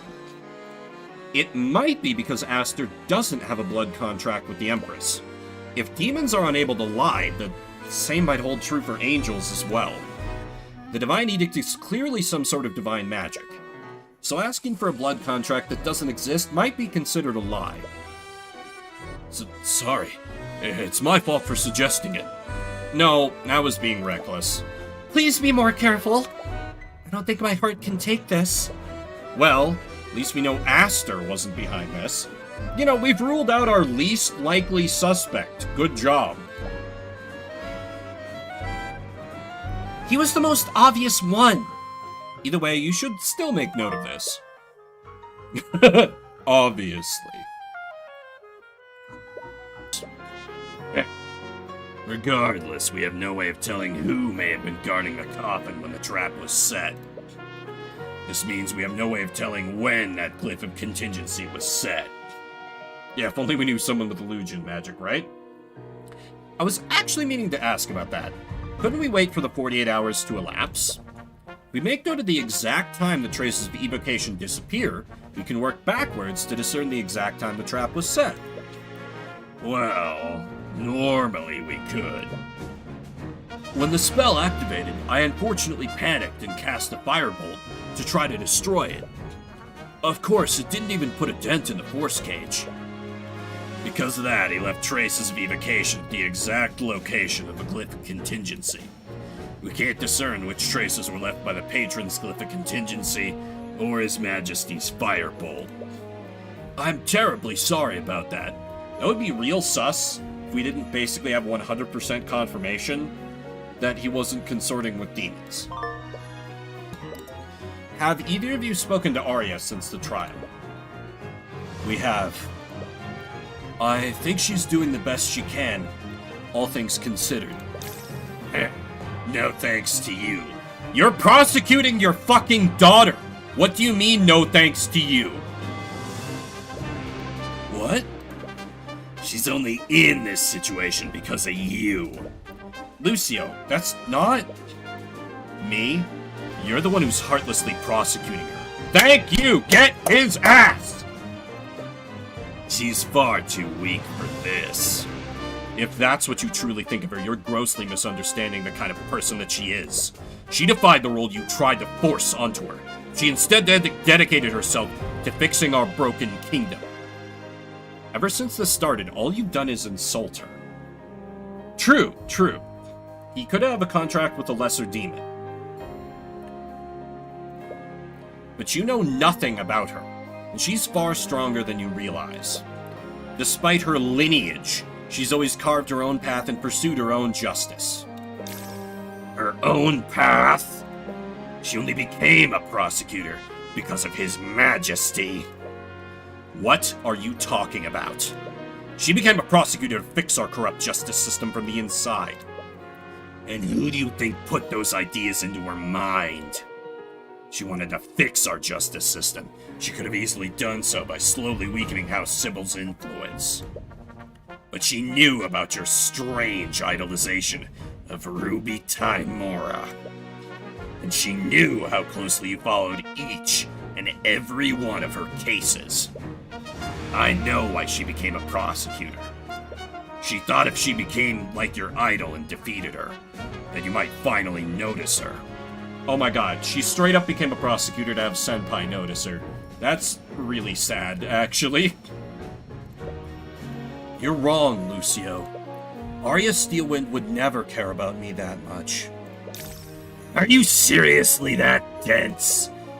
When you were still engaged to Lady Freyga, you flaunted your relationship in front of my daughter with no regard for her feelings. I remember each and every time I heard her silently crying in her quarters because of how oblivious you are. She's changed every part of herself in order to please you. Is he getting angry on her behalf? Yeah. I had no idea. My daughter is far stronger than any of us. But she's weak when it comes to you. There is one person who might know where he is. Except search the High Priest's room, yeah. What do you... Wait, you don't mean... At this point, it's the only option we have. Are you sure? You two aren't exactly... I know. But I can't let my personal feelings get in the way of saving Arya. You're not looking forward to seeing her again. At least that's what you keep telling yourself. But you'll have to process these feelings later. Yeah, come on, Tyrion, be a man. Bottle your emotions up until they destroy you from the inside. You have a job to do. Tymora Law Offices. First time we've seen the law offices. Looks very nice. You arrive at the office of Tymora's law firm. According to Arya, Tymora is still practicing, so it looks like she hasn't gone into hiding like the Eye Taker apparently did. And if anyone knows where he currently is, she will. You bring your hand up to knock on the door, but you stop for a moment. Sir? After everything that's happened, you still don't feel ready to face her. For the past month, all those things you said to her keep replaying in your mind. Develop a drinking problem? He's just like me. He's just like me for real. Wait, can Tyrion drink? He is only 20, but we actually don't know the drinking laws in the kingdom. You feel the familiar warmth of Celeste's hand again. You take a deep breath and steel your resolve. You knock on the door. Every moment of silence thereafter fills you with anxiety and dread. I'm sorry for the inconvenience. I have to replace the nicotine with something. Unfortunate. But I'm not currently accepting clients at... Cuthbert? Oh, no. She's a little happy to see us still. She thinks we're here to make up. Oh no, Ruby, honey. She looks completely frozen for a while, but her gaze narrows as she notices the legion of knights escorting you. Are you here to arrest me? No, of course not. Can we come in? Yes, of course. You take a seat inside the office, but you can't really think of anything to say. And the knights aren't really helping to alleviate the tension. Hey, Celeste, could you take the knights outside and do a perimeter of the building? What? But... Are you sure? I am. But what if something happens? Celeste, We're in a populated building in the capital city of Wyverngard. I think I'll be fine. No, but... sorry, you're right. I'll just... With a motion of her hand, the knights follow her out of the office. Right before she leaves, she waits at the door and looks at you for a while. But after a while, she realizes how long she's been staring and quickly closes the door. She is such a dork. I love her. Now then, let's get this over with. Hi, Mom. Did you know I'm an attorney? Oh. It's not letting me present anything. Small talk? Is Celeste okay? She seems a bit on edge right now. Yeah, I think she's just been overprotective lately. I don't really blame her. I did almost die a few times in the last few days. What? It's a long story. And I don't think I'm even allowed to talk about it, especially not with you. That last part came out with a little more disdain than you intended. You take a deep breath. I received your letters. Oh, did you... I haven't gotten a chance to read them yet. Of course, whenever you're not busy. This is really awkward.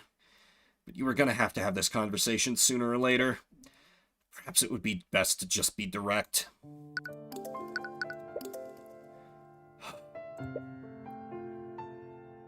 Miss Timora, I trusted you.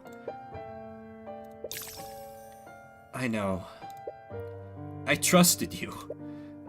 I told you everything about myself. I put all of my hopes into you, and you lied to me. You told a criminal about the Eye of Horus. It took me years before I was comfortable enough to tell you about it, and you knew that. Why did you even adopt me? You could have just left me in Arnax and moved on with your life. Why would you pull me into this? It sounds like she's trying to look for an answer, but nothing comes to her. I've started thinking about what my life could have been like. I could have done so many things. I might have been able to move on from losing my mother. But you adopted me. You made my entire life focused around that one moment. Maybe, Tail? Maybe. But...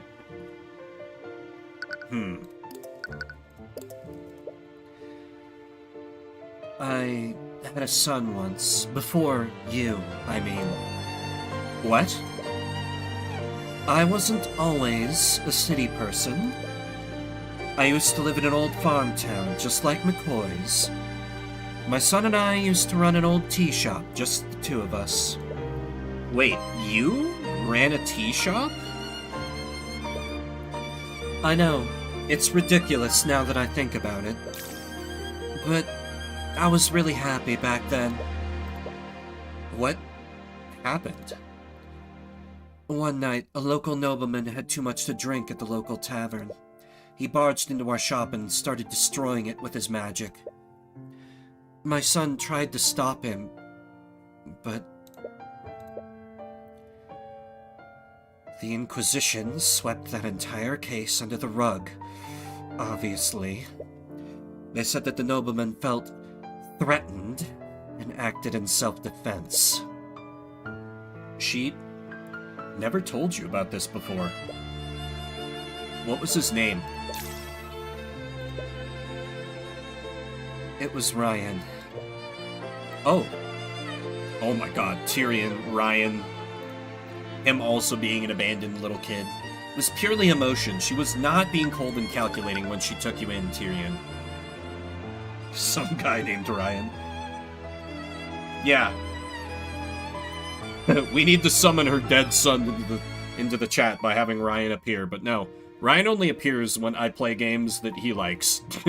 That's the rule.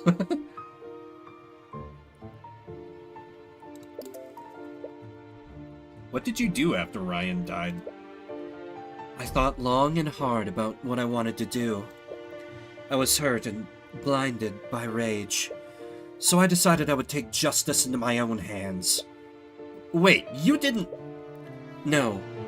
At the time, I thought that killing him would be too easy. I broke into his manor and found every incriminating document I could find. I found everything from records of illegitimate children to plots he was making against other noble houses. I released everything to the public. It absolutely ruined him. That's when I realized that there was a way to make them pay. You didn't have to harm or kill anyone. You could just beat them at their own game. You could use the rules and laws they made against them. Just like an attorney. Yeah, just like an attorney. When I realized that, I moved to the city and started studying law. I read every book there was to read about Wyverngard's laws, and I learned how to work the system. I started representing clients who were clearly being framed by the nobility. But I really didn't care about saving them. I just wanted to see the look on each noble's face when I implicated them with irrefutable evidence. But it got more difficult. As I started punching higher, the nobles got smarter and more influential. Like an ace attorney. Yeah.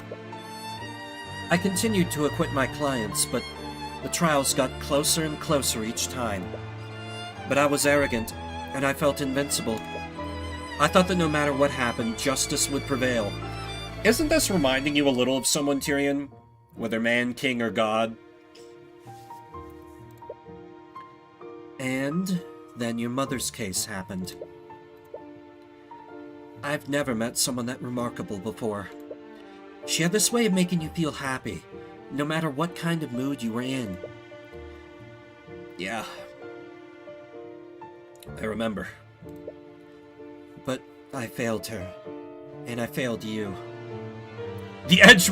Oh my god, it is the Edgeworth arm grab, and she even wears a cravat. God damn it, Repu, I can't unsee it now.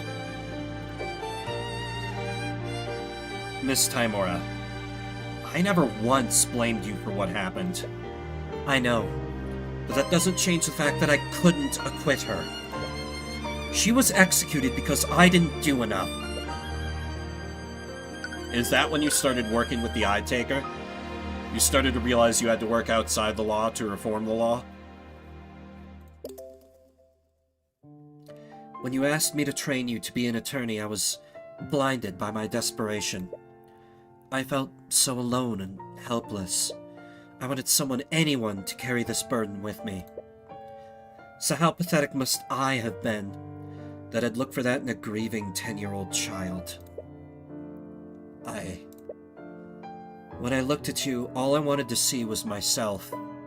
I saw a hurt and broken person who wanted revenge on the nobility. But I was too self-centered to realize that you were nothing like me. You care about people. You cared more about saving your clients than harming the nobility. I think I knew all along, but I just refused to see it. Maybe you were right about me. What? Maybe I was just using you to make myself feel better. I took you from your home and forced you to dedicate your life to my dream. Maybe I never really cared. If I did care about you, I would have never pulled you into a life like this.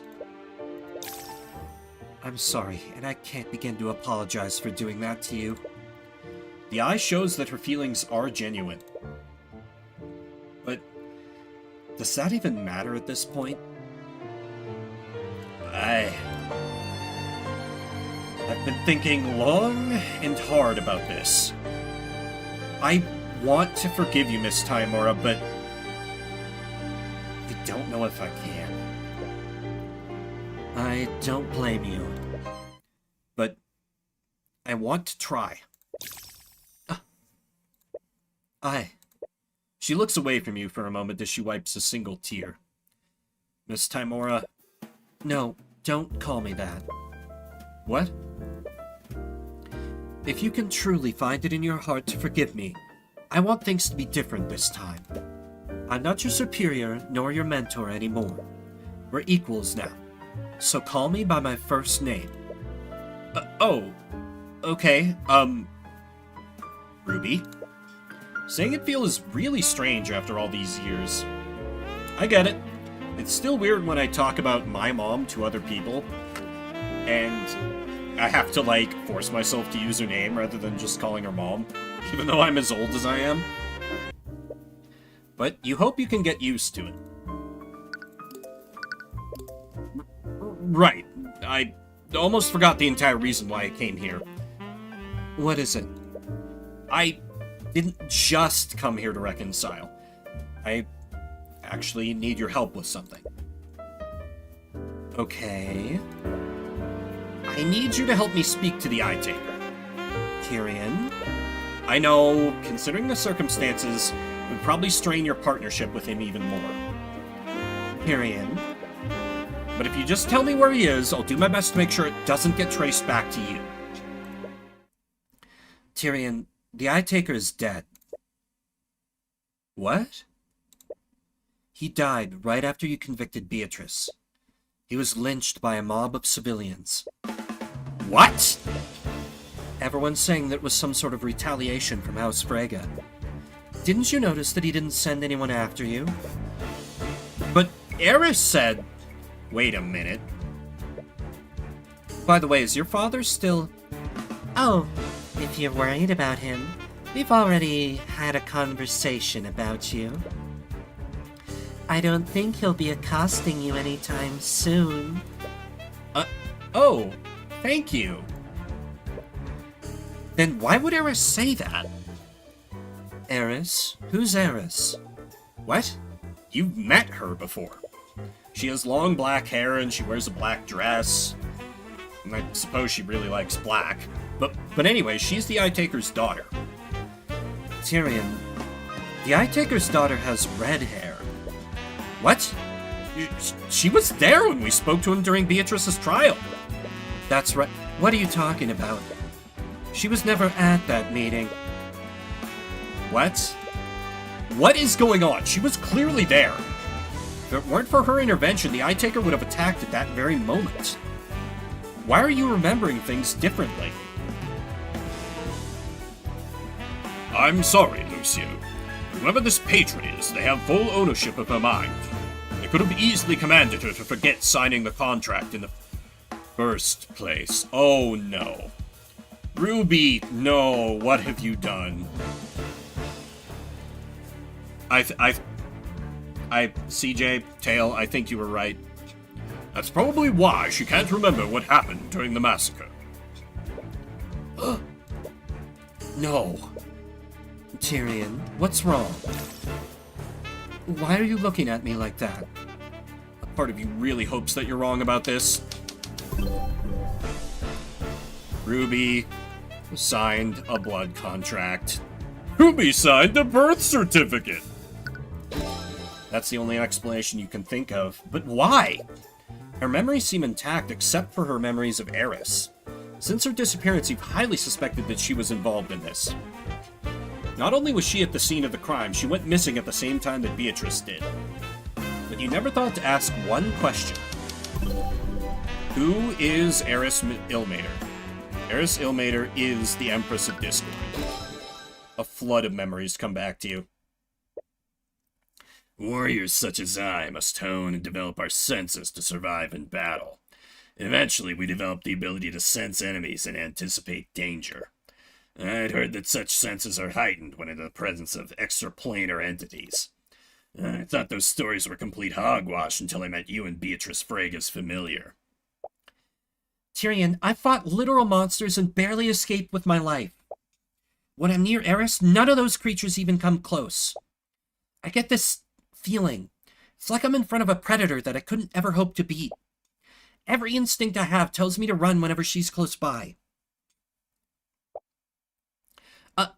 I'm terribly sorry. He's not usually like this. It's to be expected. Not sure why, but animals have always disliked me. There's still very little you know about demons. So what's to say that one can't take the appearance of a human? But it's still a long shot. But there is one way to find out for sure. Tyrion, talk to me. What's wrong? Ruby, I'm about to do something stupid. If I fall unconscious, I need you to call Celeste and tell her to contact Lord Asclepius or the Archduke. What? If you're wrong about this, there's no way either of them will get here in time, but it's already late and the trial resumes tomorrow. You can't waste any more time traveling to either of their locations. Eris Ilmater, wherever and whatever you are, by the Eye of Horus, I issue upon you a divine edict. Release thy guards and manifest your blood contract with Ruby Tymora. So, you finally figured it out, my dearest Tyrion. This entire time, I've been chasing you! You have. It's been so entertaining watching you scramble around. You've been making contracts with people across Wyverngard. You took control of Arya and Beatrice. But why? Why would you want to do any of this? Oh, I can't possibly reveal all my secrets. This isn't the proper stage to have our final battle. You. But I suppose that you've come this far. So how about I give you a little gift? Upon signing this contract, Ruby Tymora grants the Empress of Discord access to her memories. At any time, the Empress may view any and all of Tymora's memories. In addition to that, the Empress may instantaneously change and alter her memories whenever she wishes. It's signed with Ruby Tymora's name. We finally got there. What was that? Ruby, Eris Ilmater's a demon. She's not just any demon, she's the Empress of Discord. And you signed a blood contract with her. That's why you can't remember anything about her. What? Tyrion, I swear on my life that I didn't know anything about this. I know. She probably tricked you into signing this. Just like she tricked Arya. Arya? What does the prosecutor have to do with this? Come on, you two. I know things are kind of tense, but there's no need to... What are you holding? Is that a blood contract? Celeste. Eris is the Empress of Discord. What? It was her the entire time! She tricked Arya into signing a blood contract with her. She probably controlled her and Beatrice to orchestrate the entire massacre. What? Tyrion, this is crazy. I know I was scared of her that one time. But how could Eris be a demon? She looks nothing like Maranath. I know how unbelievable it is, but I used my divine edict with her name. That wouldn't have worked unless she was a demon. Yeah, I guess I can't disagree with that. We'll need to contact the Grand General immediately. But if she is really a demon, is it even possible to arrest her? It's already been a day. For someone like her, that would be more than enough time to skip town. We'll need to speak with the Archduke about this. You're about to leave Ruby's office when she stops you. Tyrion, have you been using the Eye of Horus lately? Yeah. I can't say much about what I'm doing right now, but I am in the middle of a case. It's just that... What's wrong? Never mind. I don't think it's my place to say anything. I think I'm just being my usual paranoid self. I'm not the one with the ability to read minds anyways. So if you're not seeing it, it's probably nothing. Okay. I know you can't tell me about what you're doing. And I have no idea what could possibly involve the Kingsguard, Steelwind, and the Empress of Discord. But just stay safe, okay? Yeah. Contract being to protect Tyrion is, yeah. But then again, we have her contract, and it doesn't give her any benefit. I really think Celeste signed a contract. You're the only family I have left. I will. I promise. Thank you. You finally found the lead you've been looking for, but you're not sure where this will take you. Knowing what you know now, you're almost a little afraid of what might happen. Who is Tyrion? We just fucking established who she is. Why would you go to the trouble of orchestrating any of this? Because I'm evil. She not only impersonated the Eye Taker's daughter, she also pretended to be your friend. What's her goal in all of this? Hopefully tomorrow we'll finally bring you the answers you're looking for. I don't think you're gonna like the answers we're gonna get, Tyrion. Is something wrong, Commander? Don't play dumb with me. Could have been his actual mother, true, but I would assume that death would break the contract and she was executed. They told me what you really are. What's your game, demon? Why would you just deliver yourself to our doorstep? Oh, Orim. I put far too much work into this story to miss the final act. I can't wait to see how this ends. You killed 3 people and enslaved an innocent girl. Is this all some kind of game to you? That's exactly what this is to me. I'll admit, looking back, it does feel a bit derivative. Oh, Occupation Empress of Discord. They updated it. Does she have a different profile now, too? No, they haven't updated that. But I think I've done enough to differentiate myself from those that came before. It's a shame about the timing of it all, though. You're goddamn insane. That took you long enough to notice. I guess the Oafish Inquisition Commander does have some observational skills after all. Whatever, you just better not try anything. I know it's a lot like Ace Attorney, but I think I did okay. Straight up what she's saying. Straight up what she's saying. You know, I can't lie, so I'll reassure you. I promise, I won't harm anyone while I'm in this prison. We're finally approaching the climax, Tyrion. No more deductions, no more talking. No more god-awful teasing when we both know who is really behind this. It's just me and you. Hello, your lordship. I think this is the first time we've met. You're a lot smaller than I expected. Who is this woman? Why they brought a civilian before the scaled lord? People of the court, thank you for your patience. Until now, we've known this woman as Eris Ilmater. And ever since the massacre, we've been trying to determine who orchestrated this. We only knew that Arya Steelwind signed a blood contract with a demon called the Empress of Discord. We still knew very little about this demon. Yeah, that's true. That's a good point, CJ. I guess her physical body is 16, the human body that she hijacked. But who knows how old her demon self is. We had no idea who they were or what they even looked like. But we know the truth now. People of the Wyvern Guard nobility, the woman on the witness stand isn't a civilian. She is the demon known as the Empress of Discord. I have no idea how, but her form is that of a human. Using this disguise, she entered the Grand Cathedral posing as Beatrice Frega's guide. She then aided the patron by using Beatrice Frega to help Arya Steelwind massacre members of the nobility. What if... Oh no. Oh no. Oh no. Oh no. Oh no. Oh no. Oh no. Oh no. Oh no. Hang on. Hang on. Hang on. I'm grabbing an ingredient. I'm grabbing an ingredient. Mind, body, and soul to the patron.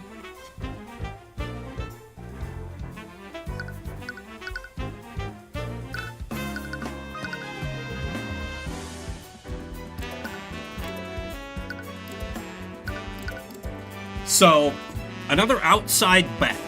Another outside bet. What's to stop the patron from being Celeste under duress? That would be truly the worst way for Eris to twist the fucking knife. Because no one's to say that the patron might not also be under mind control. So you see, it's a series of webs. Eris gets Celeste somehow. Celeste gets Arya. And that's how this whole... Yes, okay. Yeah. I'm betting that's how she orchestrated this. That's how she's going to use this to inflict maximum emotional damage on Tyrion. Celeste is the patron under mind control from Eris, so therefore Eris controlled Celeste, controlling Arya. Yep. Objection! Why are we continuing with this? She's already admitted to taking part in the massacre. Force her to tell us who the patron is and be done with this. Ah, how typical. The Grand General thinks he can solve all of his problems with violence. But let me ask you this. Why are you assuming that the patron is a human? What? In Arya's contract, it says that the patron is the individual who gives the contract to her. How do you know that I'm not that individual? I go by many names. The Empress of Discord is only one of them. What you're saying is true. That makes this a simpler matter. You simply need to execute you for your crimes against the kingdom. Haven't you forgotten what my underling said during Frega's trial? As a demon, I could never truly die. You destroy my body, I'll simply reform in the abyssal hells. I wonder what might happen to your daughter if you were to draw my ire. You're prosecuting her and playing the villain. But I know the truth. You secretly care about her, don't you? What nonsense are you spouting? You thought she had mage blight. You had to prosecute her. You held on to the little hope that you could convict her and convince her to take a plea deal. As the king's wife, her position might have been salvageable. You did this all so she could be with her beloved Aster. What? I... But then it was revealed she signed a blood contract with me. That changed everything. Mage blight is one thing. The demon owning her soul? She can't very well be a queen like this now, can she? You had to find out who the patron was before her trial ended. Didn't you, Lucio? Otherwise, your beloved daughter would never be free. And you did all of this because you feel bad for what you did to her. Everything I've done is for the good of House Steelwind.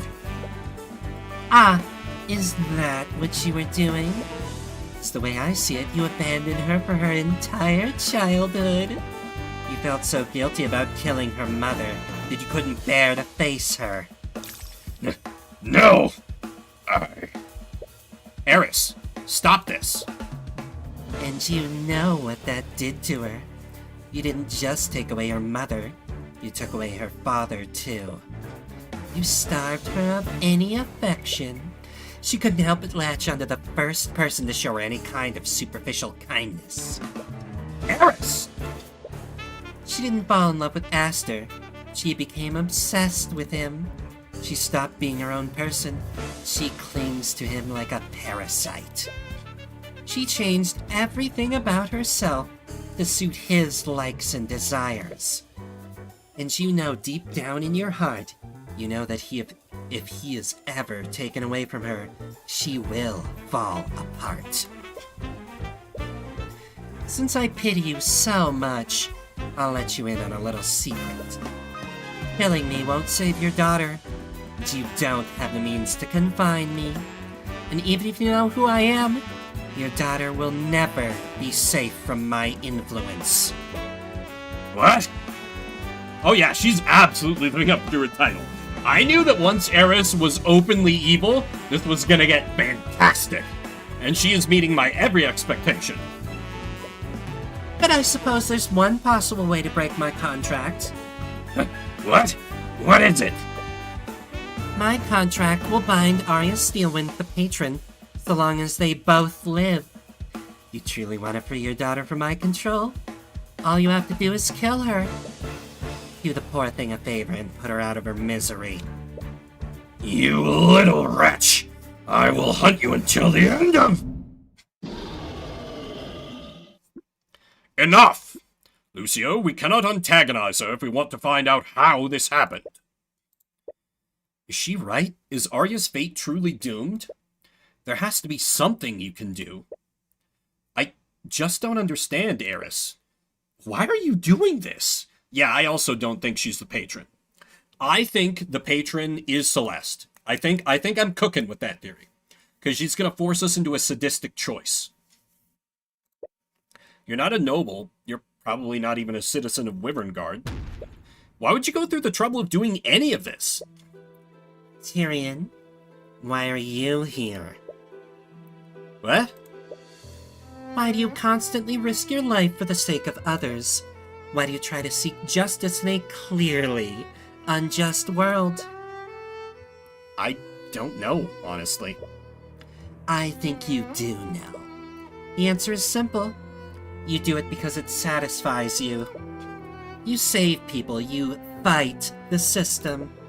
You just love indulging in your own heroics, don't you? That's not...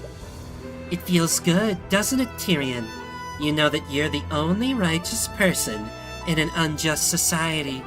When you succeed, you're hailed as a hero. And if you fail, it's society's fault, not yours. No matter what happens, you can take solace in the knowledge that you're so much better than everyone else.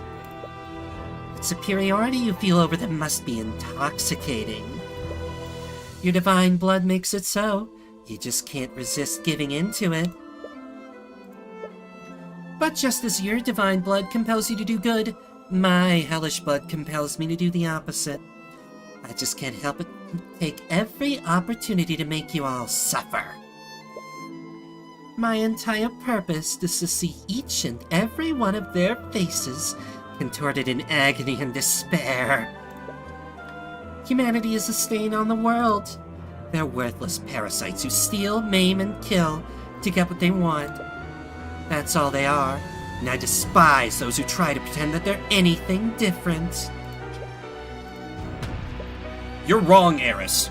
Humanity is so much more than you realize. And I truly pity you if that's all you see in us. Oh, so now it's us. That actually just reminded me there's something I hate even more than humanity. I despise the Celestials of the upper planes who go against the natural order. They condemn and admonish beings like me, all while watching humanity suffer from their secluded little heaven. They realize that humanity would never willingly choose good over evil, so they created the Heavensborn to tip the balance in their favor. It's so self-indulgent that it makes me want to puke. That's what the Heavensborn are? It is, and I made quite a hobby out of breaking them and sending them back to their creators. I throw them into the deepest pit of despair before extinguishing their lives. There's no greater joy in my eternal life. And it took a lot of work to get you right where I need you, Tyrion. Wait, are you saying... You asked me why I did this, didn't you? My actions that day were all for you, my dearest Tyrion. All so I could see the despair on your face when you realized the truth. Tyrion... No! She is cooking. Objection! That's enough out of you, you witch! Lucio? Cuthbert, you promised me that we would save my daughter together. I'm sorry, You said those words to me with such conviction. Yet here you stand, quivering like a grunt in his first battle. Are a few meager doubts enough to force a retreat from you? Is that all it takes to defeat the infamous Tyrion Cuthbert? He's probably desperate at this point. If Eris is the patron, there's very little hope for Arya. Unlike Beatrice's, her blood contract was short and concise. There was very little room for interpretation, so you probably can't dispute it either. But what kind of attorney would you be? No, what kind of friend would you be if you didn't see this through? Eris, we didn't call you here today to wax poetic with you. The people you've harmed have a right to know what you did that day.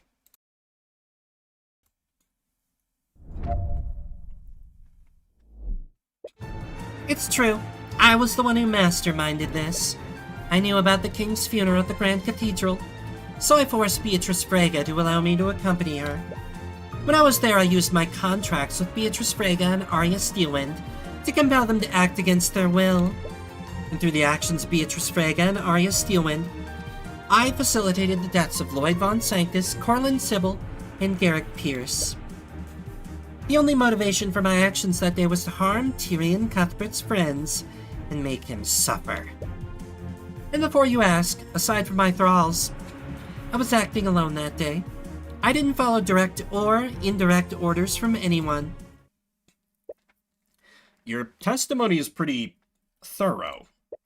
Of course, I am a demon after all. Since I'm unable to lie, I thought it would be best to be as detailed as possible.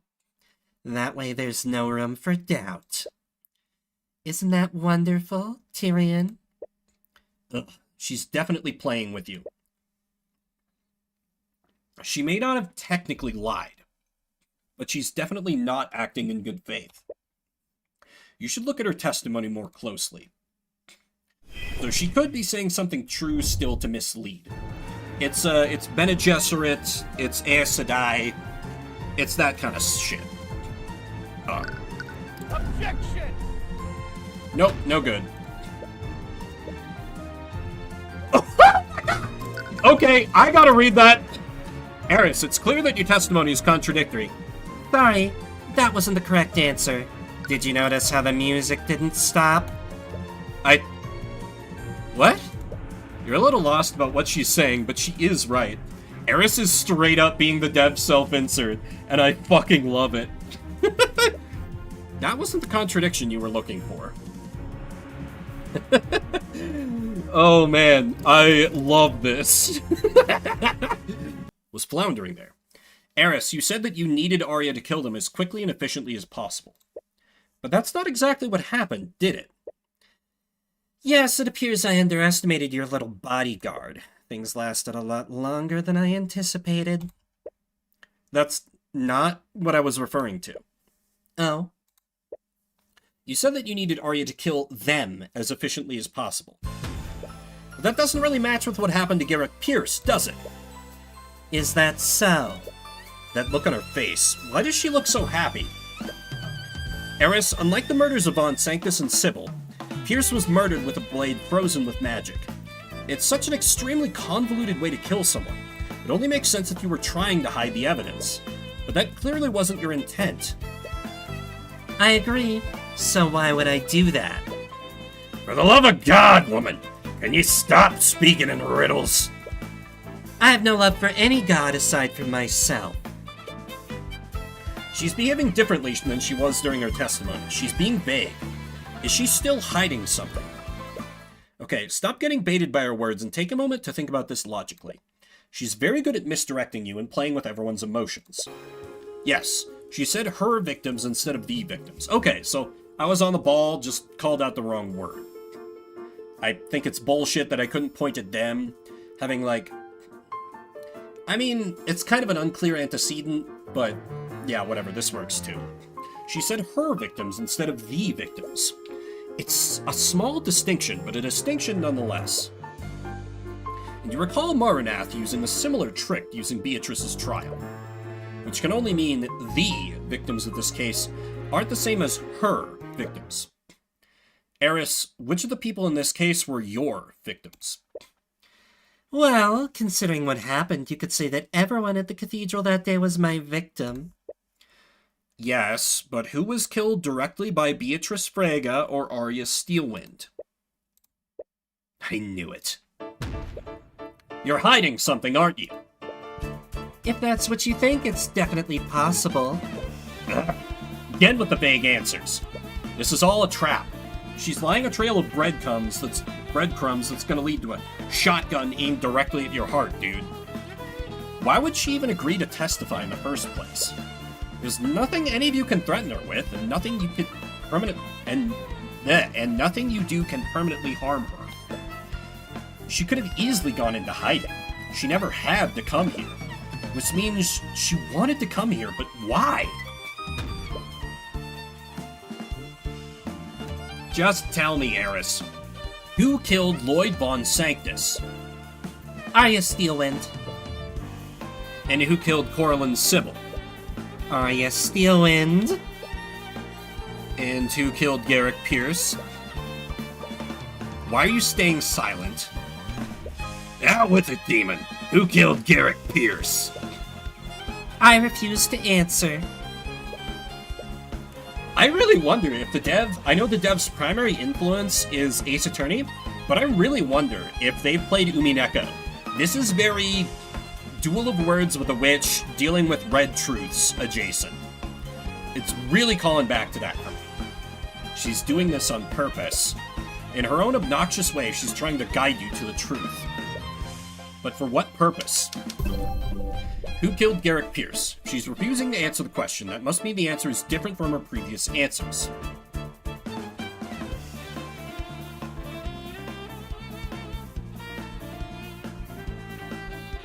Could it be that she did it directly? Okay, Celeste's name is not on here, so... An unknown person killed Garrick Pierce. That must mean... Eris, you're not the patron described in Arya's contract, are you? Who knows? I never confirmed or denied that. Are you serious? I grow sick of your games, Stephen. You knew it. The murders were too politically motivated to have been completely random. You can unequivocally prove the patron's identity by issuing a divine edict. But because of the risk of getting it wrong, that just leaves you right where you started. Who is the patron, Eris? Who is responsible for all of this? You want me to find out the truth, so why are you staying silent? Because it will be so much better when you discover it yourself. That means you already have the evidence you need to do so. You felt it, haven't you? Ever since the investigation started, you felt a nagging feeling in the back of your mind, haven't you? What? How did you...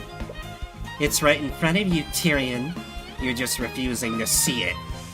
You're refusing to see who I made a contract with that day. You made your contract with the patron on that day?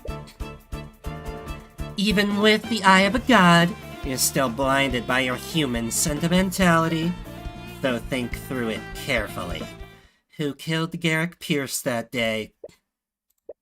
Okay. Think through this. Let everything else disappear from the world, and only think of the facts. If Eris wasn't the patron, that means someone else was controlling Arya's actions. But they still coordinated with Eris, who had control of Beatrice. In an extremely roundabout way, Eris admitted that Arya was used to kill Von Sanctus and Sybil. When the patron killed those two, they were able to effectively counter every magical defense they brought up. What do we already know about the patron for the first three murders? They are a mage. They knew Von Sanctus still needed oxygen in his force cage. And they knew Sybil could still drown if she was frozen by Hold Creature and affected by Stone Skin. The patron is experienced in using lethal magic. Oh no, I've been right the whole time. I hate this. They're well versed in using magic lethally. So whoever did this had an in-depth knowledge of high-level magic. Not only that, they came up with creative ways to bypass the defenses put up by Von Sanctus and Sybil. Yes, they had the ability to react quickly and decisively. But things changed when they murdered Pierce. It got more personal. Eris implied that neither Arya nor Beatrice killed Pierce. So did the patron kill him personally? But why? They already had control of Arya. I would imagine the entire point of enthralling her would be to hide their own involvement. Did they become impatient because Celeste was holding her ground against Arya? No. Beatrice was already able to slip past them. That's how she was able to knock you and Pierce out with a sleep spell at 2:30 p.m. Why didn't Eris use Beatrice to kill Pierce? If the patron was coordinating with Eris, she could have easily had Beatrice kill Pierce. The murderer wanted to kill Pierce personally. They wanted to kill Pierce personally. Does that mean Pierce's murder was more emotionally driven than the other two? That might explain why the method used to murder him was so contrived. Hey, you're being real quiet over there, Celeste. You wanna share anything with the class? Apparently it's right there, so what aren't you seeing? Whoever did this, they murdered Von Sanctus and Sybil, and those two were house leaders of the Four Pillars. In a way, they both represented corrupt parts of our kingdom's government. Von Sanctus essentially got away with murdering Justin Way, and Sybil clearly had an apathetic approach to remedying the corruption within the justice system. But the biggest clue you have is the one that Eris indirectly gave you. My actions that day were all for you, my dearest Tyrion. Also, I could see the despair on your face when you realized the truth. The truth. She wants you to discover it. At first, you thought she was trying to make you feel guilty for what happened. But if that were true, she wouldn't still be here. There's something else that she wants you to realize, because it will throw you into despair somehow. Let's review everything you've deduced about whoever she made a contract with. Through the way they controlled Arya, they were creative and skilled at using magic. They must have been constantly exposed to creative uses of magic. Not to mention they somehow personally handed a blood contract to Arya and had her sign it. Going by what you know, Arya was either threatened or tricked into signing that blood contract. So whoever did this must have had the strength to threaten her, or they were deeply trusted by her. In addition to that, they must have been close to the prayer room when the attack happened. And lastly, they must have had an emotional grudge against Garrick Pierce.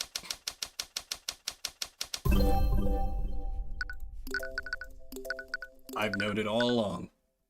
I do agree something feels off about this. I think there's more to it than this, but it's been Celeste. It's been Celeste the whole fucking time. I was right. What?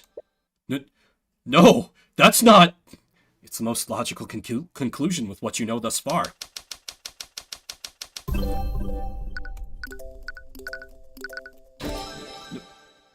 No!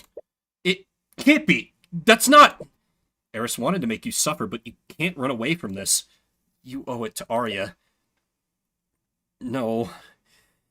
You owe it to everyone within Wyverngard to see this through. You need to follow through, no matter how painful it is.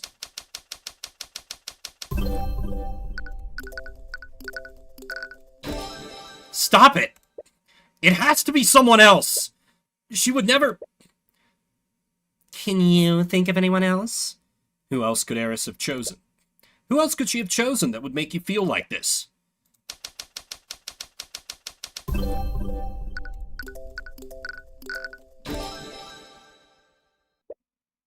Damn it.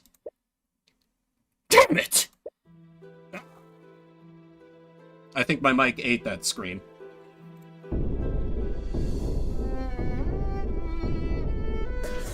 Your scream of anguish echoes throughout the ruins. Everyone is caught off guard and stares at you in confusion. What? What is it? Is everything okay, Mr. Cuthbert? Tyrion, are you... You can feel your eyes well up as you look at her. One look at your expression tells her everything she needs to know. There it is. You've realized it, haven't you? I've been waiting for this moment for so long. What are you talking about? I demand an explanation. Mr. Cuthbert, what have you discovered? Tell them, Tyrion. Tell them who did this. Issue your divine edict right now. You want to be wrong. You've never wanted anything more in your entire life. Nothing would make you happier than having this edict fail, even if it were to cost you your life. But you know the truth. Eris Ilmater, Empress of Discord. Tyrion Cuthbert, Attorney of the Arcane. By the eye of Horus, I issue upon you a divine edict. Release thy guards and manifest your blood contract with... Say it! Say your name so that everyone can hear it! Release thy guards and manifest your blood contract with... Celeste McCoy. Fuck! With the apparent death of Tyrion Cuthbert, the Empress of Discord shall revive him, contingent upon the eternal servitude of Celeste McCoy. Henceforth, Celeste McCoy's soul shall be eternally bound to the abyssal hells. As a part of her servitude, Celeste McCoy shall engage in actions deemed necessary to secure the compliance and cooperation of Arya Steelwind in the Empress's endeavors.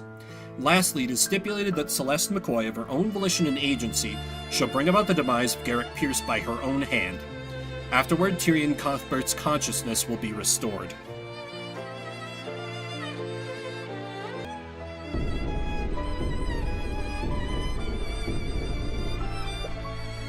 I died? Tyrion, I'm sorry, What the hell is going on? Demon, what is the meaning of this? It's exactly what it looks like. The patron you've been looking for has been right in front of you the entire time.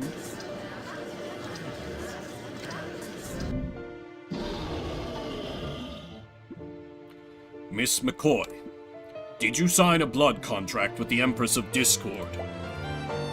I did. It was the only thing that would save Tyrion. What? I never fought Arya. I fought Beatrice and Eris. They broke past me and ran into the prayer room. But the person they killed wasn't Pierce, it was you. Tyrion, you... She can't even bring herself to say it. Do you realize now, Tyrion? Stop it! Celeste McCoy is the most important person in your life. She was the last person you had that hadn't betrayed you. She signed away her soul to me, all so that she could save you.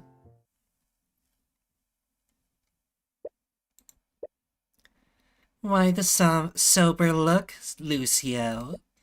Weren't you going to execute the patron the moment you knew who they were? McCoy, does this mean what I think it means? Yes. I'm the one who tricked Arya into signing that blood contract. What? How could you? I was so stupid. When I made that deal with her, I didn't expect her to... She used that contract to make you act against your will. So it wasn't just the Miss Steelwind and Miss Frega who were controlled that day. You realize it, don't you, Lucio? As long as the contract with the patron exists, your daughter will always be vulnerable to my influence. You can't kill me, so there's only one solution to free your daughter. I must execute Celeste McCoy. There's gotta be more to this, but I'm not seeing anything.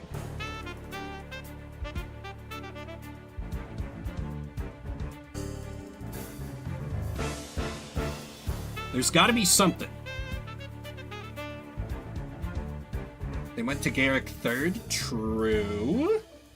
Arya had already killed the other two. What? Understand one thing, Mr. Cuthbert. After what you've done for my daughter, I have nothing but the utmost respect for you.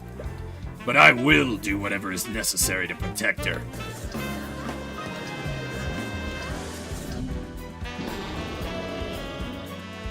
Lucio, we can't act rashly. I'll let you all in on a little demonic secret. Doesn't matter if you confine her within a prison. Patron will be able to take control of Arya, no matter where she is. But if you kill her, Arya will finally be free from my control. Also, she keeps saying the patron and not Celeste. Like, this contract doesn't necessarily mean that shall engage in actions deemed necessary to secure the compliance and cooperation of Arya Steelwind. It's not 100% that Celeste is the patron. But...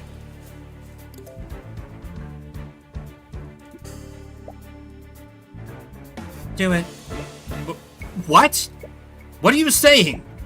I should have done this from the beginning. When I realized what happened, I should have just come forward and admitted to what I did. But I kept holding on to the hope that it was all some kind of trick. Prayed and prayed for the patron to be someone else. Tyrion, I was hoping you would find something that would prove that all this wasn't my fault. You finally found the culprit you've been looking for, and it absolutely breaks your heart. That nagging feeling you've been experiencing, it's because you subconsciously refused to believe that she would betray you like this. Actually, it still hasn't gone away. That uneasiness is still there. Are you in denial? No. This is different. I suppose there's no reason to continue with this. What? I sympathize with your position, Cuthbert, but even McCoy recognizes what must be done. It's over, and I will not allow this demon to control my daughter any longer. You can't just... Kingsguard, restrain him. Wait! Lucio? That's enough!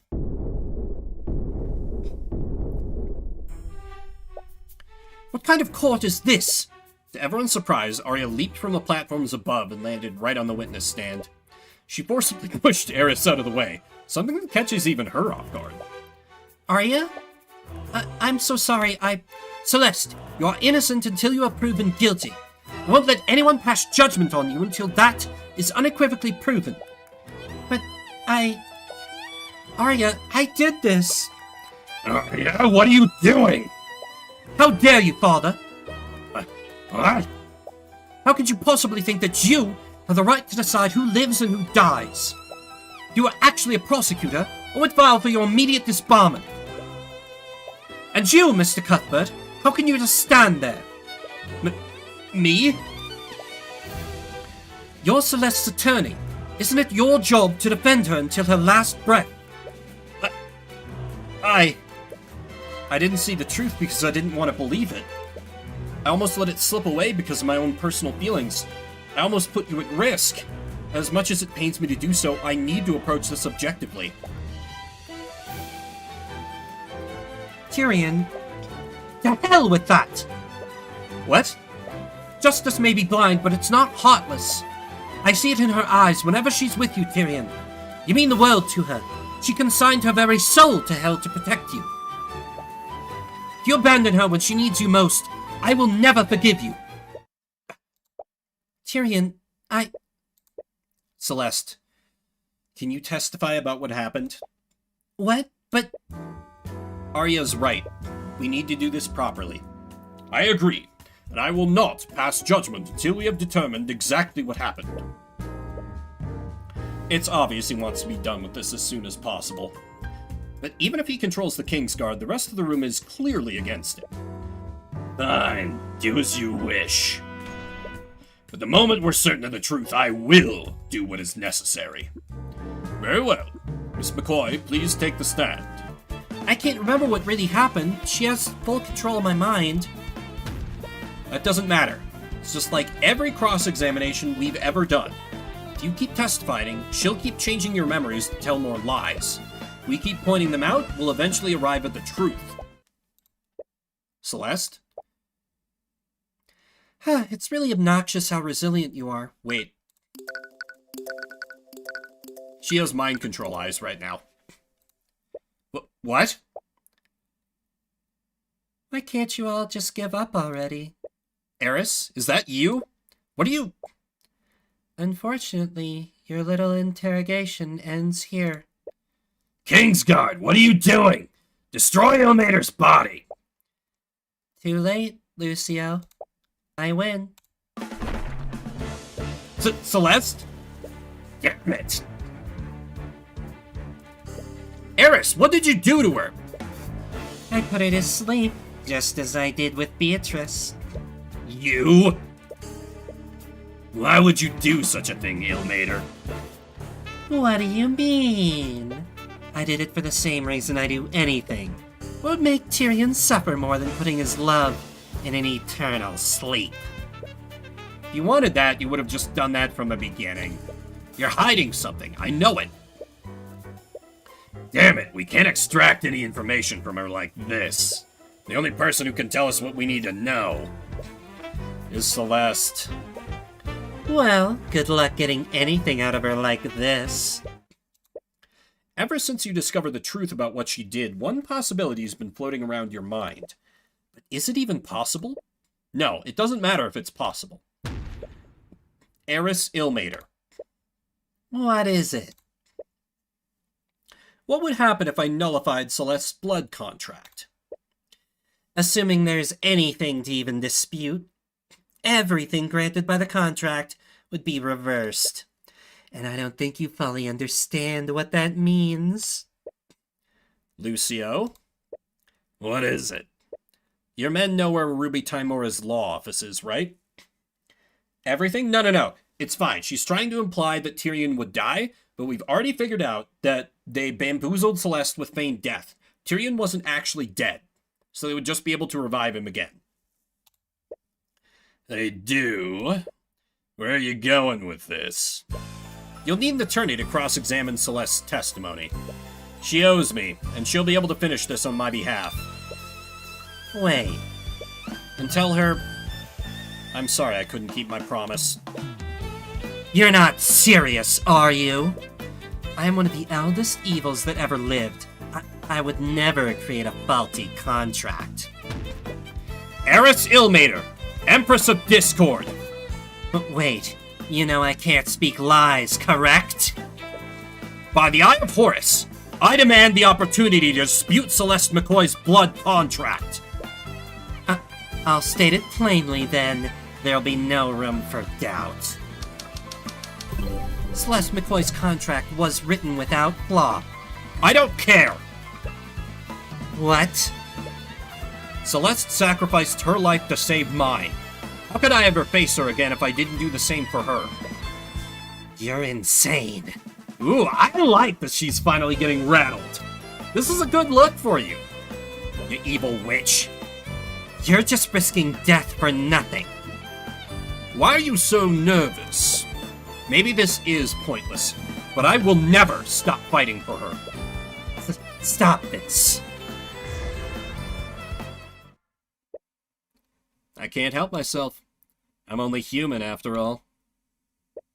Once you pass this point, you will not be able to save your game for a while.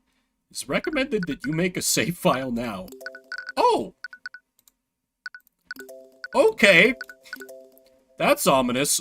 Oh, a Court of Azathoth. I've killed people. They were usually criminals or bandits, but it still frightened me how unaffected I was by their deaths. It always came so easily to me. I was good at it. A little too good. People told me that taking the lives of others would be hard, but I never felt that uneasiness. Not even once. Made me think that I was some kind of unfeeling monster. And maybe I am. But the time I spent with you, it filled me with more happiness than I could have ever dreamed of. Instead of taking lives, I could save them alongside you. It felt good to protect you. I felt needed when I knew you were relying on me. Made me feel like I was actually worth something to someone. And whenever I saw the light in your eyes, filled my heart with a warm feeling that I've never felt before. But it was too good to be true, wasn't it? In the end, I failed you.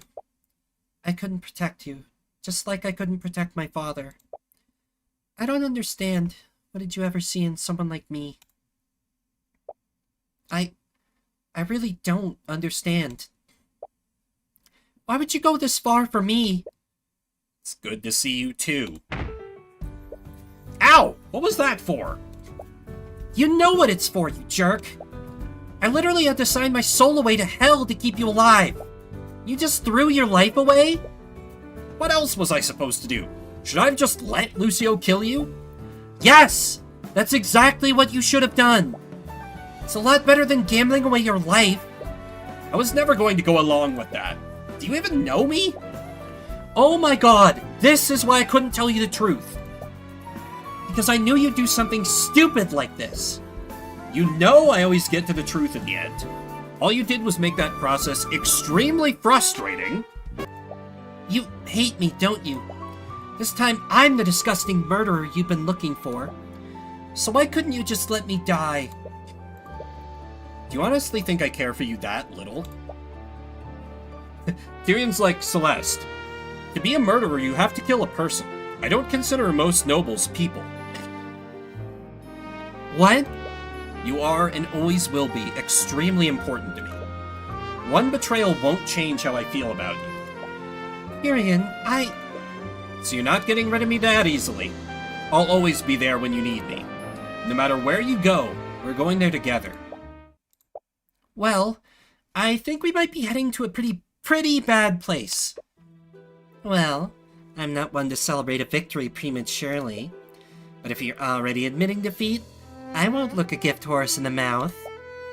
Eris, I can't believe you brought me here. I will never hear the end of this from my father. Where are we? The courtroom of the gods. The place where truth and reality are determined. The court of Azathoth. I'll give you one last chance, Tyrion. You made a rash decision, but I can still send you back. Even now, she's still trying to dissuade you. Why is she so intent on making you give up? You're nervous, aren't you? Is that so? There's a reason why you didn't want me to bring you here. And I'm gonna find out what. Your persistence was endearing at first, but now it's honestly really annoying. I suppose we'll have to do this the hard way then.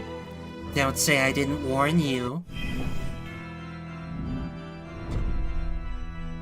You should have taken my offer when you had the chance.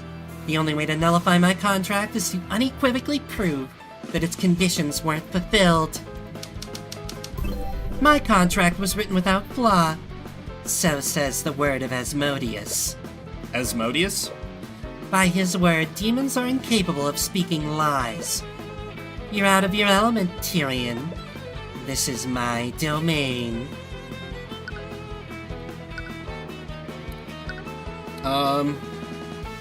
Ooh, demons are powerful, but they aren't omniscient. I like this. If disputing a blood contract was truly impossible, there would be no need for this court to exist. Demons are powerful, but they aren't omniscient. They can't possibly be aware of contradicting circumstances that may be created when they make a contract. You're hiding something. Something that you desperately need to keep hidden. You even went as far as to knock out Celeste before we could get that information from her. Oh, really now? You tried to confound the investigation by manipulating Celeste's memories. But the contradiction in her testimony proves one thing.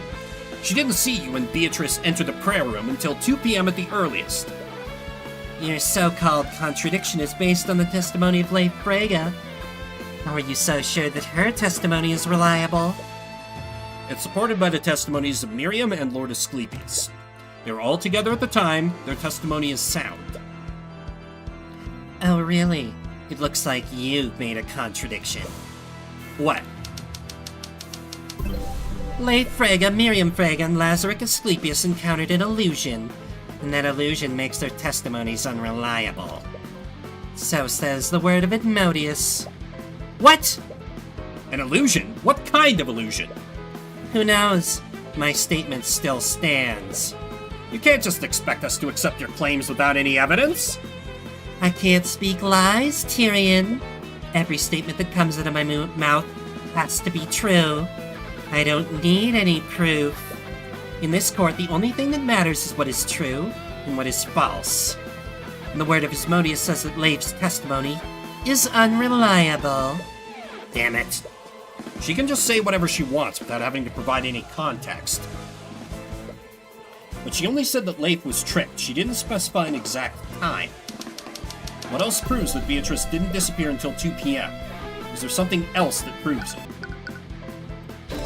Okay. I don't feel great about that one, but I guess... Regardless of when it happened, Leif and her party went to search for Beatrice after you two went missing. Do you confirm or deny that? Repetition requested. Say it if you can. I won't deny it. Perfect. Whoever set that trap, they set it to trigger whenever Aster approached his father's body. And it didn't trigger until 2 o'clock p.m. Leif and her party were about to search for Beatrice when the Kingsguard informed them of what happened. And mind you, the Kingsguard did this immediately after the trap was sprung. Since Leif was about to begin her search when this happened, Beatrice couldn't have gone missing until that time. And once again, you're predicating that on Aster's testimony. Not just him, Eris. Several members of the Kingsguard witnessed this. True, and that is why I'll respond with this. An activated force cage did not trap Aster de Wyvernguard during or after 1:50 p.m., so says the word of Asmodeus. But how? That testimony came from multiple people. Are you saying the trap was sprung earlier than that? Don't you remember, Tyrion? I can manipulate the memories of people who have a blood contract with me. But I'll give you a little clue. The Empress of Discord made contracts with multiple knights of the Kingsguard. So says the word of Asmodeus. But she has no contract with the king! What? I tampered with their memories. You can't trust their accounts of what happened. How many people did you make contracts with? Little Lady Steelwind has been investigating my work for the last few months, but I've had my talons in Wyvernsguard for far longer than that. I've been preparing for this for quite some time. But even the Kingsguard? No one is safe from temptation. Everyone has a price. Your little girlfriend should know that better than anyone. So, still, there has to be something. I still have more evidence. Oh, really? Whose testimony will you be relying on this time? You can present all the evidence you want. Most of what you have is based on eyewitness accounts. Even so, you can't have possibly made a contract with everyone there. Let's check that again, shall we? It's possible that I have a blood contract with everyone present during the massacre. So says the word of Asmodeus. It's possible. You done goofed. Are you kidding me? But you only said it's possible. You never said that it actually happened. You're the one disputing my contract, Tyrion. The burden of the proof is on you. That's completely ridiculous. How can I possibly verify a statement like that? It's simple. Issue a divine edict to each person who was at the cathedral. You know he can't do that. If he gets it wrong even once, he'll die. Sounds more like your problem than mine. Damn it. Nothing to say, Tyrion? Isn't this the part where you present some groundbreaking piece of evidence? We already have the evidence, Tyrion. It's fine. As long as her statement stands, you have to doubt every piece of testimony you've gathered. Everyone at the cathedral could have been compromised, except Aster. I know he doesn't have a blood contract with you. I suppose you're right. So are you gonna use his testimony?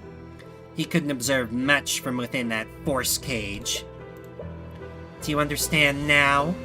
You were never meant to win this game, but I've got to give you points for entertaining me this long. This is the most fun I've ever had, and I truly mean that.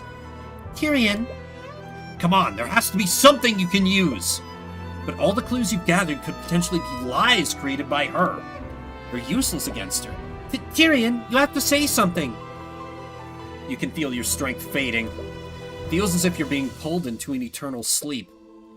This has always been a contest of willpower, and I think he's finally run out. No! You recall what happened during Beatrice's trial. Your mother gave you the knowledge you needed to win. She did it before. Can she save you again? Mom, please, I need your help. Please, just tell me what to do. You hear nothing back. No. It appears you're truly alone now. You knew this was a long shot, but you still held out hope. You just wanted to protect Celeste. You really thought you could do this.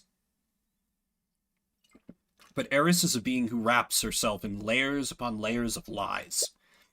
She has the power to make you doubt everything. The witness testimonies, even your hard evidence could be a fabrication.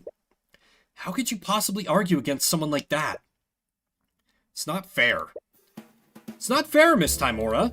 They're not even bothering to investigate the crime properly. Well, of course they're not. If they did, they'd be forced to admit that my client is innocent. How are you so calm right now?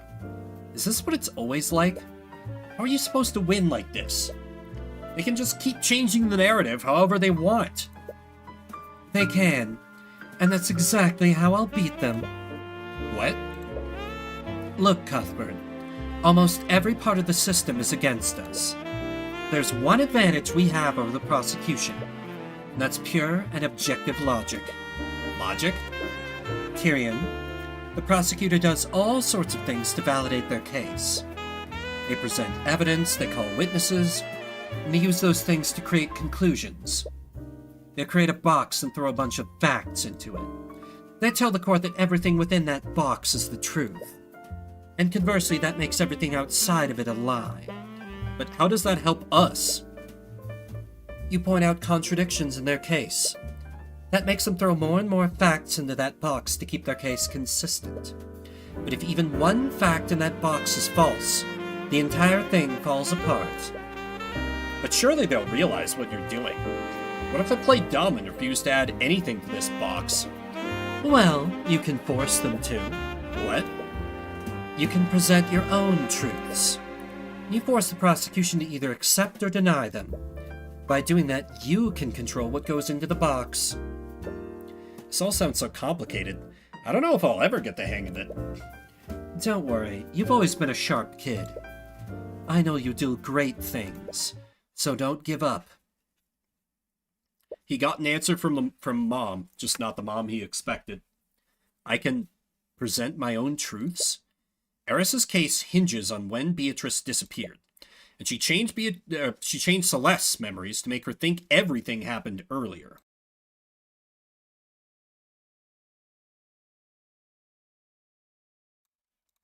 Which can only mean Beatrice Frega did not go missing before 2 p.m. What was that? I said...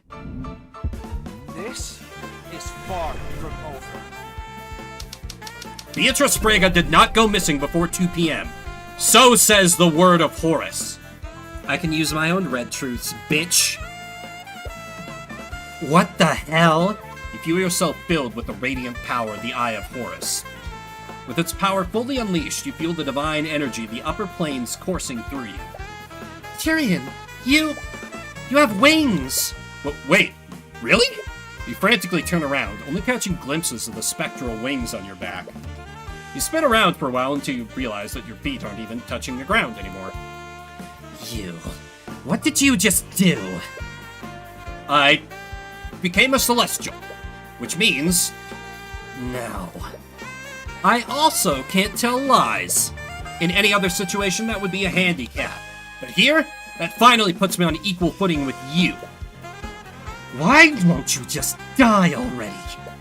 You tried everything you could to break me. You drove a wedge between me and Ruby. You even manipulated Celeste into betraying me. But I'm still standing, Eris. I think you might be a little out of your depth right now. I have lived a million of your pathetic lifetimes. You think I'm out of my depth? I am the Empress of Discord, ruler of the sixth circle of hell. I am a god. She doesn't know, Tyrion. What the hell are you laughing about? Whoever you are, man, king, or god, I won't let anyone stop me from reaching the truth.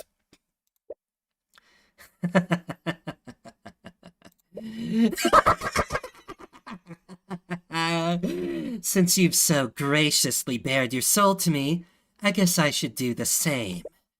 I wanted to break your spirit in this form, also I could keep things fair and interesting. But you know what? Right now, I just want to see you die. But what? What happened? Celeste? I'm here. I can't wait to tear you both apart.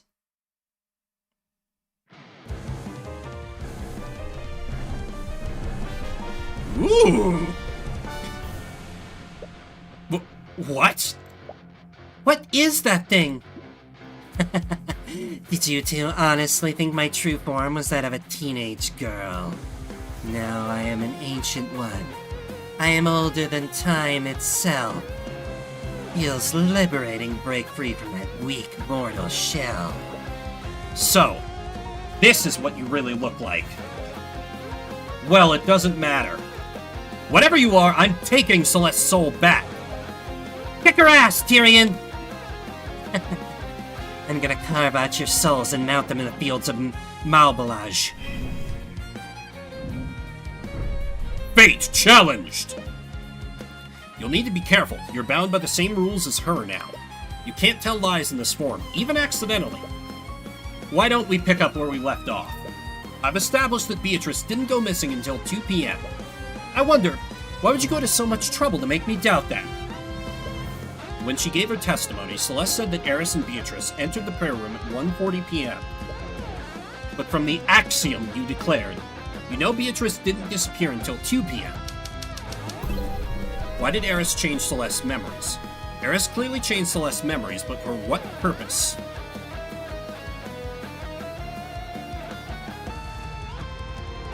Eris needed Celeste to believe the blood contract occurred earlier. Right? That's the whole thing. You guys were talking about that. Yeah. Fuck. No, Eris may be unpredictable sometimes, but even she acts with purpose. It was to change the time at which she remembered the events. See, but I've tried that. Eris forced Celeste to believe the events occurred earlier. Eris needed? Fuck you, game! Fuck you! Actually, fuck you! I tried that in...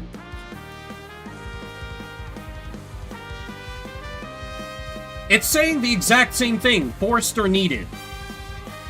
That's so fucking stupid. Whatever. I believe you needed Celeste to think that the events happened much earlier. Staying quiet, that won't work this time. Celeste McCoy remembered the attack occurring much earlier than it actually did. So says the word of Horus.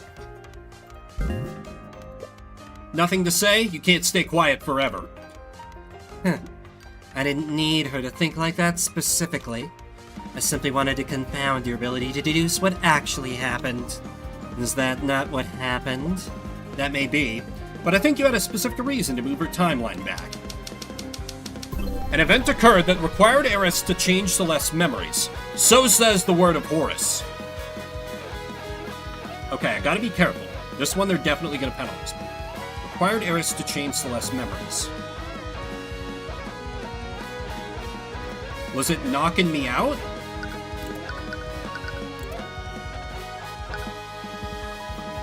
This seems right.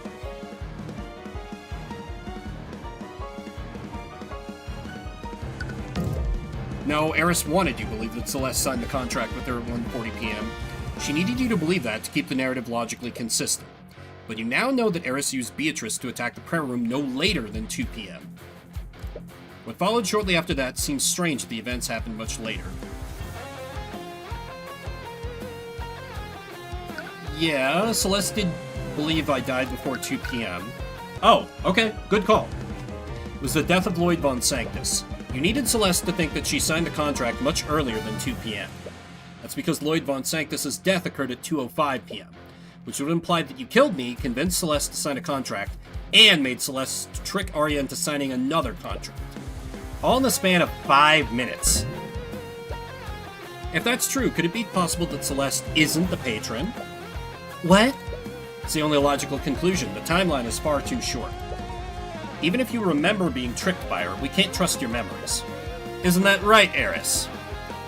Your desperation is almost pitiful. I should respond so that there's no room for doubt. Celeste McCoy was the person who gave Arya Steelwind that blood contract. So says the word of Asmodeus. I knew it. Is something wrong? I know the truth is hard to accept sometimes, but Celeste did betray Arya's trust. She always speaks in technicalities, so you can't take that claim at face value. But this could also be a trick. You could declare outright that Celeste is not the patron. But if you're wrong about that, you'll most definitely die. You need to be certain before you decide to declare it. Okay, let's assume that Celeste isn't the patron. Why would Celeste hand Arya a blood contract? Celeste isn't the patron, that contract would have already been signed. You already concluded that the blood contract was disguised as a normal legal document. You recall something happening, but it's still muddled. What was it?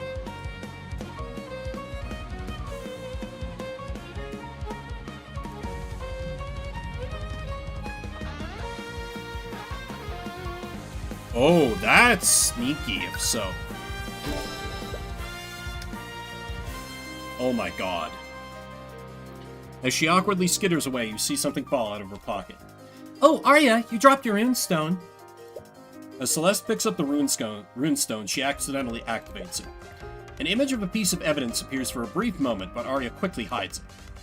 But not before Celeste sneaks a peek at it. Oh, I see. Celeste, don't just invade her privacy like that. Don't be like that. I'm really happy for you. She definitely handed that contract to her after it was signed.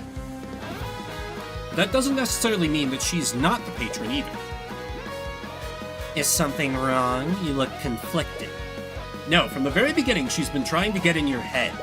She thrives on doubt and mistrust. But you've always known from the very beginning, Celeste would never betray Arya like that. Celeste McCoy is not the patron described in Arya Steelwind's blood contract. So says the word of Horus.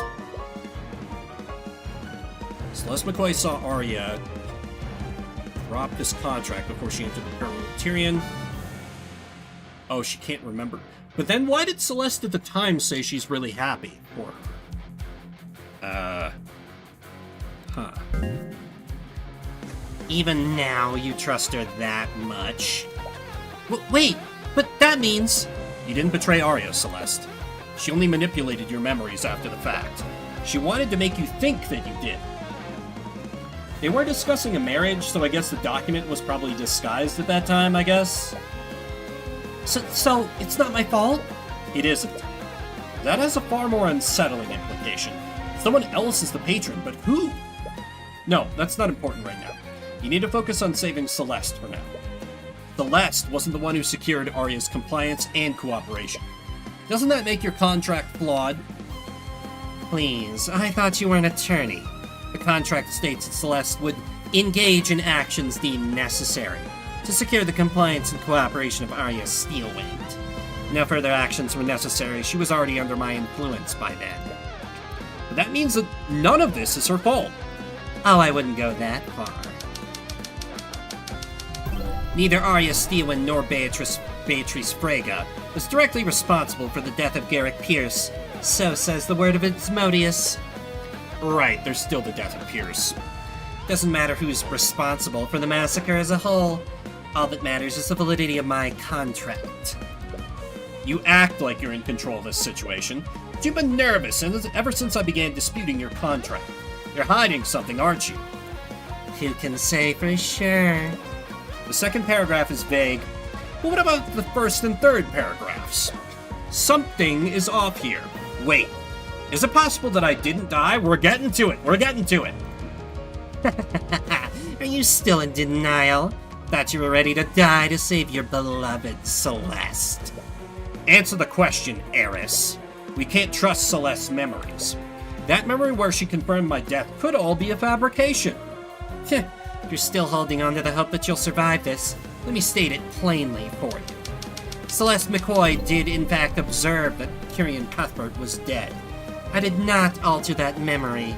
So says the word of Asmodeus. I'm sorry, Tyrion. How did you revive me, Eris? Do you even have the power to resurrect people from the dead?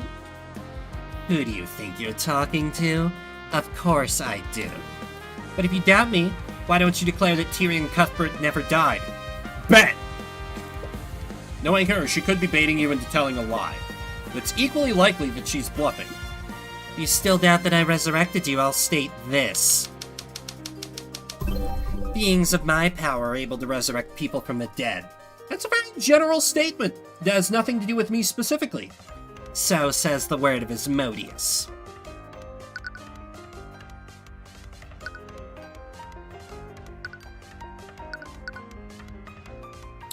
I think interpret makes the most sense here. Why would you need to specify that beings of your power can do that? Is it possible that it's not a simple or easy feat to accomplish? For example, would Marinath be able to resurrect a person from the dead using a contract?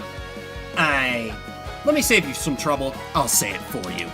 The Empress of Discord can't resurrect people easily. So says the word of Horus. That's not the same as saying that it was impossible for me to do it. But it would require a large amount of effort on your part. Perhaps.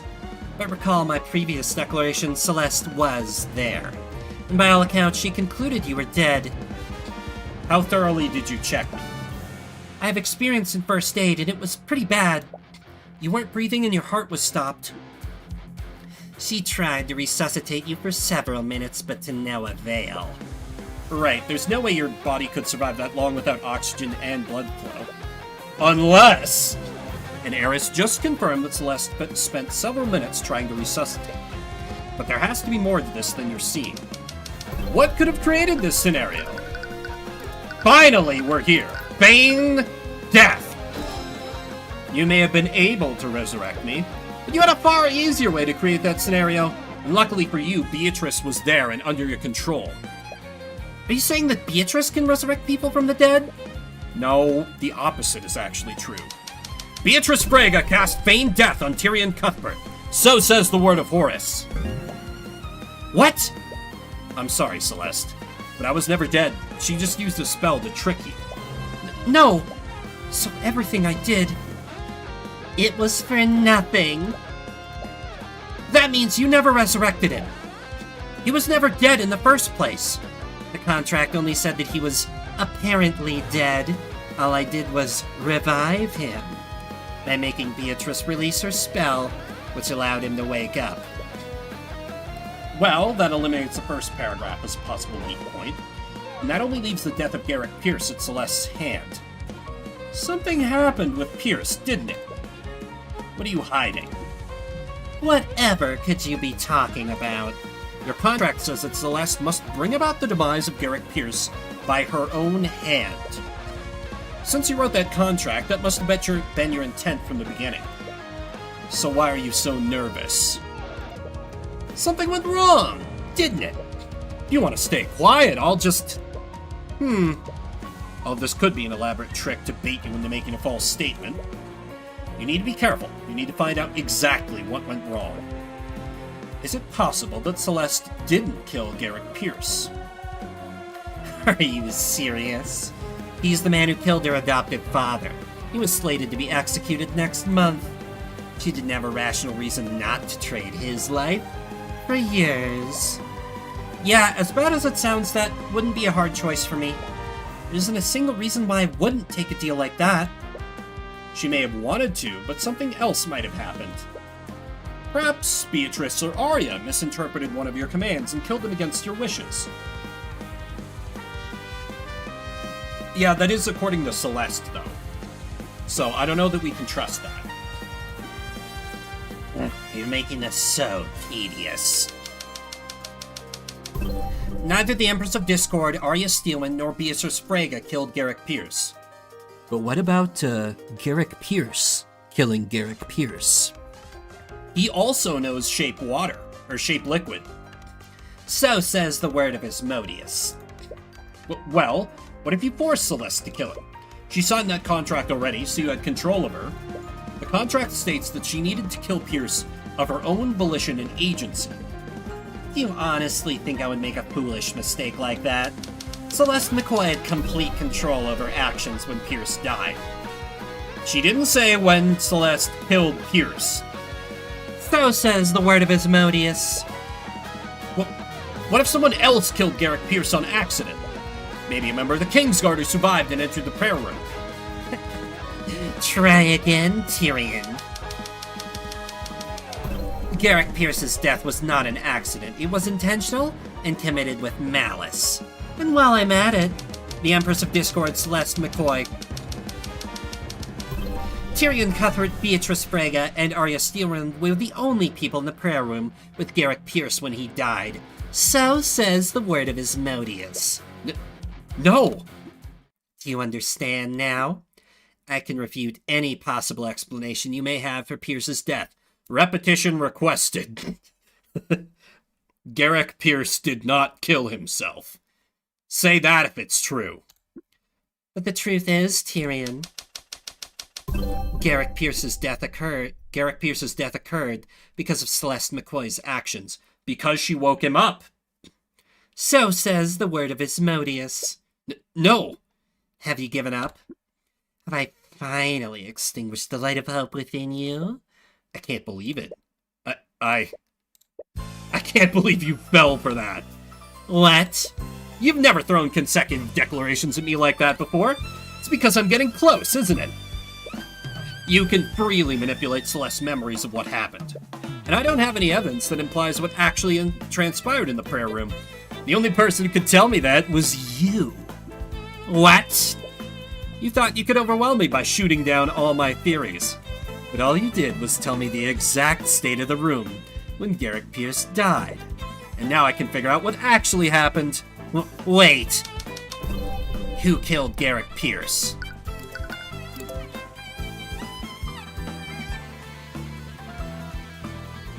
Empress of Discords, Craig and Beach were the only people in the room. Not by accident. Complete control. Not the Empress of Arius doing the be Garrick Pierce killed Garrick Pierce. Garrick Pierce killed Garrick Pierce. Eris Illmater, Empress of Discord. No. Stop this. I'm not sure what would possibly drive him to do something like that. When he was in the prayer room, Garrick Pierce chose to take his own life. What? You know what that means, don't you? But for the sake of it, I'll state it in a way that makes it abundantly clear. Stop this! Stop this right now! Celeste McCoy did not bring about the demise of Garrick Pierce by her own hand. So says the word of Horus. The conditions of your contract were impossible for Celeste to fulfill. That renders it logically invalid. That's checkmate, Eris. You filthy little... Bye, bitch. Contract nullified. You're back. Does this mean you... I successfully nullified Celeste's blood contract. You look in your satchel and check the place where you've been keeping her contract. You only find a pile of ash. It appears that it's completely disintegrated.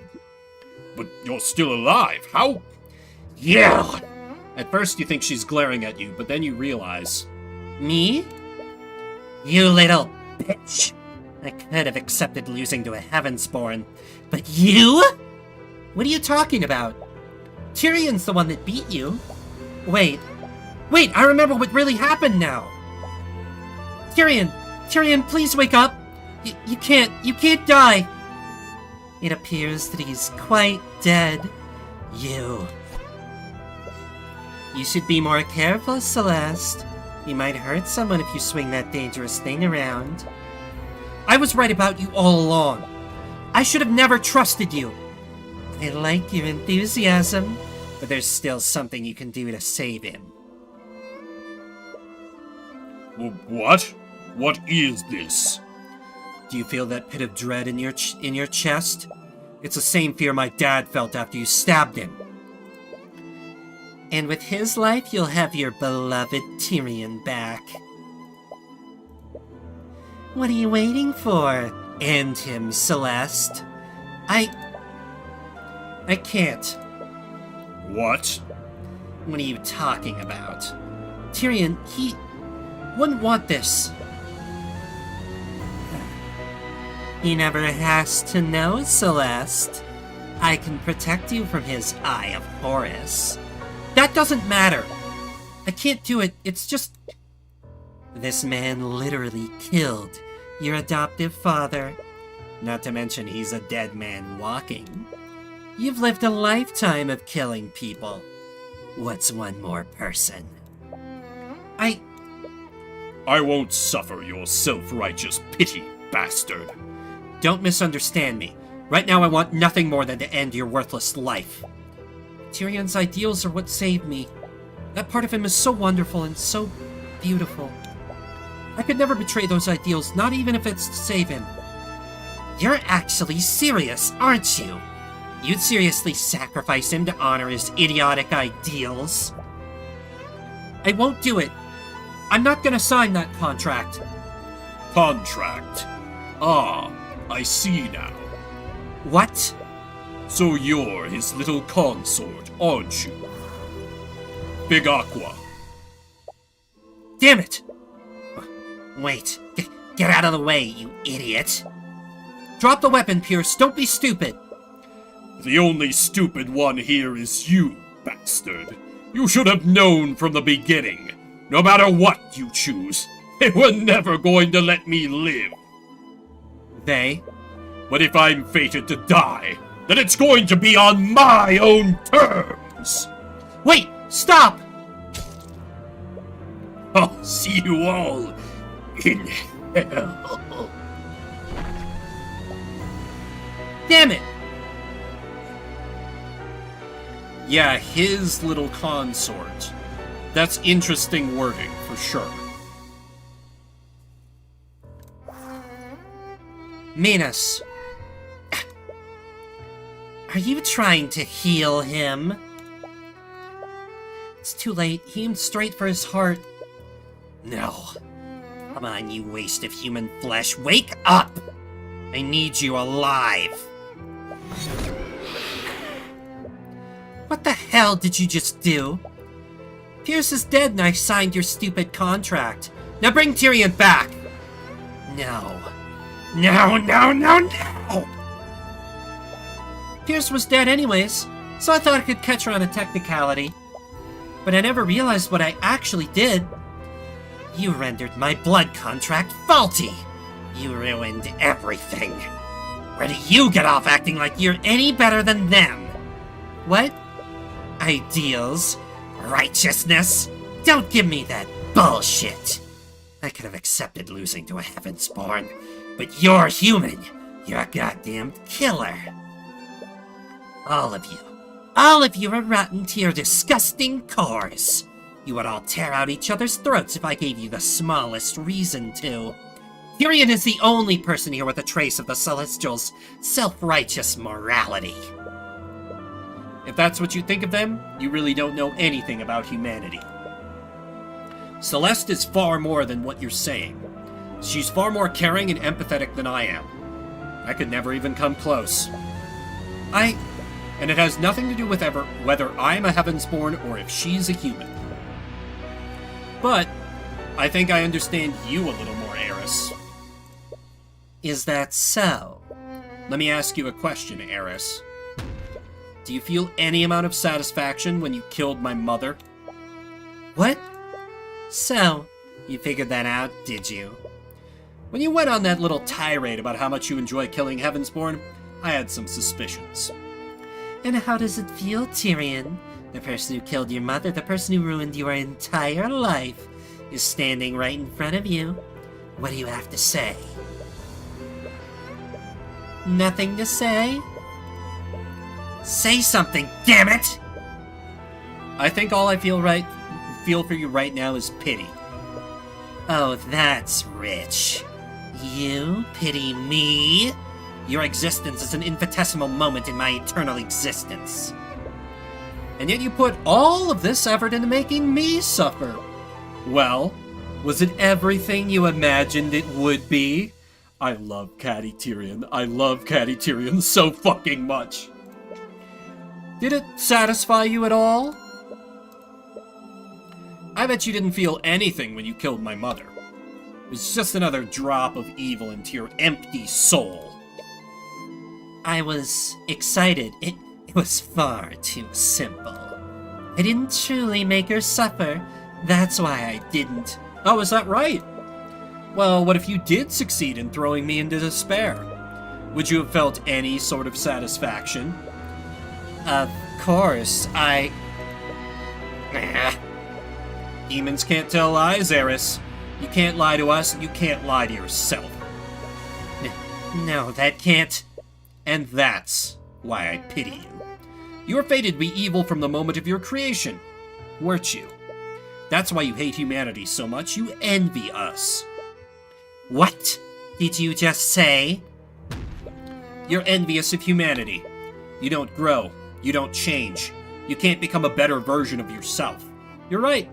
Your existence probably will be eternal. You'll be eternally evil. You'll be eternally unsatisfied and eternally pitiful. That's why you envy us, because you'll never be free from that fate. That is completely... You can't say it, can you? You can't refute my claim because it would be a lie. You know what? Maybe you are right. Maybe I'll never be satisfied. Maybe I won't feel any satisfaction from killing you. But I'm still gonna try.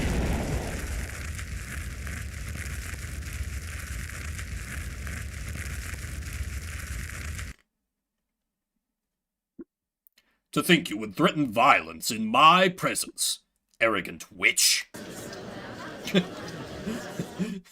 Dragon's like, so I fucking killed her. Miss McCoy, would you try to remember what happened during your business with the Empress of Discord? I'll try my best.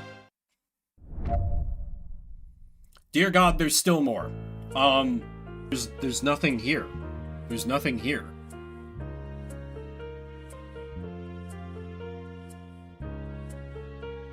Yeah, Aster was in the cage at that time.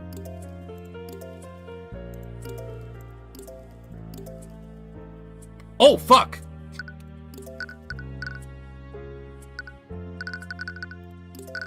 Objection! Thank you, Tail. Wait, what? What is it, Cuthbert? She just slipped Aster in there. I wasn't even thinking about that.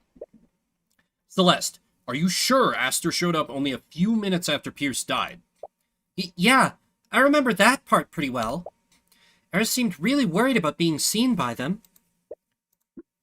Have you figured something out, Mr. Cuthbert? It's just that... May I remind you that we were extremely pressed for time. Stop wasting our time and just say what you want to say. Celeste, Garrick Pierce died at 2:45 p.m. and Aster showed up in the prayer room only a few minutes after. Yeah, where are you... Wait. That raises a big question. How did Aster enter the prayer room around 2:45 p.m. when he should have been trapped in the force cage until 3 p.m.? Wait, you're not serious, are you? McCoy's memories are clearly unreliable. My men all reported that His Majesty led them to the prayer room after he exited the force cage. Normally, that would be more concrete when compared to Celeste's testimony, but we can't trust their testimony. What are you talking about? When I was disputing Celeste's contract, Eris declared that she made contracts with multiple members of the Kingsguard. What? They were working together with her. And if these contracts were structured similarly to Celeste's, she must have had the ability to manipulate their memories. This means they could have intentionally or unintentionally lied during questioning. To think, even the Kingsguard have been compromised. How could I have let this happen? And even if we assume that he somehow escaped an inescapable force cage, how did Aster know to head to the prayer room? I understand your point, but you understand what you're implying? I'm not trying to imply anything, just stating the facts that we know. We know that a human, whether willingly or otherwise, worked with the Empress of Discord to orchestrate this massacre. He was deeply trusted by Arya Steelwind. So much so that she didn't even think twice about signing a contract that he gave her. There's only one person who meets those criteria. Aster de Wyvernguard, the reigning king of our kingdom. I don't know about this, Tyrion. I don't know. Thank you for cooperating, Aster. Of course, I understand your position, Mr. Cuthbert. I am hoping you can shed some light on how Arya came to be under the blood contract in the first place. It's possible Eris tricked you somehow and made you carry out the massacre. There has to be something we're not seeing, despite what the evidence points to.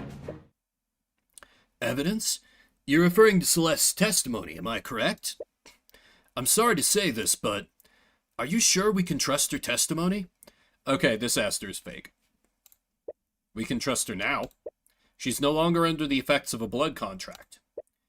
Which you claim no longer exists. But only you have the power to manifest them in the first place. What are you getting at? I'm sorry, Mr. Cuthbert. But I suppose what I mean is, yeah, we just casually call the king by his first name. I mean, he's like kind of our fanboy, so I guess we get away with that shit. It is kind of wild, though. After everything that just happened, how can we trust you? What? You disappeared for quite some time to who knows where. The only person who was there with you was Celeste and a demon who can clearly alter people's memories. Isn't it a little convenient that she was burnt to a crisp almost immediately after your return? She said it multiple times. That didn't actually kill her. And now, you're singling me out as the patron, the one ultimately responsible for the murders of Von Sanctus and Sybil. If that demon made you into her puppet, wouldn't this be exactly what she wanted? Yeah, he's kind of spitting. That's right. How do we know this Heavensborn can be trusted? We've all heard the stories. He's practically a dissident. For all we know, it could be an agent of the theocracy. You can feel the room turning against you. Even the Scaled Lord looks wary. Sorry, I didn't mean to insult you after everything you've done. But I suppose there's one way to confirm your theory. And what's that? Use your divine edict on me, just like you've done several times before. If I truly was in league with that demon, shouldn't I have a contract with her? It will appear, even if I was made to forget about it. Huh? Wait, that's right! We've already tried that before and it didn't work. Which means that he definitely doesn't have a contract with her. Why aren't you doing it? I can't. I already tried and nothing appeared. I see. I'm sorry, Mr. Cuthbert. I know you care deeply for her. But we all saw Celeste's blood contract, and we heard her earlier confession. Not to mention, we have no way of truly knowing whether Celeste is truly free from Eris's influence. If Miss Steelwind is to be saved, we all must accept what needs to be done. I don't like saying this, but I think it's time this trial came to its conclusion. Don't you, Your Grace? Damn it, he's even got the Scaled Lord on his side. Even if it's against you, he raised a lot of good points. But is he acting with malice, or is he just being careful? Come on, think, Tyrion. We just proved my blood contract wasn't valid. The one who made Arya commit those murders is still out there. Maybe you've been thinking about this the wrong way. Eris found ways to trick people into signing blood contracts before, so she wouldn't necessarily need a blood contract to trick Aster into accidentally helping her. The question isn't whether Aster knowingly did this or not. The question is, what part of the plan required Aster's physical involvement? There had to be some sort of physical involvement on his part, and that might have left behind evidence that proves it. A marriage license. Aster, there is one piece of physical evidence that proves you were involved in this. Really? The patron controlled Arya and committed each of the murders without having to do anything personally. But this was all contingent on tricking her into signing that contract in the first place. I recall that you went to a meeting with the High Speaker right before the massacre started. It was to discuss your marriage to Arya, wasn't it? Yes, that's correct. Aster, the blood contract that Arya signed needed to look like a normal legal document. Oh my god, it is the High Priest. But I just realized something while reading it. The language used would have made sense under a different context. Oh? Oh, bind Arya Steelwind as long as... I get it. I see. I wasn't even thinking about that. In that contract, Arya gave you her mind, body, and soul. Would bind her to you so long as you both live. Wait, are you saying... No.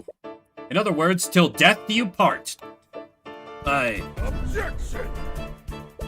That's a big leap in logic, even for you. Whoever tricked my daughter would have surely destroyed the evidence by now. That demon went out of her way to destroy her memories of signing it. I doubt they would have left any copies of the marriage license to be found. Indeed. Bringing such heavy accusations against the High Speaker or the King will require more than just speculation. First he dares to call the king to testify, now he's trying to indict the High Speaker? He's a traitor to the nation. I have more than just speculation, Your Grace. I have a copy of it. But your divine edict only recreates the terms of the blood contract, not the material that it was written on. The original document wouldn't be visible on your copy. That wasn't the copy I was talking about, Aster. What? Don't you wonder how I knew about that blood contract?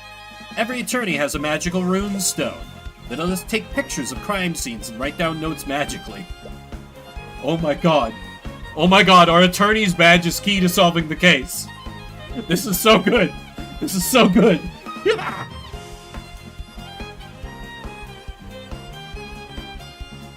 Yes, I'm well aware of them. And did you know Arya took a picture of the marriage license she signed?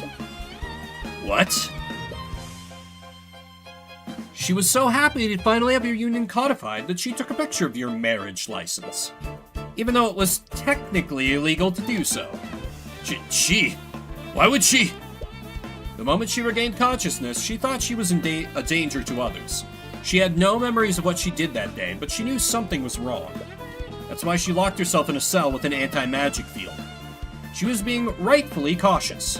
But had she simply left any of those anti-magic fields and checked a runestone, she would have found a picture of a marriage license with the exact same words as her blood contract.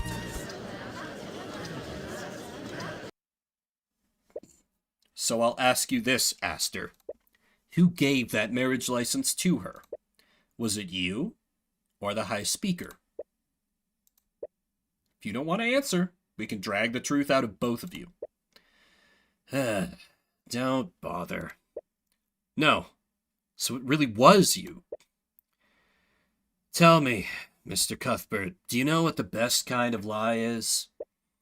The kind that's hardest to disprove. No, not quite. The kind where you won't even try. The best kind of lie is the one you want to believe in. The truth can be right in front of you, but it will make you look away. If I recall correctly, McCoy made you experience that firsthand today. Your Majesty, what are you... I'm done with this farce. I'm sure if we brought the High Speaker to the stand, Cuthbert would just deduce what happened anyways. It's always gonna end this way, I suppose. Perhaps I was just lying to myself.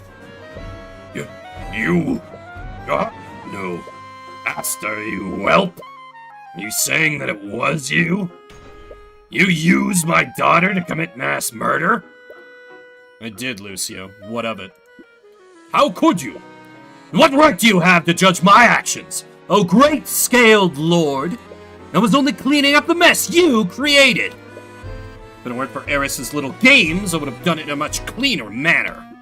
On me? No, I think I'll be pardoning myself.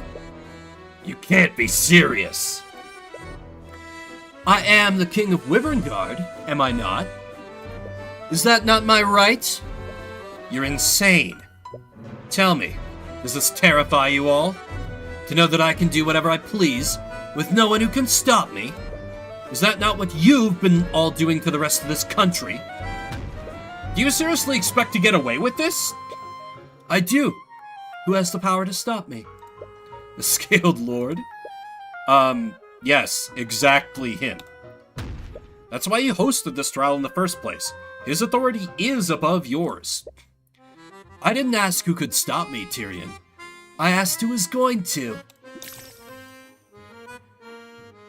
I have Horustus worked on Rathalion? What? Why aren't any of you saying anything? Yes, Rathalion. Have me arrested. Put my 7-year-old brother on the throne. I'm sure history will tell you exactly how a kingdom fares when a child sits on the throne. Or would you take the throne for yourself? You spent all those centuries huddled away in this ruined city. I'm certain you know exactly what problems this nation is facing and what it needs to right itself. Rathalion! I'm sorry, Mr. Cuthbert. I came here to do what was best for my people. I may not know the best course before me, but I know with painful certainty that it is not to seize control of this nation. I will not take that responsibility again, nor will I thrust that responsibility onto those who would not have it.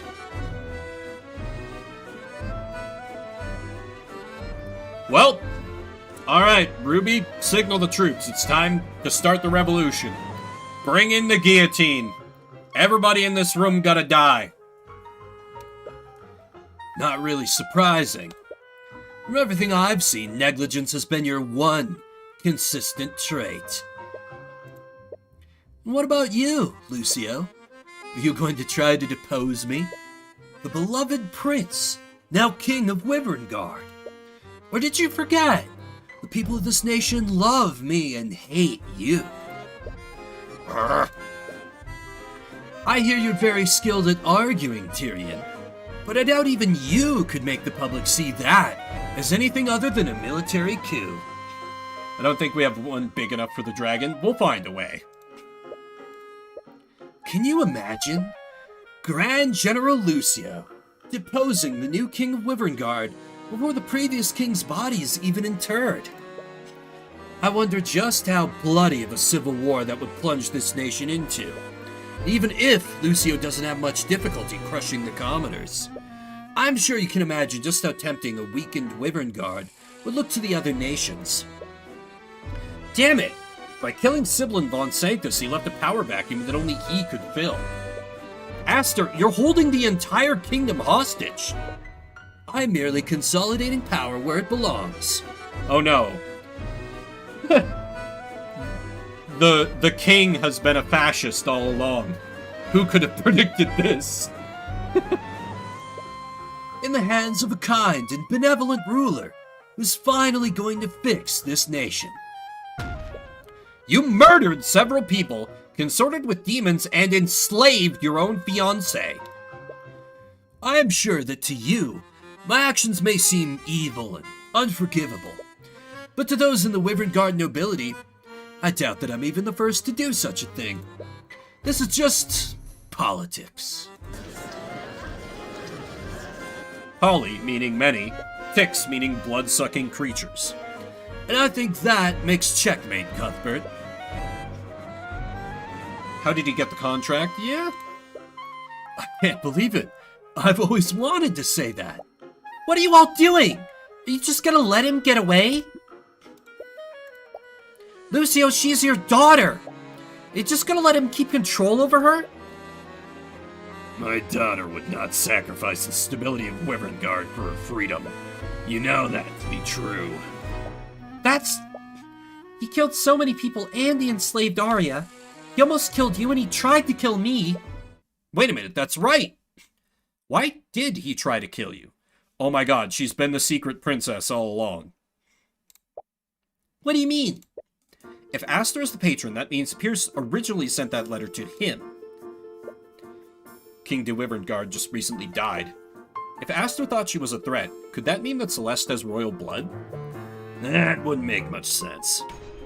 Even if McCoy was a royal blood, Aster's the king's eldest child, and he's a pure royal blood. McCoy would have no claim to the throne under these circumstances. If you were his half-sister, you wouldn't have a claim to the throne. So why would he go to so much trouble to kill Pierce and you?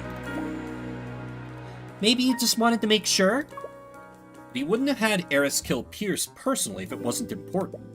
He needed both you and Pierce to die during the massacre, which means you two were just as important targets as Von Sanctus and Sibyl. Okay, but my potential claim to the throne would be the only reason why he'd be scared of me. If that wasn't a problem, why would he be so scared of Pierce's blackmail? Would the line of succession be the only reason why he'd be scared of Celeste's parentage? Wait, what if she's descended directly from the dragon? You recall a conversation you had with Eris Illmater. Despite everything, our kingdom's constitution still includes a scaled lord in our government. Wait, really? As the savior of our kingdom, he and his kin were given an honorary position on our political hierarchy. The ancient dragon's authority technically rivals that of the king. Wow, I had no idea. How have I never heard of this before? To be honest, that law is just a way to revere him and appease the church. Wait, the Scaled Lord and his kin can override the king's rule. Wait. I can't fucking believe this. A flood of memories comes back to you. Celeste McCoy, by the authority of the Wyvern Guard Crown, you're under arrest. Noticing the commotion, 3 other knights rush to grab her and begin dragging her away. She kicks and screams against them, desperately trying to break free. Even between the 3 knights, it's taking all their strength to subdue her. But I know more than one spell now. I actually just learned a few new spells today. I'm sorry, spells, as in plural. How long did it take you to learn these spells? A few hours, I think. She learned multiple spell formulas within a few hours? Oh god, I forgot about her. Ah, so you come from the same humble beginnings that I do. Which spells have you mastered? I haven't really mastered any of them. I know about 7 spells, though. 7? It's almost 4 times the amount that I know. She's learned even more spells. She's been picking them up rather quickly. Make no mistake, even in my human form, I have always had the strength of an ancient dragon. This can't be real. What? What is it, Tyrion? It's absolutely crazy, but it also makes a lot of sense. Bring out Judge Judy. We need to determine who's the father. Her ridiculous strength, her natural talent for learning magic. She inherited all of it from him. Are you okay? You got really pale all of a sudden. Once you reveal this, there's no going back for her. Do you even have any right to do this to her? No. Arya's freedom rides on this.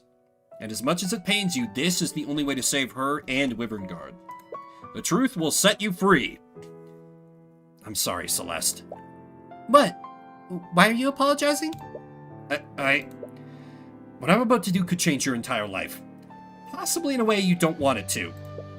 It will place an unimaginable responsibility on your shoulders, but it's the only way to save Arya and stop him. So I'm sorry. Please forgive me for doing this. Do you think one little life-changing event could ever change how I feel about you? Are you sure?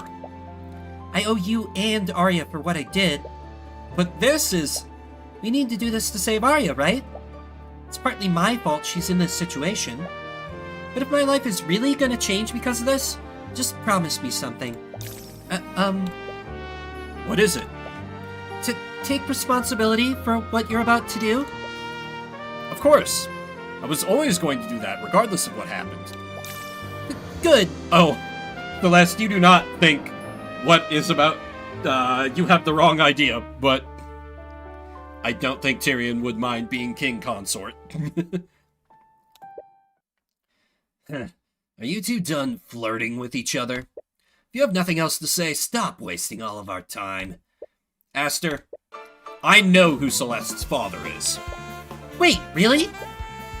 What? No, you're bluffing. You have to be. Why don't we test that theory then?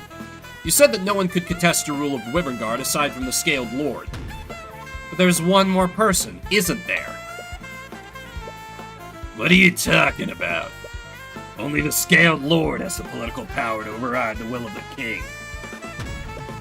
And his kin, Lucio. Yes, I suppose that...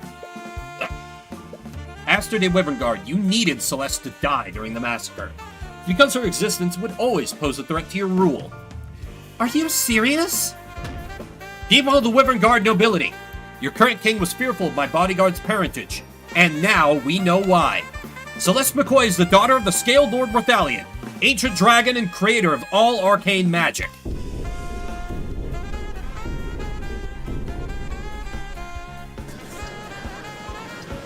How do we prove this, though? Judging from your reaction, I'm right, aren't I? I'm half dragon? Well, I'm apparently part angel, so you're in good company. We're just a regular DeviantArt gallery over here, Celeste, it's all good. So that demon was speaking the truth. Aster de Wyvern Guard. As the Scaled Lord's kin, Celeste has the authority to pass judgment on you and override your rule. And when you're gone, she will take your place as the ruler of Wyverngard. Miss McCoy, think about this. Can you even begin to grasp what it takes to lead a nation, much less this broken one? You'll find this crown no less binding than any blood contract. Just tell me one thing, Aster. Why did you do this to Arya? She trusted you. She loved you. You could have changed Wyverngard together with her. You could have done it all without having to do any of this. Is that what you really think? I suppose you would. You probably also think Tyrion is the first person to try to change this nation while still working within its laws. There's nothing wrong with having ideals and working within the law. My father was like that too. He was a man of ideals, once. But I watched for my whole life as he was forced to compromise on everything he believed in, one ideal after another. It was to keep the peace. We must maintain the stability between the noble houses to uphold law and order. And do you know who paid the price every time? Not him, not me, not any of the nobles gathered here. No, the people who paid the price were the common folk. The kind of people you two are always trying to save. I would have honestly thought you'd understand by now. A gulf exists between what is just and what is lawful in this kingdom. I'd have thought that you two, out of everyone, could have understood why I did this. We know it's not fair, but we're capable of changing it, and you had the power to do just that. I am changing it! You worked so hard to find the truth behind Von Sanctus and Sybil's murders. Here's a little bit of truth that's evident to everyone in this room, except you two. Half the people present here today are glad that they're gone. The other half wants to be the ones to replace them. The blood I shed in a single hour did more good for this kingdom than you two would have done in years. So that's how you plan on fixing this country's problems? By working with demons and killing your way to a brighter future? If I have to, why not? Every day across this nation, commoners are killed and oppressed at the hands of the very nobles gathered here.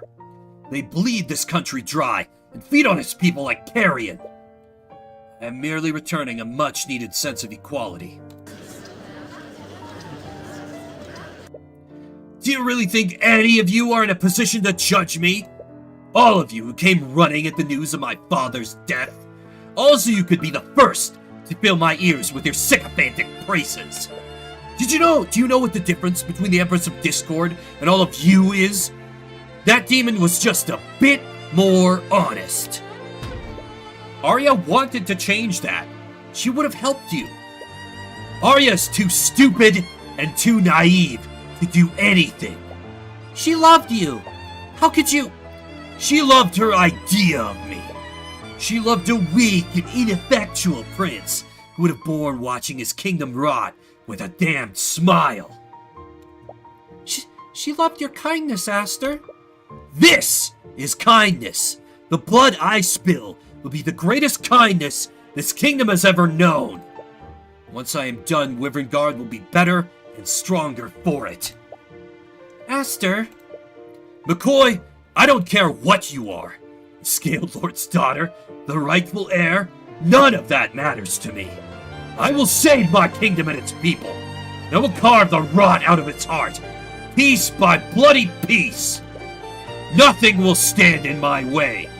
I am Aster de Wyverngard, King of Wyverngard, and consort to the Lord of the Sixth. I am nothing but a dead man. Volnus. Lucio.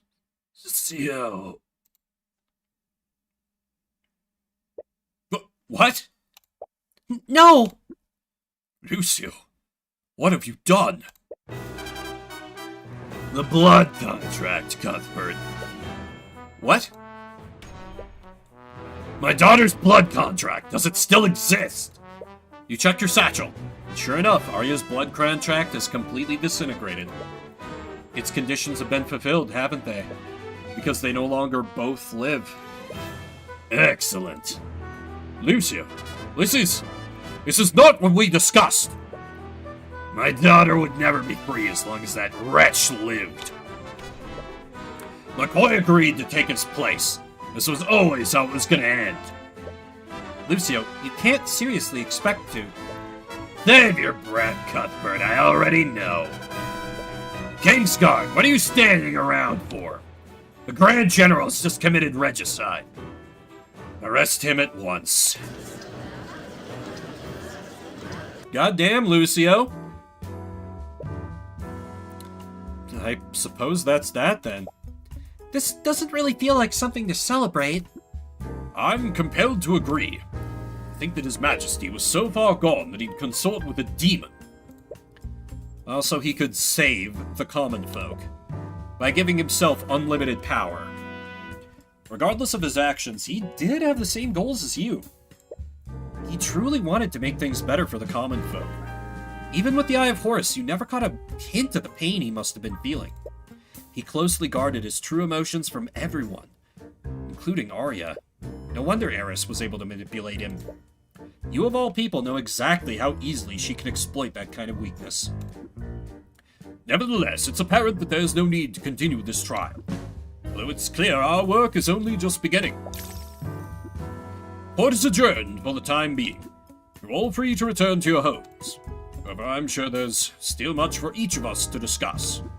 Many things have changed here today, and I'm sure many of us will need to make arrangements to adapt. Until then, please refrain from discussing the events of today outside of these halls. This goes without saying, but we must keep today's events secret from the public, at least for now. He knew what he was doing to Arya, and I can't think of any other way we could have truly freed her. I know, I just hope she's... Hello. I'm glad I found you before you left. You freeze up when you look at her. More specifically, you're a little disturbed by what the Eye of Horus is showing you. Oh, Arya. I'm so sorry, Why are you apologizing? What? If it's about your testimony, I'm afraid I will need to charge you with perjury. Ah, right. Wait, seriously? Come on, I'm basically your boss now. No one is above the law. That was made apparent when...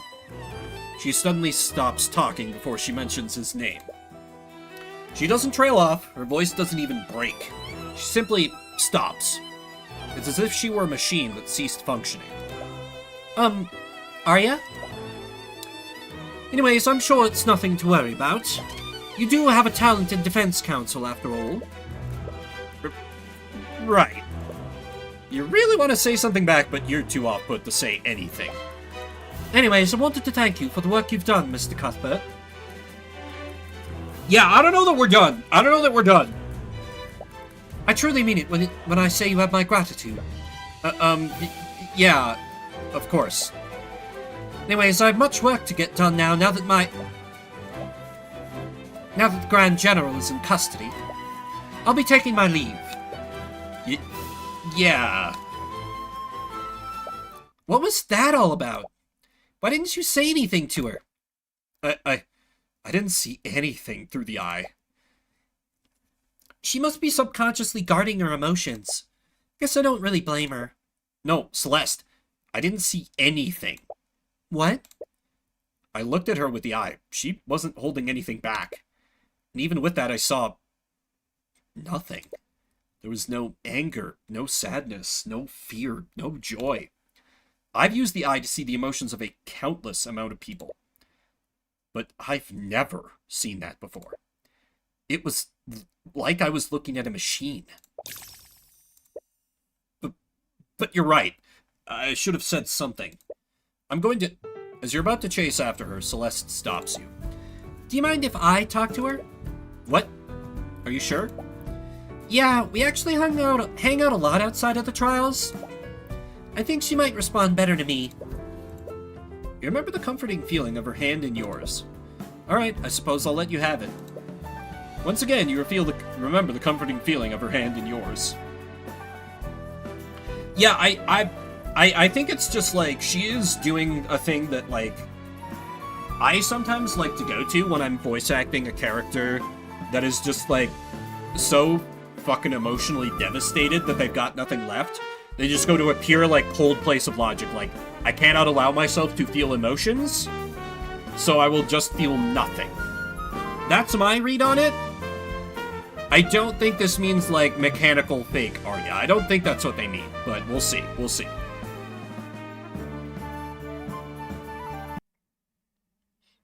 Is that game? That can't be credits. No. Damn it, Arya, where are you? Oh. Hello. Ah, my apologies.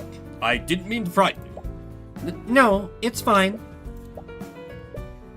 You're looking for Miss Steelwind, aren't you? Yeah, how'd you know? She's been sitting outside my lair for a while. I tried speaking to her, but...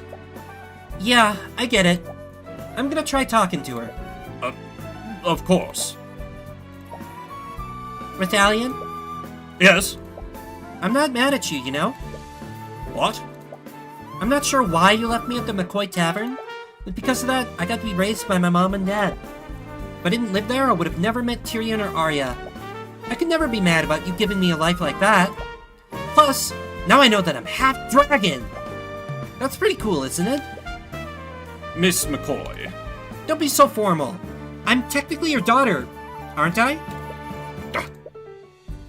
Right. Celeste. So, I've been meaning to ask about you and Mr. Cuthbert. You two... Oh wow, look at how late it is. I'd better go talk to Arya right now. I'll see you later, Scaled Dad. I mean, Scaled... just... bye.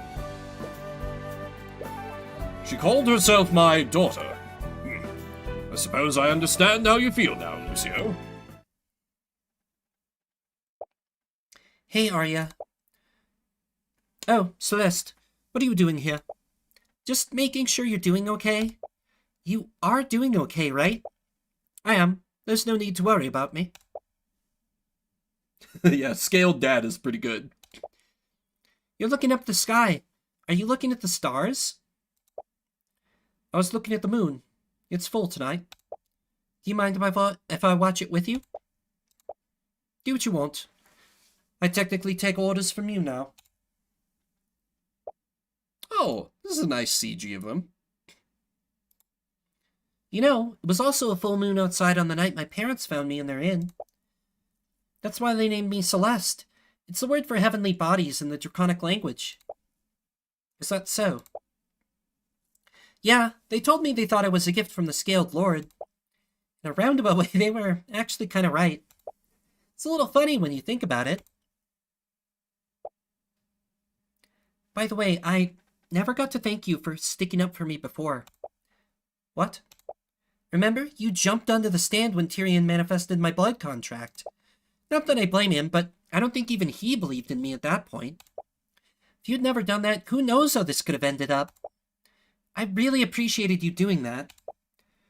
You're a really good person, Arya. I was merely doing what I thought was right. Yeah, I guess that's what you've always done. You're not really gonna charge me with perjury, are you? Of course I am. I was serious about that. Damn it. But we do require your help to hold the structure of our kingdom together. We won't sentence you to prison, but I might have you do some community service. Ugh, fine. I guess I can live with that. My father told me I was being too lenient. But I can understand the position you were put in. You'll do stupid things for love, after all. Stupid. Arya? How could I be so stupid? Hey, you're not... I am. I'm a complete and utter fool. I knew about blood contracts after what happened to Beatrice. I'm an attorney for Lord's sake. I've read countless legal documents. When I signed that contract, I knew something was wrong. I was just so stupidly happy. That's not fair. No one could have expected him to do something like that. Now my father, he's going to pay for my stupid mistakes. I'm sorry. Celeste, why did I trust him so much? He used me like a puppet. My hands and my magic, he made me... I'm sorry, Arya. What he did to you was horrible, and I don't know how to make it better. But you're not alone, okay? It's not just me. Tyrion, your father, we're all here for you. So please don't shut off your emotions from us. Thank you. Celeste, I think I've made a decision. What's that? I'm going to drop the charges of perjury against you. Wait, are we still on that? What's all of this noise about? What, have you been living under a rock, lady? Read the morning paper, the Scaled Lord has returned! What? Demonic attack claims lives of prominent figures? Chaos broke out yesterday during the private wedding between Arya Steelwind and Crown Prince Aster de Wyverngard. In a surprise attack orchestrated by a malevolent demon, a devastating loss was inflicted upon our kingdom, shattering the very foundations of our power and stability. The carnage left in the wake of this abyssal assault was nothing short of catastrophic. Among the fallen were Lady Corlin Sybil, Lord Lloyd von Sanctus, and Lord Lucio Steelwind. Both King Olivier and Crown Prince Aster made a heroic attempt to repel the foul monster.